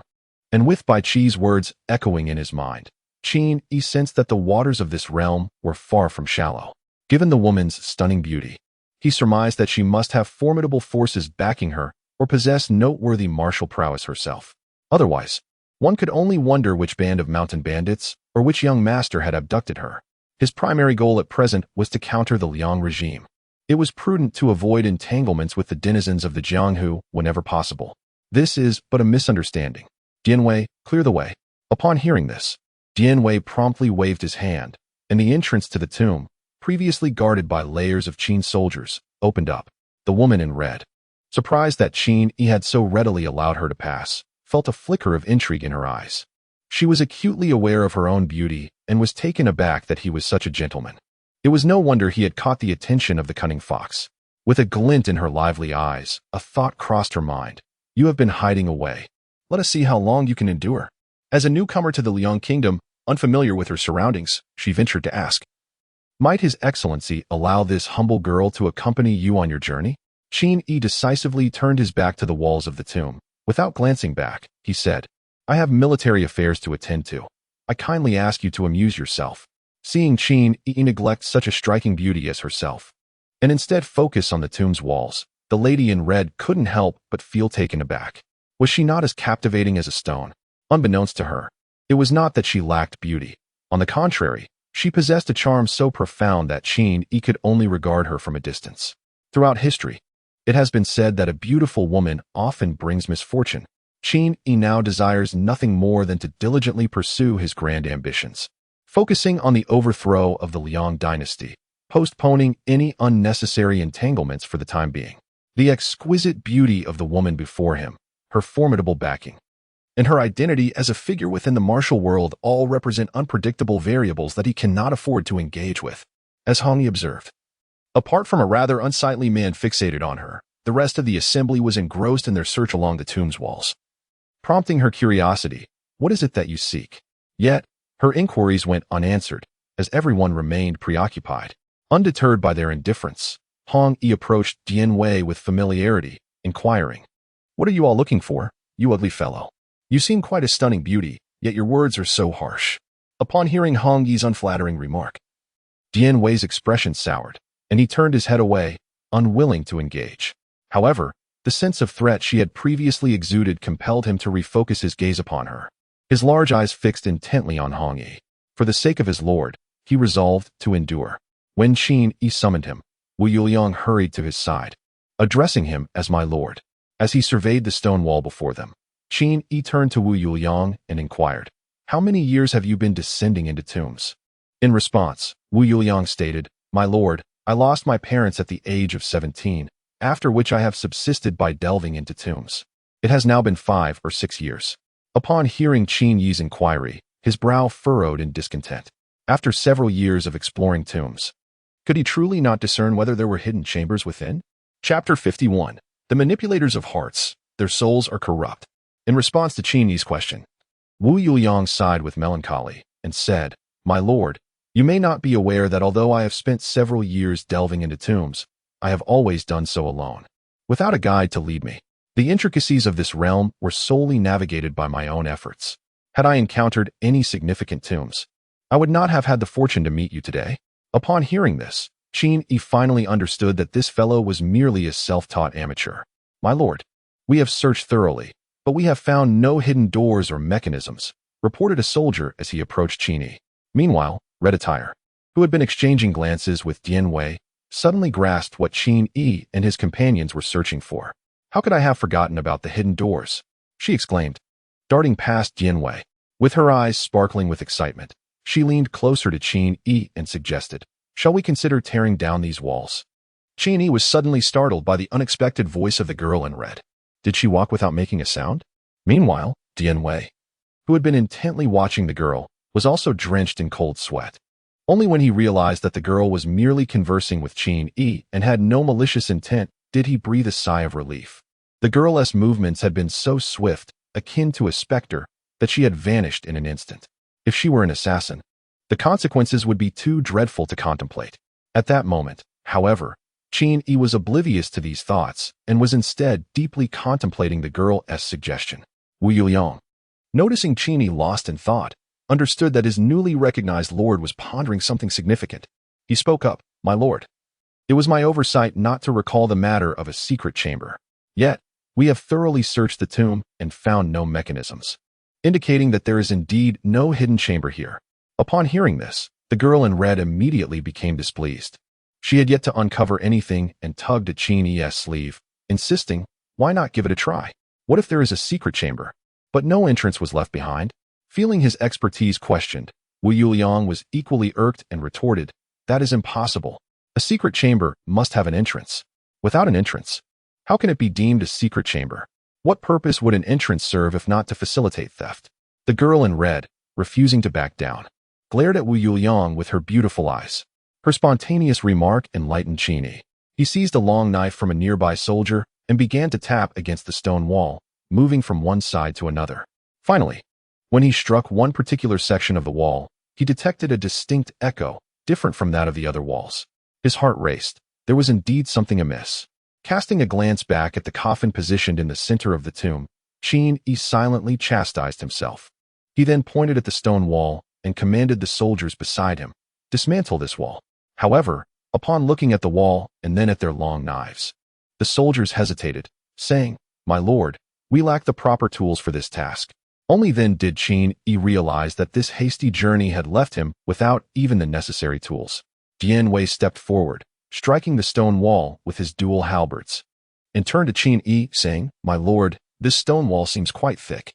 Just as everyone was at a loss, the woman in red rolled up her sleeves and unsheathed her fiery sword. Observing this, Dian Wei instinctively positioned himself in front of Qin Yi, a cold aura of lethal intent suddenly surrounding him. The woman in red paid no heed to Dian Wei's actions, instead advancing towards the stone wall with her sword. Qin Yi watched her movements, a thought arising in his mind. Wouldn't he dare to attempt to strike it? Would she? This notion echoed in the minds of all present, as they collectively shared Qin Yi's concern. Wu Yuliang, observing the woman's actions, sighed, "Such a beautiful girl. What a pity she seems to lack common sense." Yet Dian Wei, with a serious expression, regarded the woman in red with a sense of foreboding, his intuition whispering that she was no ordinary delicate maiden. Perhaps she truly possessed the strength to breach this stone wall. After all, what kind of gentlewoman would wander in the mountains at such an hour, let alone venture into a tomb to disturb the dead? As the onlookers fixated on the woman in red, anticipating her next move, she abruptly turned around, her enchanting gaze locking onto Qin Yi. "Allow me to assist you in breaking this stone wall, and in return, may I have a month's worth of food and lodging?" Her seemingly casual request posed a dilemma for Qin Yi, as it was clear she intended to linger by his side for reasons unknown. He was reluctant to engage with the forces of the martial world too soon, yet the allure of what lay beyond the stone wall beckoned him incessantly. After much contemplation, an overlooked question surfaced in Qin Yi's mind, leading him to a decision regarding the woman's proposal. If she truly possessed the capability to shatter the stone wall single-handedly, then his approach to the martial world could not remain as previously conceived. He could no longer afford to maintain a distance. Instead, he needed to strategize promptly to guard against the might of the Liang royal family. Just moments ago, Qin Yi had been solely focused on evading the martial forces, oblivious to the fact that if such formidable warriors existed in the martial world, surely the royal family would have their own powerful protectors. He sighed inwardly, realizing he had underestimated the complexities of the situation. His current status was far removed from that of a mere student living in peaceful times or a farmer toiling in the fields, where carelessness bore little consequence. Now, he was the commander of the Qin army. A single miscalculation could doom those who followed him. Although this matter seemed trivial, the underlying implications rang alarm bells in Qin Yi's mind. With this in mind, he turned to the woman in red and said, "Then I shall trouble you, my lady." Everyone could see that Qin Yi had acquiesced to her request, yet the woman in red remained steadfast in her principles. "No, that won't suffice. My master taught me that those who toy with hearts are inherently corrupt. You must be unequivocal. It cannot be ambiguous. If later you claim not to have agreed, who will I turn to for justice?" Qin Yi instinctively cast a glance downward, shaking his head. To label her as foolish would imply she lacked awareness of the potential for deception. Yet, to call her clever would be contradictory, especially when speaking so candidly about her heart in his presence. "If the young lady can breach this stone wall, I shall provide for her food and lodging for an entire month under the auspices of the Qin army." Upon hearing this, the woman in red hastily corrected him. "It is not the Qin army that will provide, but rather you." Dian Wei, unable to tolerate the young lady's prolonged hesitation, interjected, "My lord is the sovereign of the Qin army. If it is the Qin army that provides, it is indeed my master who shall take responsibility." Wu Yuliang chimed in from the side. "A rather lovely young lady, what a pity." Noticing the imminent ire of the woman in red, Qin Yi swiftly pushed Wu Yuliang aside, interrupting any further remarks he might make. "I shall take care of her food and lodging for a month. Time is of the essence, so I kindly ask you to proceed without delay." Chapter 52. Understanding the power of warriors, Qin Yi felt a flicker of impatience rise within him as he pondered why there seemed to be a lack of trust between individuals. Unbeknownst to him, the young lady was oblivious to his thoughts. Upon receiving his agreement, her face lit up with joy, and a hint of triumph glimmered in her eyes as if she had just conceived a clever idea. "You crafty fox. Let's see how well you can maintain your composure now." Noticing that she stood there, lost in a fit of giggles, Qin Yi's expression darkened. "My 300 brothers are eager to return and rest." The alluring maiden, with her enchanting gaze, playfully retorted, "The night is still young, Qin Jun. There is no need to rush." As Qin Yi's forehead suddenly bore several dark lines, he found the words spoken to be rather irreverent.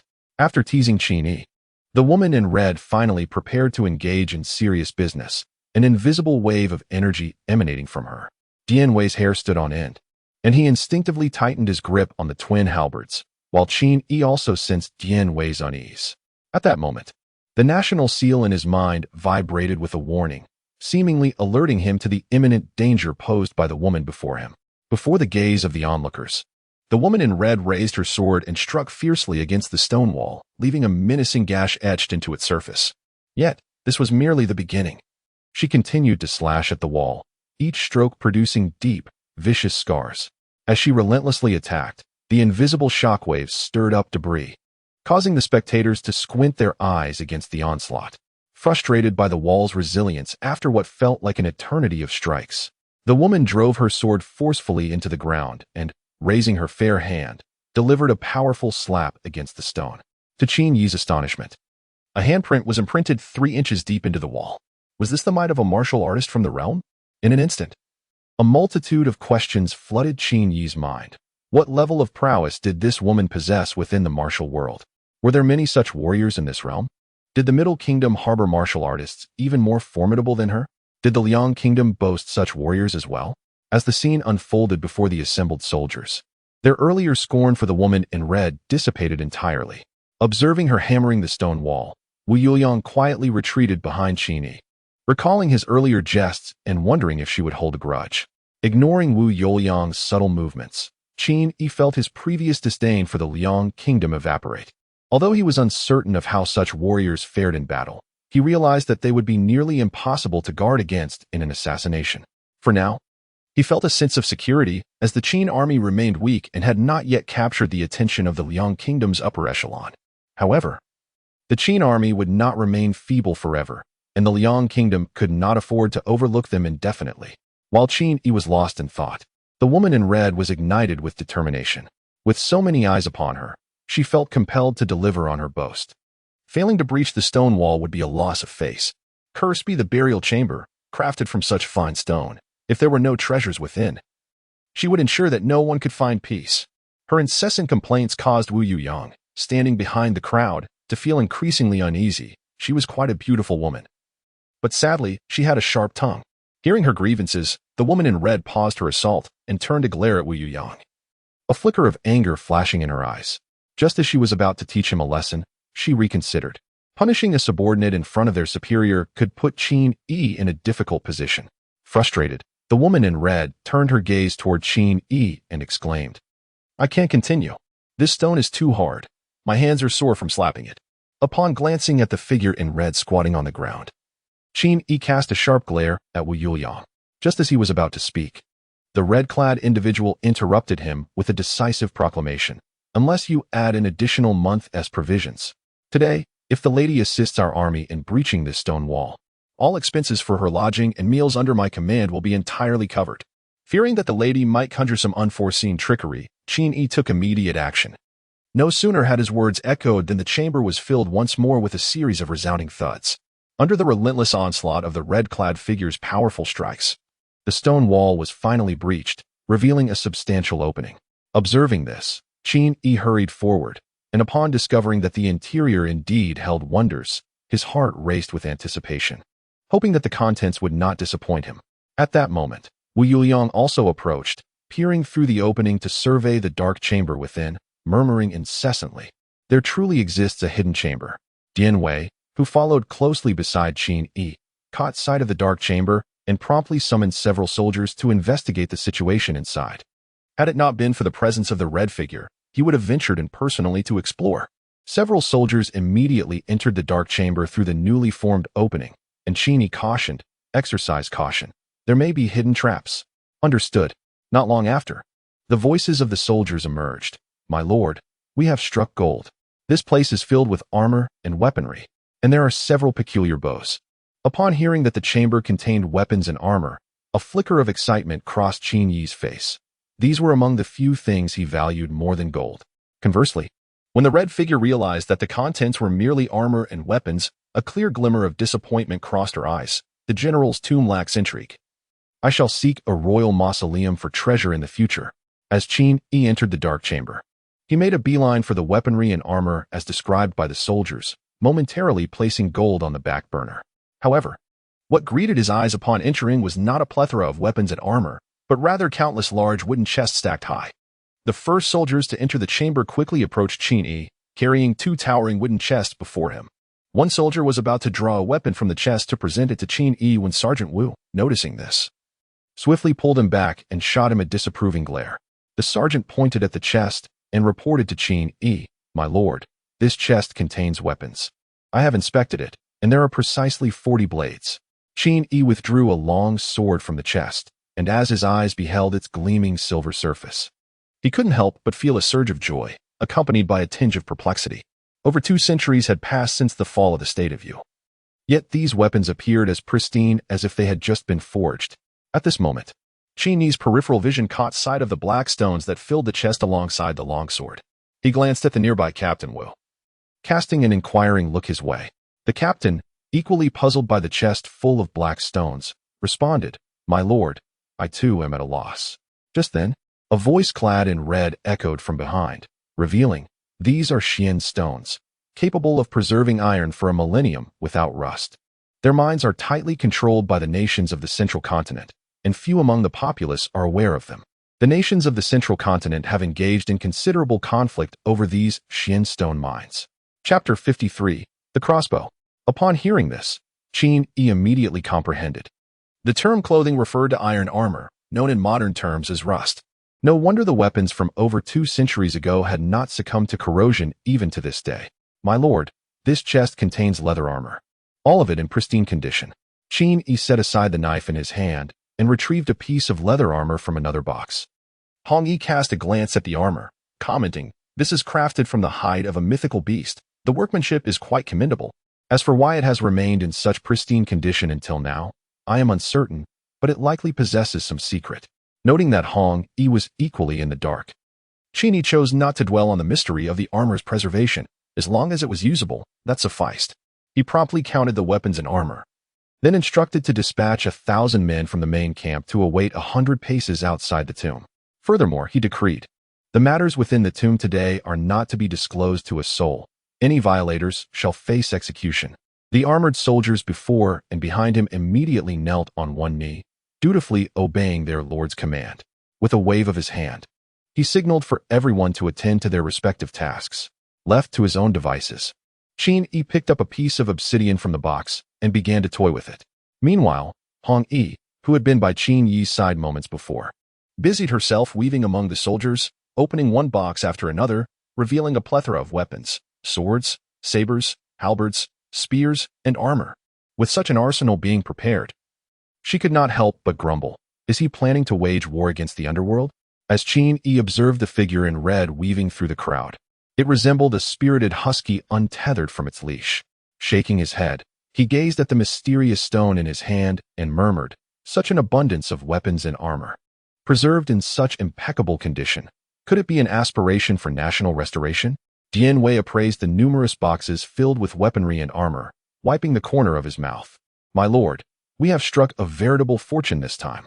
With such treasures found in a general's tomb, imagine what we might uncover in a royal mausoleum." The speaker was oblivious, yet the listener was keenly aware. Qin Yi promptly summoned Wu Yuliang, inquiring, "In your years of exploring tombs, have you come across any news of royal mausoleums?" Wu Yuliang shook his head. "My lord, the tombs I've ventured into over the years have all been in the mountains, and I have yet to encounter a royal mausoleum." After a brief contemplation, Qin Yi pulled Wu Yuliang aside to a secluded spot. "From today's findings of 5 boxes of gold, you shall take 1 box and recruit men from the populace to establish a tomb exploration brigade, with you as its leader. The brigade need not engage in battlefield skirmishes. Its sole purpose is to locate tombs, regardless of whether they belong to nobles or wealthy merchants. You and your subordinates shall claim 20% of the spoils." Upon hearing that he could claim a share of the tomb's treasures, Wu Yuliang's heart raced. While a small tomb might yield meager rewards, would the Qin army bother with such trifles? With the support of the Qin army, a royal mausoleum was indeed within reach. "I shall not disappoint your expectations, my lord." Suddenly, a thought crossed Qin Yi's mind, and a glint of determination flickered in his eyes.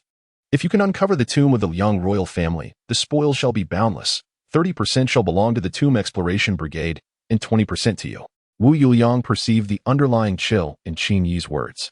It was said that when the lord returned home to learn of his father's passing, he rose in rebellion to establish the Qin. It seemed the rumors were not unfounded. Understood. Calming the tumult within, Qin Yi regarded Wu Yuliang thoughtfully. He recalled how Wu Yuliang had bravely approached him in defiance of the ghostly threats, which caused him to forego the idea of placing men around him. Trust had been granted.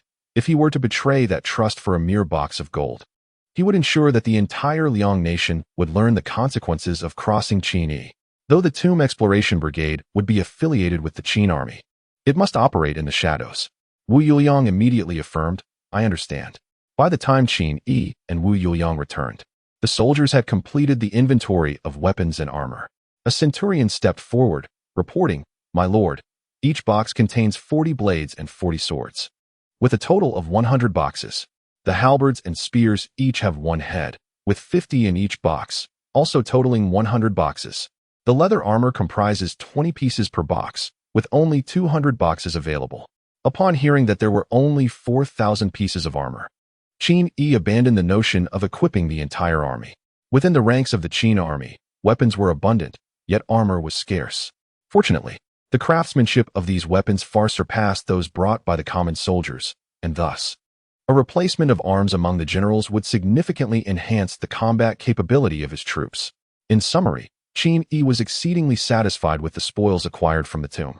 The 4,000 pieces of armor represented an increase of 4,000 armored soldiers under his command, and the numerous boxes of weaponry would allow for a substantial overhaul of the armaments in his army. Just as Qin Yi was arranging for the transport of the boxes back to the camp, one of his subordinates interjected, "My lord, there are also several oddly shaped large bows inside that the brothers do not recognize." It was only then that Qin Yi recalled the earlier report from the soldier, who had mentioned several peculiar bows. Curiosity stirred within him, pondering what kind of bow could warrant such a description. Memories of ancient weaponry surged to the forefront of his mind, particularly the name of a formidable military instrument, Could it be that such lethal armaments lay hidden within this tomb? Where are they? Lead me to them, he commanded, following his subordinate's guidance. Qin Yi traversed through stacks of small chests until he arrived at a corner of the dimly lit chamber. A chill swept over him. Yet it was swiftly dispelled by the fervor igniting within his heart. Before him lay 10 crossbows, a sight that took him by surprise. He had not anticipated discovering such formidable weapons within the tomb of a general of the kingdom of Yu. Qin Yi hurriedly approached and examined the 10 crossbows one by one. To his delight, these crossbows were remarkably well preserved, showing no signs of damage aside from a layer of dust. Take them all away. All of them, to ensure his subordinates recognized the value of these treasures. Qin Yi ordered, everything in this hidden chamber, regardless of its nature, must be removed. Understood. As Qin Yi watched the 10 crossbows being carried away by the armored soldiers, he felt a surge of joy. However, Red Attire approached, glanced at the crossbows, and with a pout expressed her discontent. I thought it was something worthwhile. As a person from the martial world, she had little interest in these instruments of warfare, especially as a woman. Tugging at Qin Yi's sleeve, she lamented, I'm hungry. It takes a lot of effort to break walls. Her enchanting beauty, coupled with her pitiful tone, momentarily distracted Qin Yi. Realizing that this fortunate discovery was partly due to her presence, he felt compelled to address her. He gently replied, we were in a hurry to leave. Once we return to the main camp, I shall treat you properly. I hope you can understand. I want meat. Plenty of it. After all the weapons and armor were removed from the tomb, Qin Yi promptly ordered it sealed. After acquiring so many valuable items, it was only right to allow the deceased to rest peacefully. Furthermore, closing doors behind oneself is a commendable habit that should be upheld. As Qin Yi emerged from the tomb, dawn was approaching. Dian Wei, noticing this, advised, my lord, you should return and rest for a while. You have been busy all night without sleep. No worries. Just then, Red Attire tugged at Qin Yi's sleeve, her slender fingers pointing towards a direction in the forest. Look over there. It seems there's a fox. Let us catch it and roast it. Chapter 54. Lu Yu, good official, bad official? In a certain part of the forest, a figure clad in white concealed behind a tree, his eyes filled with suspicion. Why was that enchanting woman here? And why was she so close to him? Hurry up. That cunning fox is about to escape. As the figure in white pondered the intentions behind Red Attire's proximity to Qin Yi, her malicious voice echoed once more. Clenching his fists tightly, he suppressed the urge to rush out and confront her. This which is too much. Unbeknownst to Qin Yi, who genuinely believed there was a fox lurking in the woods, he called upon several soldiers to search the forest. Hearing the footsteps approaching, the figure in white bit his silver teeth in frustration. You ungrateful wretch. I've protected you all this way. Aside from Red Attire, no one noticed a white shadow stealthily moving deeper into the woods. You vile fox, I never expected to see you flee in such disgrace. Upon seeing the fox escape, Red Attire immediately halted 2 soldiers. No need to search, the fox has run away. The 2 soldiers, who had been preparing to enter the forest, paused and looked towards Qin Yi. Come back. With a look of surprise at the woman in red, Qin Yi chose not to dwell on the matter any longer. Tonight, I am grateful for your assistance. May I inquire your name? Su Qingxian. The following morning, the soldiers were abuzz with speculation regarding the sudden appearance of several hundred wooden crates within the camp. Meanwhile, Lin Biao stood silently before the neatly arranged 10 crossbows, pondering where the Lord had acquired such formidable weaponry overnight. Being of a proper military background, he recognized the nature of the items before him. Yet, despite racking his brain, he could not fathom how Qin Yi had procured these weapons, which were strictly regulated even within the military. Though some daring individuals might engage in covert trades of armor, none would ever risk selling crossbows from the army, as doing so would invite the direst consequences upon their entire lineage. Though curiosity gnawed at him regarding how Qin Yi had come by these military devices, Lin Biao understood a crucial principle. That which was meant for him to know would be revealed by the Lord, and that which was not should not be probed into. This was a vital lesson for any loyal subject. As dusk fell, Lu Yu, the magistrate of Meisin, gazed thoughtfully at the tens of thousands of Qin soldiers assembled outside the city. He pondered what merit he possessed that would warrant such a formidable military presence. Sir, with war upon us, how many lives will be lost? How many widows and orphans will we create among the people of Meisin? For the sake of the citizens, he implored, let us surrender. Observing the county official who had already laid out the groundwork for capitulation, Lu Yu painfully closed his eyes. For the welfare of Meisin, we must open the city gates. Though he was not a paragon of virtue, he was no tyrant either. Beyond the monthly grain tribute to the court, there were no reserves left in Meixian. When the Liang king issued a decree to collect food supplies, what could this humble county magistrate do but comply? To resist the edict would only lead to his own demise and the annihilation of his family. Such a fate held no significance. Would his death absolve the citizens of their obligations to provide grain? The course of events was beyond the control of a mere county magistrate. Disloyal subjects, but a lord lacking virtue, ignorant of the people's suffering, deaf to their voices. Lu Yu had encountered the Qin lord outside the city gates. He approached Qin Yi at a brisk pace, his face radiant with a bright smile, completely absent of the sorrow he had just expressed. He even took the reins from a soldier, offering to lead Qin Yi's horse. Raising a hand to halt the soldier who was poised to detain Lu Yu, Qin Yi regarded the clearly astute official before him, yet a sense of melancholy stirred within him. There seemed no justification for hostility. At that moment, Lin Biao leaned closer, casting a glance at Lu Yu, and whispered, "My lord, this Lu Yu may be worth keeping." With the limited grain reserves in the city, the situation seemed precarious indeed. Upon hearing this, Qin Yi immediately comprehended the situation. If Lin Biao's words were indeed true, then Lu Yu was not necessarily a figure that must be eliminated. After entering the city, it would be prudent to thoroughly investigate the provisions within. Subsequently, one should discreetly inquire among the households of the citizens. Understood. Reporting to the Lord. It has been ascertained that Lu Yu has treated the people of Meixian with utmost benevolence. Apart from the grain requisitioned by the imperial decree, he has never demanded a single extra coin from the populace. In fact, he has even utilized his own supplies to assist those citizens who were genuinely unable to provide for themselves. The people of Meixian are well aware that Lu Yu is constrained by circumstances and hold him in great esteem. Lin Biao faithfully conveyed the information gathered by his subordinates to Qin Yi, which aligned closely with the rumors he had previously encountered. Although the Liang state undoubtedly harbored corrupt officials, it also possessed virtuous leaders who genuinely cared for the welfare of the people. However, their influence was limited, rendering them powerless to effectuate change. "My lord, another incident has transpired in Meixian." Seeing Lin Biao hesitating to speak, Qin Yi encouraged him to express his thoughts openly without reservation. "We have seized Chun Yi's military provisions. This fellow began plundering food supplies while passing through Meixian. In a few days, the people of Meixian will be reduced to foraging for tree roots and gnawing on bark." Upon hearing this, Qin Yi sighed in resignation and spoke.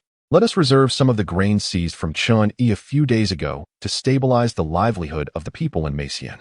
Furthermore, have Lu Yu issue a proclamation to inform the populace that Meixian is now under Qin's jurisdiction and urge the citizens to enlist in the army to rally against Liang."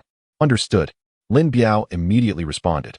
Before long, at the gates of Meixian, a notice board appeared in the marketplace, where a multitude of citizens had gathered. This was due to Lu Yu, the county magistrate, personally reading the proclamation to the crowd. The court is tyrannical, imposing heavy taxes and extortion, leaving the people without shelter and their homes devoid of food. The Qin ruler, with his resplendent eyes, is a sage sent by heaven to guide us. The Qin ruler rises against Liang in righteousness, blessed by the mandate of heaven and in accord with the people's hearts.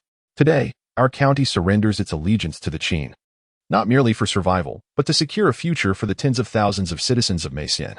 As this month draws to a close, have you all prepared the grain that the court demands for next month?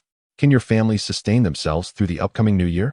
As Lu Yu's voice grew fervent, the surrounding populace clenched their fists and gritted their teeth. Upon hearing Lu Yu's inquiry about their readiness for the court's grain requisition, tears welled in their eyes. "My child has been subsisting on tree roots for half a month. At least you still have something to eat. My poor daughter, however." Although Lu Yu's grain requisition only matched the amount decreed by the court, the requisition quotas were uniform across all counties. Consequently, the populous counties contributed less, while those with sparse populations bore a heavier burden. While the presence of Lu Yu as magistrate was a blessing for the citizens of Meixian, their misfortune lay in their dwindling population, limited land, and insufficient grain reserves. Observing the emaciated figures around him, Lu Yu felt a pang of compassion and a flicker of relief. He was pained by the suffering of the people, but relieved that the Qin army had arrived, signaling an end to their hardships. "I have witnessed firsthand the toil of the citizens of Meixian, who labor daily, yet have no food. The Liang people are patriotic. But who will show compassion for the Liang people who cannot afford to eat? The tyrannical Liang must be vanquished, and the Qin shall rise to do so. I am willing to serve the Qin ruler unto death. The Liang has decayed. Let us establish the Qin's reign. Long live the Qin. Chapter 55, The General of 10,000. Qin Yi lingered in Meixian for merely a day before hastening his troops towards Yangqing. Under the command of Li Tzuinxiao, 3,000 armored soldiers, along with an additional 5,000 newly recruited troops, were also advancing towards Yangqing. Consequently, the 10,000 Qin troops that Qin Yi had brought from Linxian had swelled to nearly 40,000. Meanwhile, Xiao He, stationed in Jin, received a message sent by Qin Yi, urging him to depart swiftly for Yangqing. In Yangqing, news of Chun Yi's defeat and demise reverberated back to the prominent families, leading to a day where countless young nobles and affluent heirs were confined within their estates. The atmosphere in Yangqing had transformed. It was no longer the city where they could wield unchecked power. Orders were dispatched, without my explicit permission. Anyone daring to venture outside would be expelled from their family and struck from the genealogy. This scene unfolded in households across Yangqing, as no one wished for their years of legacy to be jeopardized by a handful of frivolous youths. At the Jiang residence, Master, a letter from the county officer Lin has arrived. A refined and modest middle-aged man accepted a piece of silk from the steward, gesturing for him to withdraw. After a brief glance at the contents of the silk, the man sighed deeply. Lin Biao, you have truly presented me with a conundrum. Barely past the age of 20, with strikingly profound eyes, a dragon had indeed emerged from the Liang kingdom. On the afternoon that Li Tzuinxiao was returning to Yangqing with his army, Qin Yi finally led his troops to this Qin prefectural city. Looking upon the towering Yangqing, Lin Biao was overwhelmed with emotion when he had departed. He was merely a county officer, yet upon his return, he had shifted allegiances and become a general under the Qin army. This humble general has come to welcome you. I hope my lord will forgive any transgressions. Before Qin Yi could enter Yangqing, a resounding voice reached his ears. Turning towards the sound, he beheld Li Tzuinxiao galloping towards him. Upon recognizing Li Tzuinxiao, Qin Yi promptly urged his steed forward, exclaiming with admiration, "Tzuinxiao, your performance in the Battle of Jigu has truly opened my eyes." Reining in his horse, Li Tzuinxiao, standing before Qin Yi, dared not boast, responding humbly, "It was merely a matter of advantageous terrain. Should my lord continue to praise me, I shall blush with embarrassment." Qin Yi dismounted and handed the reins to a nearby soldier. Observing this, Li Tzuinxiao hastily followed suit, walking alongside Qin Yi into the city. In warfare, it is not the methods that matter, but the results. In this battle, you led an army of 3,000 to annihilate over 10,000 foes. Such a monumental achievement cannot go unrewarded. Upon hearing this, a flicker of fervor ignited in Li Tzuinxiao's eyes. He held no interest in riches. Well aware of his lord's modest resources, knowing that even a small sum would scarcely suffice to provide for the soldiers for a few days. A general of 10,000. My general of 10,000. Li Tzuinxiao repeatedly mused within his heart. With a smaller force vanquishing a larger one, and a reward of 100 taels of gold. The surrounding soldiers looked on with envy, especially those armored soldiers who had accompanied Qin Yi personally. They were acutely aware of his financial situation. Yet, Li Tzuinxiao was left stunned by the mention of 100 taels of gold. When did my lord acquire such wealth? Furthermore, who truly desires mere gold? Just as disappointment settled over Li Tzuinxiao, Qin Yi's voice rang out again. From this day forth, he appoints Li Tzuinxiao as a general of 10,000, commanding troops to eradicate the remnants of the tyrant Liang in Qin County. Instantly, the disappointment in Li Tzuinxiao's eyes vanished, his lips curving into an irrepressible smile. I shall not disappoint my lord's trust. The news of Li Tzuinxiao's promotion spread rapidly throughout the army, igniting fervor in the hearts of many. How did Li Tzuinxiao rise to the rank of general? He carved his path through the battlefield. If Li Tzuinxiao could become a general, what was to stop them? While they may not possess his prowess, surely one could aspire to be a captain or even a 100-man leader. Li Tzuinxiao's elevation not only stirred the lower ranks, but also roused the captains and leaders within the army. Just as Qin Yi arrived at the governor's residence, still settling in, he was besieged by cries for battle. Though Qin Yi had been defeated, it did not signify that Qin County was wholly under the dominion of the Qin army. Out of the 12 counties in Qin, the army currently occupied 6, leaving 6 remaining for them to conquer. Were it not for the unsettled state of Qin County and the relatively small forces of the Qin army, they would have sought Qin Yi's command to march directly against the other counties. Qin Guang of Li County had already declared himself king. Why should their lord not do the same? Should Qin Yi ascend to kingship, they would all become the founding elders of a new dynasty, truly bringing glory to their families. If that day were to come, even if Qin Yi hesitated, his subordinates would undoubtedly elevate him to the throne, for it transcended his personal ambition and intertwined with their vested interests. After dismissing the last group of officers seeking to volunteer for battle, Qin Yi summoned Zhao Xian and Wei Liao. He had not forgotten the lurking dangers within Yang City, which, as the county capital, was far from comparable to a minor county. The aristocratic families residing there far exceeded those in the counties. While the families in the counties could be referred to as noble, less charitably, they were merely branches of clans cast out from their homes. For a considerable period ahead, Yang City would serve as the nerve center and headquarters of the Qin army, yet Qin Yi, being somewhat timid, harbored fears regarding the city's prominent families. Fear. What should one do?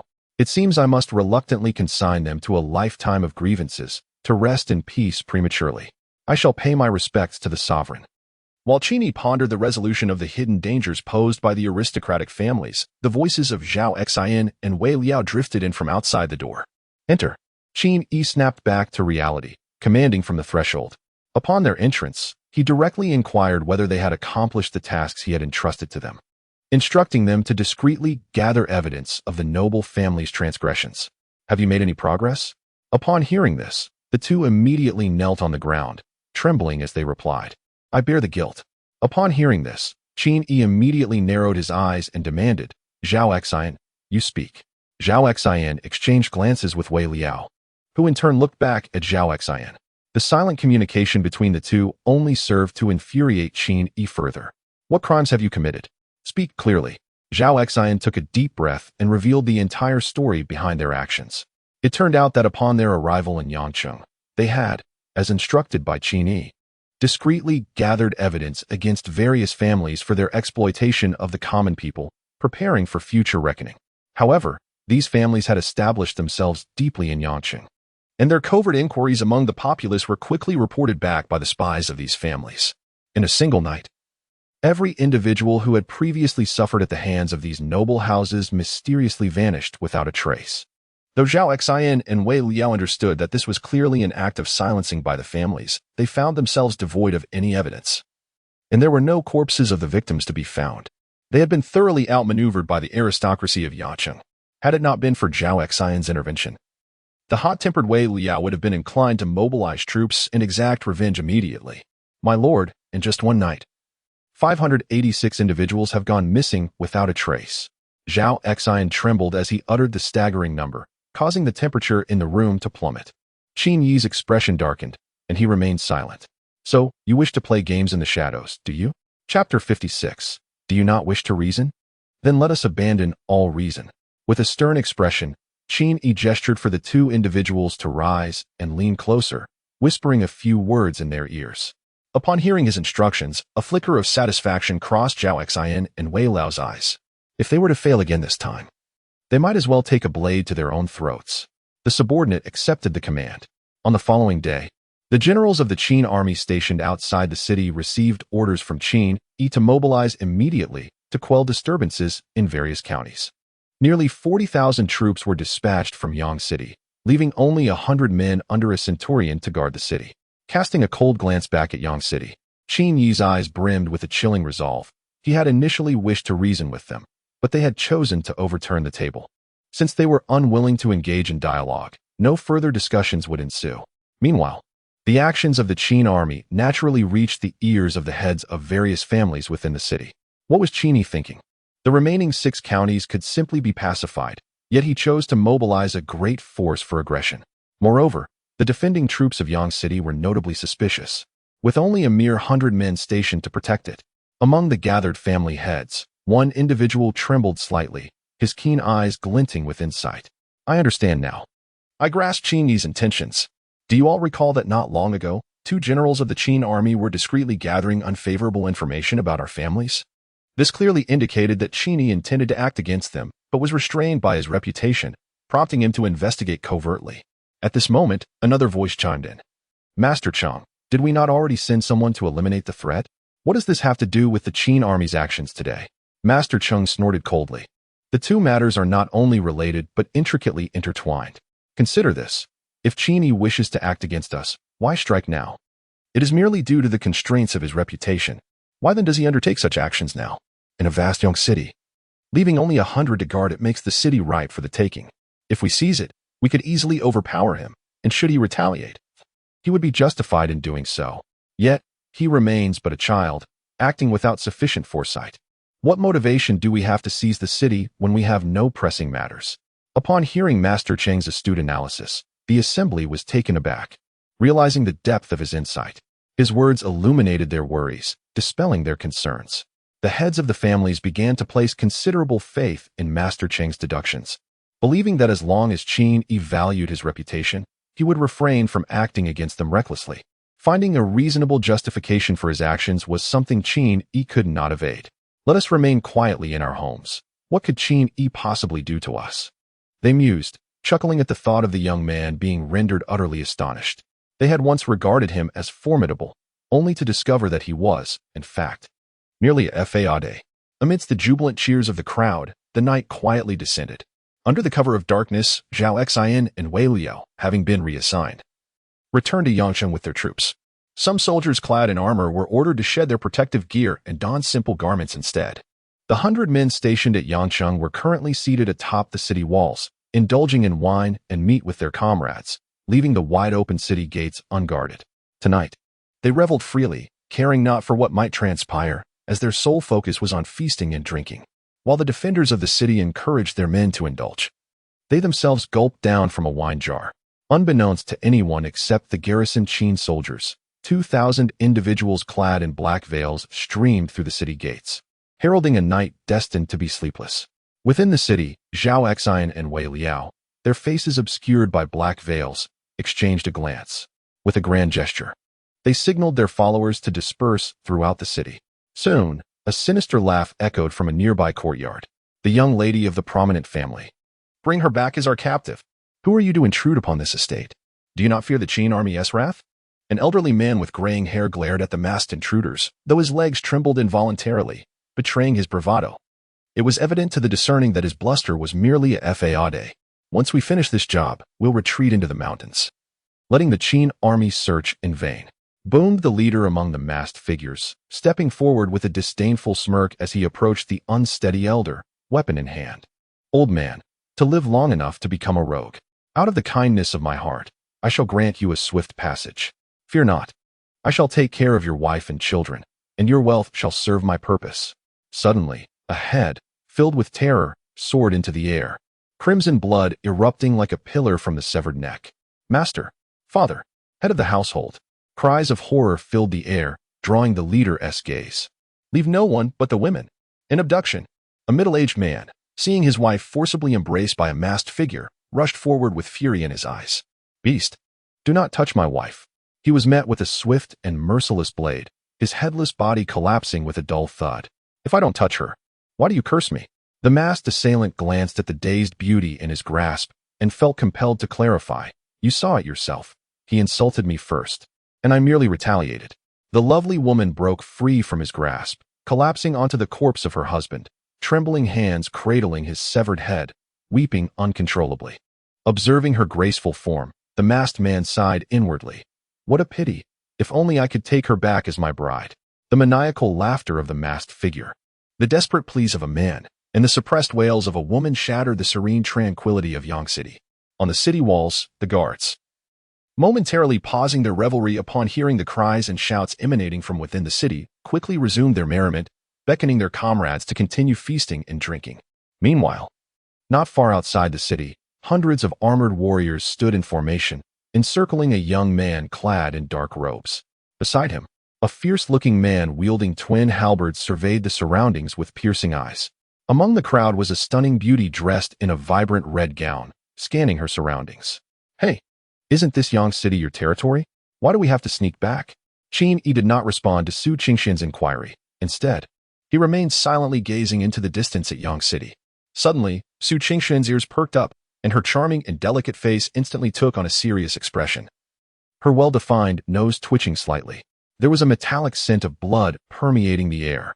Alas, why are the city gates left ajar?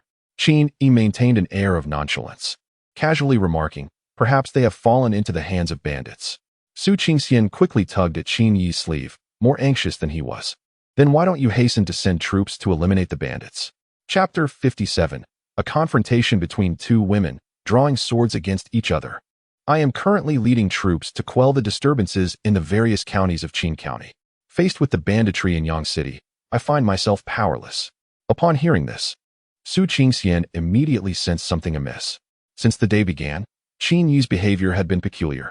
First, he had withdrawn all troops from Yang City, and then, after marching a mere 10 miles, he had taken to resting intermittently, dragging his feet. Most suspiciously, he had stealthily returned to Yang City under the cover of night. Could this banditry be linked to him? You can't possibly be.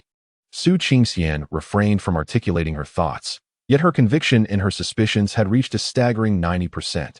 You crafty fox, your little lover possesses quite the cunning and treachery. Time slipped away, and the sounds emanating from the city dwindled to a whisper.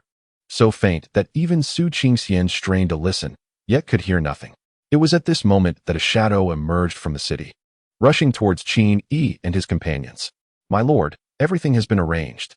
Qin Yi nodded slightly, remaining silent, before turning to glance at Dian Wei beside him. The performance has concluded. Let us depart, he declared. Understood. Su Qingxian cast a fleeting glance at Qin Yi, noting his lack of attention towards her, and stealthily departed from the group, making her way into the city, driven by a mere desire to catch a glimpse. Dian Wei, the bodyguard stationed next to Qin Yi, observed the figure in red proceeding toward the city gate and reported to Qin Yi, My lord, Miss Su has entered the city. Qin Yi paid little heed, merely uttering, Let her be. Meanwhile, within the city, the townsfolk, who should have been asleep, were instead peering through windows and cracks in doors. Their eyes narrowed as they observed the commotion. It was quite astonishing that they could still slumber amidst such noise. The head of the household, a timid woman, covered her lips and hesitantly voiced her suspicions to her trembling husband. These do not appear to be bandits. They seem to be the Qin army. The Qin soldiers had yet to don armor, thus their attire bore a striking resemblance to that of the common folk. Earlier, she had glimpsed in the firelight the garments of several bandits, which were indistinguishable from those of the Qin soldiers she had seen days prior, making it difficult for her not to draw such conclusions. The dark-skinned man, upon hearing her words, swiftly pulled his foolish wife back into their home. You silly woman, what nonsense are you spouting? Even if the king of heaven himself were to arrive, those outside are still bandits. Did you not see how they have taken the women? Would the Qin army abduct women? Remember this. Tonight, we shall sleep soundly, having seen and heard nothing. Upon entering the city, Su Qingxian followed the scent of blood wafting through the air. As she approached a certain residence, before she could enter, a cool voice called out, Enchantress, why do you find yourself beside him? The moonlight illuminated a figure clad in white. Su Qingxian turned to face the exquisite beauty before her and chuckled lightly. This saintess does as she pleases, and why should you concern yourself? I must say, your little lover possesses quite a ruthless heart. The stench of blood in this city reached me even from outside. TSK, how many lives have been claimed here? On the battlefield, life and death are determined by fate. The figure in white scoffed. As if she had heard something utterly absurd, Su Qingxian's eyes widened. Do you not feel any shame in saying such things? This is not merely a battle. It is a covetous raid for wealth. They masquerade as bandits, plundering riches and grain, and have slaughtered entire families. You pride yourself on being righteous. Why not take up your sword and avenge the souls of the wronged tonight? What? Are you reluctant to part with your little lover? The white-clad figure remained unfazed by the red-clad woman's taunts, maintaining an expression of calm indifference. I trust he would not engage in such senseless slaughter without reason. Choosing silence, the figure offered no further response. Noticing the lack of continuation, Su Qingxian scrutinized the person before her with her enchanting eyes. Are you still the same cunning fox? Previously, when I dispatched a few lecherous scoundrels, you pursued me across great distances. Yet now, after this boy has taken so many lives, you utter not a word? The figure in white wished to avoid discussing these trivial matters with the enchanting woman. You have yet to tell me why you are beside him. This saintess seeks her husband. Does that answer satisfy you? As the cold gleam of the sword flashed, a chilling aura surged towards Su Qingxian. In an instant, two formidable presences, belonging to masters, erupted. You wretched fox, have you truly resolved to strike me down for that boy? Are you not concerned about igniting a war between our sects? Su Qingxian, narrowly evading the lethal sword strike, glared furiously at the figure in white. Although their encounters usually ended in drawn swords, neither dared to engage in genuine combat, for both were not mere women of the martial world, but the holy maidens of ancient sects, destined heirs to their legacies. You spoke of upholding justice on behalf of heaven. Today, I shall do the same, starting with you. The calamity of Qinglian. Amidst the swirling sword energy, Su Qingxian dodged left and right, her heart filled with disbelief. Was the fox truly serious? Panic surged within her. She had always relished the pleasures of travel and adventure, and despite being of the master realm, she had only recently entered it. In contrast, her opponent had been a master for 3 long years, and each time they met, she had always been the one to suffer defeat. Sister, I call you sister now. Do not act rashly. I was merely jesting. While she struggled to fend off the relentless attacks of the figure in white, she attempted to soften her stance. Yet, her heart harbored another intention. Once she weathered this storm, that boy would be hers. Having known Su Qingxian for many years, the figure in white was well aware that few words from her were genuine. Ignoring her pleas, she intensified her assault, each strike aimed at Su Qingxian's vulnerabilities. Initially, her intention had merely been to teach a lesson, to keep the enchanting girl away from Qin, for the notorious reputation of this demoness in the martial world was well known, with many enemies at her heels. Though she had the protection of her sect, Qin did not. Yet, the more she beheld the enchanting figure before her, the more ire brewed within her, especially at the mention of husband, which ignited an uncontrollable desire for vengeance. Even if she couldn't slay her, she would ensure she learned a lesson. Just as Su Qingxian was on the verge of being overwhelmed, the sound of chaotic cries and hurried footsteps reached their ears.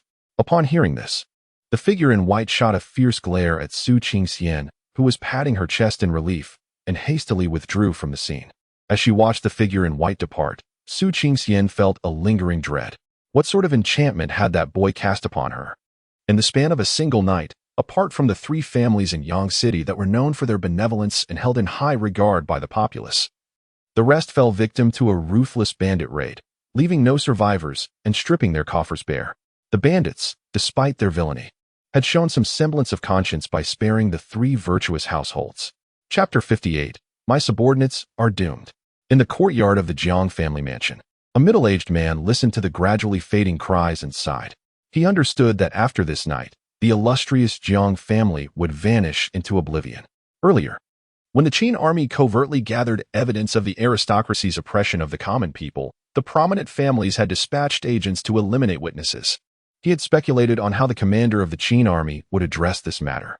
Yet, despite his extensive contemplation, he could not have anticipated that Qin would take such decisive action to eradicate the threat posed by the noble families, responding to their underhanded tactics with equal cunning. How ruthless he was, indeed, a formidable individual.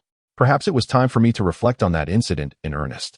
The grand spectacle of slaughter within the city had reached its conclusion, while outside, in the desolate hills, a massacre was on the verge of unfolding. A multitude of masked bandits was gathering on the barren mountains, and the 2 leaders among them pulled down their black veils to reveal their identities, Zhao Exine and Wei Liao. General, all the noble families in the city have been dealt with. Only these women remain. Initially, Zhao Exine and Wei Liao intended to execute the women on the spot. However, Qin had explicitly instructed them that while these women were to be killed, it could not happen within the city. The women of the noble families were not without their charms. If they were all slain, it would contradict the bandits' modus operandi. As they surveyed the hundreds of women encircled by the bandits, a flicker of pity crossed Zhao Exine's eyes, but the command of their leader outweighed all else. Execute them on the spot. Wei Liao commanded with a wave of his hand, and the soldiers around them drew their blades, ready to strike. Their sentiments mirrored Zhao Exine's. Despite feeling a twinge of compassion for the women, the orders from their commander took precedence. Moreover, these affluent ladies had never regarded them as equals. Today's fate was merely a reflection of their own choices. After all, why target only them and not eliminate the other families in the city? It was simply a matter of retribution. On the following day, the opulent mansions of the aristocracy were thronged with commoners eager to witness the unfolding spectacle. In times past, merely standing at the doorstep would have resulted in a reprimand from the household staff.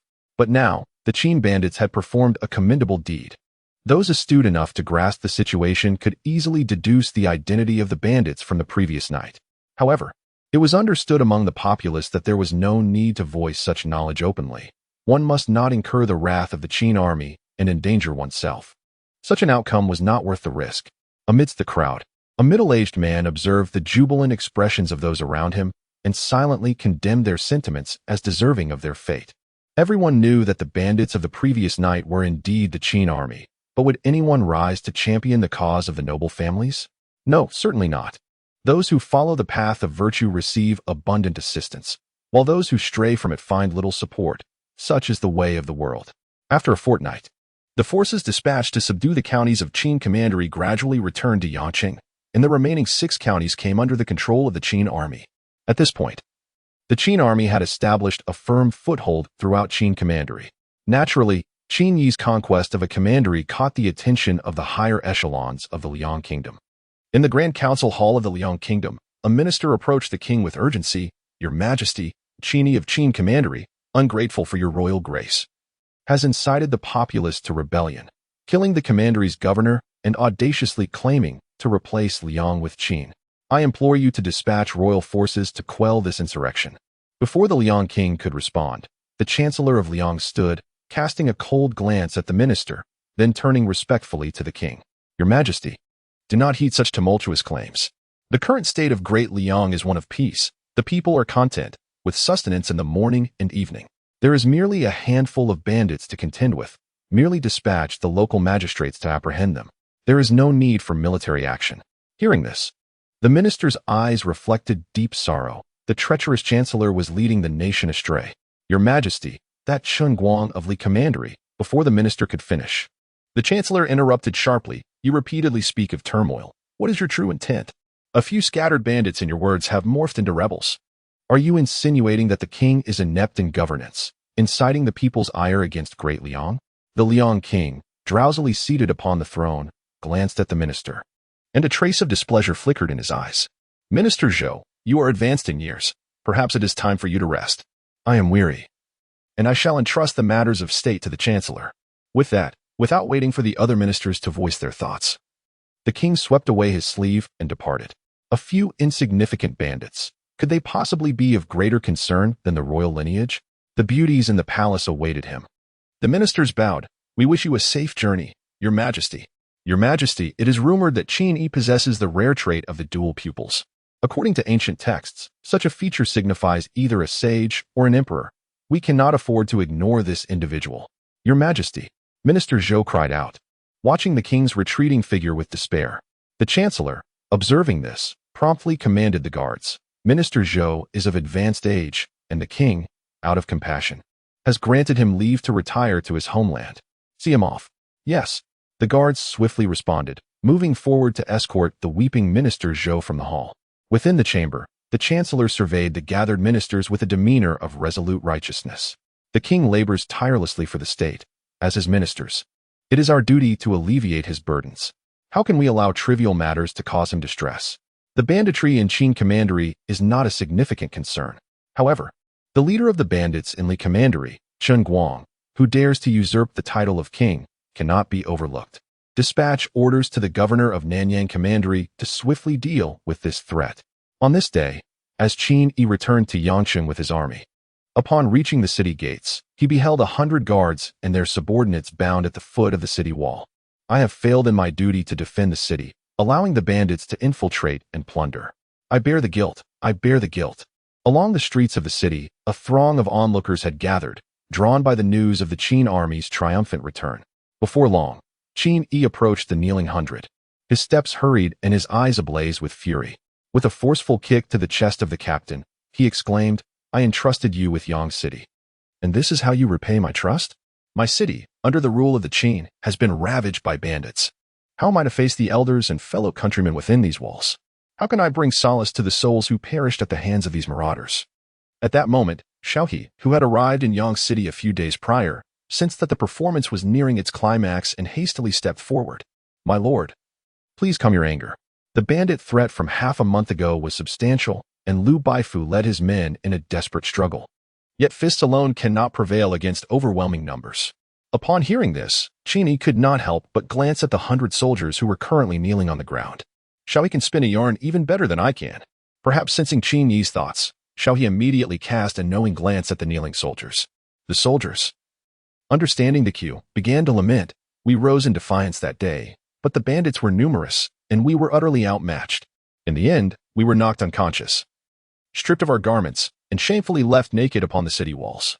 We have brought disgrace upon the Qin army, upon our lord. We are deserving of death. The kneeling soldiers wept profusely, their sorrow evoking a profound silence from all who beheld it. The citizens within the city, hearing the heart-wrenching cries filled with grievance, found themselves at a loss for words. If they had not misheard or misremembered, the sounds of revelry from the city walls that day were no less raucous than the cries of battle from within the city. Chapter 59. Preparations for horse procurement. Beside Qin Yi, Su Qingxian, upon hearing the lamentations of the soldiers, quickly covered her ears and turned away, fearing that a mere glance or sound might provoke an uncontrollable fit of laughter. Catching sight of the lovely lady beside him, her delicate shoulders quivering and her charming demeanor, Qin Yi looked back at the kneeling men and coldly commanded, "Take them away, each to receive 100 strokes. Xiao He, you shall oversee this personally. Yes, I thank my lord for sparing our lives. I am unworthy of your grace. I have brought shame upon you." Seeing this man reveling in his performance, Qin Yi quickly signaled Xiao He, who understood immediately. "Take them away." Ultimately, the matter concluded with the soldiers receiving 100 strokes each, while 3,000 Qin generals set forth to eradicate the bandits throughout Qin County. However, that afternoon, sharp-eyed citizens of Yangqing noticed the very soldiers who had been sentenced to 100 strokes earlier that day, now merrily drinking and playing games with a few other Qin soldiers in a tavern, remaining seated for the entire afternoon without so much as shifting. Upon returning to the governor's mansion and dismissing the persistent Su Qingxian, Qin Yi summoned Xiao He. "Have we accounted for everything? How much do we have?" Xiao He, well aware of the matter at hand, reflected on the gains from Yangqing and could not help but marvel at the wealth amassed by various families. "My lord, we have 273,512 taels of silver and 108,000 taels of gold. As for provisions, they are rather meager. The combined granaries hold only 200,000 stones. It is not an exaggeration to say that 200,000 stones of grain is insufficient. If it were to sustain an army of 100,000, it would scarcely last 3 months. For the expanding Qin army, this truly is not a substantial amount. Moreover, the current consumption of grain extends beyond military needs, as there are also the provisions required for civil relief efforts. Nearly 3 million taels. The 5 boxes of gold ingots obtained from the tomb last time were subsequently counted. Each box contained 10,000 taels, totaling 50,000 taels of gold. After allocating 1 box to Wu Yuliang, 4 boxes remained, amounting to 40,000 taels of gold and 400,000 taels of silver. Adding it all together, it exceeded 3 million taels. Contemplating his earlier aspiration to establish a cavalry, Qin Yi immediately turned to Xiao He and inquired, "Where in the Liang kingdom can one procure war horses, and what is the price of each horse?" Upon hearing this, Xiao He's brow furrowed. He understood Qin Yi's intention. He was indeed considering the formation of a cavalry. "My lord, the Wuwei Commandery, adjacent to the western regions, is located near Qin County. Many prominent families in Wuwei possess horse breeding grounds, and they even engage in trade with foreign merchants for horses. Common horses are priced at 50 to 60,000 coins, while war horses are valued at 70,000 coins. The price of 70,000 coins per horse astonished Qin Yi. He was aware that war horses were expensive, but he had not anticipated such exorbitance. 70,000 coins equated to 7 taels of gold for a single horse, which converted to 70 taels in silver. Even if he were to utilize all the silver confiscated from the aristocracy of Yangqing to purchase horses, he could only acquire approximately 30 to 40,000 horses. Moreover, he could not solely rely on these funds for horse procurement. Being able to buy them was one aspect, but sustaining them was another. Nevertheless, considering the formidable power of cavalry on the battlefield, Qin Yi resolutely decided, "You personally select some trusted individuals to procure 9,000 horses from Wuwei." As he uttered the figure of 9,000, his heart ached. Over 600,000 taels of silver would vanish in an instant. The 9,000 horses purchased with this sum would only suffice to form a cavalry of 3,000 troops. Upon realizing that Qin Yi was genuinely intent on buying horses, and at such a large quantity, Xiao He felt his heart nearly leap from his chest. "My lord, we are currently on the brink of military expansion, and there are numerous demands for silver. Might it be prudent to postpone the horse procurement for a while?" Xiao suggested delicately. It was not that he was miserly, but the Qin army truly needed to be frugal. Once expanded, the army's food consumption would multiply significantly. The forging of weapons and armor must be prioritized. And the citizens in Qin County suffering from famine required grain for relief. All of these necessitated finances and provisions. Resources were not inexhaustible. There had to be a surplus, lest any unforeseen circumstances lead to ruin. My lord, while we can afford these 9,000 horses, the monthly cost for fodder alone would amount to nearly 30,000 silver. Xiao stated. Qin Yi understood these concerns well, but he had always upheld a principle regarding military expenditure, to invest boldly when funds were available and to make sacrifices when necessary. As long as the funds allocated to the military were spent wisely, every coin invested would yield returns manifold in the future. Thus, the decision to purchase horses was firmly established. Should the situation regarding finances become dire, he would devise another plan. When the subject of money arose, Qin Yi couldn't help but recall Wu Yuliang, whom he had raised outside. He wondered how the tomb robber guard he had instructed him to establish was faring now. Noticing that Qin Yi had made up his mind, Xiao ceased his persuasion. As Qin Yi was the sovereign and he the subordinate, there was no need for him to argue incessantly over matters that did not pertain to the survival of the Qin army. He would dispatch someone shortly to Wu Wei to engage with the horse merchants. Qin Yi nodded, recalling Lin Biao's previous mention of a nobleman in Yang City. Prepare a gift for tomorrow. I shall visit this esteemed individual. Although he was uncertain about the nobleman's significance that warranted such a personal visit, Xiao did not inquire further and readily agreed. Not long after Xiao departed, Su Qingxian, whom Qin Yi had sent away, burst into the room with great urgency. Now that we have concluded our official matters, let us go for a stroll. With that, she grasped Qin Yi's hand and hurried outside, closely followed by Dian Wei, who was diligently guarding the courtyard. By the grace of the court, even a county city like Yang City now bore a desolate appearance, the streets sparsely populated with vendors. Only a few cats wandering about. Just moments ago, Su Qingxian had been eager to explore, but upon witnessing the somber scene, she felt a sudden inclination to return home. However, seeing Qin Yi's enthusiastic demeanor, she refrained from voicing her thoughts. Miss Su, the military affairs have been quite numerous of late, and there are matters I have yet to consult you about. Could you enlighten me about the current state of the Jianghu? At last, with some leisure time, Qin Yi seized the opportunity to inquire about the realm of Jianghu. Hearing Qin Yi mention Jianghu, Su Qingxian smiled softly. There is much to discuss regarding Jianghu. What would you like to know? There are few affairs in Jianghu that I am unaware of. Qin Yi immediately voiced his most curious inquiry. Is there a classification of realms among the people of the Jianghu? Su Qingxian initially thought Qin Yi was about to ask some profound secrets of the major sects, only to realize he was merely inquiring about the distinctions in the realms of martial artists.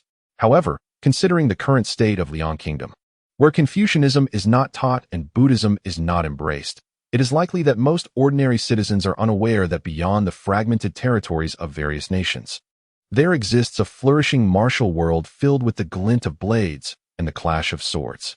Chapter 60. The 5 realms of Jianghu. In the realm of Jianghu martial artists, there are 4 primary realms: the acquired, the innate, the master, and the final realm, which is that of the Grand Master, capable of soaring through the air and traversing the heavens. Each major realm is further divided into 9 minor stages. The first 3 stages of the acquired realm are referred to as third-rate martial artists, the middle 3 as second-rate, and the last 3 as first-rate. As for the subsequent realms of innate, master, and Grand Master, the first 3 minor stages are collectively termed the initial realm, the middle 3 as the intermediate realm, and the final 3 as the advanced realm. Upon hearing this, Qin Yi became increasingly curious about Su Qingxian's own realm. His curiosity was not merely superficial. Understanding which tier Su Qingxian belonged to in the Jianghu would allow him to gain a clearer perspective on the martial world of Shenzhou. Not knowing Su's realm, he recalled witnessing her leave a profoundly deep palm imprint on a stone wall with her bare hands. Could it be that she has attained the realm of a master? Qin Yi did not believe that Su Qingxian could be a Grand Master, for as previously mentioned, a Grand Master possesses the ability to traverse the skies, in simpler terms, to fly. Given the girl's boastful nature, if she truly were a Grand Master, she would have been soaring through the heavens long ago, leaving him at a loss for how to respond to her arrogance. Su Qingxian regarded Qin Yi with a hint of surprise, seemingly taken aback by his accurate guess. This was not a secret, and she did not deny it, nodding her head in acknowledgement. Indeed, Her current realm is that of a master, albeit having only recently broken through a few months ago, and she is not to be compared with the ancient titans of the martial world. Upon hearing this revelation, Qin Yi felt a jolt of apprehension. While he could not claim to fully understand Su Qingxian's capabilities, the mere glimpse she had provided made him acutely aware of the need for vigilance.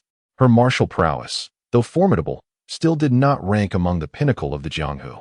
One could only wonder what extraordinary feats the true titans at the zenith of the Jianghu might display. Do you have any knowledge of the royal family of Liang? Are there any grandmasters among them? Qin Yi posed the question that weighed heavily on his mind. Although he had yet to engage with the royal family, it was always prudent to prepare for the worst. At his inquiry, a flicker of mockery danced in Su Qingxian's eyes. Indeed, there was one during the founding of the Liang dynasty, but he was merely an old man nearing his end. In pursuit of a breakthrough, he had the audacity to trespass into the Buddhist sect to steal sacred relics, only to be relentlessly pursued by 3 elders of the sect and ultimately slain before the Liang king in Shaoyang City. The Buddhist sect is immensely powerful and resides within the borders of Wei. Given that Liang was at fault in this matter, it is said that they compensated heavily to bury the incident.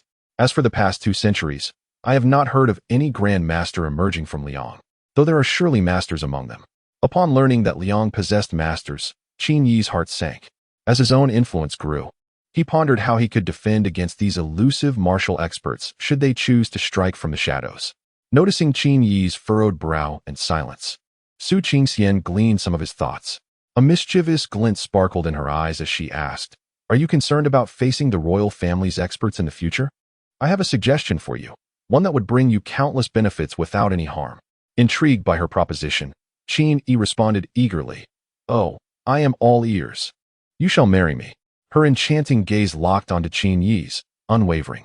Even the renowned enchantress of the Jianghu, Su Qingxian, blushed at her own audacity. However, the thrill of undermining that wretched fox filled her with exhilaration. Qin Yi was momentarily taken aback by the bold declaration of the young lady before him. Was he hallucinating? Or had this girl lost her senses? They had known each other for merely a little over half a month, and their time spent together barely amounted to a few days. Wasn't it said that women of ancient times were supposed to be demure and restrained? Yet, he had not observed these qualities in her at all. Clearing his throat, he replied, "My lady, you jest. The hour grows late. It is time for me to take my leave." With that, Qin Yi hastily departed with Dian Wei, realizing he was ill-equipped to handle such boldness from a woman of that era. "Do not run away. Take a good look at me. Am I not beautiful?" she called after him. "If you marry me, you will not only embrace a beauty but also gain the backing of my formidable sect, which would effortlessly assist you in conquering even a small nation like Liang." In an instant, Su Qingxian's manner of addressing Qin Yi shifted to that of a devoted servant. Her beauty was unparalleled. Countless suitors from the major factions of the realm had sought her hand, only to be rejected as none could capture her interest. She sought a husband not based on status or martial prowess, for she possessed both in abundance. In terms of lineage, she could stand shoulder to shoulder with the princesses of various kingdoms. In beauty, she was a rare gem, and in martial talent, she had reached the master level by the age of 20. While she may not have been a once-in-a-millennium prodigy, she was undoubtedly among the elite in the realm. For the man she desired, she would not hesitate, even if he were a beggar. The suitors of yore had either coveted her for her beauty or sought her due to her sect's influence and her status as the heir of a 1,000-year-old sect. Yet, Qin Yi was different. Though their time together had been brief, he was one of the few men who had not elicited her disdain, particularly due to his mannerisms, which she genuinely admired. Setting aside the matter of vying for the white fox's affections, she was ultimately destined to marry. Thus, why not choose someone she genuinely liked? "Husband, do not run so fast. Wait for me," she called, her enchanting voice trailing behind him. Qin Yi, hearing the alluring calls of husband echoing from behind, wore a helpless expression. Even in his previous life in China, he had never encountered such a bold maiden. Meanwhile, a shadow lurking in the darkness observed Su Qingxian chasing after Qin Yi, calling out sweetly. Gritting her teeth, she clenched her delicate fists, which creaked ominously. This enchantress could not be allowed to remain. Upon returning home, Qin Yi had to persuade Su Qingxian, who intended to spend the night with him, to leave his chamber. As he recalled the lingering, melancholic gaze she had cast upon him as she departed, he shook his head with a wry smile. It was not that he was feigning propriety or pretending to be a virtuous man. Rather, he harbored reservations. Who could resist the allure of such a stunning beauty? Indeed, he felt both affection and admiration, for he was a man of sound mind. Yet, at this moment, he realized he was not worthy of such a divine presence. Considering Su Qingxian's words, it was evident that the forces behind her were far from ordinary. What run-of-the-mill faction could claim to effortlessly assist him in conquering the Liang kingdom? To speak somewhat harshly, his current status is unworthy of his position. Having read numerous novels in previous lives, one can observe that protagonists of humble origins often endure considerable trials before embarking on romances with noble ladies. Presently, Qin Yi yearns for a tranquil and stable existence. Wishing to eschew all chaotic distractions, he turned to the guards outside the door and commanded, "I am fatigued. Unless it's a matter of great significance, let no one disturb me." Chapter 61. The anomaly of the national seal seated upon the couch. He summoned the national seal from his mind. A smile gracing his lips as he beheld the small dragon, entirely cloaked in deep black. My conjecture was indeed correct. Yet, I ponder what this transformation signifies. As Qin Yi began to probe the national seal with his consciousness, the black dragon suddenly sprang to life, flicking its petite tail before sinking its teeth into Qin Yi's fingertip. However, rather than blood flowing forth from the wound, the black dragon proceeded to envelop the injury with its mouth, fervently sucking away. A powerful throb surged through Qin Yi's heart, sending a wave of dizziness rushing to the top of his head. Could it be that he had absorbed essence blood? Soon, his pallid complexion caused him to faint upon the couch. Beside him, the small black dragon smacked its lips and scratched with its claws, transforming into a streak of black light that shot towards Qin Yi's forehead. In his unconscious state, Qin Yi entered a dream, an exceedingly long dream. Within this dream, he envisioned an egg. Indeed, it was simply an egg. Suddenly, in an instant, countless cracks appeared on the shell, and it shattered. A dark little head emerged, followed by the rest of its body wriggling out of the shell. Its appearance bore a striking resemblance to that of a swallow. Time seemed to pass in a mere moment, yet also stretched into what felt like an eternity, as Qin Yi watched from the perspective of an observer. Witnessing the swallow grow from a tiny creature into a magnificent being, it began with a cautious demeanor when confronted by other beasts, gradually commanding the respect of all creatures. With a resounding and piercing cry, silence enveloped the world. Suddenly, the giant black bird resembling a swallow lowered its head slowly, its indifferent dark eyes fixated on a singular direction, that of Qin Yi. It was as if the man and the bird transcended the vast distance between them, locking eyes across the void. The Xian bird.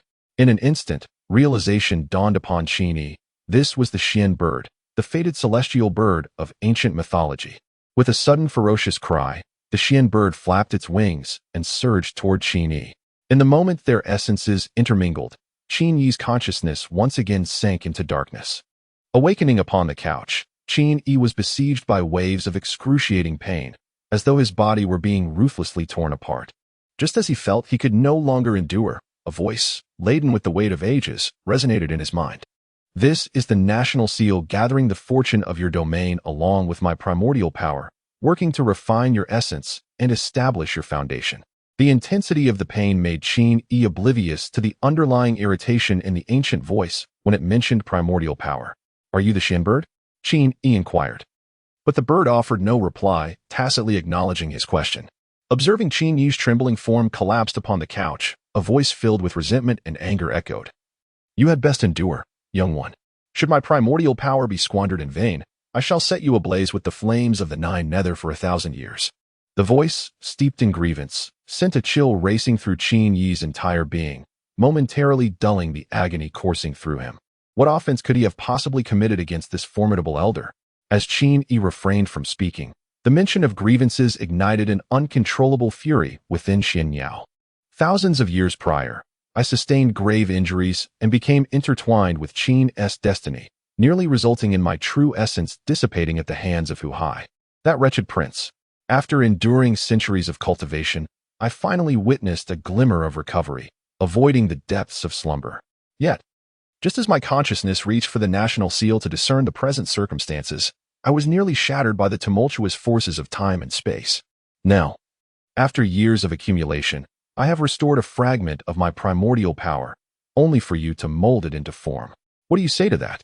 Listening to Shenzhou's resentful lament, Qin Yi prudently sealed his lips, fearing that the fury of Shenzhou might lead to his own obliteration. Indeed, if my estimations are correct, 2 of the 3 calamities I faced stemmed from him. Meanwhile, within the seal's realm, before the imperial altar, Bai Qi observed the obsidian bird hovering before him and bowed respectfully. I have the honor to meet you, my lord. Xian Niao fixed his gaze upon Bai Qi, a hint of coldness in his voice. In the haste of my slumber, I neglected to inquire, which lineage does this young man belong to? Upon hearing this, Bai Qi's body trembled slightly, a wave of relief washing over him. Fortunately, the national seal had never intended to select an heir from Hu Hai's descendants. Otherwise, the resurgence of the Great Qin would have been thwarted today. The bloodline of Prince Fusu, the true lineage of our Great Qin. Upon learning of Fusu's bloodline, Xian Niao ceased his inquiries. Had Qin Yi belonged to Hu Hai's lineage, he would have risked annihilation alongside the remnants of Great Qin's fortunes in order to eradicate that fallen princess bloodline. Reflecting on the backlash of fortune that followed Great Qin's demise thousands of years ago, a chilling resolve flickered in Xian Niao's eyes. Seeing Xian Niao silent for an extended period, Bai Qi wrestled with his thoughts before finally speaking. My lord, your injuries remain unhealed, and your essence is nearly depleted. If you were to receive the nourishment of fortune, it would undoubtedly benefit your recovery. Listening to Bai Qi's words, Xian Niao remained silent, coldly scrutinizing him. As Bai Qi grew increasingly uncomfortable under Xian Niao's gaze, the latter finally spoke. Do you wish for me to repeat the mistakes of the past? Do you think I possess a short memory? The downfall of my Great Qin in its 2nd generation was due to His Majesty's insatiable quest for immortality. When he walked among us, who dared to rebel? Young mastery is different with the aid of the national seal. His starting point can be deemed the highest among all our past sovereigns. The restoration of Great Qin under his leadership is inevitable. In due time, with great individuals to safeguard his path, it is not beyond reason that Great Qin may glimpse the road to eternal life. Forgive my audacity, but given your current condition, my lord, if recovery is your desire, it seems that trust in our Great Qin is your sole option. The temperature around them plummeted, and a glint of malice appeared in Xian Niao's eyes as he regarded Bai Qi. Are you threatening me? Do you know that His Majesty, Ingzhang, once treated me with a modicum of respect? Bai Qi remained unruffled, displaying no trace of panic. You overstate my words, my lord. I merely speak of the matter at hand. Observing Bai Qi's seemingly assured demeanor, the coldness in Xian Niao's eyes intensified. Yet, it was undeniable that Bai Qi spoke the truth. He was acutely aware of his current predicament if he did not take action soon. His true spirit would dissipate within a mere decade, leading to his demise in this nameless realm. Thus, he resolved to place his faith in the Great Qin one last time, believing that the young master would not disappoint him. At that moment, while Xian Niao was conversing with Bai Qi, Qin Yi finally endured through the agonizing stage of body molding. However, before he could catch his breath, a sudden and intense pain surged within his mind, overwhelming him to the point of unconsciousness. Unbeknownst to the unconscious Qin Yi, chaos had erupted outside his dwelling. Chapter 62. The anomaly of Yang City. Just moments ago, aside from the occasional sounds of patrolling guards, Yang City lay in serene tranquility. Yet, without warning, a radiant golden light pierced the night, resembling a sunlit orb suspended in the heavens, illuminating the entirety of Yang City. The surrounding counties and even adjacent prefectures took notice of this extraordinary phenomenon in Qin County. The blinding golden light enveloped Qin County, awakening countless townsfolk who had settled down for the night. Drawn by an inexplicable urge, they emerged from their homes, gazing skyward. The upheaval above Yang City roused the figure clad in white, who was meditating atop Qin Yi's residence. Surveying the surroundings, he noted the streets crowded with citizens, while the soldiers within the estate looked up in astonishment at the spectacle above. Witnessing such a dramatic change in Yang City, the door to Qin Yi's chamber remained tightly shut, and the 4 guards stationed outside stood transfixed by the celestial anomaly. The figure in white, incensed, nearly broke his silence to unleash a torrent of curses. With a swift motion, he descended gracefully. Who dares to intrude upon the master's abode? Let them be vanquished. The 4 guards offered no time for explanation, rushing toward him. The figure in white quickly urged, Can you not see the celestial disturbance?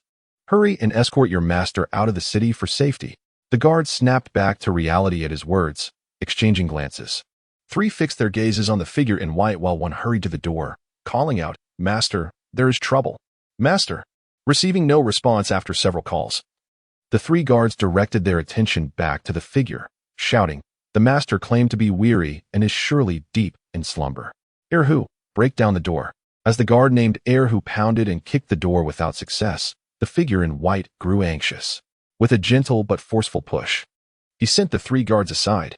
Rushing to the door, he seized Erhu and tossed him aside before delivering a powerful kick to the door, only to be met with a searing pain that radiated through his entire being. His eyes widened in disbelief. How could a mere wooden door possess such formidable resistance? Drawing forth his long sword, the master's formidable aura immediately radiated outward, as unparalleled sword energy cleaved toward the seemingly frail wooden door ahead. Yet, the outcome was ever so disappointing. Despite the onslaught of sword strikes capable of slaying tigers, the door remained utterly unscathed, not even a trace of a mark left behind. In the midst of his anxious desperation, a striking figure clad in crimson descended from the sky, while at the entrance, Dianwei rushed in with his troops. Upon seeing the white-clad figure standing before Qin Yi, Dianwei's pupils constricted, instinctively preparing to hurl his twin halberds, only to halt upon witnessing Su Qingxian conversing with the white figure. "Fox, why are you dawdling outside? Can't you see the ominous phenomenon in the sky?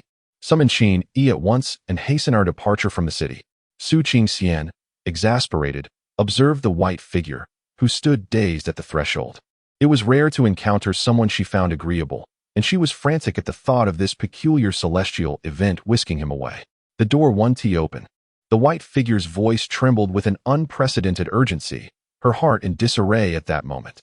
Su Qingxian, incredulous, could not fathom how such a trivial wooden door could resist their efforts. Is the door truly more important than a person? Soon, Su Qingxian found herself as bewildered as the white figure, standing before the door, both pondering the same question. Where had this peculiar door come from? Realizing the door was futile, the 2 women redirected their focus to the windows and even the walls. Su Qingxian called upon the others to join in the assault. However, the windows and walls proved as impervious as the wooden door. Not even a scratch was left upon them from their blades. Dianwei, his face flushed with frustration, repeatedly raised his halberds to strike, shouting for Qin Yi, hoping to rouse him to open the door from within. As the crowd gathered helplessly outside Qin Yi's room, generals like Xiao He and Li Tsunxiao arrived. Upon seeing Dianwei and the group standing idly at the door, Li Tsunxiao bellowed, "What are you all doing standing there?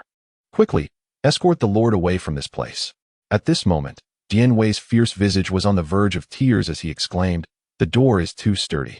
We can't break it down." Xiao He, skeptical, retorted, "How hard can a mere door be?"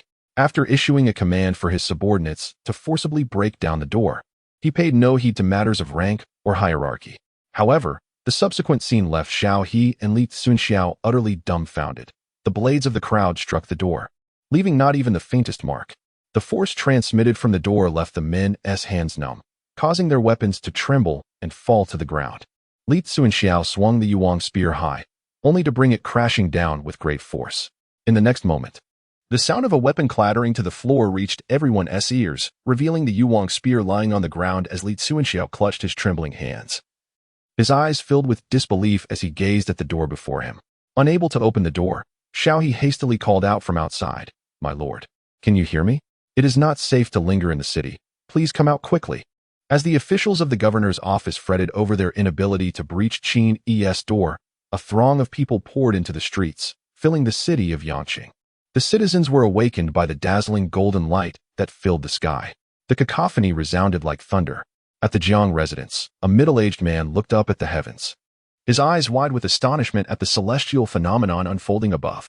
The world had changed. The kingdom of Liang had irrevocably transformed. The man could already foresee the moment when the populace would rally to Qin's cause. At that time, as long as the Qin army wasn't entirely composed of fools, they would undoubtedly seize this celestial event to raise the banner of heaven's mandate against Liang, signaling peril for the kingdom of Liang. In Sisui County, the leader of the righteous army, Lu Guang, cursed as he gazed at the soaring golden light emanating from Qin County and promptly dispatched scouts to investigate. In no time, the counties of Chashan, Shuang, Shujun, Wuwei, and Yingchuan all sent spies to infiltrate Qin County. In Yingchuan, at the governor's office, a dashing young man leaned against the doorframe, his gaze fixed upon the direction of Qin County, a glimmer of shrewdness flashing in his eyes. The fall of the kingdom of Liang was imminent, and he could not allow himself to be thwarted by the old man. After all, He was still young and had yet to marry. Before departing, he resolved to visit the Tianxiang Pavilion once more, to savor a jug of peach blossom brew, to inhale the fragrance of beauty once again, and to spend one more night on the embrace of a lovely maiden. Such experiences were worth their weight in gold. In Yangcheng, a transformation finally occurred atop the governor's office. The blinding golden light softened, revealing the object within. It was an egg. Indeed, a colossal egg enveloped in golden light and adorned with mystical patterns. Chapter 63. The celestial mandate of the mysterious bird descends upon Qin as the mysterious egg gradually unveiled its entirety. Cracks began to appear upon its black shell. Soon, the egg shattered, and although the spectators were far away, they could distinctly see a small black head emerging from within, surveying its surroundings before beginning to consume its own shell. As it devoured its shell, its complete form gradually came into view. It was a bird, entirely black in hue. Was it a swallow? The crowd below was taken aback, save for Xiao He and a select few, who cast furtive glances at the black bird soaring in the sky. As the creature resembling a swallow consumed the eggshell, its form gradually swelled. With a piercing cry, the black bird arched its neck skyward, its wings unfurling to a remarkable span of over 10 zhang. A sudden gale swept through, scattering the lingering dark clouds around it. The shimmering wings traced a resplendent arc across the heavens, and before long, a multitude of birds had appeared above Yang City. Upon hearing the blackbird's call, all the other birds descended upon rooftops and streets, bowing as if in reverence to a sovereign. Witnessing this spectacle, Xiao He abruptly raised his gaze, transfixed by the black bird above. For a long moment, as the onlookers remained entranced by the flurry of black birds in the sky, a maniacal laughter jolted them back to reality. Seeing Xiao He in such a frenzied state, Dian Wei mistakenly believed his distress over Qini had rendered him irrational, and hurriedly offered reassurance. "My lord Xiao, please, remain calm." Ignoring him, Xiao He fixed his eyes intently on Dian Wei, inquiring, "Do you know the name of that bird? Do you understand what it symbolizes?" His gaze was fervent as he declared, "That is the Xian bird, Su Qingxian and the woman in white." Upon hearing Xiao He's exclamation, were instantly reminded of the ancient texts they had perused. Over 2 millennia ago, a saying echoed throughout the divine land, the mandate of heaven. The Xian bird descends to give rise to the Shang. It was said that the progenitor of the Shang dynasty was born of the Xian bird, which earned the title of the heavenly mandate bird. At this revelation, Xiao He's countenance flushed with excitement, his spirit soaring, yet before he could continue, a voice, imbued with ancient authority, reverberated through the realm. "The Liang court has lost its way. It is the time of Qin." Like a decree from the divine, the celestial sound rapidly spread, leaving all who heard it utterly astonished.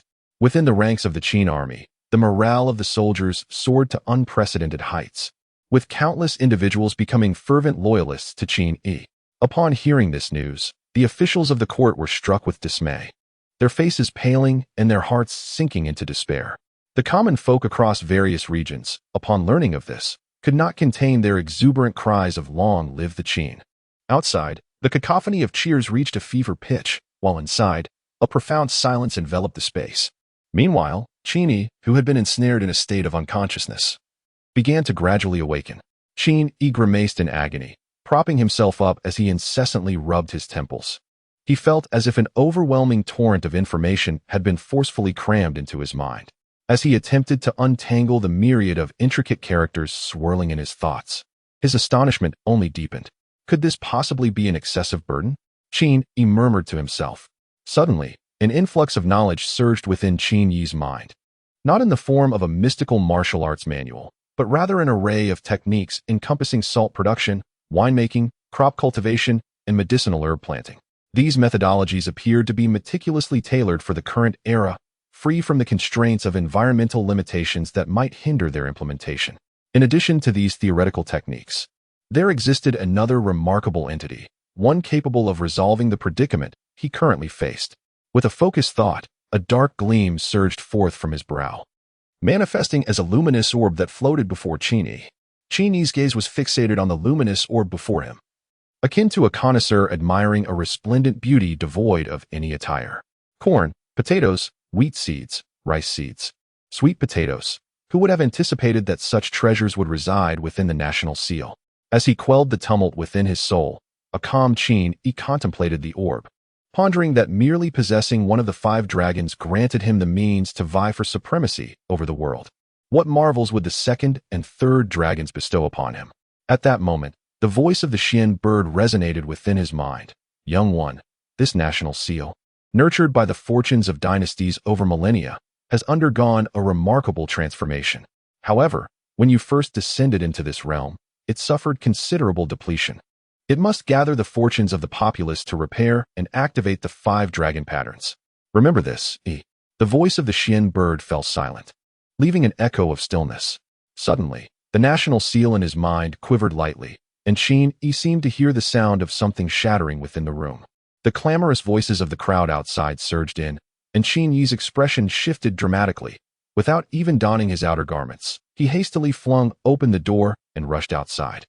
The commotion at such a late hour compelled him to suspect an incident had occurred in the city. Yet, upon opening the door and witnessing the throngs kneeling in his courtyard, a multitude of questions flooded his mind. Why were they prostrating before his door in the dead of night? Why was Xiao He's face as red as a monkey's behind? And what was the source of the shouts emanating from outside the estate? Why did that figure in white appear so familiar? Stop shouting. Your lord has emerged. Su Qingxian, who had been attentively watching Qin Yi's door, exclaimed as he finally appeared, quickly gesturing to the crowd. She then hurriedly approached Qin Yi, scrutinizing him from head to toe. Relieved to find him unscathed, she promptly pushed him aside to examine the door behind him. What peculiar door is this? It was clearly unyielding moments ago. As Su Qingxian drew her sword, preparing to strike at his door, Qin Yi swiftly restrained her. What on earth are you doing, attacking my door for no reason? My lord, rejoice. Great tidings await. Xiao Yi bounded forward, taking 3 steps for every one of Qin Yi's, incessantly chanting about the great joy. Qin Yi currently had no inclination to engage with the seemingly frenzied Xiao Yi before him. Instead, his gaze was drawn to the ethereal figure in white behind him. A myriad of emotions, surprise, delight, flashed through his eyes like shards from a shattered bottle. After such a long absence, how has the celestial maiden fared? Despite the multitude of sentiments swirling within him, only a simple greeting escaped his lips. I appreciate your concern, young master, but this is not the time for reminiscing. You should first attend to the matters of this evening. With the enchanting lady's words, Qin Yi reluctantly suppressed the tumult of feelings within him and turned his attention back to the incessantly chattering Xiao Yi. Enough with the chatter. What has transpired in the city that has caused such uproar? Observing the gathering of people outside his door, Qin Yi deduced that it could not be a rebellion or an enemy assault. Xiao Yi, calming his excitement, quickly recounted the events that had unfolded before everyone's eyes. Once Qin Yi had absorbed the tale, he finally grasped why the townsfolk were so restless, unable to sleep, as though a kettle had boiled over. Is this a show of support on my behalf? The extraordinary occurrence in Yang City, when distilled to its essence, presented both advantages and disadvantages for Qin Yi. It was now impossible for him to remain inconspicuous. Chapter 64. Grant us peaceful abode. Once the events of this night spread, all eyes in the Liang kingdom would inevitably converge upon Qin Jun. However, the peculiar phenomena of the night also bore significant advantages for him, primarily in terms of legitimacy. No one could claim a more justified cause in the campaign against Liang than he. Moreover, the benefits extended to both the military and the populace after tonight. His prestige within the army and reputation among the common folk would reach unprecedented heights. In summary, the extraordinary events of Yang City were decidedly advantageous for Qin Yi. Reporting, a soldier hastily made his way through the crowd and approached Qin Yi, stating, "My lord, numerous citizens have gathered outside the manor, requesting an audience." Outside the gates, countless townsfolk knelt, transforming the once spacious street into an impassable throng. As Qin Yi stepped out of the gates, he hurriedly assisted the 5 elderly men who had knelt before the crowd, gently raising them to their feet. He then addressed the assembly of townsfolk, urging them to rise. There is no need for formalities. The night is deep and the air is laden with moisture. Please, all of you stand up. At that moment, one of the elderly men, whom Qin Yi had just helped, spoke up. As representatives of the city's populace, we humbly present the wishes of our 10,000 citizens and beseech your excellency for guidance. Qin Yi gazed at the elderly man before him, whose visage, though marked by the passage of time, still radiated vitality. Curiously, he inquired, "What is it that the people desire?" The 5 individuals exchanged glances, disregarding Qin Yi's counsel, and once more knelt upon the ground. The surrounding populace soon followed suit, and the once boisterous young city fell into an immediate hush. A resonant, aged voice emanated, distinctly reaching the ears of the assembly. "We beseech you, Qin Jun, to ascend to your rightful position, granting us the peace of a stable existence."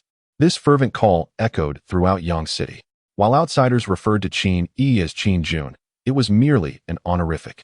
What the multitude now implored was the genuine title of a sovereign, a position that had been held by numerous rulers of small states in the Shenzhou of centuries past. Initially, the crowd intended to persuade Qin Yi to accept the title of Wanjue, but fearing his refusal, they conferred with a few respected elders of Yang City. Ultimately, they resolved to petition for Qin Yi to accept the title of Jun. Upon hearing the citizens advocate for his elevation, those behind Qin Yi felt a surge of enthusiasm. Should he acquiesce today, the next step would surely be to advocate for the title of Wanjue. Xiao promptly stepped forward, his demeanor grave, declaring, "The sentiments of the people must not be overlooked. Their collective plea for you to assume the position of Jun cannot be ignored." With the masses urging him, they implored, "Please, my lord, ascend to the position of Jun, granting your subjects the peace they seek."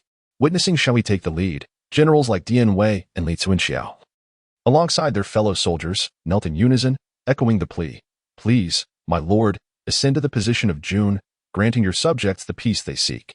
Su Qingxian and a woman clad in white, upon hearing the collective entreaties, turned their gazes towards Qin Yi, momentarily lost in thought. Throughout history, few have been compelled by the masses to ascend such a position, and at Qin Yi's current age, this was unprecedented, a notion that two women had never encountered. The manifestation of the celestial omen of the Suanio was indeed perplexing. This man was becoming increasingly enigmatic. "My lord, given that the entire city is advocating for your ascension, should we not make an appearance?" In the Jiang residence, a strikingly beautiful middle-aged woman looked at her husband with evident concern. "No need. Let me serve the Liang one final time with utmost loyalty."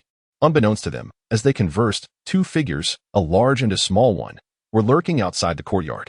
"If father and mother do not go, I shall. Big Yellow, you must remain silent, or else we shall not be able to venture out to play." "Woof woof. You silly dog." A petite, delicate figure tugged at a large yellow dog, hurrying away while simultaneously chiding it. Inside the courtyard, the anxious voice of the beautiful woman rang out, "My lord, it seems that Girl Ware is planning to sneak out to join the festivities outside." Hearing his wife's worried tone, the middle-aged man quickly reassured her, "Let her be. Judging by the noise we just heard, she is accompanied by Big Yellow. With that dog by her side and amidst the city, she will be fine." Upon reflecting on her daughter, who constantly yearns to escape the confines of the household, the noblewoman's visage is marred by a sense of melancholy. It would be prudent to secure a suitable match for her daughter, for it is unbecoming for a young woman to be so preoccupied with venturing out. The notion of marrying her off to a middle-aged man crossed the mind of the father, who acknowledged that his daughter had indeed reached the marriageable age. However, his standards for a son-in-law were rather lofty, thus the matter remained unaddressed. Outside the governor's residence, the clamor for Qin Yi to accept the title of lord intensified, with the fervor suggesting that they would persist in their entreaties throughout the night should he refuse. Considering his current governance over a county and the overwhelming support from the populace, the title of lord was, in fact, within his reach. Therefore, Qin Yi chose not to decline further, not out of a desire to uphold any pretense, but rather because he adhered to the principle of first understanding one's own capabilities before determining one's position, lest he become a source of ridicule. "Waive the formalities. I shall accept." Upon his agreement to ascend to the lordship, those present erupted in excitement, their expressions betraying their joy, particularly the military leaders led by Dian Wei and Li Cunxiao, who were the most exuberant among them. "Your Majesty," he waved his hand, signaling for the crowd to forego formalities. In 3 days, the government would distribute grain seeds bestowed by the divine birds, which were not bound by seasonal limitations once sown. They would yield a harvest in just 6 days. This was merely one of the many miraculous attributes of the seeds, and Qin Yi deemed it unnecessary to elaborate on the others to the common folk. As night deepened, he urged everyone to depart. "We bid farewell to your Majesty." Once the crowd dispersed, Qin Yi, accompanied by Xiao He and several military leaders, took their seats in the grand hall. Hardly had he settled when Xiao He, unable to contain his eagerness, rose and inquired, "Your Majesty, what of the divine grain?" "Do not concern yourself with that matter. Simply ensure the collection of the grain when the time comes." Qin Yi refrained from elaborating on the grain issue with Xiao He to avoid unnecessary explanations.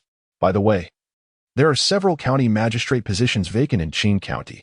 Please select a few candidates, and once I have reviewed them, they shall be appointed forthwith. Understood.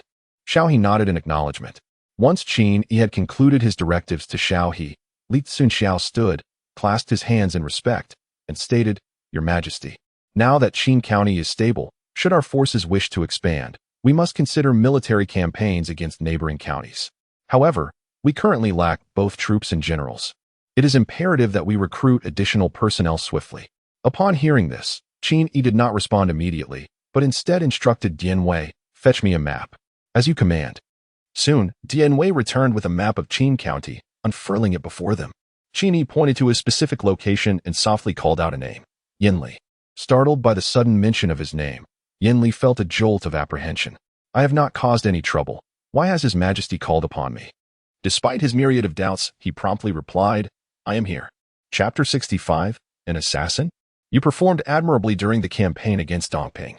Therefore you shall lead the recruitment of 9,000 soldiers for Dongping. The conscripts will be temporarily assigned under your command, although referred to as a temporary arrangement. It was clear to discerning eyes that as long as Yin Li did not commit a grave error or suffer a catastrophic defeat on the battlefield, his position as a general commanding 10,000 men was virtually assured. The reason Qin Yi described this as a temporary assignment was due to Yin Li's military achievements not yet warranting a promotion to such a rank. However, with the imminent recruitment, he had no choice but to elevate a few outstanding individuals. Those with true capability could transform this provisional command into a legitimate one. Conversely, those lacking merit would be relegated. Within the ranks of the Qin army, there exists no iron rice bowl. Ascending to a lofty position does not guarantee one's comfort. For the true skill lies in maintaining one's seat. The prospect of rising from a mere 1,000-man commander to a leader of 10,000 was never a thought that Yin Li entertained, yet today, this fortuitous turn of events has undeniably befallen him. Observing Yin Li lost in a stupor before Qin Yi, Lin Biao was nearly driven to exasperation by this unworthy fellow, hastily pulling him back to reality. I shall not fail the Emperor's favor, Yin Li declared, falling to the ground in reverence, his heart ablaze with fervor, yearning to rush to the battlefield and repay the Emperor's grace with valiant deeds. Qin Yi nodded slightly and gestured for him to rise.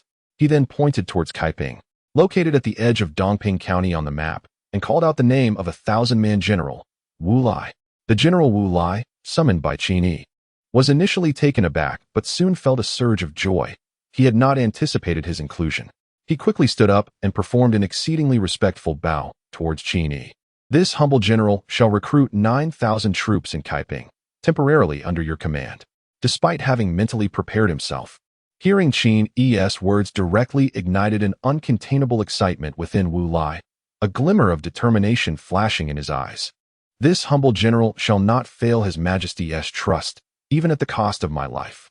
Nodding to indicate he could rise, Qin Yi then appointed 2 more 1,000-man generals under Lin Biao to command 10,000 troops each, dispatched to recruit in Qingyang and Kaiyang counties. Zhao Xian, you shall recruit 9,000 in Fuxian. Wei Liao, you shall recruit 9,000 in Qinghe. Additionally, send orders to Su Xiaohu to enlist 2,000 men in Nange and 5,000 in Meixian. Sun Xuxiao, you shall transfer 3,000 of your men to Nange to serve under Xiaohu. The 3,000 men will be replenished to you later. Unless there are further matters, you may all take your leave. Li Tsunxiao and the other generals who had accompanied Qin Yi from Lin County felt a twinge of discontent as they observed Qin Yi promote 4 generals from Lin Biao's ranks, while their own loyal subordinates received only 3. However, with Qin Yi's growing stature and the extraordinary omen of the Xian bird's descent witnessed that evening, it was clear that the military had become a realm where Qin Yi's authority reigned supreme. Even with their internal thoughts, none dared to publicly challenge his decisions. We take our leave. Once outside the governor's residence, Li Tsunxiao and the other generals drew Xiao He aside into a corner. Li Tsunxiao spoke first. Lord Xiao, the monarch has suddenly promoted 7 generals tonight. Before he could finish, Xiao He interrupted. The monarch has his reasons for such decisions. In time, you will come to understand their implications. You are all veterans who have followed the monarch from Lin County. He does not forget you. Yet, remember this. The sovereign is above, and the subjects are below. Such matters must not occur again. I have pressing matters to attend to. I will take my leave." After Xiao he departed, the assembled generals turned their gazes toward Li Tsunxiao. Noticing their scrutiny, Li Tsunxiao glared. "What do you want? Is Lord Xiao's message not clear enough? The monarch's arrangements have their rationale. Disperse now." As the crowd dispersed, Qin Yi made his way toward the small courtyard where Su Qingxian resided, his steps imbued with a sense of urgency. Reflecting on the figure clad in white from earlier, his thoughts drifted back to that unforgettable night. In the desolate mountains, amidst an eerie silence, a nearly dying beggar and a hard-baked pancake. Without her, he might have perished, and none of today's triumphs would have been possible. "Little beggar, would you like some pancake?" This sentence will be remembered for a lifetime. Upon entering the courtyard, Qin Yi immediately discerned the acrid scent of gunpowder in the air. There, he spotted Su Qingxian, squatting on the ground with one eye covered, looking woefully pitiful, murmuring something under her breath. Meanwhile, the woman in white sat on a stone bench, eyes closed in contemplation. Hearing footsteps, Su Qingxian turned her head and, upon seeing Qin Yi, pouted her crimson lips, her eyes brimming with tears. "It is so unfair. Husband, you must stand up for me. She did not strike me. She struck at your honor." Qin Jun, observing Su Qingxian, who resembled a weeping pear blossom, feigning innocence, the woman in white clenched her hands hidden within her sleeves, her beautiful eyes glinting with a hint of menace. "Enchantress, do you wish to test the sharpness of my sword by distorting the truth once more? My blade is no less formidable." Su Qingxian shed her previous demeanor, brandishing her long sword across her chest, openly challenging the woman in white. The atmosphere in the arena became charged with tension, and seeing the two women poised to clash at any moment, Qin Yi discreetly took a step back, fully aware of his own limitations. Though his physical strength had improved remarkably after obtaining the national seal, he was still no match for a martial artist capable of leaving palm prints on stone walls. Noticing Qin Yi retreating from the corner of her eye, Su Qingxian felt a surge of panic. "Why don't you come over and assist me?" Her audacity in confronting the woman in white stemmed from her confidence in Qin Yi's presence, believing the woman would temper her aggression. However, she was mistaken. The woman showed no signs of restraint, and Qin Yi had no intention of mediating. "Enchantress, do you still wish for me to ascertain the sharpness of your sword?" Her cold words dripped with irony, causing Su Qingxian's face to flush crimson as she shot a fierce glare at Qin Yi, who appeared unperturbed. Turning away, she embraced her sword and simmered in frustration. Previously, when she inquired about the fairy's name, the fairy had replied that they would come to know each other in due time. Now, encountering the fairy once more in Qin County, she wondered if fate had indeed brought them together. "Fate, you say? Nonsense." With her back turned to the two, Su Qingxian scoffed at Qin Yi's words. "If it weren't for the fox following you in secret, who knows where this so-called fate would be?" Perhaps feeling uncomfortable under Qin Yi's intense gaze, the woman in white turned her head away, her red lips parting. Dantai Yiren, such a lovely name. She must be even more beautiful. Qin Yi silently marveled. The fairy and Su Qingxian must have crossed paths while wandering through Yang City. As she pondered how to explain her sudden appearance to Qin Yi, the reason presented itself effortlessly. Dantai Yiren eagerly nodded in affirmation, not forgetting to cast a fierce glare at Su Qingxian as a warning to keep her mouth shut. "Report. We have apprehended a female assassin who scaled the walls to infiltrate the manor." Chapter 66. Jiang Yi. As Qin Yi was enjoying the company of the enchanting lady, he felt a flicker of annoyance upon hearing the rather disheartening news. If the assassin were to pry open her mouth and reveal the mastermind behind the plot, he would not hesitate to dispatch her. However, realizing that Dan Tai Yiren was present, he swiftly reconsidered, for it was unnecessary to utter such grim words in front of a lady. After all, handing the assassin over to Jianwei would lead to her inevitable demise. So why sully the atmosphere with such morbid thoughts? Upon hearing Qin Yi's words, the armored soldier appeared troubled and replied, "Your Majesty, it is General Dian who has requested your presence, stating that this female assassin is the daughter of Jiang Yi." At the mention of Jiang Yi, Qin Yi's heart skipped a beat. While his subordinates were unaware of Jiang Yi's identity, he was acutely aware. Jiang Yi was the former Grand Commandant who had been exiled to Yang City, a figure once mentioned by Lin Biao. Qin Yi had contemplated recruiting him, hoping to leverage his connections within the court to attract talented individuals for his own purposes. "Miss Dan Tai, you should retire early. Tomorrow, I shall host a banquet in your honor to welcome you and alleviate the dust of your journey." Though his heart longed to linger in the presence of such exquisite beauty, Qin understood the importance of not neglecting pressing matters. As Qin departed, the atmosphere in the courtyard once again thickened with tension. Su Qingxian, noticing the malevolent expression on Dantai Yiren's face, exclaimed anxiously, "You cunning fox! Do you intend to commit murder in your little lover's residence? Surely, you do not wish to be seen as a heartless female demon in his eyes." Dantai Yiren let out a cold snort, slowly lowering her sword, and warned in a chilling tone, "Bewitching woman, I advise you to harbor no ill intentions towards him. Otherwise, even if it incites a war between the two sects, I shall ensure your demise." With that, Dantai Yiren flicked her sleeve and strode away from the courtyard, a flicker of curiosity igniting within her regarding the female assassin. What other identity could a mere assassin possess? The name Jiang seemed vaguely familiar. In the courtyard, Su Qingxian recalled Dantai Yiren's haughty demeanor, which incited a surge of anger within her. Drawing her sword, she flailed it about wildly, wreaking havoc upon the flowers and plants in the courtyard until her frustration was somewhat alleviated.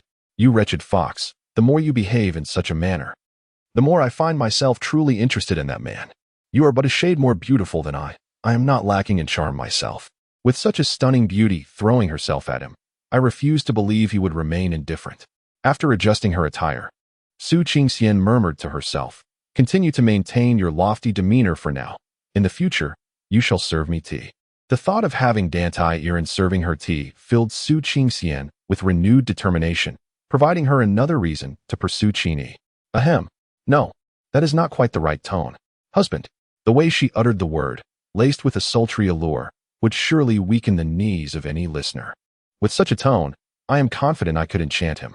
Experimenting with her voice, Su Qingxian cast a disdainful glance at the sword in her hand, carelessly tossing it back into her room before dashing off in search of Qin. "Humph, you wretched fox, while I may lack in martial prowess, when it comes to the ways of romance, you are no match for me. Men are drawn to the delicate and the gentle. With your icy demeanor that sends shivers down one's spine, what do you possess to rival me? I want to go home. I want to find my father. I want to find my mother." In the reception hall, a petite figure was seated on the ground, clutching a trembling golden dog as she wept uncontrollably. Her cries were so loud that they gave Dianwei, who was tasked with guarding the girl and her dog, a headache. Were it not for the girl potentially being integral to the sovereign's plans, she would have been reprimanded for invading Qin Jun's residence. "Greetings, Your Majesty. No need for formalities." Hearing the voices from outside the hall, Dianwei felt as though he had been granted a reprieve and hurriedly abandoned the girl and her dog to greet Qin. "Your Majesty, it is this girl who scaled the courtyard wall with a dog and was apprehended by the patrolling guards." Without the mention of Dianwei, Qin had already perceived the female assassin they spoke of. At that moment, the assassin seemed oblivious to Qin Yi's arrival, continuing to drop small pearls with a soft plop, weeping bitterly. As her eyes became blurred with tears, she resorted to wiping them with the fur of the large yellow dog beside her. Just then, Dantai Yiren entered, only to find not the assassin but a small girl seated on the floor, sobbing uncontrollably. Witnessing the girl's tearful demeanor, a hint of helplessness crossed Dantai Yiren's face. Though her attire was simple, the fabric was undoubtedly of the finest quality. If her assumptions were correct, this must be the wayward daughter of some family, sneaking out to satisfy her curiosity about the strange phenomena of the evening, which led her to scale the walls of the estate. Although she felt inclined to intercede on the girl's behalf, she refrained from interfering with Qin Yi's decisions. Perhaps irritated by the girl's cries, Qin Yi gently admonished, "Little one, if you continue to weep, I might just sew your mouth shut with a needle." No sooner had the words left his lips than the wailing ceased abruptly. The girl, covering her mouth with one hand, simultaneously muffled the large yellow dog's mouth with the other. With her tear-streaked, wide eyes fixed intently on Qin Yi, her timid expression evoked a sense of compassion in all who beheld her, save for the merciless Dianwei and the scheming Qin Yi, who had other intentions on his mind. Where did this little girl come from? Upon entering the reception hall, Su Qingxian spotted the timid girl seated on the floor. Approaching her, she squatted down and couldn't resist pinching the girl's small face, finding her tearful appearance utterly delightful. However, seeing Su Qingxian's playful antics almost bringing the weeping girl to tears again, Dantai Yiren quickly stepped forward to pull her away. Qin Yi cast a speechless glance at Su Qingxian, who resembled a lecherous rogue, shook his head, and chose to disregard her. redirecting his attention to the timid little girl on the ground. Noticing her shy gaze fixed upon him, Qin Yi softened his voice, striving to appear more gentle. "Little sister, is your father Jiang Yi, the esteemed Jiang Taiwei?" The girl quickly nodded, fearful of inciting the wrath of the youth before her. Upon confirming that the girl was indeed the daughter of the Taiwei, Qin Yi felt a surge of joy. He had previously fretted over his uninvited visit and the daunting task of winning her over, which seemed nearly impossible. After all, despite Jiang Yi's current misfortunes, he had once held the esteemed position of Taiwei. What reason could he possibly have to regard a mere peasant, especially one now branded a rebel? However, the arrival of this young girl was fortuitous. With her by his side for a visit tomorrow and the extraordinary celestial event of the Xian bird's birth occurring tonight, Qin Yi believed his chances of persuasion would warrant serious consideration from Jiang Yi. "Miss Su, let this little girl share a room with you for the night," he proposed. Upon hearing that she would have to stay overnight, the girl burst into tears, exclaiming, "I merely climbed a wall. Must you imprison me? I have scaled the palace walls before without anyone detaining me." In that moment, a thought arose in everyone's minds. It seemed this girl was quite the habitual offender. Tyrants confirmed her suspicions. Indeed, she was a spoiled young lady, having even scaled the palace walls. Meanwhile, the large yellow dog in the girl's arms sensed her distress and, trembling on its front legs, barked at Qin Yi. Dianwei, witnessing this, wrapped his dual halberds together, his tone harsh as he remarked, "So, you're a creature that forgets the pain of punishment and is itching for trouble again, are you? Don't hit Dahuang." The girl quickly shielded her dog, her tear-streaked eyes fixed intently on Dianwei, recalling how this brutish man had previously caused her beloved companion to yelp in distress. Waving his hand to signal Dianwei to withdraw, Qin Yi glanced at the yellow dog nestled in the girl's embrace and suddenly burst into laughter. "It's a male, indeed." Curiosity piqued, Su Qingxian inquired, "Male? What do you mean by that?" With a subtle glance, Qin Yi signaled to Su Qingxian, who immediately comprehended the situation. It turned out to be a eunuch's dog. Feeling the weight of several gazes upon him, De Huang lowered his head in a display of inferiority. For becoming a eunuch at such a tender age was the sole sorrow of his canine existence. The young girl, upon hearing the terms eunuch and eunuch lord from the two, ceased her tears and, wiping her eyes, cast a curious look towards Dan Tairan, asking, "Pretty sister, where can one find an eunuch?" Dan Tairan found herself momentarily taken aback by the girl's inquiry. It seemed that not only was this young lady spoiled, but she was also blissfully ignorant of the world around her. "Enough," she finally declared. "After a night of commotion, dawn is upon us, and everyone should return to rest. Diwei, send someone to the Jiang residence to inform them that their young lady is at the governor's mansion. Tomorrow, I shall personally return her unharmed." "Understood, Iran's sister. May I borrow your sword to play with?" "Hanyue, be prudent. Blades are unpredictable, and one must be wary of self-inflicted harm." "Qingxian's sister, don't look at me." There is no room for negotiation. The little girl, who had wept the previous day, seemed to have forgotten her sorrows overnight. Seeing the exquisite swords in the hands of the two women, she eagerly sought to borrow them. Nearby, De Huang, lying on the ground, observed his owner trailing behind the two women, his half-closed eyes reflecting an anthropomorphic disdain. At that moment, a soldier's voice resonated from outside the courtyard. "The emperor commands. Jiang young lady must proceed to the guest hall at once." Awoken early by Jiang Hanyue's ruckus, Su Qingxian, still yawning, quickly took the little girl by the hand and moved towards the guest hall. "This girl is far too boisterous. Once I send her off, I shall return for a much-needed rest." Woof. De Huang promptly sprang to his feet, following closely behind the two ladies. "Qingxian's sister, let me stay a while longer. No one in the mansion talks to me or plays with me." Su Qingxian swiftly interrupted her. "This girl is not only noisy, but also quite the chatterbox. There is no one here to entertain you." In the guest hall, Shao He had been summoned early in the morning by Qin Yi's emissaries to the governor's mansion. At that moment, he realized who the esteemed guest Qin Yi wished to meet truly was. "Your Majesty, if it indeed is that esteemed Jiang Taiwei. Even if we cannot recruit her into our ranks, fostering a good relationship would be beneficial for our army." Qin Yi nodded in understanding. He was well aware of what Shao He meant. Given the vast network of connections held by a grand commander of the state, it would indeed be advantageous if such a person could join his ranks. However, even if this endeavor were to fail, fostering a cordial relationship with the Qin army could yield fruitful alliances in the future, possibly leading to assistance when needed. "Your Majesty, Miss Jiang has arrived," came the report. With the arrival of their guest, Qin Yi wasted no time and, accompanied by Jian Wei, Xiao He, and several armored soldiers, departed from the residence. Today, besides paying a visit to Jiang Yi, he had another pressing matter to attend to, and time was of the essence. Along the way, Jiang Hanyu dawdled, showing reluctance to proceed. Xiao He cast a glance at her glum demeanor, which practically screamed her unwillingness to continue. A thought crossed his mind. This young lady from the Jiang family was both graceful and poised, her age comparable to that of the emperor. If the emperor were to take her into his household, how could Jiang Yi possibly refuse to join the Qin army? Once this notion took root in Xiao He's mind, it became a firm resolve. Regardless of whether he could successfully recruit Jiang Yi, he was determined to devise a means to facilitate a union between Qin Yi and the Jiang family. To win the affections of a beauty while also gaining a formidable talent would be an investment of unparalleled worth for Qin Yi. Unbeknownst to Qin Yi, who was presently reveling in light-hearted banter with the charming Dan Tai Yi Run and the enchanting Su Qingxian, thoughts of Xiao He lingered in the background. Occasionally, he would playfully tease the large yellow dog at his feet or amuse the little girl who was prone to tears. Since his rise to prominence 3 years ago, or rather since he had been conscripted, he had long forgotten the sensation of being utterly at ease as he felt in this moment. "My lord, we have arrived at the Jiang residence," Dian Wei remarked from the side.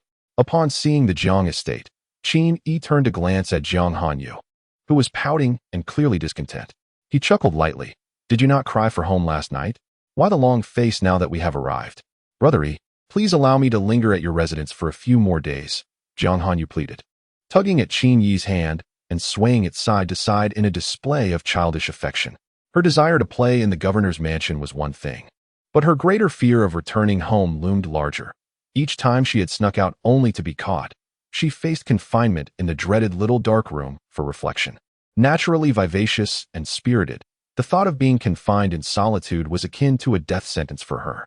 Observing the little girl's antics, Su Qingxian swiftly reclaimed Qin Yi's hand from her grasp, saying, "Hanyu, propriety dictates that men and women maintain a respectful distance.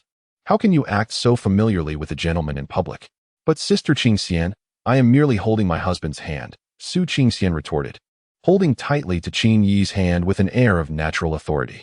Hearing her refer to him as husband so readily, Qin Yi could only offer a helpless smile to Dan Taiyiren, as he recognized there was little he could do about Su Qingxian's affectionate address. Who could blame him for harboring thoughts of admiration for such a stunning beauty? Initially resolved to keep a respectful distance from this captivating woman, he decided to embrace whatever fate had in store for him. Meanwhile, Jiang Hanyu pondered Su Qingxian's words, furrowing her brow before declaring, "Then I shall have brother Yi as my husband too."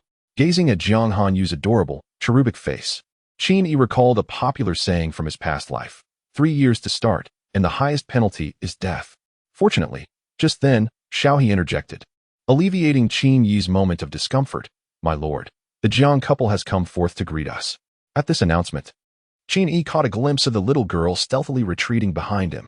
"Brother Yi, I implore you, please do not mention my escapade over the wall, or my father will punish me with confinement and forced writing," came her quiet plea from behind. Without responding, Qin Yi simply nodded, feeling a warmth in his heart at her earnest call of brother. He often mused about the joy of having a little sister, and to his surprise, that wish had materialized in this fantastical world. Setting aside his thoughts, Qin Yi regained his composure and approached the couple who were walking toward him, undoubtedly Mr. and Mrs. Jiang. "I apologize for intruding uninvited today," he said courteously. As the Jiang couple observed Qin Yi approaching, their scrutiny was palpable. Jiang Yi was captivated by the pair of unique, legendary eyes that Qin Yi possessed, although tales of these striking dual pupils had circulated throughout Qin County. Witnessing them firsthand left Jiang Yi unable to suppress his excitement. These were the fabled dual pupils, said to belong only to saints or emperors in ancient lore. Previously, Jiang Yi had merely entertained the notion of these pupils as remnants of ancient myths, harboring a degree of skepticism regarding the prophecies linking such individuals to greatness. However, the extraordinary phenomenon of the phoenix's descent the previous night had decisively dispelled any lingering doubts. In contrast, Madame Jiang was indifferent to the legends surrounding dual pupils. She simply found the youth's eyes remarkably attractive. Coupled with Qin Yi's strikingly handsome visage, she silently nodded in approval. "This girl, Yuer, has become increasingly unruly of late. If I don't arrange a suitable match for her soon, her wild nature might render her unmarriageable in the future, she mused. While the couple harbored their own thoughts, Qin Yi felt increasingly uncomfortable under their unabashed and unwavering gaze. Noticing this unease, Xiao He interjected, Mr. Jiang, are we to remain standing here in the street with His Highness? Jiang Yi, jolted back to reality, quickly apologized. It is indeed my oversight. I beg your pardon for any neglect, and I hope Lord Qin can overlook my rudeness. With a smile, Qin Yi gently shook his head, indicating that there was no cause for concern. The Jiang couple promptly ushered everyone into their residence, where they graciously offered tea and attended to all the formalities without the slightest flaw. Aware that Qin Yi's visit today likely encompassed more than merely returning their daughter, Jiang Yi exchanged a knowing glance with his wife. Having been married for decades, Madame Jiang understood her husband's intent. She pulled the timid Jiang Hanyue, who had been hiding behind the ethereal Dynasty, to her side, casting a stern gaze before inviting the two young women to the garden to admire the blossoms. Once the ladies departed, only Qin Yi, Xiao He, and Jiang Yi remained in the hall. Jiang Yi had already surmised the purpose of Qin Yi's visit, but refrained from speaking, contentedly sipping his tea. Observing Jiang Yi's demeanor, Qin Yi remained unhurried. As the tea was replenished time and again, having been served a total of 7 times by the diligent servants. Noting that Qin Yi exhibited none of the youthful impatience he had anticipated, Xiao He silently praised him. Initially, he had feared that Qin Yi might, in his eagerness, reveal the reason for his visit or, seeing Jiang Yi's demeanor, take offense and depart in a huff. It was clear now that the sovereign, despite being a mere youth, possessed a depth of thought and composure that was beyond the comprehension of a mere subject like him. Setting aside Xiao He's musings, Qin Yi had mentally prepared himself to remain seated and enjoy tea for an entire day if Jiang Yi chose not to speak. The matter of significance could wait until the morrow. There was no rush. As Qin Yi contemplated the passage of time and the quality of the Jiang household's cuisine, Jiang Yi, unable to contain himself any longer, discerned that this young man likely intended to stay overnight at the Jiang residence. At such a tender age, commanding a county with such poise and steadiness, the makings of a leader were undeniably evident. Although Jiang Yi felt a sense of resignation regarding Qin Yi's intention to linger, he could not help but express his admiration. I shall not beat around the bush, Jiang Yi began. I possess some understanding of Lord Qin's purpose in visiting today. However, I must decline your request. The late king bestowed upon me immense favor, treating me as a loyal subject. Though I am now but a commoner, having received the sovereign's grace, I must remain loyal to my lord. While I may not serve my country on the grand stage of the court, as a humble citizen in this bustling marketplace, I still strive to contribute my modest efforts to the realm. Qin Yi set down his cup of tea and, meeting Jiang Yi's gaze, smiled gently. I believe there has been a misunderstanding, sir. I have come today primarily to escort the young lady home, and secondarily, to pay you a visit, with no ulterior motives. The tea at the Jiang residence is exceptionally refreshing. I hope to implore you not to be stingy when I return tomorrow to request another cup. With myriad affairs to attend to in the military, Qin Yi took his leave. Without waiting for Jiang Yi to respond, he rose and made his way towards the door, followed promptly by Xiao He. Upon reaching the entrance of the Jiang residence, Xiao He glanced around and whispered, Your Majesty, will you truly return to the Jiang residence tomorrow? As Qin Yi instructed the soldiers to summon the 2 women, he responded to Xiao He, Why not come? Why not partake in the tea that has been brewed for you? Should I find myself unable to attend in the future due to pressing matters, let it be your duty to represent me. Each visit to Jiang's residence must not be less than half an hour, day after day, without fail. Xiao He was taken aback by Qin Yi's intention to play tricks. Since Jiang Yi did not consent, he chose to visit the Jiang family daily. Do you not cherish your reputation? The leader of the rebels visits your abode incessantly, day in and day out. Reputation? That has long been lost. Outside the city, in the fields, after his subordinates had scouted the area, Qin Yi dismissed those around him and summoned the national seal from his mind, retrieving the seeds of grain.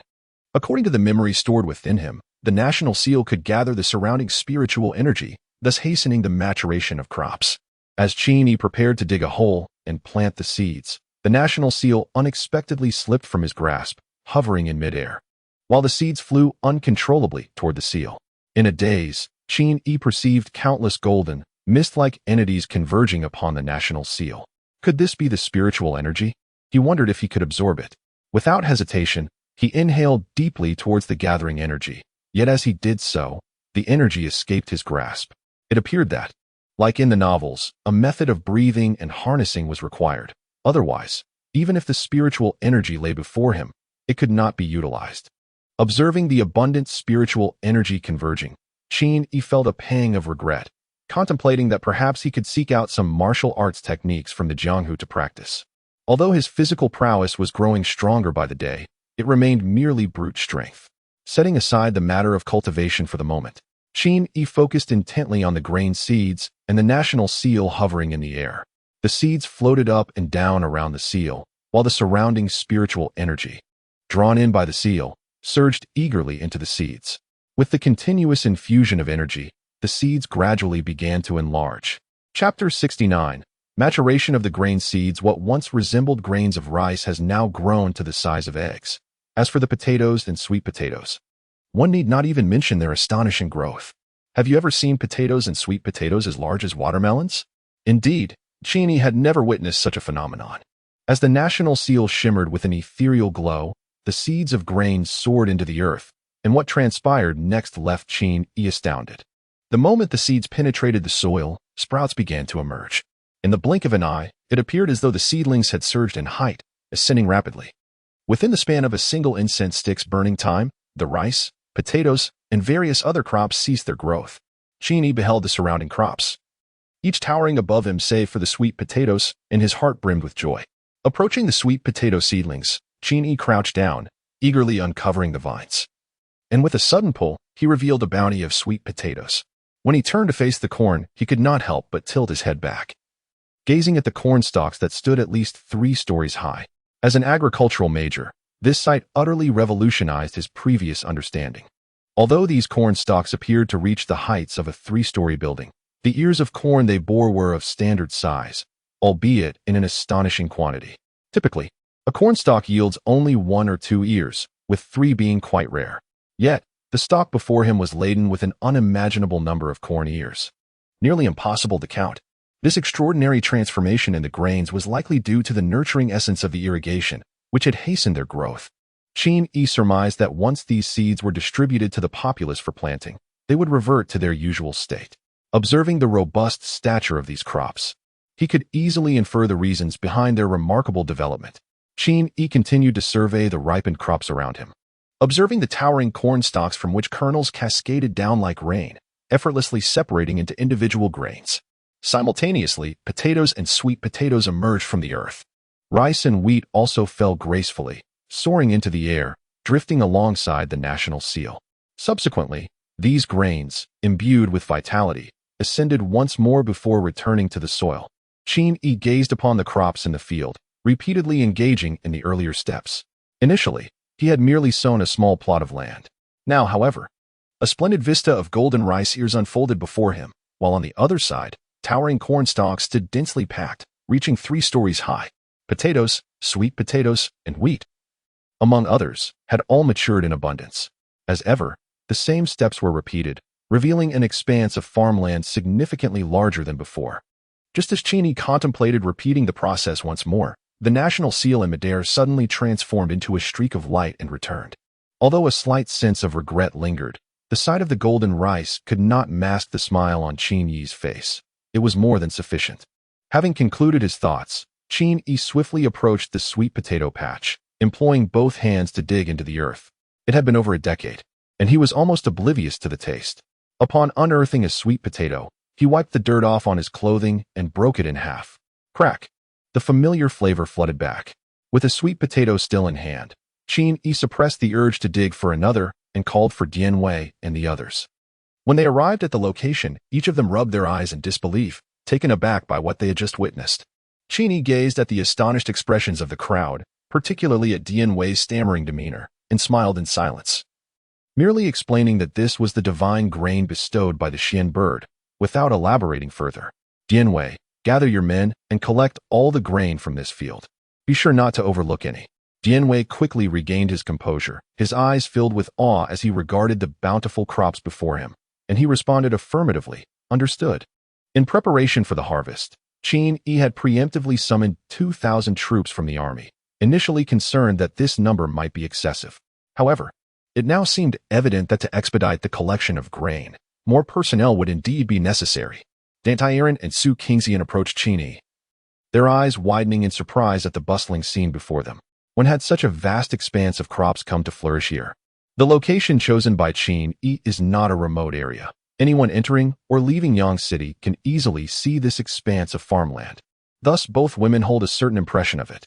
Su Qingxian, with a playful glint in her eyes, leaned closer to Qin Yi and sweetly exclaimed, "Husband, you must know how these crops came to be. Do share with me." As she spoke, she mischievously winked at Dantiran, her face radiating with pride. This made Dantiran grip her sword tighter, then loosen her hold, torn between the urge to pierce a few transparent holes in Su Qingxian. After a few token struggles, realizing escape was futile, Qin Yi resigned himself to relish the affectionate antics of the beauty in his embrace. Though he had attempted to resist, he found himself powerless against her charm. "Do you wish to know how this farmland came into existence?" he probed.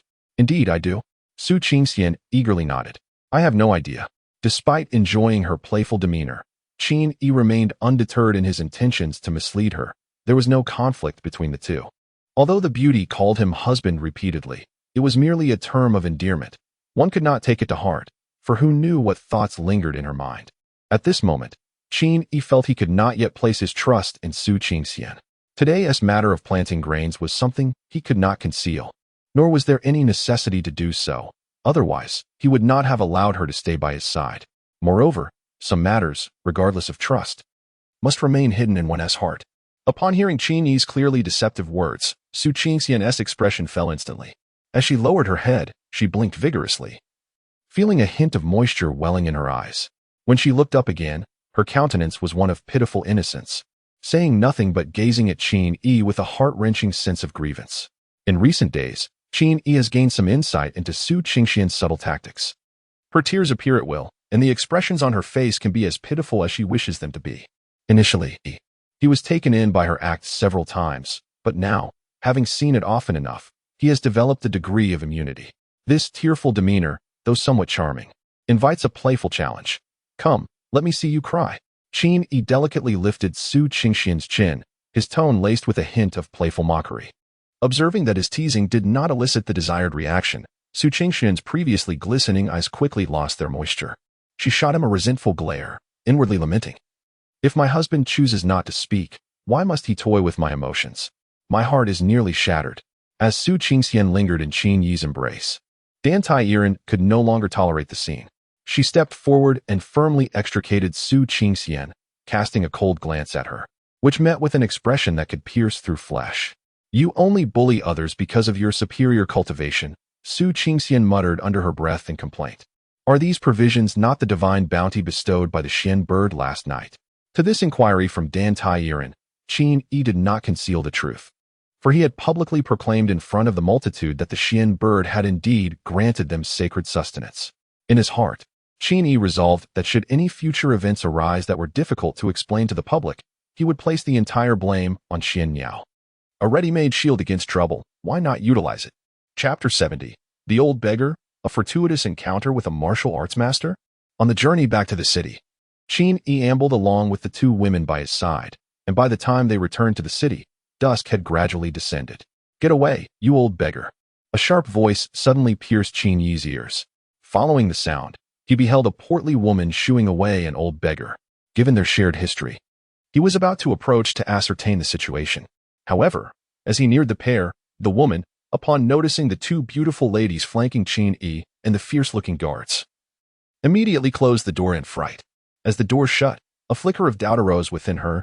Had not the local gentry been slain by the Qin bandits? Who was this young master? Ignoring the woman's musings, Qin Yi was left bewildered by her abrupt actions. Surely, he did not present as a figure of malevolence? A glance over his shoulder at the 10 formidable bodyguards, broad-shouldered, armed with long blades, and exuding a fierce demeanor, made him realize that perhaps he did indeed appear somewhat intimidating.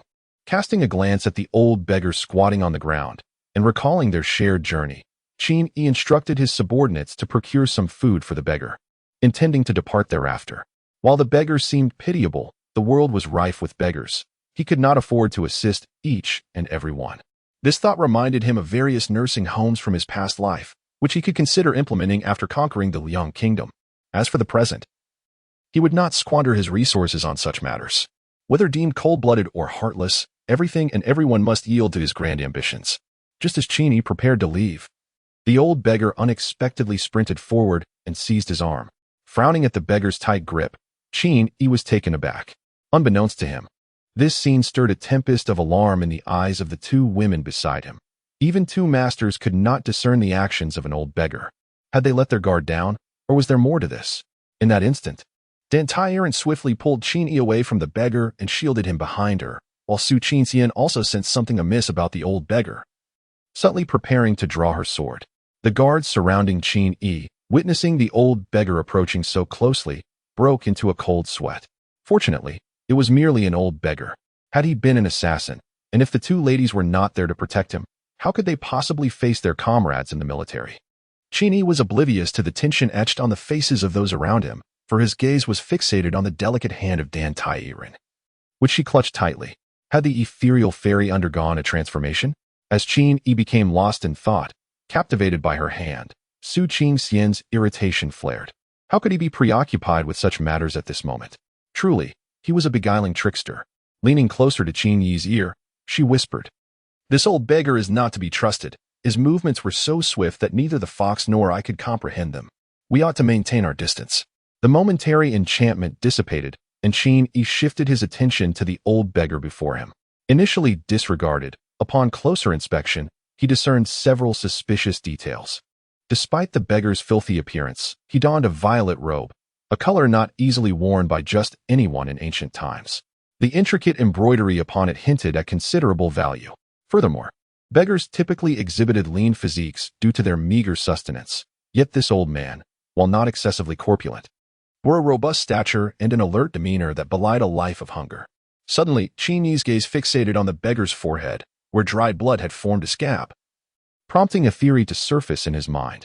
Could it be that this old beggar was a martial artist of a caliber not inferior to that of a master? It seemed highly probable, though the reason for such a formidable figure's current plight remained a mystery. Dan Tairen responded without turning her head. Upon realizing that the old beggar might indeed be a master-level martial artist, Qin's spirit soared. If he had such a skilled ally by his side, he would not find himself devoid of expertise when confronting the warriors of the martial world in the future. Although he currently had Dan Tairen and Su Qingxian, both masterful fighters, one had to wonder what compelled them to remain by his side. Though Qin does not possess a domineering disposition, he harbors no qualms about relying on women, provided they are dependable.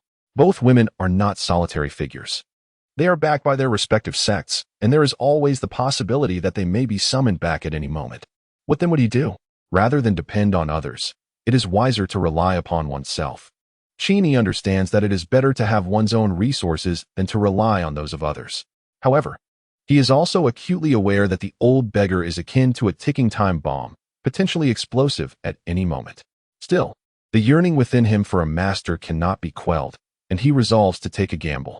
Moreover, with the two women by his side, he can carry them wherever he goes. Should the old beggar harbor ill intentions, he would not be entirely defenseless. Summoning a personal guard, Qin whispered instructions into his ear, and then patted the guard's shoulder, cautioning him to be careful. The guard nodded in acknowledgement. Under the curious gazes of the two women, he handed his knife to a few others nearby, and stealthily approached the old beggar, continuously murmuring soothing words. "Elder, you must be hungry, am I right?" The old beggar nodded eagerly, showing no signs of agitation as the guard drew nearer. "What would you like to eat? We can buy it for you shortly." "I want meat." "Very well, then we shall procure some meat." The guard continued to inch closer, taking one step, then another. Almost there. As the guard engaged the old beggar in conversation about where in the city the finest meat could be found, describing its exquisite flavor, he discreetly examined the old beggar's filthy clothing for hidden weapons. Upon reaching the waist, he felt a hard object, causing his movements to falter and his expression to stiffen. The two women, who had been attentively watching the guard, instinctively drew their swords, ready to strike. However, Qin, who had been observing the old beggar's demeanor, swiftly restrained their hands, signaling for them to remain calm. "Elder, look at your soiled attire. If we do not clean you up, the shopkeeper will not allow us entry. Without entry, we cannot enjoy the meat."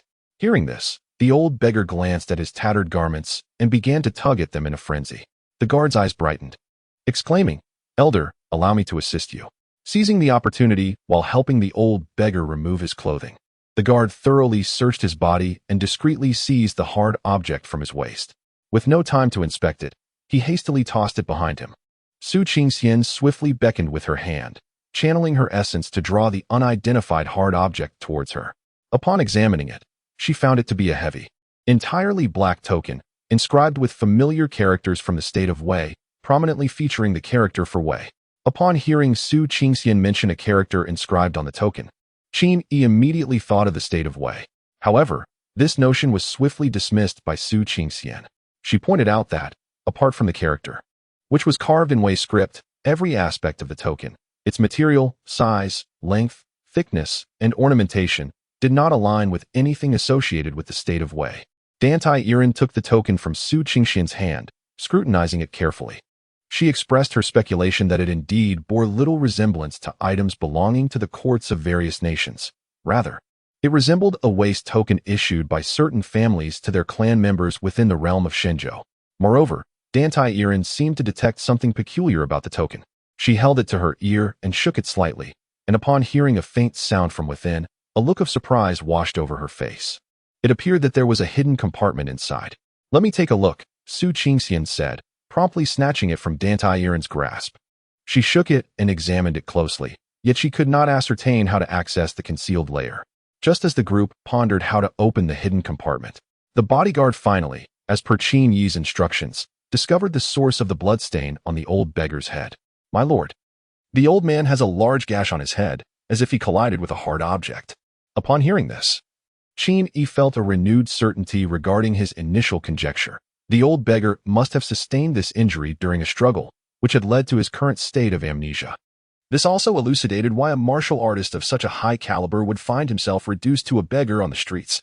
"Surely, you do not intend to take this old beggar with you?" Dantai Irin observed Qin Yi's actions with increasing unease. Recalling the days she had followed him, she recognized that he was someone who did not value his own life lightly.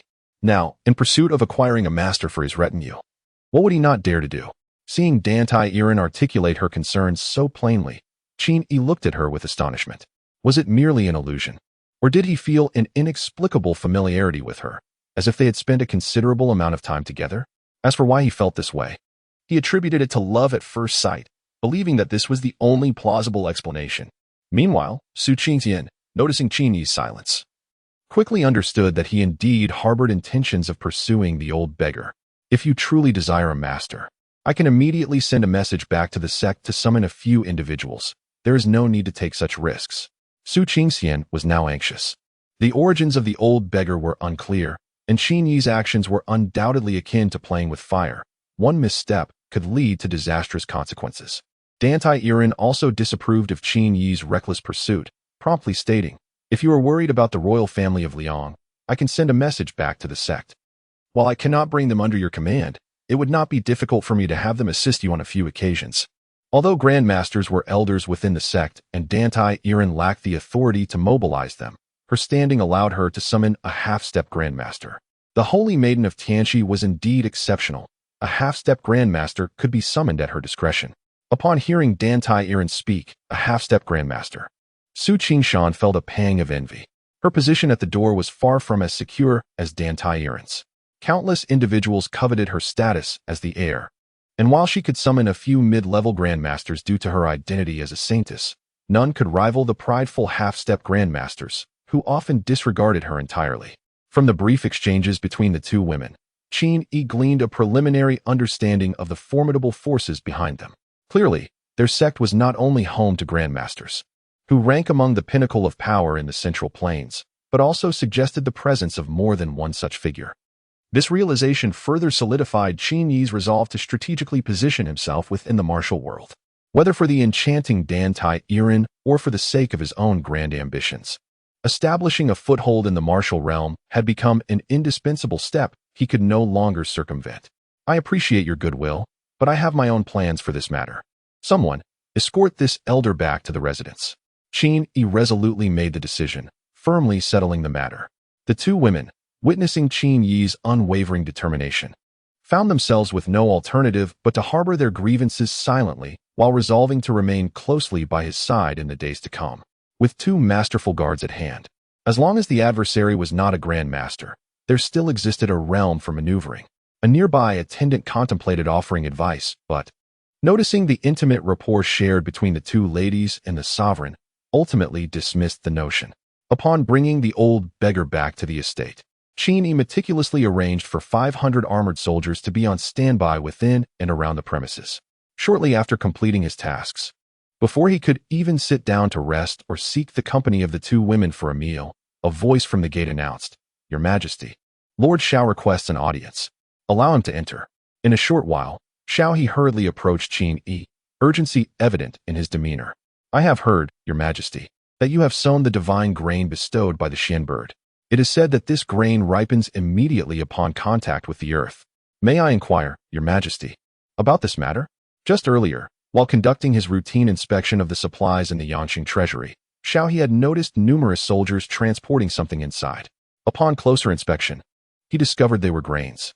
When he opened a sack and beheld the unfamiliar grains within, he hastily inquired about their origin, only to learn that Qin Yi had indeed sown the divine grain granted by the Xian bird. Upon hearing that Xiao He had come for this matter, Qin Yi nodded, acknowledging the astuteness of the news. "Indeed, I have sown the divine grain, and it ripens instantly upon contact with the earth. Once Jian Wei gathers the harvest, the yield of this extraordinary grain will far surpass any we have encountered in our daily lives." When Xiao He received this news from the soldiers, even after witnessing the strange phenomenon of the mysterious birds yesterday, he found it utterly absurd. After all, how could grain possibly ripen the moment it touches the ground? Yet, with Qin Yi's personal affirmation, no matter how incredulous it seemed, Xiao He finally accepted it as truth. He couldn't help but marvel internally, acknowledging that the sovereign is indeed the chosen one. Suddenly, with a grave expression, Xiao He addressed Qin Yi, "Your Majesty, how shall we proceed with the divine grain bestowed by the mysterious birds?" Upon hearing this, Qin Yi was filled with perplexity. How should this be handled? Chapter 72, The Poison Salt Mine. "Xiao He, a man of such intelligence, why do you now act so foolishly? Surely, we must distribute it among the populace of the entire county, allowing them to plant it without delay. Otherwise, wouldn't it be a sheer waste of such wondrous produce?"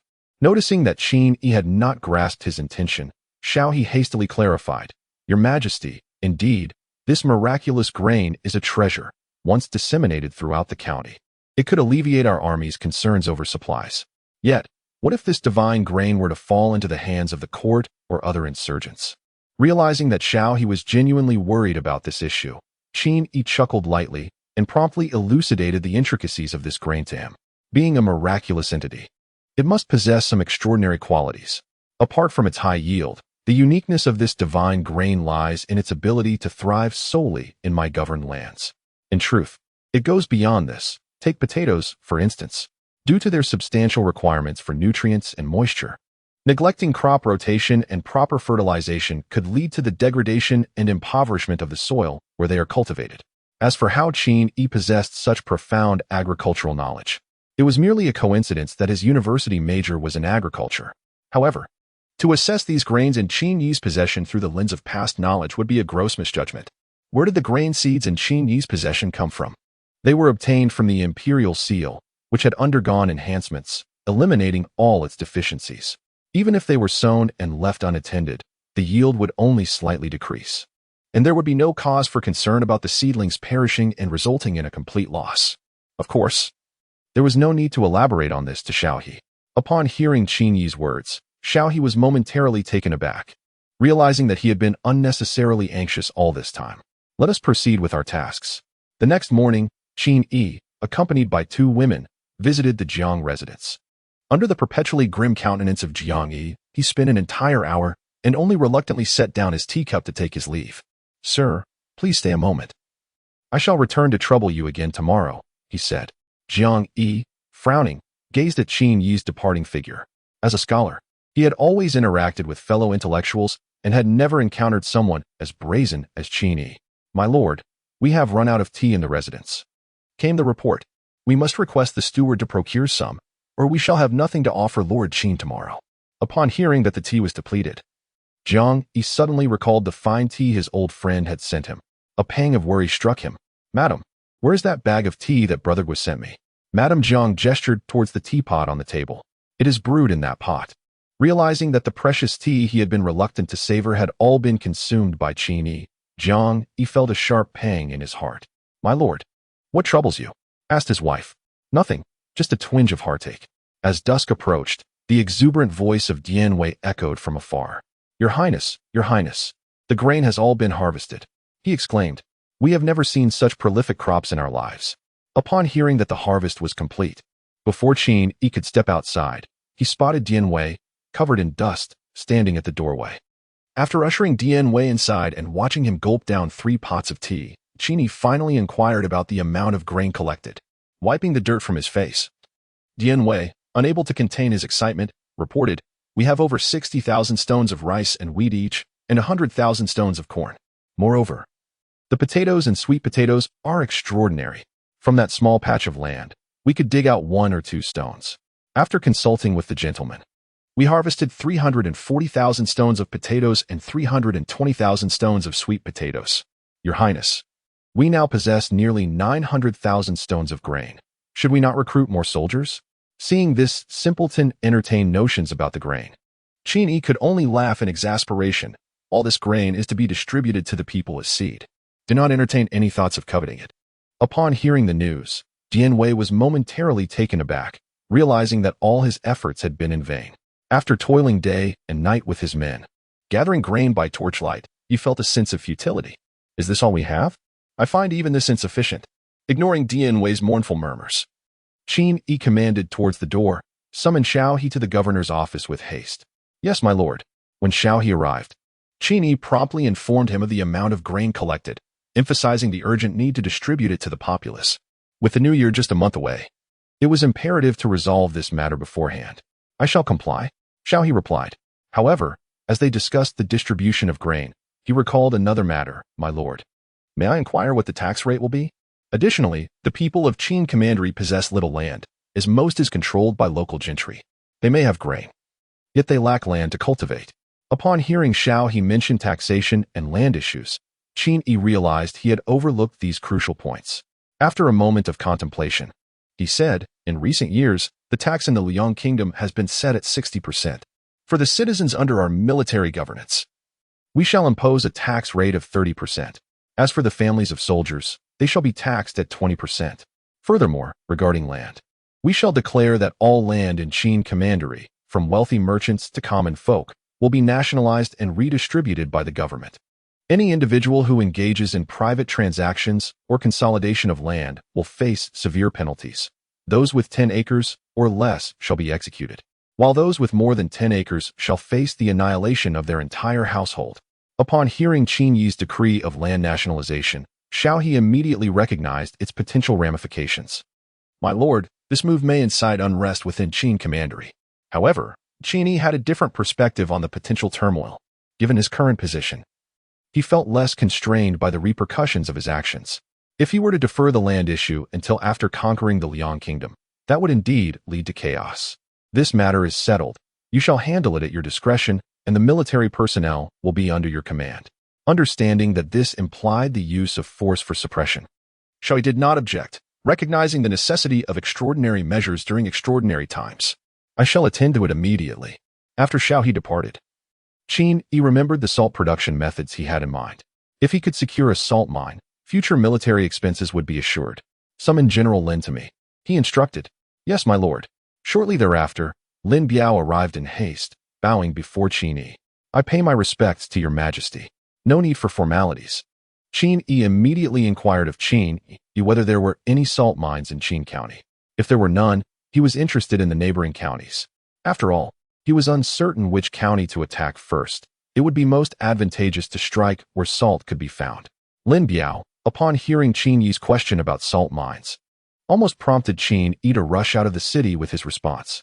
"Your Majesty," he began, "at the border of Yangqing and Qinghe County, there lies a salt mine. However, it is a poisonous one, and the salt extracted from it is utterly inedible." Upon hearing that there was indeed a salt mine in Qin County, Qin Yi felt a surge of joy. Although it was a poisonous salt mine in the hands of the Liang Kingdom, he remained unperturbed. What was toxic in their possession might very well turn to gold in his. Chapter 73. A visit to the old beggar. It is fortunate for Qin Yi that this was a toxic salt mine. Salt has always been a substance under strict control, with heavy military presence guarding its locations.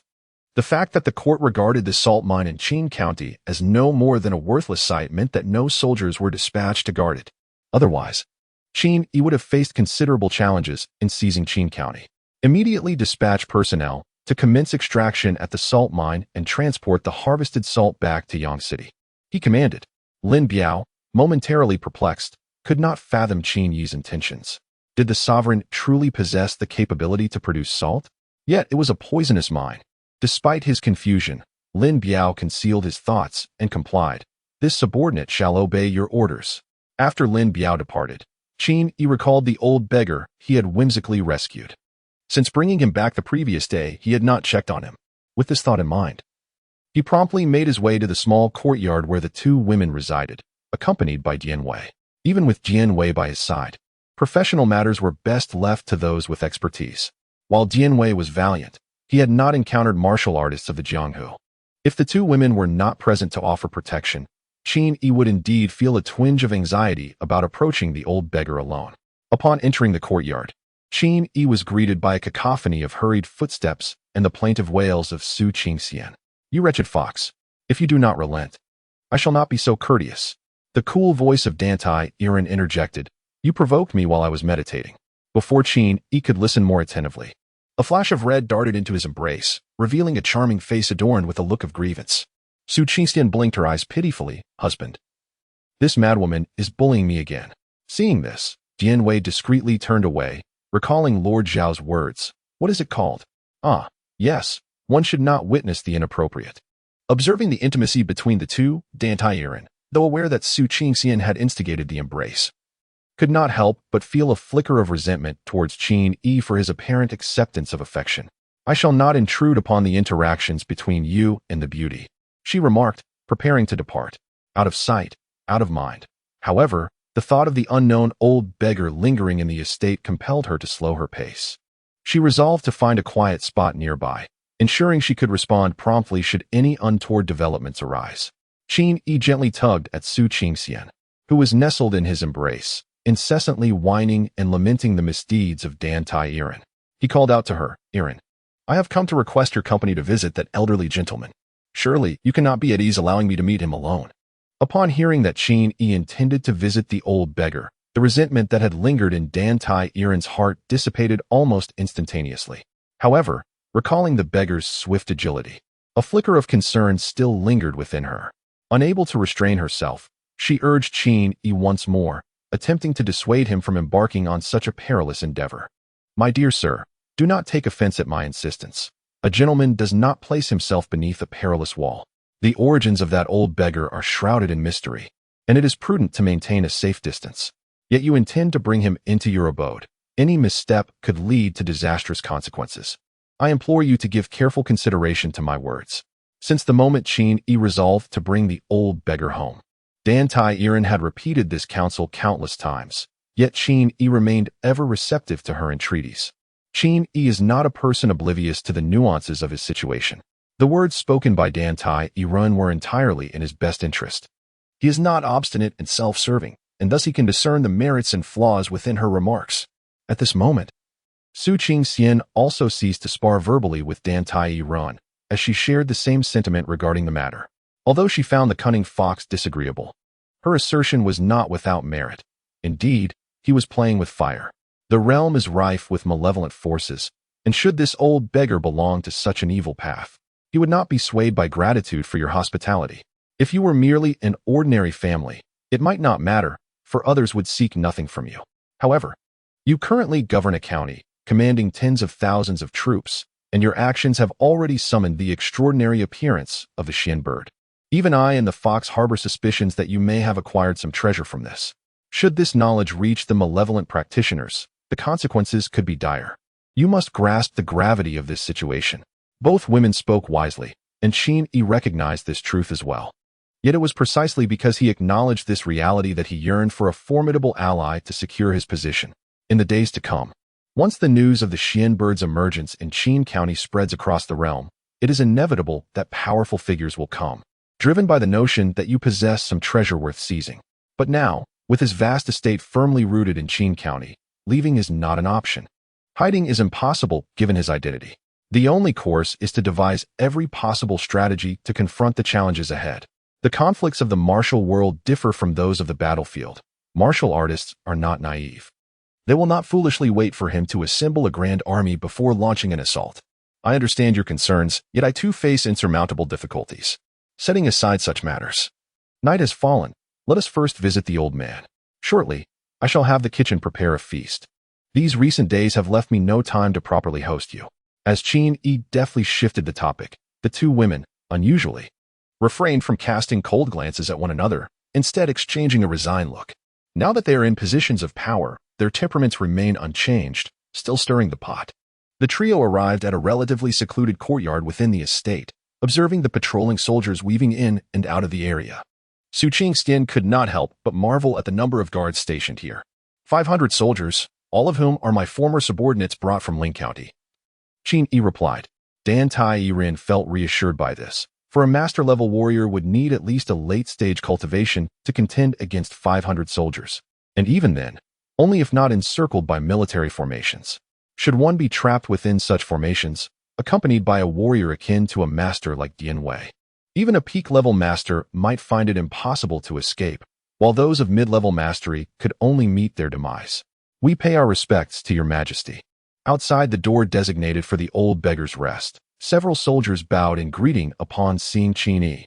Has the old man exhibited any unusual behavior? Qin Yi inquired, listening intently for any sound from within, only to be met with an eerie silence. He turned to the guard at the door for clarification. Your Majesty, the old man has simply been eating and sleeping, without any signs of peculiarity. Recalling the wound on the old beggar's head, Qin Yi inquired once more. What did the physician say after examining the elder's injury? The doctor had been taken aback upon seeing the old man's wound.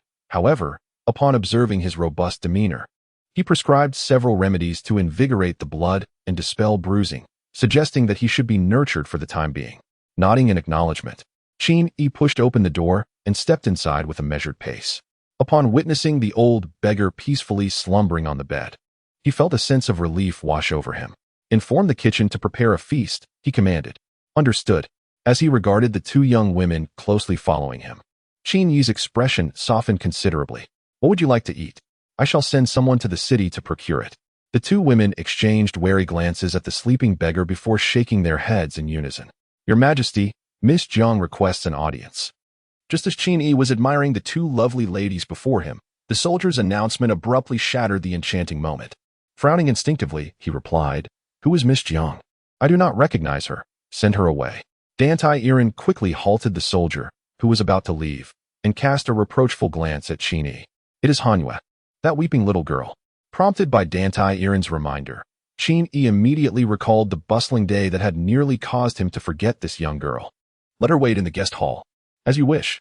Chapter 74. Henceforth, let us call him Old Wei. Brother Yi, Sister Yiren, Sister Qin Xian. The sight of the charming and obedient Jiang Hanwei stirred a genuine affection within the three of them. Observing the girl's evasive gaze, Qin Yi chuckled lightly. Hanwei, you haven't snuck out again, have you? Jiang Hanyue's cheeks flushed, and she promptly shifted the blame onto the large yellow dog, asserting, it was Da Huang who ran away. I merely came to chase after him. The large yellow dog, currently sprawled at Jiang Hanyue's feet, suddenly perked up and barked. Don't try to shift the blame. It's your disobedience that will lead to my reprimand upon our return. Jiang Hanwei lightly kicked the dog at her feet, seeming to buy into her own excuse. The large yellow dog lay dejectedly on the ground, resigned to having such a little master. Yet, after all these years, it had grown accustomed to its fate. It's just a matter of bearing the blame, as if I haven't done so enough already. I will send someone to the Jiang residence to inform them, lest your parents worry. Qin Yi naturally could not place his trust in this peculiar little girl. Brother Yi, please. Just let me stay with Sister Yiren and the others for one night. The moment she uttered those words, Qin Yi resolved even more firmly to send this little girl away. He hadn't even had the chance yet. How could he allow her to take the lead? Your Highness, the meal is prepared, and the elder has awakened, clamoring for food, came the announcement. Upon hearing this, Jiang Hanyue quickly grabbed Qin Yi and started to lead him out, attempting to divert his attention from the earlier conversation. Let us eat, let us eat. I found De Huang along the way. I'm nearly too famished to move. At the dining table, a man and 3 women held their chopsticks, staring at the scene before them, unsure of how to begin. This meat is a bit tough. This dish is a tad too salty. And why is the rice so soft? The old man's teeth are still in good condition. They continued to voice their complaints while their hands moved swiftly to fill their mouths. The old beggar, ravenously devouring his meal, did not forget to urge Qin Yi and the others to hasten their eating. However, just as Qin Yi reached for a dish before him, a pair of greasy hands shot forward. The old beggar disregarded Qin Yi's look of helplessness. Who knew if this was to be his last meal? He had to fill his belly. Qin Yi felt a pang of regret, pondering why he had sought out trouble by choosing to dine with the elderly gentleman. Under the gaze of the 3 women, which bore a hint of sympathy, he silently set down his chopsticks. The old man displayed a hearty appetite. De Huang, lured by the enticing aroma of meat wafting through the air, anxiously circled around the group. Yet, trained from a young age, he understood the boundaries. Occasionally, he cast a glance at Jiang Hanyue, attempting to remind his young master that she was accompanied by a dog that was currently enduring the pangs of hunger. A dog that could smell the feast but was unable to partake in it. Observing the old beggar's extravagant manner of eating, the others suddenly lost their appetites. Recalling the way insignia hanging from the beggar's waist, Qin Yi promptly retrieved it from his pocket and waved it before the old man. Elder, this token was found on you. Does it ring a bell? Indeed. Too hard to bite into and tasteless, the old man replied. A chuckle escaped Jiang Hanyue's lips as she could no longer contain her laughter. Was this man a reincarnation of a famished ghost, solely focused on food? Elder, take your time. This entire spread is yours. The kind-hearted girl took the initiative to serve vegetables into the old man's bowl, seemingly oblivious to the dog that was still pacing around their feet. Under the watchful eyes of the 4, the beggar cleared the last dish on the table. Woof. Why didn't you speak up earlier, De Huang? Now that the food is gone, you'll have to endure a little tonight. Tomorrow, I promise to take you for a proper meal. De Huang turned away, unwilling to look at his oblivious young master. Each time she took him out of the house, he returned to be tethered and starved for a day, as if he could be deceived with promises of better food. Seeing the old beggar satiated and slumped in his seat, Qin Yi tied the insignia around the old man's waist, musing that calling him elder was rather trivial. From now on, let us call you Old Wei. That night, the youth's call of Old Wei received no response. Yet, the gears of destiny for the 2 had begun to turn. Before long, dawn broke upon the horizon. Jiang Hanyue, having not awaited the return of the Jiang couple, spent the night at Qin Yi's residence, playfully frolicking with the 2 ladies until the early hours. At daybreak, Qin Yi escorted her back to the Jiang household and, while there, managed to procure a few cups of tea. However, upon tasting the first sip, he detected something amiss. The tea lacked the quality of the previous days. Upon hearing this, Jiang Yi's mind wandered back to his cherished stash of fine tea, and his already darkened expression deepened further. Qin Jun, we must have a conversation, he stated. Surprised by Jiang Yi's urgency after merely 3 days, Qin Yi thought it rather peculiar. Unfortunately, I have pressing matters to attend to shortly. I shall visit again tomorrow. Having spoken, Qin Yi set down his tea and departed with a graceful sweep of his sleeve. Jiang Yi, watching the elegant figure of Qin Yi retreat, suppressed his indignation. He had already taken the initiative to extend an olive branch. Yet this young man still maintained an air of superiority. Steward, go and procure more tea leaves, he commanded. After years of service, can I really allow a mere novice to lead me by the nose? Upon exiting the Jiang residence, Qin Yi unexpectedly encountered Xiao He and inquired with surprise, Xiao He, what brings you to the Jiang manor? Xiao He inwardly cursed his timing, for it was indeed unfortunate that he had run into Qin Yi at that moment. Oh, I just happened to pass by and thought I might drop in at the Jiang manor, he replied, though his true intention was to glean information about Jiang Yi's thoughts on marrying off any daughters. Despite a lingering feeling that something was amiss, Qin Yi, trusting in Xiao He, did not dwell on it. Seizing the opportunity, he engaged Xiao He in a discussion about land acquisitions.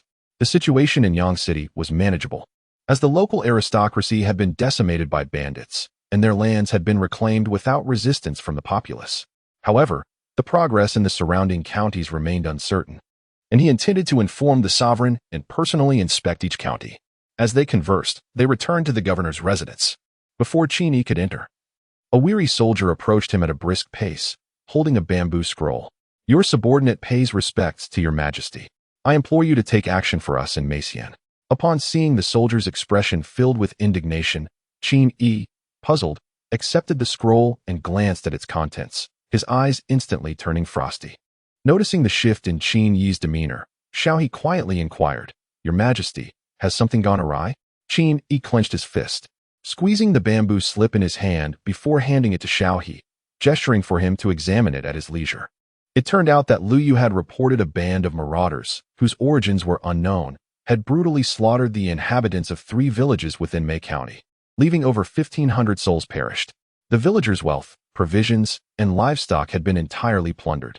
Upon reading this, Xiaohe felt a surge of fury. They had only recently secured Qin County, and already such a grievous incident had occurred. What was this?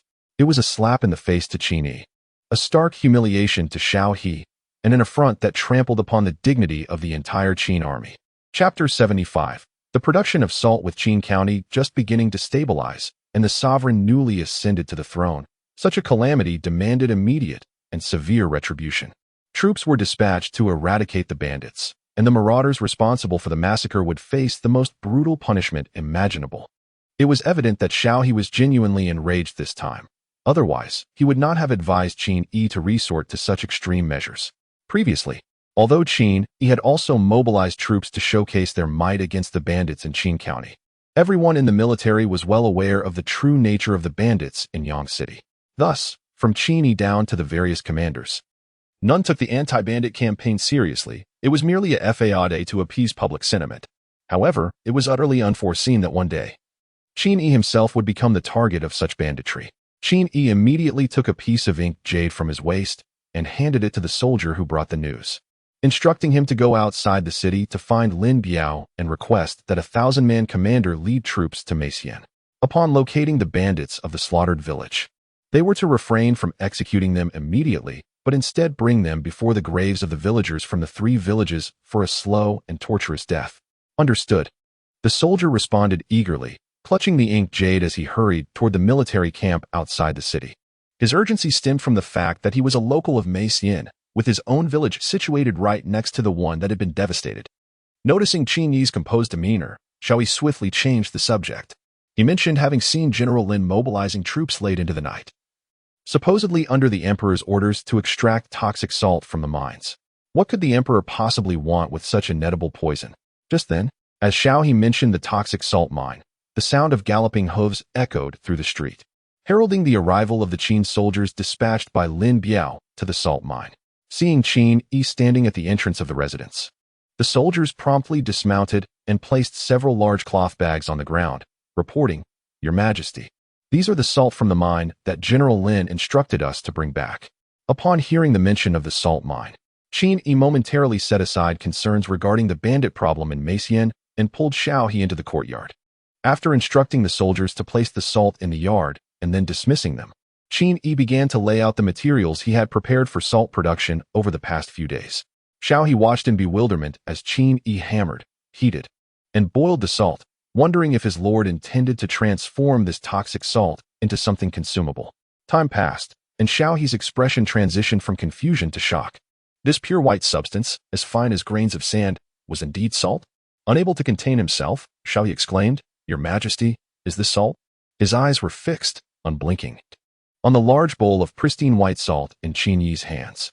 Although he was uncertain whether this salt derived from the toxic mine was edible or what its taste might be, the mere appearance suggested that if the Qin army could secure a non-toxic salt mine and replicate this process to produce such fine white salt, they could potentially command a price of 1 tael of gold for 1 tael of salt. With this thought, Xiaohe gazed longingly at the bowl of salt in Qin Yi's hands, perceiving not mere salt, but gold. Qin Yi delicately pinched a pinch of salt from the bowl and tasted it, and upon experiencing that familiar flavor, he realized that he had succeeded. The sovereign could not bear to witness Qin Yi sampling the toxic salt. Xiaohe felt as if his heart might leap from his chest in alarm. Fear not, for this method of salt production was bestowed by the Xian bird, capable of isolating all harmful substances from the salt.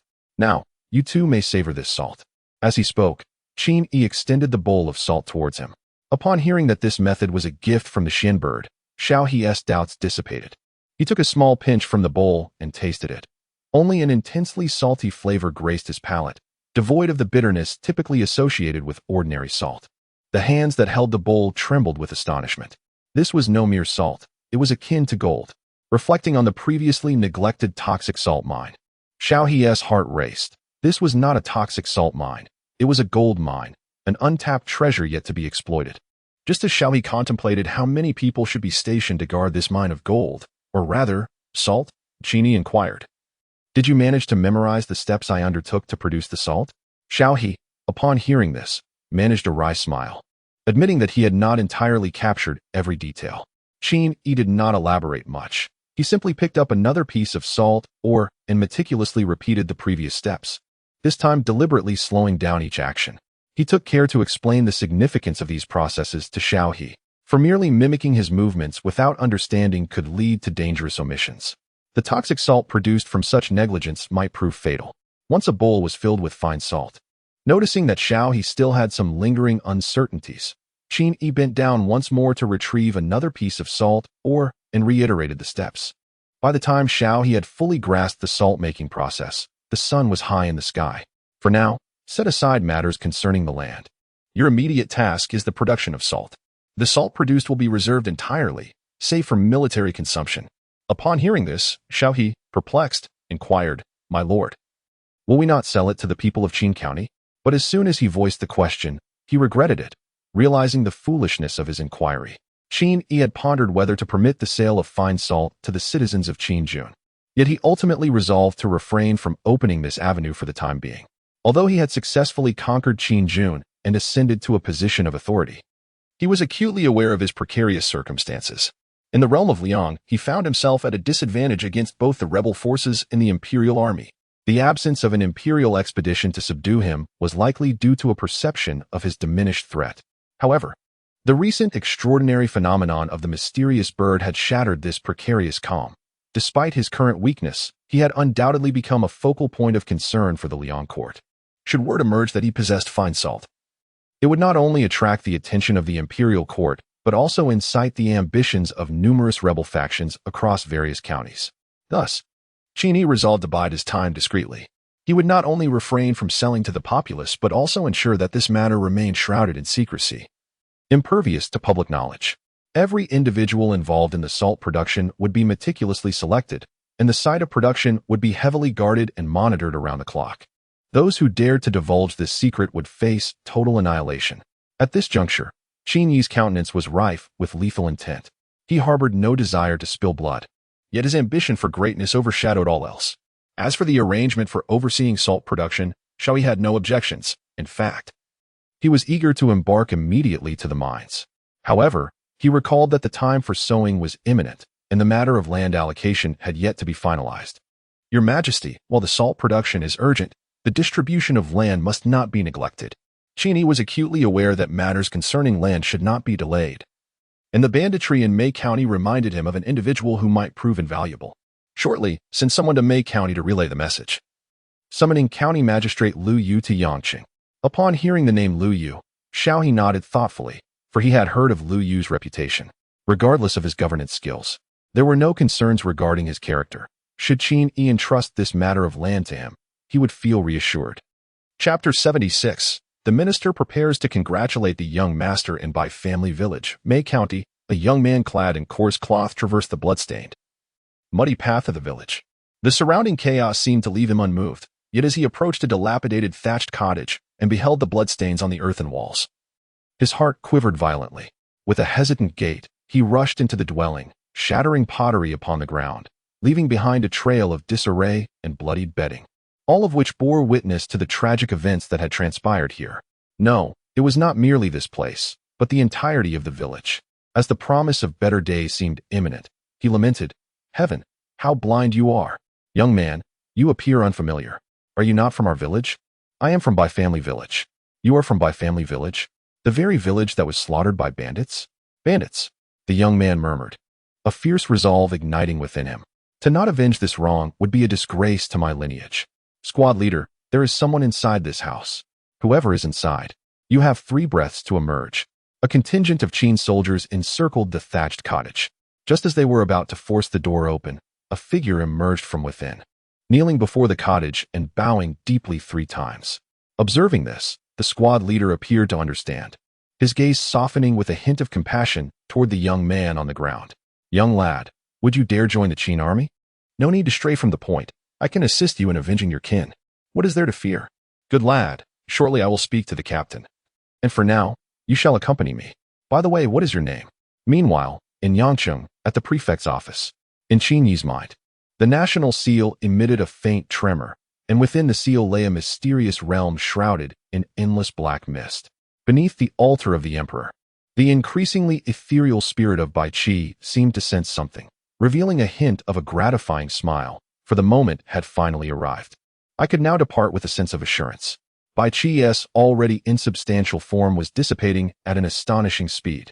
Is it said there are no garments? I shall share a robe with you. When the king raises his army, let us mend our weapons together. We shall share the same enmity. Is it said there are no garments? I shall share the same march with you. When the king raises his army, let us prepare our halberds together. We shall toil side by side. Is it said there are no garments? I shall share the same attire with you. When the king raises his army, let us equip our armor together. We shall march in unity. I, as a humble servant, extend my early congratulations to the young master. May the great Qin endure for millennia, and may his majesty reign eternally without limits. Qin Yi set aside the scroll in his hands, gazing at the droplets of water falling upon it, lost in a moment of reverie. Why has a flicker of sorrow suddenly surged within my heart? I extend my heartfelt congratulations to the young master in advance. May the Qin dynasty endure for eternity, and may his majesty reign indefinitely. A murmuring voice echoed in Qin Yi's ears. With a soft thud, the scroll slipped from his grasp and fell to the ground in that instant. It seemed he grasped something profound. Qin Yi, slightly flustered, hurriedly adjusted his attire, trembling as he bowed towards the west. He was uncertain of the location of Huaxia. Yet he arose from the west. He respectfully bids farewell to Lord Wuan. Half a month swiftly passed. On this day, Qin Yi, accompanied by Jian Wei and a little girl who had sneaked out of the house, went to the Jiang residence to return the girl and make a courtesy visit. Throughout the visit, Jiang Yi bore an expression akin to that of a cabbage being pecked by pigs, while Qin Yi reveled in the little girl's massage and sipped several cups of tea before taking his leave. He had pressing matters to attend to and promised to return the next day. In recent days, it seemed that Qin Yi had completely forgotten his original purpose for visiting the Jiang family, having developed a habit of rising early to enjoy a few cups of tea at the Jiang residence. Brother Yi, upon seeing his daughter preparing to chase after him, Jiang Yi's expression darkened further. Where? Look at your behavior these past days. What kind of decorum is this? A young lady yet to be wed, staying out all night? Have you digested all the books your father asked you to read? Return to your room and copy those texts for each time you sneak out. You shall write them 100 times. Jiang Hanyue timidly lifted her head and, summoning her courage, replied, If I finish copying this month's assignment, I will be able to manage the household for the next half-month. Meanwhile, as Qin Yi had only just returned to his residence, a 1,000-man commander hurriedly sought him out. Your Majesty, I report that the war horses ordered by Lord Xiao from Wuwei have arrived and are currently stationed outside the city camp. As the long-anticipated war horses arrived, Qin Yi hastily departed from his residence once more. Concurrently, the camp of the Qin army outside the city erupted into a frenzy. Soldiers gazed at the horses both inside and outside the camp with fervent eyes, while Lin Biao clutched a horse tightly, his gaze so intense that the soldiers accompanying him instinctively distanced themselves. The embarrassment was palpable. However, after a brief moment, Lin Biao surveyed the multitude of horses and let out a deep sigh. He finally comprehended why, during Qin Yi's previous appointment of generals, several of his subordinates received the lion's share of the command, and why the troops assigned to General Su were drawn from Li Tsuanxiao's ranks rather than his own. They had evidently been waiting for this moment. The person who escorted the war horses had mentioned that there were a total of 9,000 steeds, and a complete cavalry formation consists of 3 horses per soldier, thus perfectly enabling the formation of 3,000 cavalry. Coincidentally, 3,000 soldiers had just been redeployed from Li Tsuanxiao's command, and Lin Biao did not believe this was mere coincidence. If Qin Yi were to assign this newly formed cavalry to Li Tsuanxiao, no one could raise a complaint. Reflecting on the expressions of his subordinates after the appointment of generals, who seemed eager to rush to the battlefield at the mere mention of Qin Yi, Lin Biao suddenly realized the gravity of the situation. Should he harbor any treacherous thoughts? Even those brothers who had followed him to join Qin might very well unsheath their swords against him to seek glory. The sovereign's actions not only garnered the hearts of the people, but also ensured that the 3,000 cavalry would be entrusted to his most trusted confidant. A truly astute move. Lin Biao glanced towards Li Xuanxiao's direction, a flicker of envy crossing his eyes.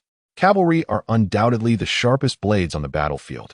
Who wouldn't desire a cavalry unit among their ranks? The sovereign has arrived. I pay my respects to the sovereign. The sounds of greetings echoed throughout the camp. No need for formalities. After beckoning everyone to rise, Qin Yi ordered a horse to be brought forth for inspection. This was the first significant transaction of his current life. And should he be deceived, hundreds of thousands of taels would be wasted. Lin Biao approached, admiring the array of horses surrounding them. Sovereign, although these horses may not be of the most esteemed breed, they are more than sufficient to serve as war horses for the cavalry. Qin Yi nodded slightly, indicating his agreement with Lin Biao's words. He then turned to Li Xuanxiao beside him. Xuanxiao, recently, I transferred 3,000 men from your command. Therefore, I entrust you with these 9,000 war horses. Please expedite the formation of a cavalry unit of 3,000. I shall send you a batch of armor and weapons next month. In truth, the armor and weaponry needed for the cavalry can be adequately supplied by the numerous arms and armor obtained from the general's tomb. Yet Qin Yi's ambitions were grander. Chapter 77. By Qi he envisioned a fully equipped cavalry unit, desiring to employ iron armor from the outset. Lately, he had dispatched individuals to procure iron and summoned experienced craftsmen from all corners of Qin County to seek out iron mines.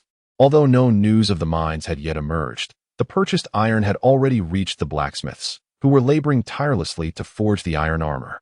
Coincidentally, the establishment of the cavalry would require time for training, and Qin Yi planned to assign the newly conscripted soldiers from various counties to Lin Biao for preliminary training. Once the armor for this cavalry was completed, it would coincide perfectly with the time to mobilize troops to the counties. Fortune arrived with startling suddenness. Li Xuanxiu was nearly overwhelmed by this unexpected windfall. When he regained his senses, he promptly knelt before Qin Yi, vowing, "This humble servant shall not disappoint your majesty's trust." Bestowing these 3,000 cavalry upon him was no trivial matter. It signified the emperor's esteem and investment in Li Xuanxiao. Thus, the matter of the cavalry was settled without dissent. Of course, even if dissent had arisen, Qin Yi would have disregarded it, for he had long since earmarked these 3,000 cavalry for Li Xuanxiao. In the recent bestowal of the title of General of 10,000, he had laid the groundwork for this decision. With the cavalry affairs entrusted entirely to Li Xuanxiao, Qin Yi proceeded to inspect the camp. Just as he was preparing to return to the city, the casual chatter of several soldiers and the sudden, intense tremor of the national seal in his mind caused him to pause abruptly. Bai Qi, you truly are reckless. If memory serves, you have just entered the military camp, correct? The number of bandits you have slain in this campaign must be nearing 100. Did not the general say he would commend you? With this tally, we may soon be addressing you as general ourselves. A group of soldiers encircled a young man, his body swathed in bandages. Observing this youth, who was even younger than themselves yet had achieved such remarkable military feats, they could not help but berate themselves as worthless. They were seasoned veterans, having endured numerous battles. Yet they found themselves outshone by a mere recruit. The sergeant who had enlisted Bai Qi looked at the young man before him with a sense of profound contemplation. He had never anticipated that the youth he encountered in a village ravaged by bandits would turn out to be an unparalleled warrior. Recalling the ferocity displayed during the bandit suppression, he could never forget how bloodthirsty this young man was, nor the ruthlessness he exhibited toward himself. It was as if he were willing to wager his life in exchange for another's.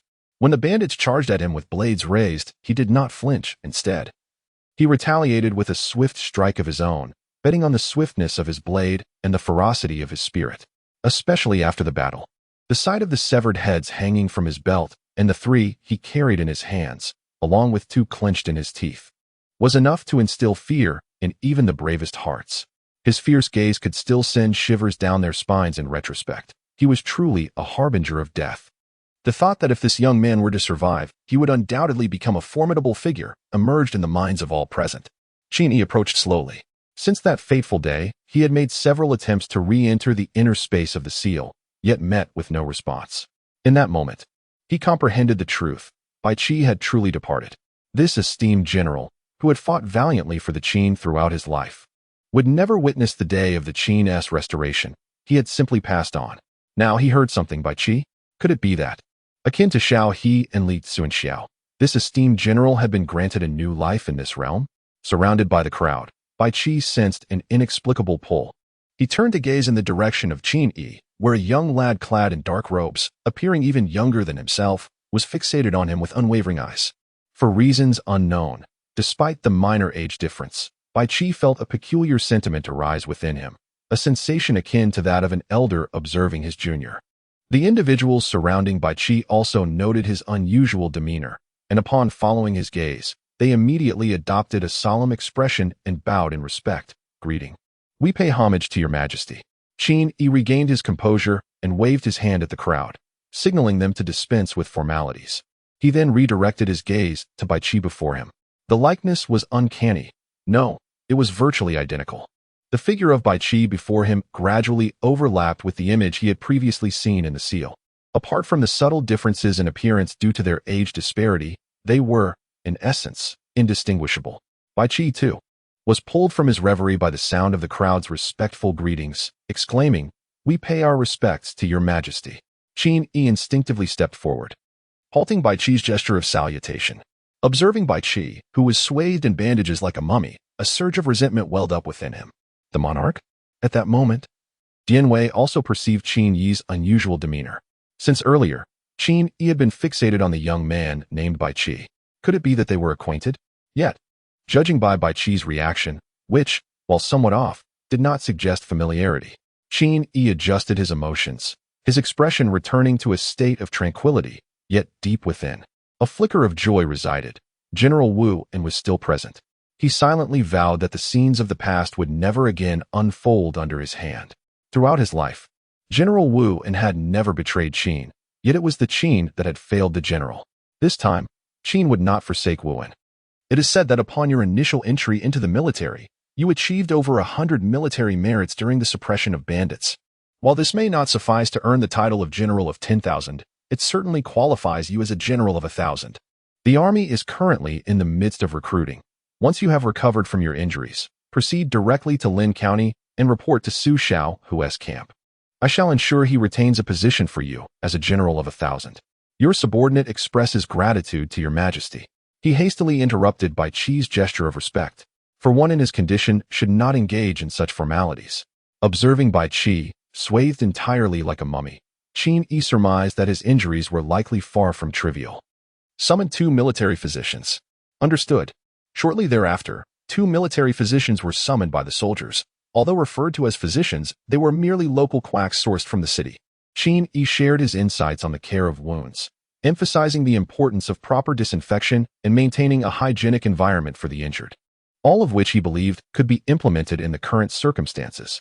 He ensured that the 2 military doctors were well informed of his recommendations, stating that these practices must be adhered to in the army henceforth.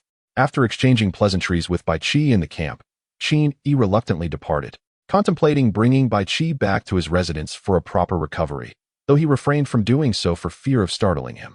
Upon returning home, a charming maid approached Qin Yi with a distressed expression, momentarily diverting his attention from Bai Qi's situation. Your Majesty, Old Wei refuses to take his medicine and has sneaked into the kitchen to drink alcohol. No matter how we persuade him, he remains unyielding. The mention of Old Wei caused Qin Yi a headache. He had initially hoped to acquire a formidable martial artist, but instead, he found himself tending to an incorrigible old man. Each day, he had to accompany him at mealtimes, coax him into taking his medicine, and take him out for a breath of fresh air when the confines of the residence became stifling. In his previous life, even his grandfather had not received such attention. Young Yi, have those little maidens come to you with grievances again? The old man treats poison as if it were broth. It's merely a few sips of wine. Chapter 78. The Assault of Martial Artists from the Jianghu. Qin Yi followed the ancient voice and the strong scent of wine, and as anticipated, it was the elderly Wei who had slipped out of the kitchen to indulge in a drink. Accompanying him were Dan Tai Ren and Su Qingxian, 2 women who were either by Qin Yi's side or by Wei's. He gestured to a maid to fetch the elder's medicine. Upon the maid's return with the potion, Qin Yi personally administered it to the old man, having grown accustomed to this familial rapport over time, treating him as a cherished elder. Young master, it has come to my attention that Qin Guang of Li Jun has declared himself king, amassing an army of hundreds of thousands to confront the court. Your current inaction in Qin Jun may soon place you at a disadvantage. Dan Tai Yiren expressed her concern. She was not driven by a desire for Qin Yi to achieve great feats, but was rather worried for his well-being. The fox speaks true. If you do not seize the opportunity to expand while the Liang kingdom's attention is diverted towards Qin Guang, the outcome of any conflict may not favor you. Su Qingxian added. Before Qin Yi could respond, the impassioned Wei interjected, "Who dares to bring harm to my boy Yi? Name them, and I shall see to their end." Is it that Qin Guang? Observing Wei's escalating fervor, Qin Yi quickly calmed him. "We shall deal with them in due time. But first, let us focus on taking your medicine." Seeing the lingering concern etched on the faces of the two women, Qin Yi reassured them with a smile. "Rest assured, I have matters well in hand." As night fell, Qin Yi, unable to sleep, scrutinized the map laid before him, contemplating his next military campaign.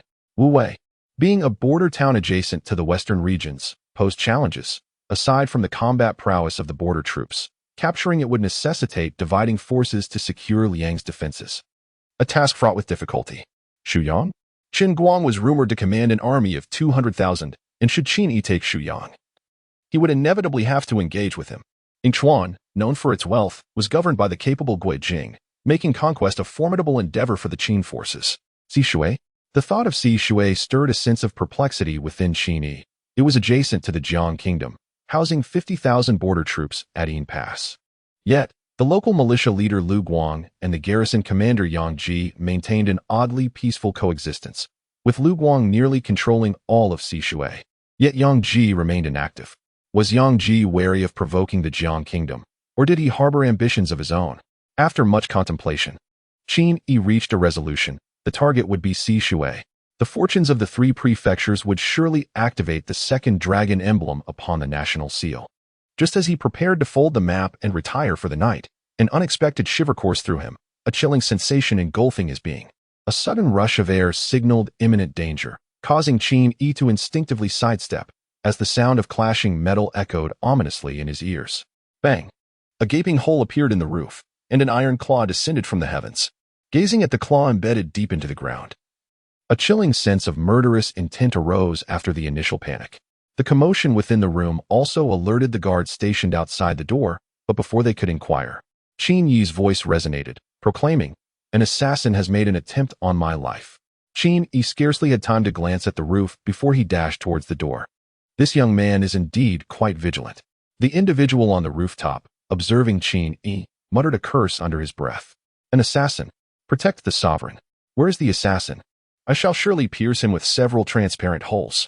Dian Wei hurriedly rushed into the courtyard and fortuitously spotted Qin Yi bursting forth from within. He promptly stepped forward to shield him. Meanwhile, the armored guards initially summoned to guard against Wei Lao were hastening towards this location.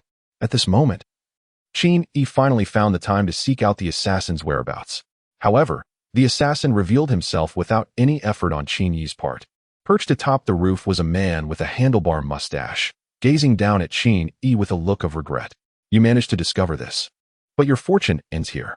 The iron claw launched another attack, but was struck down by the furious Dian Wei, who stomped it firmly into the ground. "Daring to act menacingly before us, do you think my esteemed self is a mere corpse?" In a fit of rage, Dian Wei seized the iron claw, yanked it forcefully along the chain, and an indescribable force yanked the mustached man down. As Dian Wei approached with an intimidating presence, a flicker of terror crossed the mustached man's eyes. How could this brutish fellow possess such strength? Suddenly, a short dagger plunged violently into his thigh, only to be pulled out and thrust into the other leg. After finishing with one thigh, Dian Wei shifted his focus to the abdomen, determined to create several transparent wounds. With the mustached man nearly losing consciousness from the pain, Dian Wei lifted him up, glancing back toward the sovereign. "Your Majesty, is the scoundrel destined for death or survival?" "I am," the mustached man began to proclaim, yet was interrupted as Dian Wei struck him again with the dagger, creating yet another wound. "What audacity you have to threaten our sovereign." In a fit of indignation, Dian Wei continued to stab him mercilessly, exacting revenge for the attempted assassination. The mustached man writhed in agony, desperately attempting to break free from Dian Wei's grip, but his efforts were in vain. "I am doomed," he lamented. never expecting to encounter such a fierce adversary in the martial arts absent land of Liang. His innate prowess felt as fragile as that of a child in the hands of Dian Wei. Observing Dian Wei's escalating fury, Qin Yi remained silent, watching quietly. Had it not been for his timely evasion moments ago, he might have suffered grave injuries. Wu Tai Claw, all your innate cultivation has been squandered. Reduced to this state by a brute, the onlookers turned their gazes to the rooftops, where shadows of figures began to appear. This worthless Tai Claw cannot even handle a mere youth. Youth, surrender the extraordinary treasure, and you may continue to serve your Qin lord while we return to our own realm. As the figures gathered around, Qin Yi's expression darkened. Who among you dares to attempt an assassination on my husband? I shall ensure that none of your kin is left standing. Before their arrival, their voices had already echoed through the air. Upon hearing the mention of husband and great-aunt, Qin Yi immediately discerned the identity of the visitor. A strange crimson shadow darted to his front, and before he could utter a word, he felt a gentle hand exploring him, while the voice inquired, "Are you unhurt?" Upon witnessing Qin Yi standing there unscathed, the anxious heart of Dantai Irin finally found solace. Seizing the opportunity, she harbored a deep-seated resentment towards Su Qinxian's unsolicited advances on Qin Yi. This pent-up frustration naturally directed itself towards the uninvited guests of the evening. With a light tap of her toes, she vanished from her position, only to reappear atop the roofs where a multitude of martial artists gathered. The arrival of the two women caused the expressions of several Jianghu figures to darken. While they failed to recognize Dantai Irin, they could never forget Su Qinxian, the renowned enchantress of the realm, who, with the protection of the Qinglian sect, was known for her merciless slaughter of entire families. Chapter 79. You are not a martial artist. We are unaware of the acquaintance between Saintess Su and Lord Qin. If we have inadvertently offended, we beseech your forgiveness. A middle-aged man holding a folding fan wore a broad smile, presenting himself as a simple and honest individual. As the saying goes, ignorance is no crime. Lord Qin is known for his benevolence, and surely he will not hold our transgressions against us. Upon hearing the term benevolent, Su Qinxian, Dian Wei, and the assembled soldiers exchanged bewildered glances. Did he truly believe his own words? As the night deepened, the visitors declared, "We shall not disturb Lord Qin any further. Farewell." Watching them arrive and depart so nonchalantly, Qin Yi finally spoke. "If you leave here unscathed today, what place will you leave me in? What place will you leave the Qin army in?" The moment those words were spoken, Dantai Irin grasped Qin Yi's intent, and her previously cool gaze turned even icier upon the crowd. With a flash of cold light, the crimson plum blossoms erupted forth. The nearest individuals to Dantai Irin had their heads severed instantaneously, their bodies collapsing to the ground, as an aura belonging to a master surged forth. "This is bad." A master. Panic ensued among the crowd, who never anticipated encountering a master in the Liang kingdom. A sergeant from the army, witnessing the attempted escape of the crowd, bellowed, "Archers, fire!" A barrage of arrows descended, forcing the Jianghu figures to seek cover on the ground.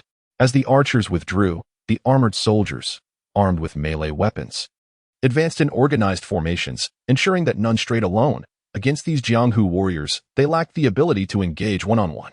Noticing Su Qinxian safeguarding Qin Yi, Dian Wei brandished his dual tridents and plunged into the fray.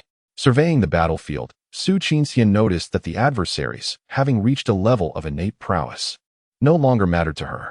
Instead, she gazed at Dantai Irin, who was dispatching foes with unflinching resolve.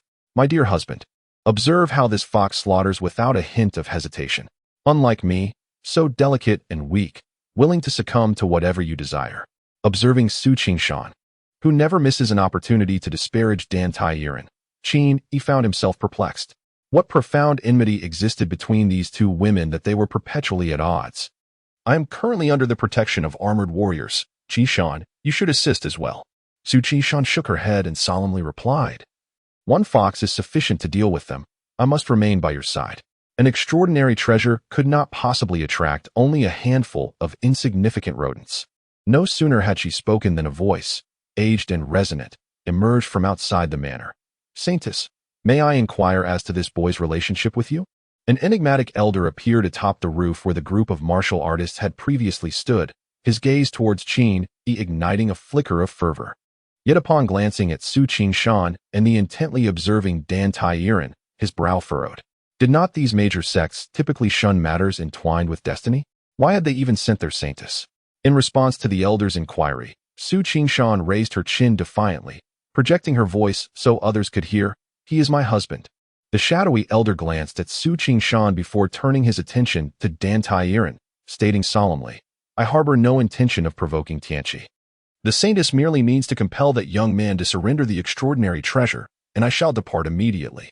Feeling humiliated by the elder's lack of interest in her, and his serious inquiry directed solely at Dan Tairan, Su Qingshan's temper flared. "Old man, do you think I, Qinglian, am inferior to Tianqi?" While Qinglian was certainly not beneath Tianqi, when comparing Su Saintess and Dan Tai Saintess, well, the shadowy elder shook his head and chuckled softly. Choosing not to elaborate further, the status of Su Qingshan within the sect was well known among martial artists. Despite her title as Saintess, her authority was lamentably scarce, likely making it arduous to command even a master within the sect. Conversely, Dan Tairan was regarded as a treasured gem of Tianqi.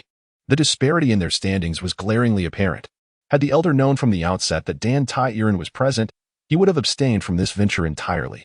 However, now that he had arrived, he was unwilling to leave empty-handed, provided he did not harm either of the two saintesses. Old Ghost Duan, I never imagined your senses to be so acute. The extraordinary treasure is far away in the Liang kingdom, and yet you have come sniffing for it. No sooner had he finished speaking than 4 more figures materialized within the manor, their imposing presence causing an oppressive atmosphere that made Qin Yi acutely aware of their formidable prowess. The emergence of 5 masters from the martial world caused the expressions of the 2 women to shift dramatically. As fellow practitioners of the martial arts, they understood far better than Qin Yi the precariousness of their situation. All 5 were formidable masters of the advanced realm. Among them was an elderly man clad in a blood-red robe, whose overwhelming aura rendered both women momentarily breathless. Pinnacle of the masters, Su Qingshan stared at the blood-robed elder for a moment, before suddenly exclaiming, "Zhao Wujia." Zhao Wuji once achieved the remarkable feat of escaping from the clutches of a half-step grandmaster. While it may not be said that he is invincible in the realm of grandmasters, to slay him would require the concerted efforts of several grandmasters of equal standing or the direct intervention of a great grandmaster.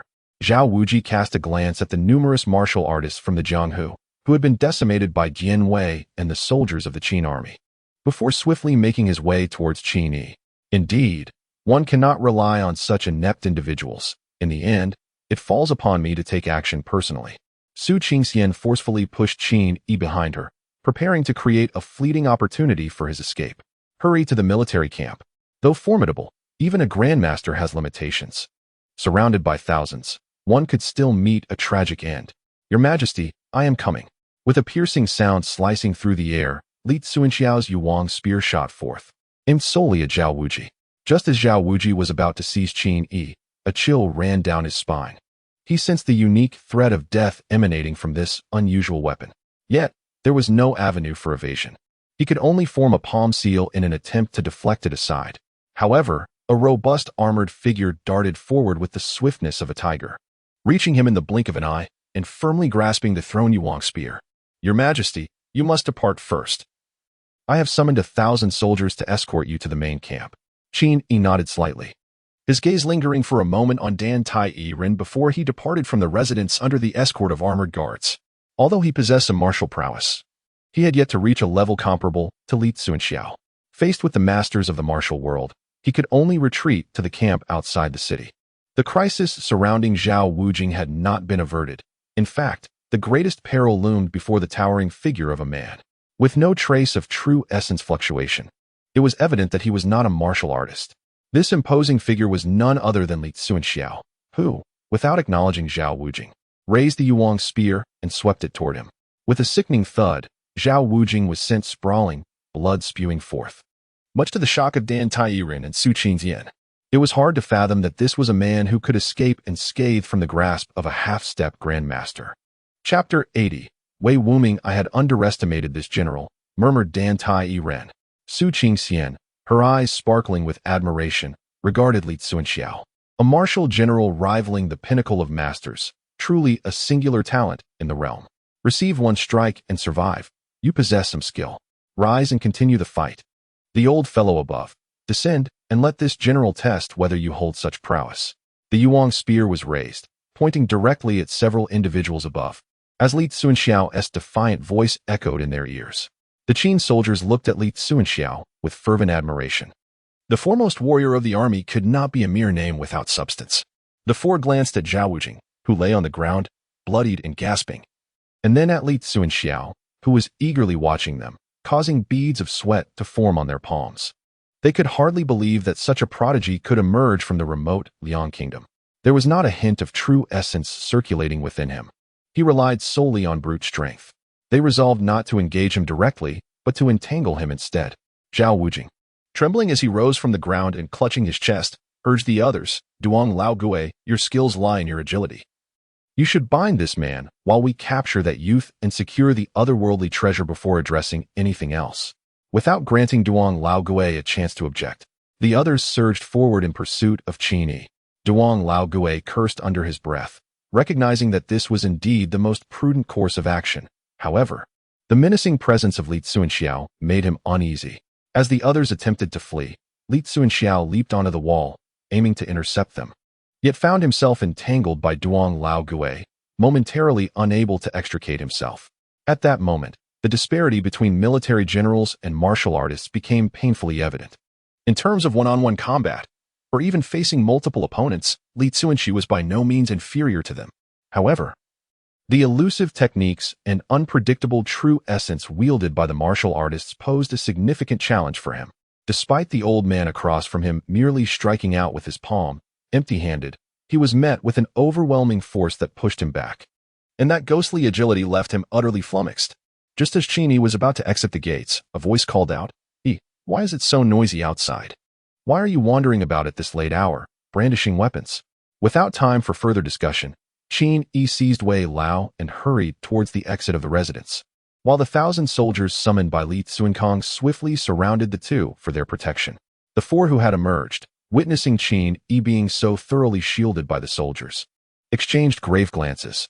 Were it not for necessity, they would have hesitated to breach the military formation.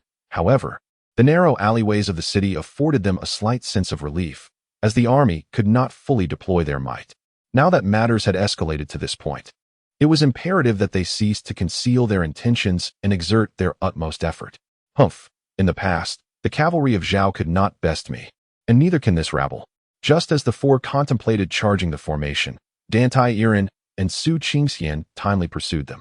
Aware that the men would not dare to strike with lethal force, even the relatively inexperienced Su Qingxian was able to single-handedly intercept a late-stage master. "Girl, do not force my hand," the elder warned. "I shall force you today. If you possess the ability, dare to make a move against me." The saintess stood defiantly before him. Would the old man truly act against her? The crimson sword shadows danced through the air as Su Qingxian, taking advantage of her opponent's reluctance to inflict harm, engaged in a strategy of trading injuries. She could afford to land a strike, yet her adversary dared not harm her in the slightest. Although few within the sect respected her identity as a saintess, that was a matter internal to the sect. Should any outsider dare to injure this saintess, the leader of the demonic path, the Qinglian sect, would ensure that the martial world understood why they had risen to prominence among myriad demonic forces. When the time came, one could not simply act alone and expect to bear the consequences alone. Long-lost relatives could be summoned to accompany one to the grave. Even as the two women managed to hold back two masters, the danger had not abated, as two more masters loomed menacingly over Qin Yi.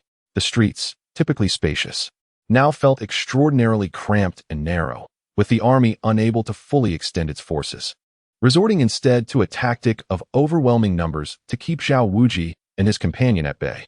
However, having traversed the master realm for many years, Zhao Wuji and his companion were not to be trifled with. A protective layer of true essence enveloped them, deflecting the onslaught of soldiers.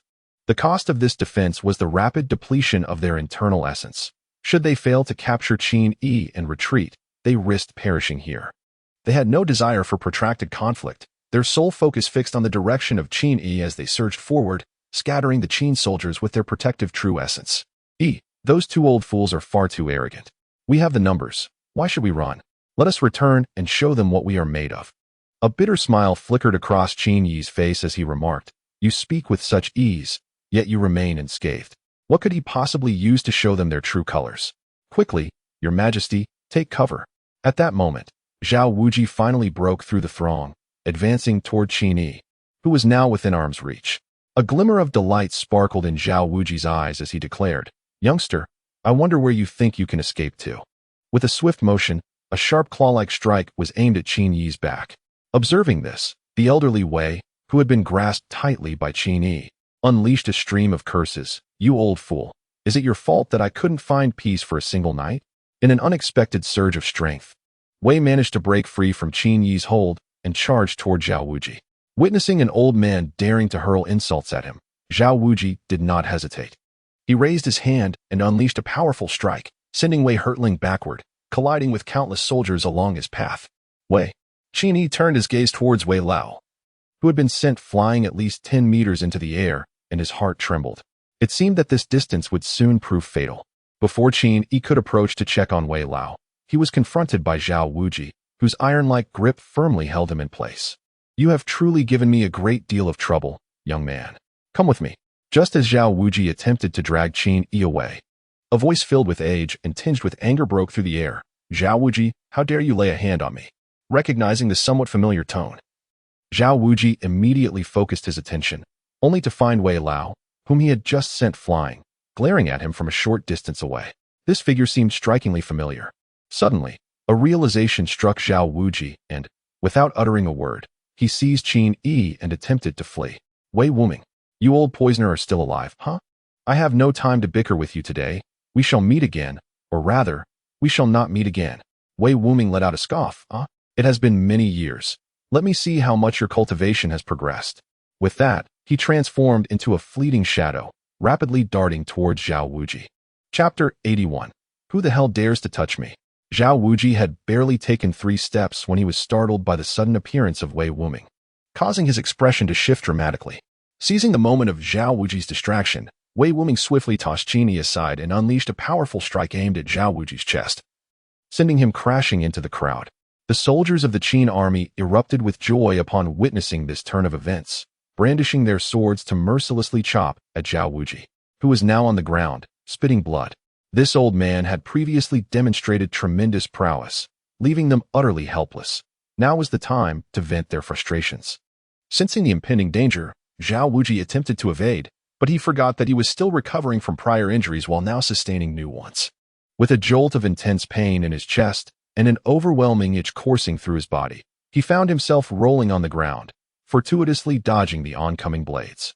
Seeing their first strike fail, the Qin soldiers became restless, raising their swords in preparation for another attempt, while a throng of armored soldiers surged forth, ready to strike the shadowy elder. "Spare his life," came Wei Wuming's voice. Upon hearing Wei Wuming's command, the Qin soldiers halted, their gazes shifting towards Qin Yi. Had it not been for Qin Yi's earlier intervention on Wei Wuming's behalf, they would have continued their assault without hesitation. Noting the collective gaze of the soldiers, Qin Yi promptly ordered, "Listen to Wei Lao. Ensure this man is kept under close watch. Should he show any sign of resistance, execute him on the spot." Understood. With his feet finally on solid ground, Qin Yi turned to Wei Wuming, whose eyes shone with renewed vigor. "Wei Lao, has your memory returned?" Thanks to this old fellow, he had managed to disperse the blood clots within his skull with a single strike. Casting a glance at the writhing Zhao Wuji on the ground, Wei Wuming remarked indifferently. As Qin Yi was about to pose further inquiries to Wei Wuming, the latter interjected, "Now is not the time for idle chatter." With that, Wei Wuming swiftly dashed towards another master who had sensed the impending danger and was attempting to flee. Before the man could react, he was struck down by a palm imprint exuding an ethereal fragrance, collapsing to the ground and rolling in agony, much like Zhao Wuji had done earlier. The 2 masters, who had been restrained by the 2 women, witnessed their companions fall and recalled Zhao Wuji's earlier exclamation, swiftly realizing the identity of Wei Wuming, the infamous old poison. "Esteemed sirs, we bear no grievances against you, and Qin Jun is unharmed. Let us part ways amicably," they pleaded, addressing Qin Yi with newfound respect, having shifted from calling him young lad to Qin Jun. While the younger generation of the martial world may not have been acquainted with Wei Wuming, the elder cohort certainly recognized him. The title of Poison Demon was enough to indicate that he was no benevolent figure. His unparalleled mastery of toxic arts rendered him invincible among masters. and even those newly ascended to the Grandmaster ranks would likely prefer to avoid dealings with such a venomous individual. Before the two women could respond, Wei Wuming's voice echoed behind them. Do you think it is too late to flee now? A violet shadow darted between the two, heading directly into the estate, while the two behind them suddenly collapsed, following the fate of Zhao Wuji. An insatiable itch enveloped their bodies, even as they neared the pinnacle of their mastery. They could not escape the humiliating fate of rolling on the ground. Shortly after Wei Wuming entered the estate, a heart-wrenching wail resonated from within, belonging to the previously mentioned shadowy elder. Duong Laogui, you, who have honed your skills solely for the purpose of escape, dare to emulate others in seizing treasures? Wei Wuming sneered. Old poison, we have no enmity in the past nor in the present. If you provide me with the antidote, I shall take my leave. Tossing the elder out of the estate, Wei Wuming's eyes brimmed with disdain. After years apart, the man still possessed the same lack of wit. When had one ever seen a member of the Wei clan carrying an antidote? Several soldiers dragged the writhing figures across the ground to join Duong Laogui. The five once mighty masters of the martial world, who had exuded confidence and vigor, now lay rolling and scratching on the ground, a sight most unseemly. Thus, the incident concluded without further peril. Qin Yi promptly commanded Li Tsunxiao to lead the troops back to camp, while Dian Wei began to restore order amidst the chaos in the estate. Several corpses of martial artists were dragged out by the soldiers. Just as Qin Yi deliberated with Wei Wuming about the fate of the five masters, a petite figure squeezed into the throng surrounding him, exclaiming, "Let me through! Let me through!" At this moment, the soldiers, already irate from their earlier confrontations with the martial artists, felt their tempers flaring as they were jostled. "Who the hell is pushing me?" one shouted in exasperation. The furious roar instantly left Jiang Hanwei bewildered, rendering her momentarily frozen in place. The gruff-faced soldier of the Qin army turned around, only to behold her eyes red as a rabbit's, with her loyal dog, De Huang, baring its teeth at him. "This is disastrous. Miss Jiang," the soldier, in a moment of desperation, shouted to his comrades, "What are you all standing there for? Quickly, clear the way for Miss Jiang." And who was it that raised their voice at her earlier? Such anger is unwarranted. Jiang Hanyue wiped her eyes and disregarded the accusations from the Qin soldier, swiftly making her way through the path that the others had opened for her. As the young lady finally departed, the soldier let out a sigh of relief, silently vowing never to raise his voice so casually again. Qin Yi gazed at the approaching Jiang Hanwei, his brow furrowing in confusion. "Hanwei, why are you here at this late hour instead of resting?" "I was in my chamber copying texts when I suddenly heard cries of battle outside. Fearing for your safety, I rushed out," she replied. The surrounding individuals exchanged knowing smiles, and the two women, Dantai Irin and Su Qingxian, regarded the seemingly delicate Jiang Hanyue with a sense of foreboding. This young girl could not be allowed to linger. With narrowed eyes, Su Qingxian thought to herself, "Hanyue, it's quite late. Allow me to escort you home." She grasped Jiang Hanyue's small hand and turned to leave, showing no intention of waiting for a response. Jiang Hanyue's expression fell instantly. Had she not risked sneaking out of the manor? "Sister Irin." Meeting the young girl's hopeful gaze, Dantai Irin called out to Su Qingxian, "Wait a moment." Before Jiang Hanyue could rejoice, Dantai Irin added, "I shall accompany you to see Hanyue home as well." As the three women departed, the remaining onlookers were dismissed by Qin Yi, leaving only Dian Wei and Wei Wuming. Once again, I must express my gratitude to Elder Wei for his assistance. Casting a glance at the unconscious Zhao Wujing and his companions on the ground, Wei Wuming waved dismissively. It was merely a trifling effort. He then turned to Qin Yi, a flicker of appreciation in his eyes. "Not long ago, I was pursued by several enemies. Although I managed to vanquish them, I sustained grave injuries and inadvertently fell from a cliff. Upon regaining consciousness, I remembered nothing and could only wander towards a crowded area. I owe you much for your hospitality these past few days. There is no need for concern, Elder Wei." Just as Qin Yi was about to inquire about Wei Wuming's future plans, the mournful voice of Shao He broke through the air. "Your Majesty, are you unharmed?" Hearing Shao He's lamenting tone, Qin Yi replied with exasperation, "Cease your wailing. I am still alive." Upon seeing Qin Yi standing there unscathed, Shao He let out a sigh of relief. Then he noticed the change in demeanor and aura of Wei Wuming beside Qin Yi, prompting his curiosity. "What has transpired with Elder Wei?" Qin Yi elaborated on the significant matters that had just transpired, causing Shao He to glance at Old Wei with newfound respect. Such a master was a rare find, and now that he had presented himself, one must devise a means to retain him. What plans Old Wei harbored next and where he intended to go remained a mystery. Xiao He, however, articulated the thoughts that lingered in Qin Yi's mind, sparing him the need to voice them himself. Lost in contemplation, Wei Wuming let out a long sigh, a hint of melancholy flickering in his eyes. Where to go? Oh, the world is vast, and there is no place one cannot wander.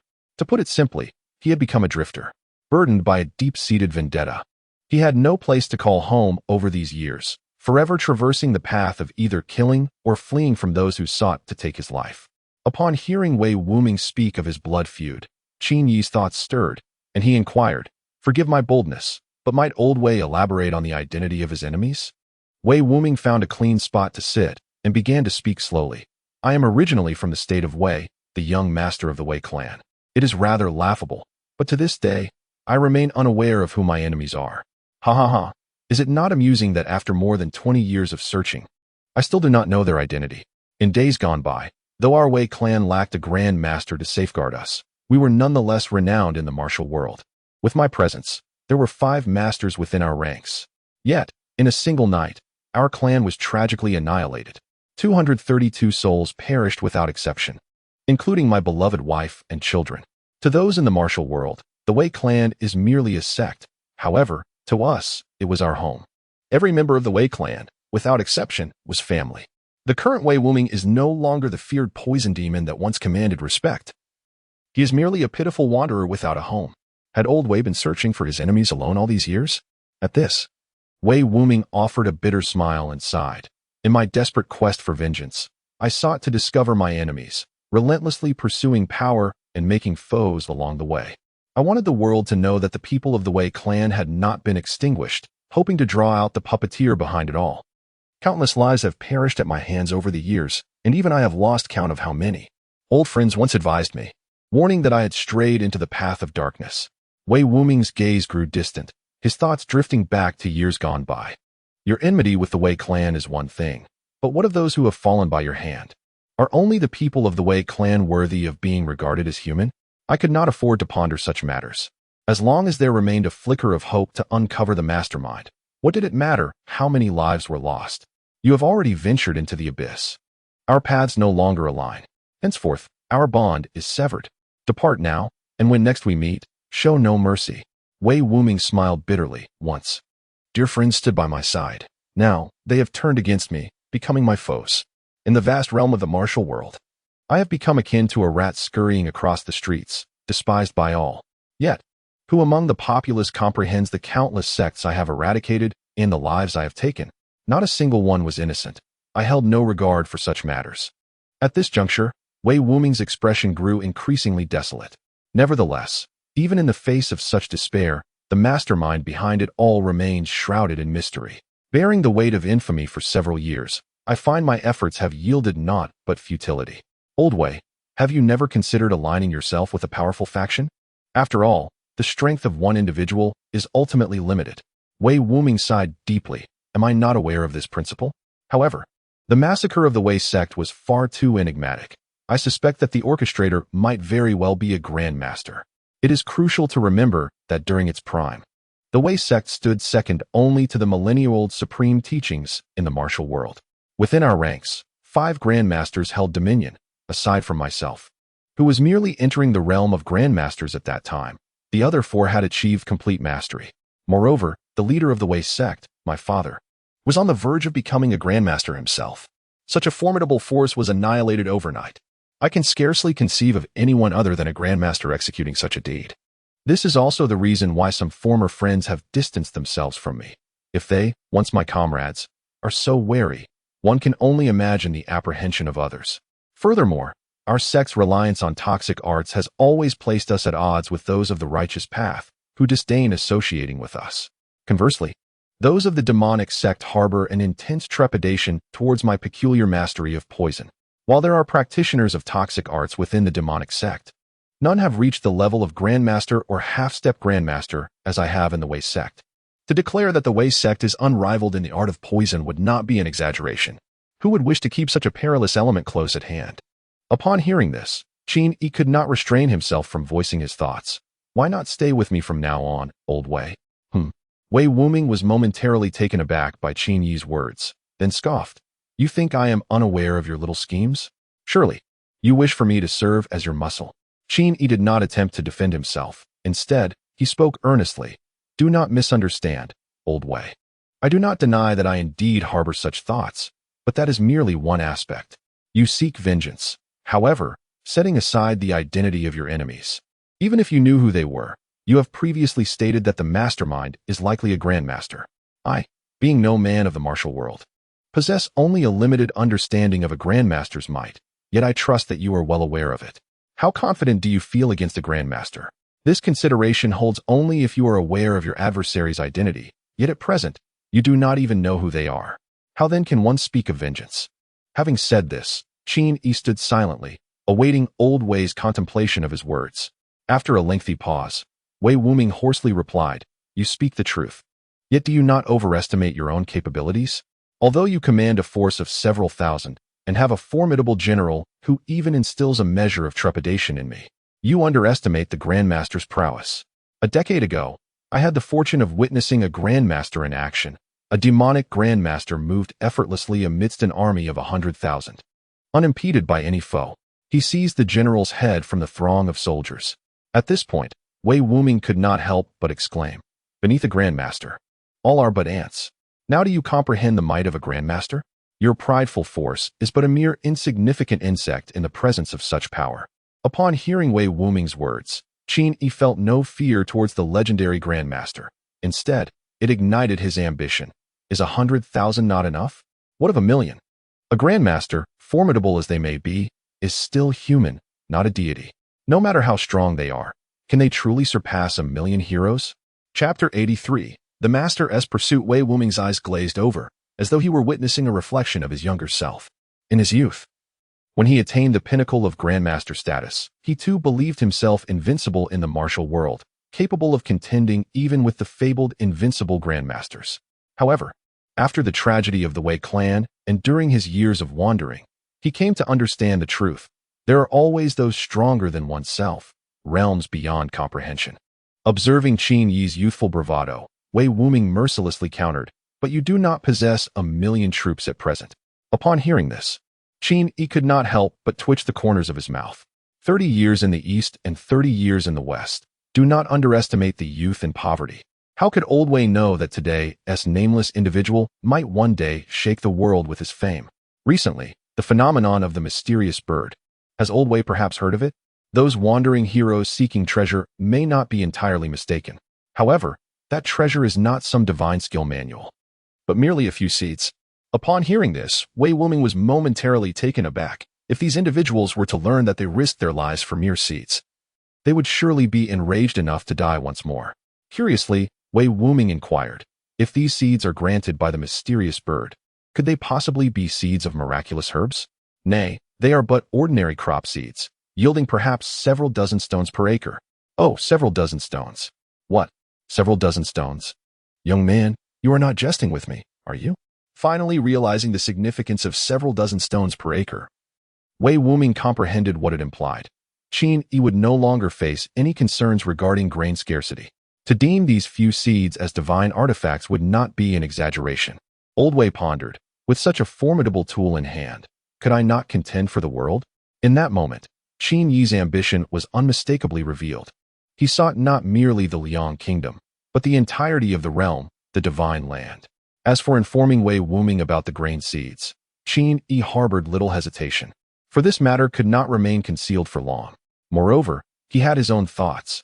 At present, he could be described, in flattering terms, as the commander of several thousand elite soldiers, yet, in less flattering terms, merely a somewhat larger rebel leader, the weakest among the Liang kingdom's insurgents. For the other righteous armies boasted tens of thousands, even hundreds of thousands. If he did not reveal a hint of his true potential, who would choose to follow him? Reflecting on the time spent with Qin Yi, Wei Wuming recalled that for decades, he had been consumed by vengeance, either taking lives or evading pursuit. Yet, in this brief span of days, he felt as though he had returned to the time when the Wei clan still thrived and his parents and family were still alive. The youth before him, though undeniably weak, emanated an extraordinary aura. He felt a premonition that perhaps this young man could indeed achieve great feats in the future. Should he let this opportunity slip away, he feared he might forever be bereft of revenge. Contemplating this, Wei Wuming made his resolution. He knelt on one knee, gazing intently at Qin Yi. As long as you can aid me in seeking vengeance in the future, I pledge my loyalty to you as my master. My life shall henceforth be entrusted to you. Upon witnessing this, Qin Yi felt an overwhelming joy and hastily assisted the elder Wei to his feet. Please rise, Elder Wei. I cannot guarantee what heights I may reach in the future, but as long as Elder Wei speaks, I shall spare no effort in aiding him with his vengeance. Meanwhile, Xiao He, observing that Qin Yi had indeed convinced such a formidable figure to his side, was also filled with elation. With such a powerful protector, those in subordinate positions could rest assured. Elder Wei, I will require your assistance in selecting some individuals from the military to organize for the purpose of gathering intelligence and countering the forces of the Jianghu. Let us name this group the Xianyi Wei. Qin Yi aspires to establish an organization akin to the Ming Dynasty's Jinyue. The foremost objective of our military at present is to gain absolute control over the entire Qin County, thus enabling me to engage in external warfare without any lingering concerns. Leave this matter to me. Your Majesty need not worry. By the way, Wei Lao, why did you not eliminate the 5 masters you subdued today to avert future troubles? Pondering the few left by Wei Wuming, Qin Yi inquired. Wei Wuming elucidated. These individuals are rare talents. My initial intention was to have them ingest the poison of the Wei clan, allowing them to remain by your Majesty's side for protection. This would also serve as a means of repaying your Majesty for the hospitality extended during these past days. Upon hearing Wei Wuming's intentions, Qin Yi's mind began to stir with possibilities, contemplating whether to send Wei Wuming into the martial world to procure more skilled individuals with poison. However, it seemed that Wei Wuming discerned Qin Yi's subtle thoughts and immediately doused them with cold water. Your Majesty, this is a treacherous path. Should the major sects of the martial world become aware, it may pose a disadvantage to you. Such was Wei Wuming's cautious tone.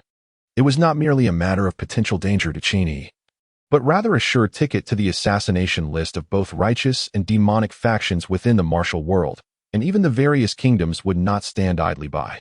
Qin Yi gradually calmed his restless heart, understanding that to achieve great ambitions, one must remain grounded. How could one solely seek shortcuts? Inside the prison, upon entering, an indescribable cacophony assaulted Qin Yi's ears, causing the 2 accompanying women to blush in embarrassment. Old Wei, what kind of poison have they been afflicted with?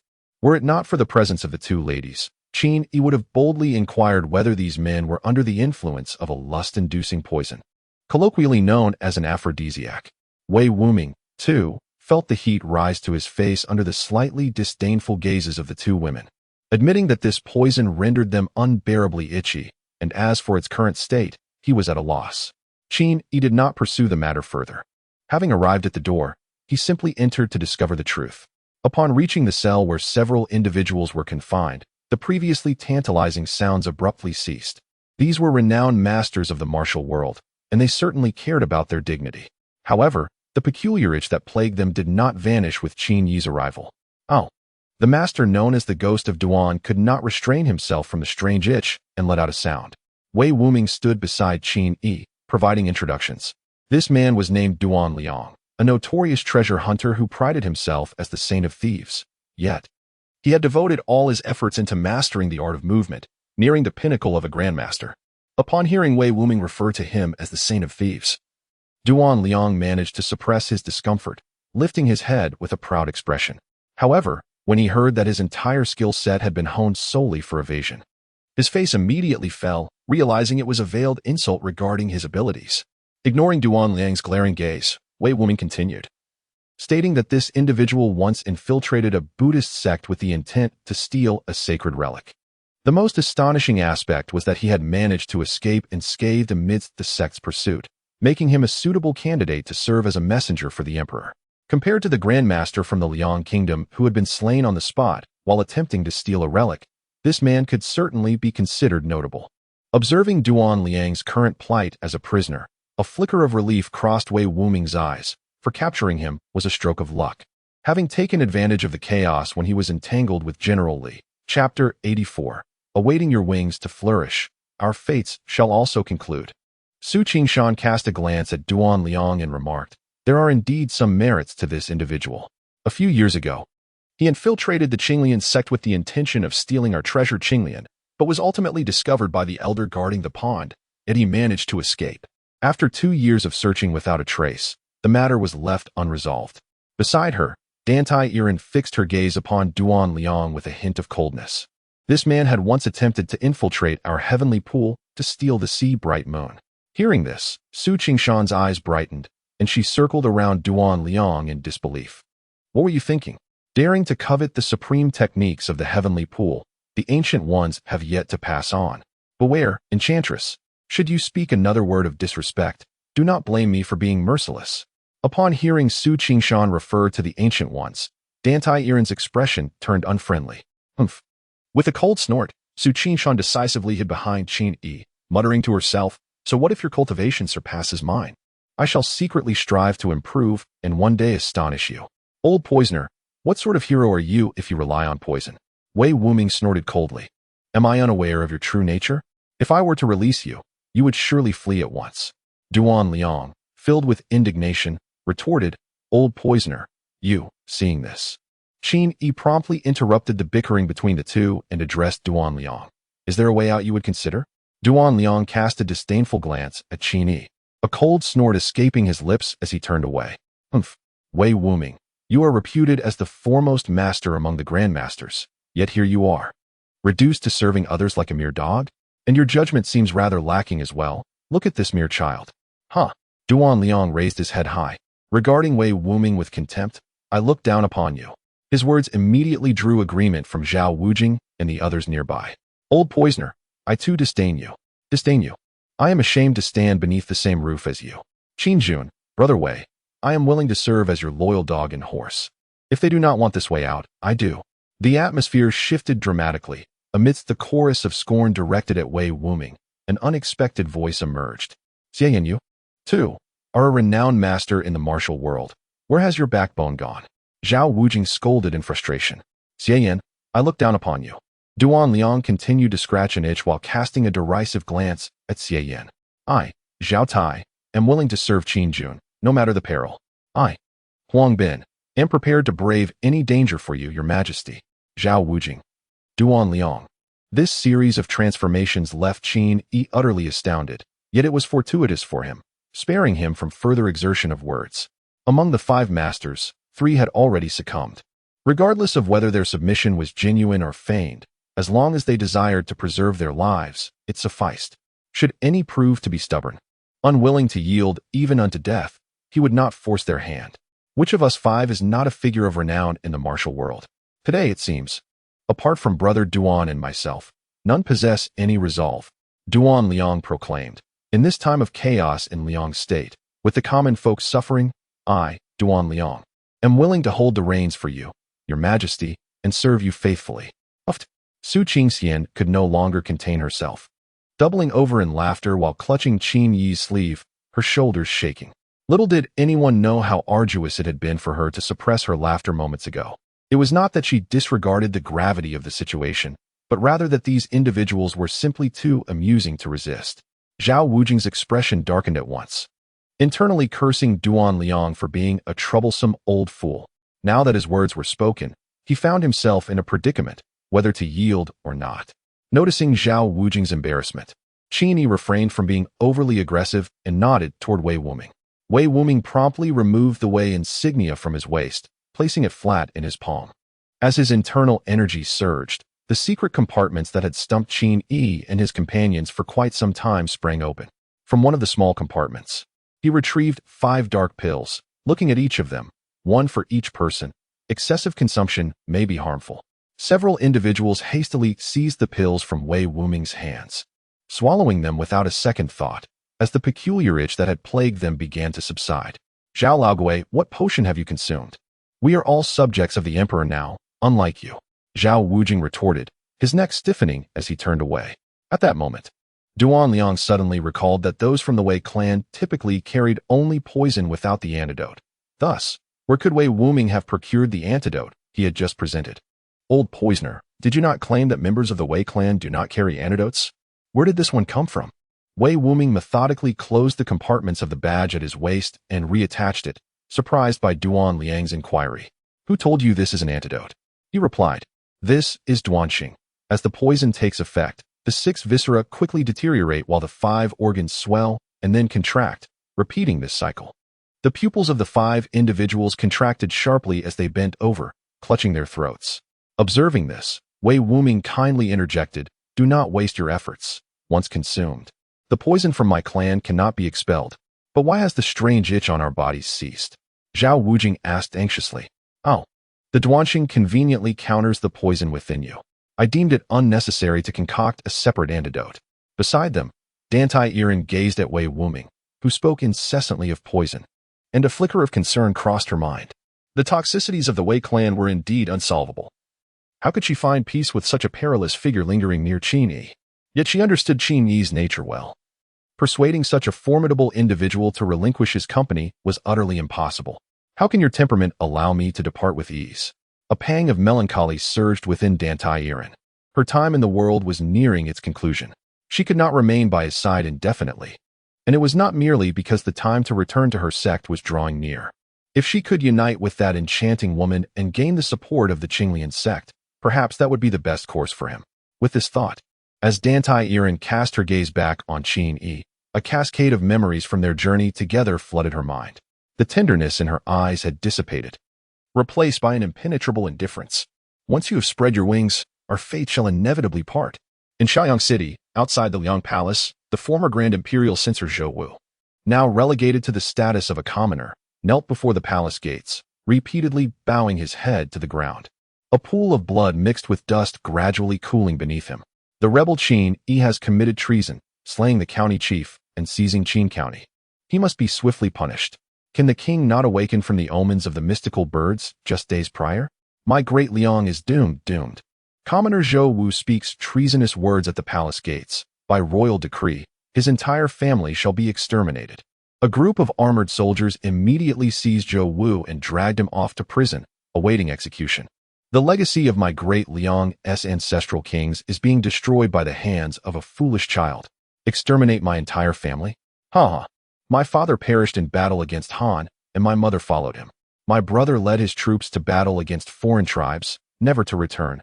My sister-in-law, resolute and fierce, followed him into the fray. Oh, dear departed king, open your eyes and behold the fate that the Zhou family has endured in service to the nation. The Liang kingdom has fallen indeed. Chapter 85. The thief, my lord of the way.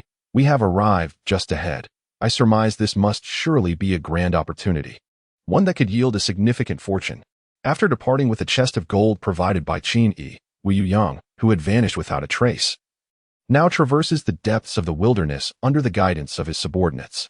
In recent days, aside from following Qin Yi's instructions to recruit personnel for the tomb-robbing guard, Wu Yuyang has also acquired numerous ancient texts on feng shui to enrich his knowledge. He is a man of great ambition, determined to pilfer the treasures from the grand tombs scattered across the realm. He wishes to convey to the ancients that their legacy has not been forgotten, and to allow the treasures buried beneath the earth to bask in the light of day once more. Such a monumental task, who else but I could undertake it? Now, this marks the initial step towards the realization of his aspirations.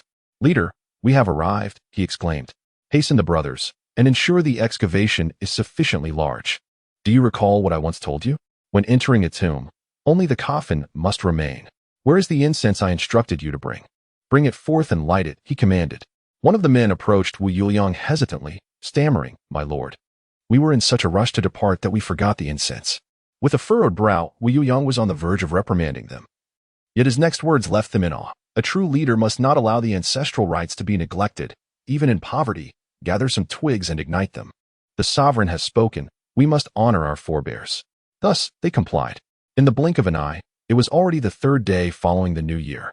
The Qin army has expanded to a formidable force of 100,000 soldiers, including 3,000 cavalry. The armor for the cavalry has been completed through relentless labor day and night. The sale of fine salt has also been prioritized, with vast quantities of grain being transported to various counties. In Lin County, Qin Yi has stockpiled sufficient provisions to sustain the 100,000 troops for 3 months, while an additional 30,000 soldiers are stationed outside the city as a defensive force. Qin Yi contemplated embarking on his journey to advance towards Sishui on the morrow.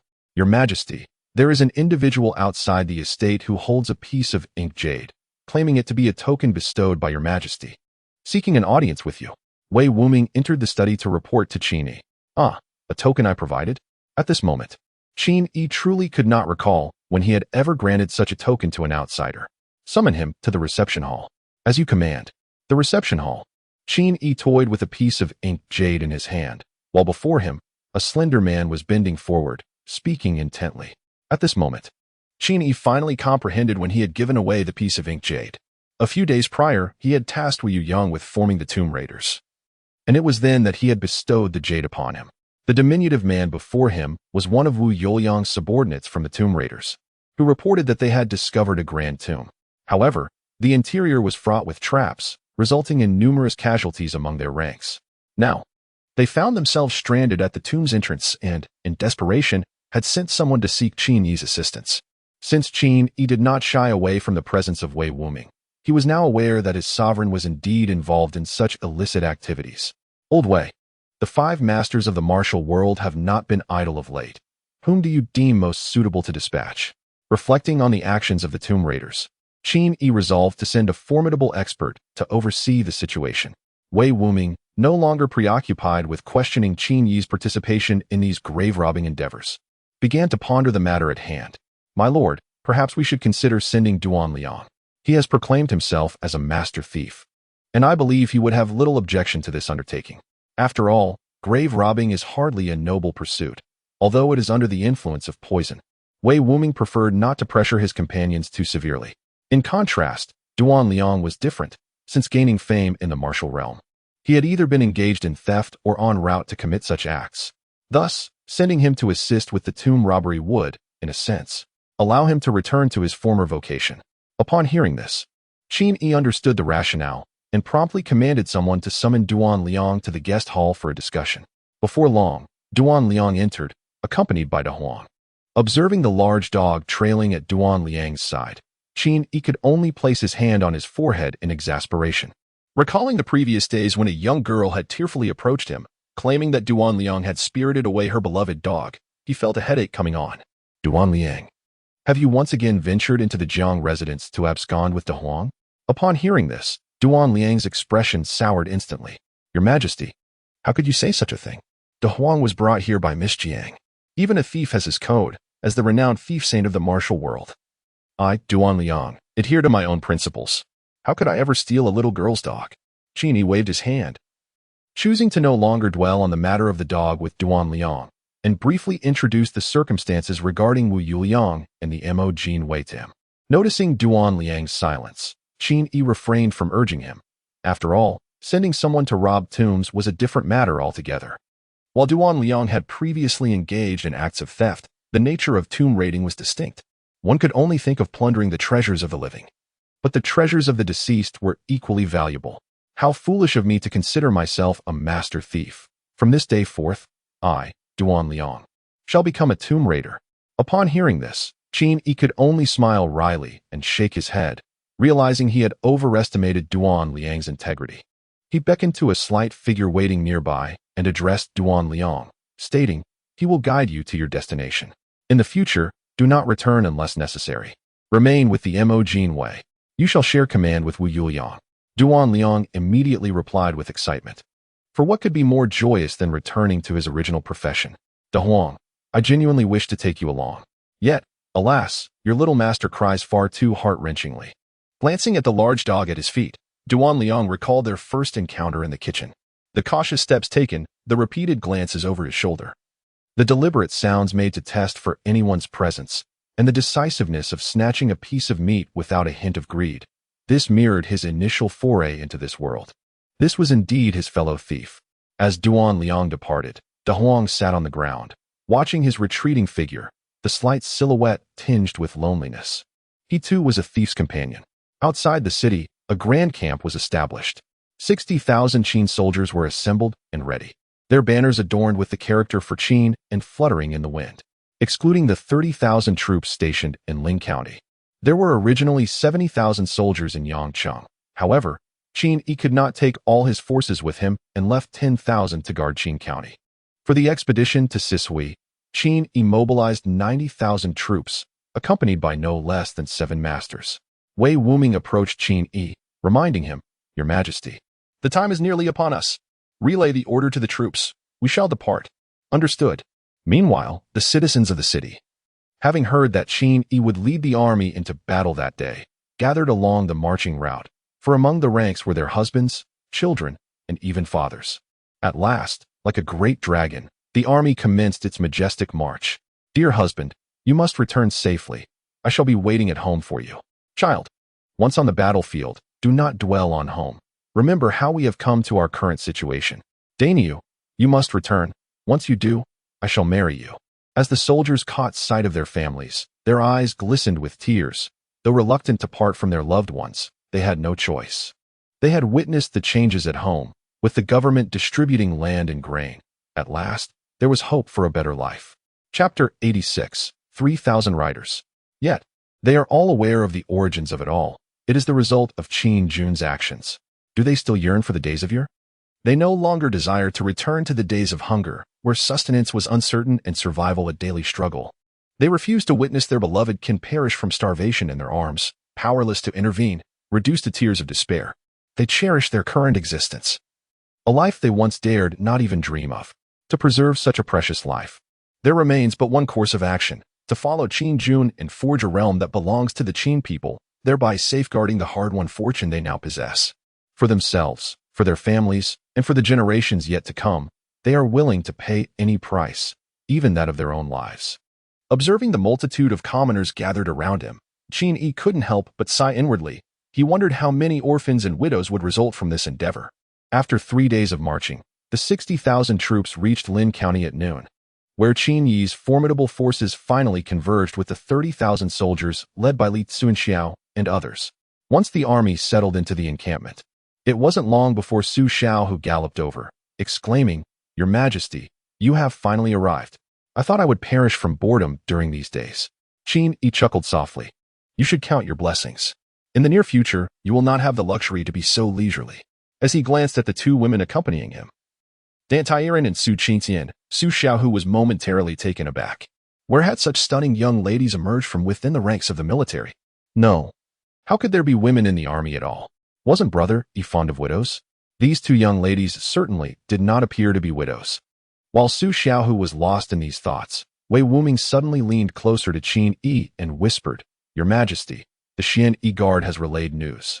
Lu Guang has received word of your mobilization and has now stationed troops 20 miles away at Wolf-Tooth Mountain, with a total of 150,000 soldiers. However, the majority are elderly, weak, women, and children." As he spoke, a hint of disdain crept into Wei Wuming's tone. Although he was no military expert, he understood one fundamental principle: victory lay not in numbers, but in the quality of the troops. Meanwhile, Li Tsuanxiao, upon hearing the mention of Wolf-Tooth Mountain, hastily began searching the map spread across the table. Qin Yi, upon receiving the news from the Xian Yi Guard, felt a surge of surprise. What was Lu Guang thinking? Did he not realize that the county governor Qin Yi had met his downfall by abandoning a defensible city? Despite Lu Guang commanding a force of 150,000, Qin Yi shared Wei Wuming's skepticism regarding their battle capability. Setting aside the prowess of the Qin army, it was worth noting that Qin Yi had established strict recruitment standards, enlisting only able-bodied men and ensuring they were well-fed with 3 hearty meals daily. In their leisure time, the soldiers underwent various physical training.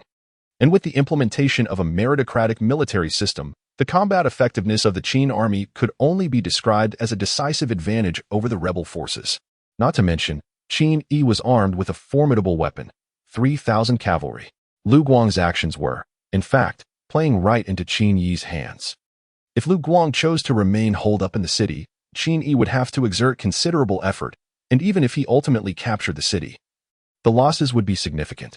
Initially, Qin Yi had thought this battle might drag on for quite a while, but now his focus had shifted to the commander guarding Yin Pass, as Lu Guang was no longer a concern.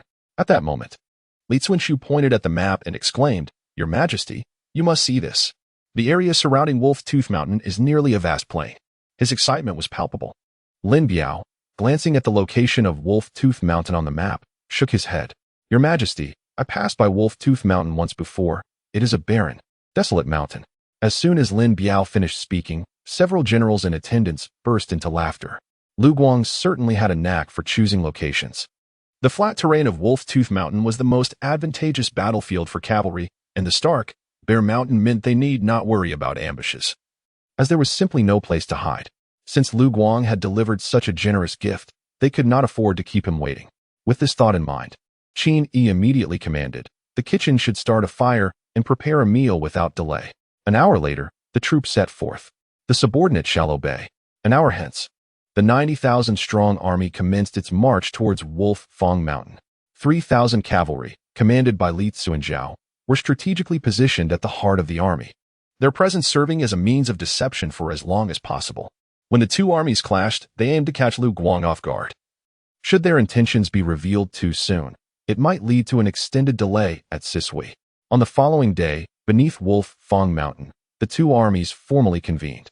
At the command of Qin Yi, the front line began its gradual advance. Observing the movement of the Qin forces, Lu Guang gestured for his own troops to mobilize. Unbeknownst to him, behind the vanguard of the Qin army lay a deliberately cleared, wide thoroughfare.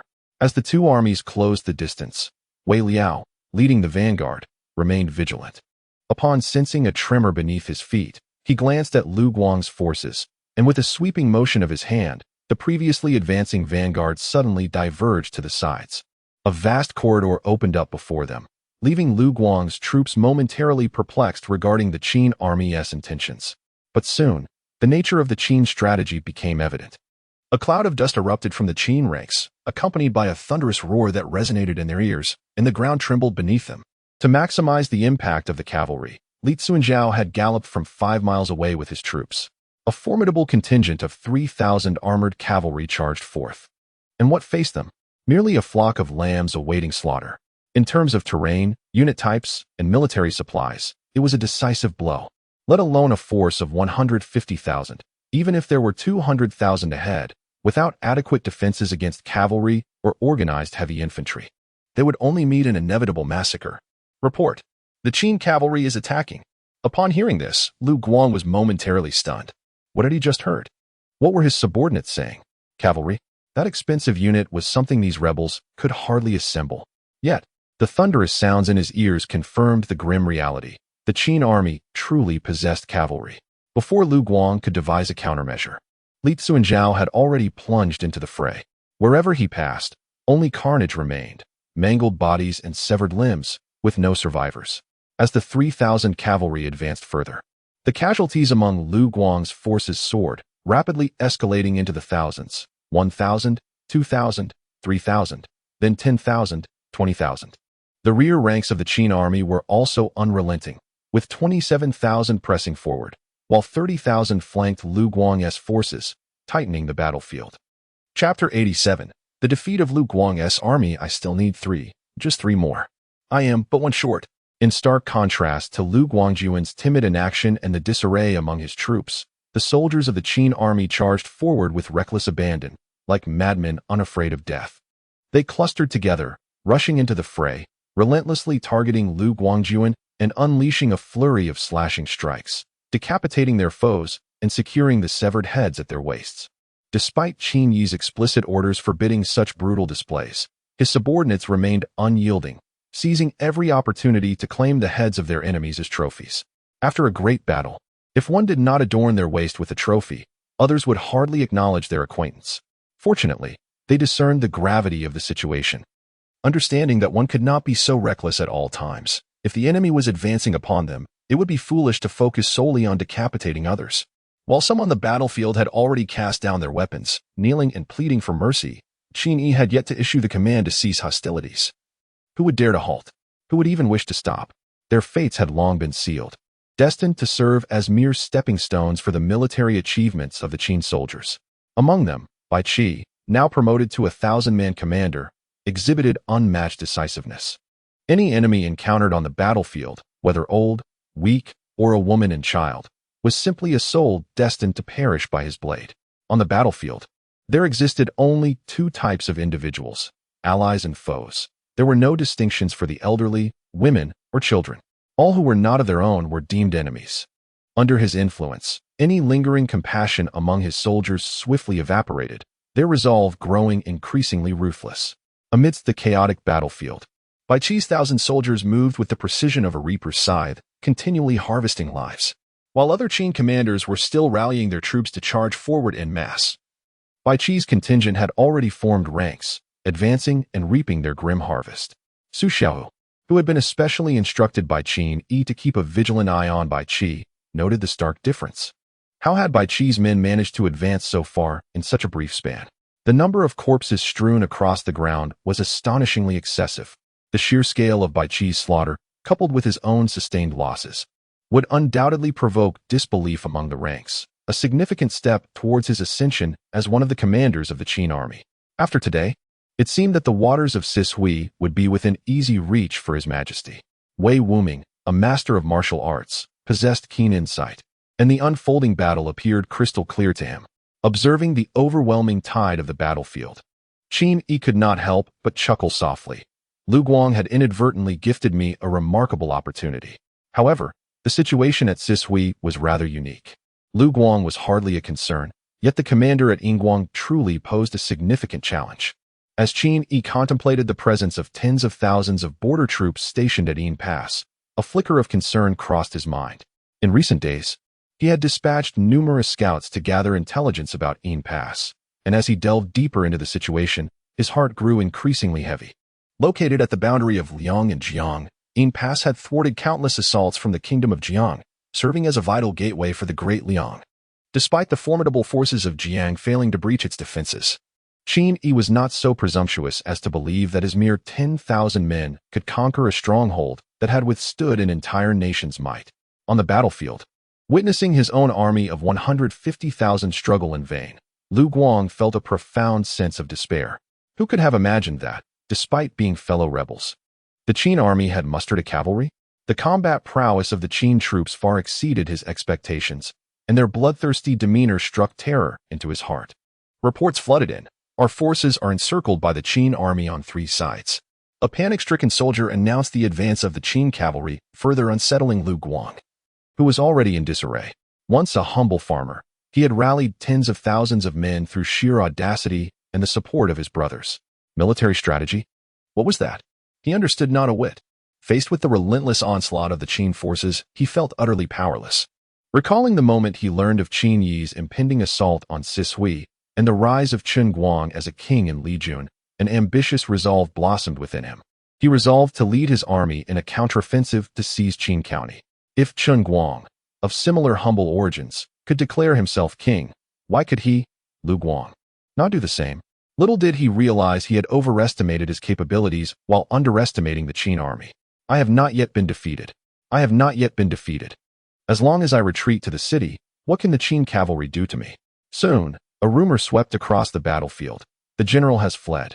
Lu Guang's forces disintegrated completely, leaving some elderly and helpless women and children sitting despondently on the ground, their mournful wails plunging the morale of the troops into despair.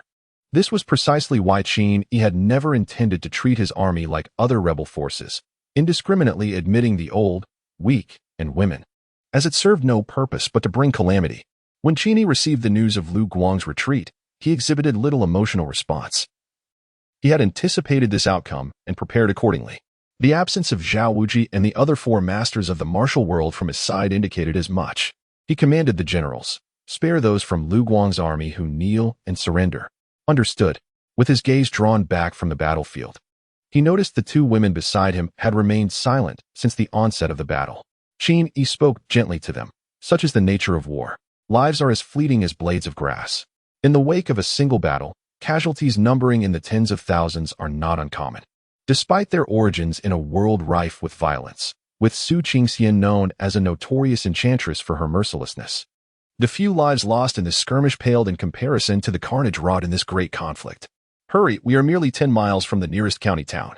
Lu Guang, accompanied by over 1,000 weary soldiers, was retreating towards their previous direction.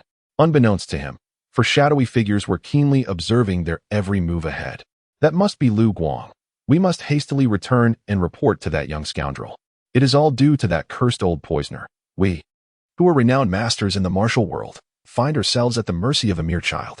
The group grumbled, for they were seasoned warriors, not accustomed to such subservience.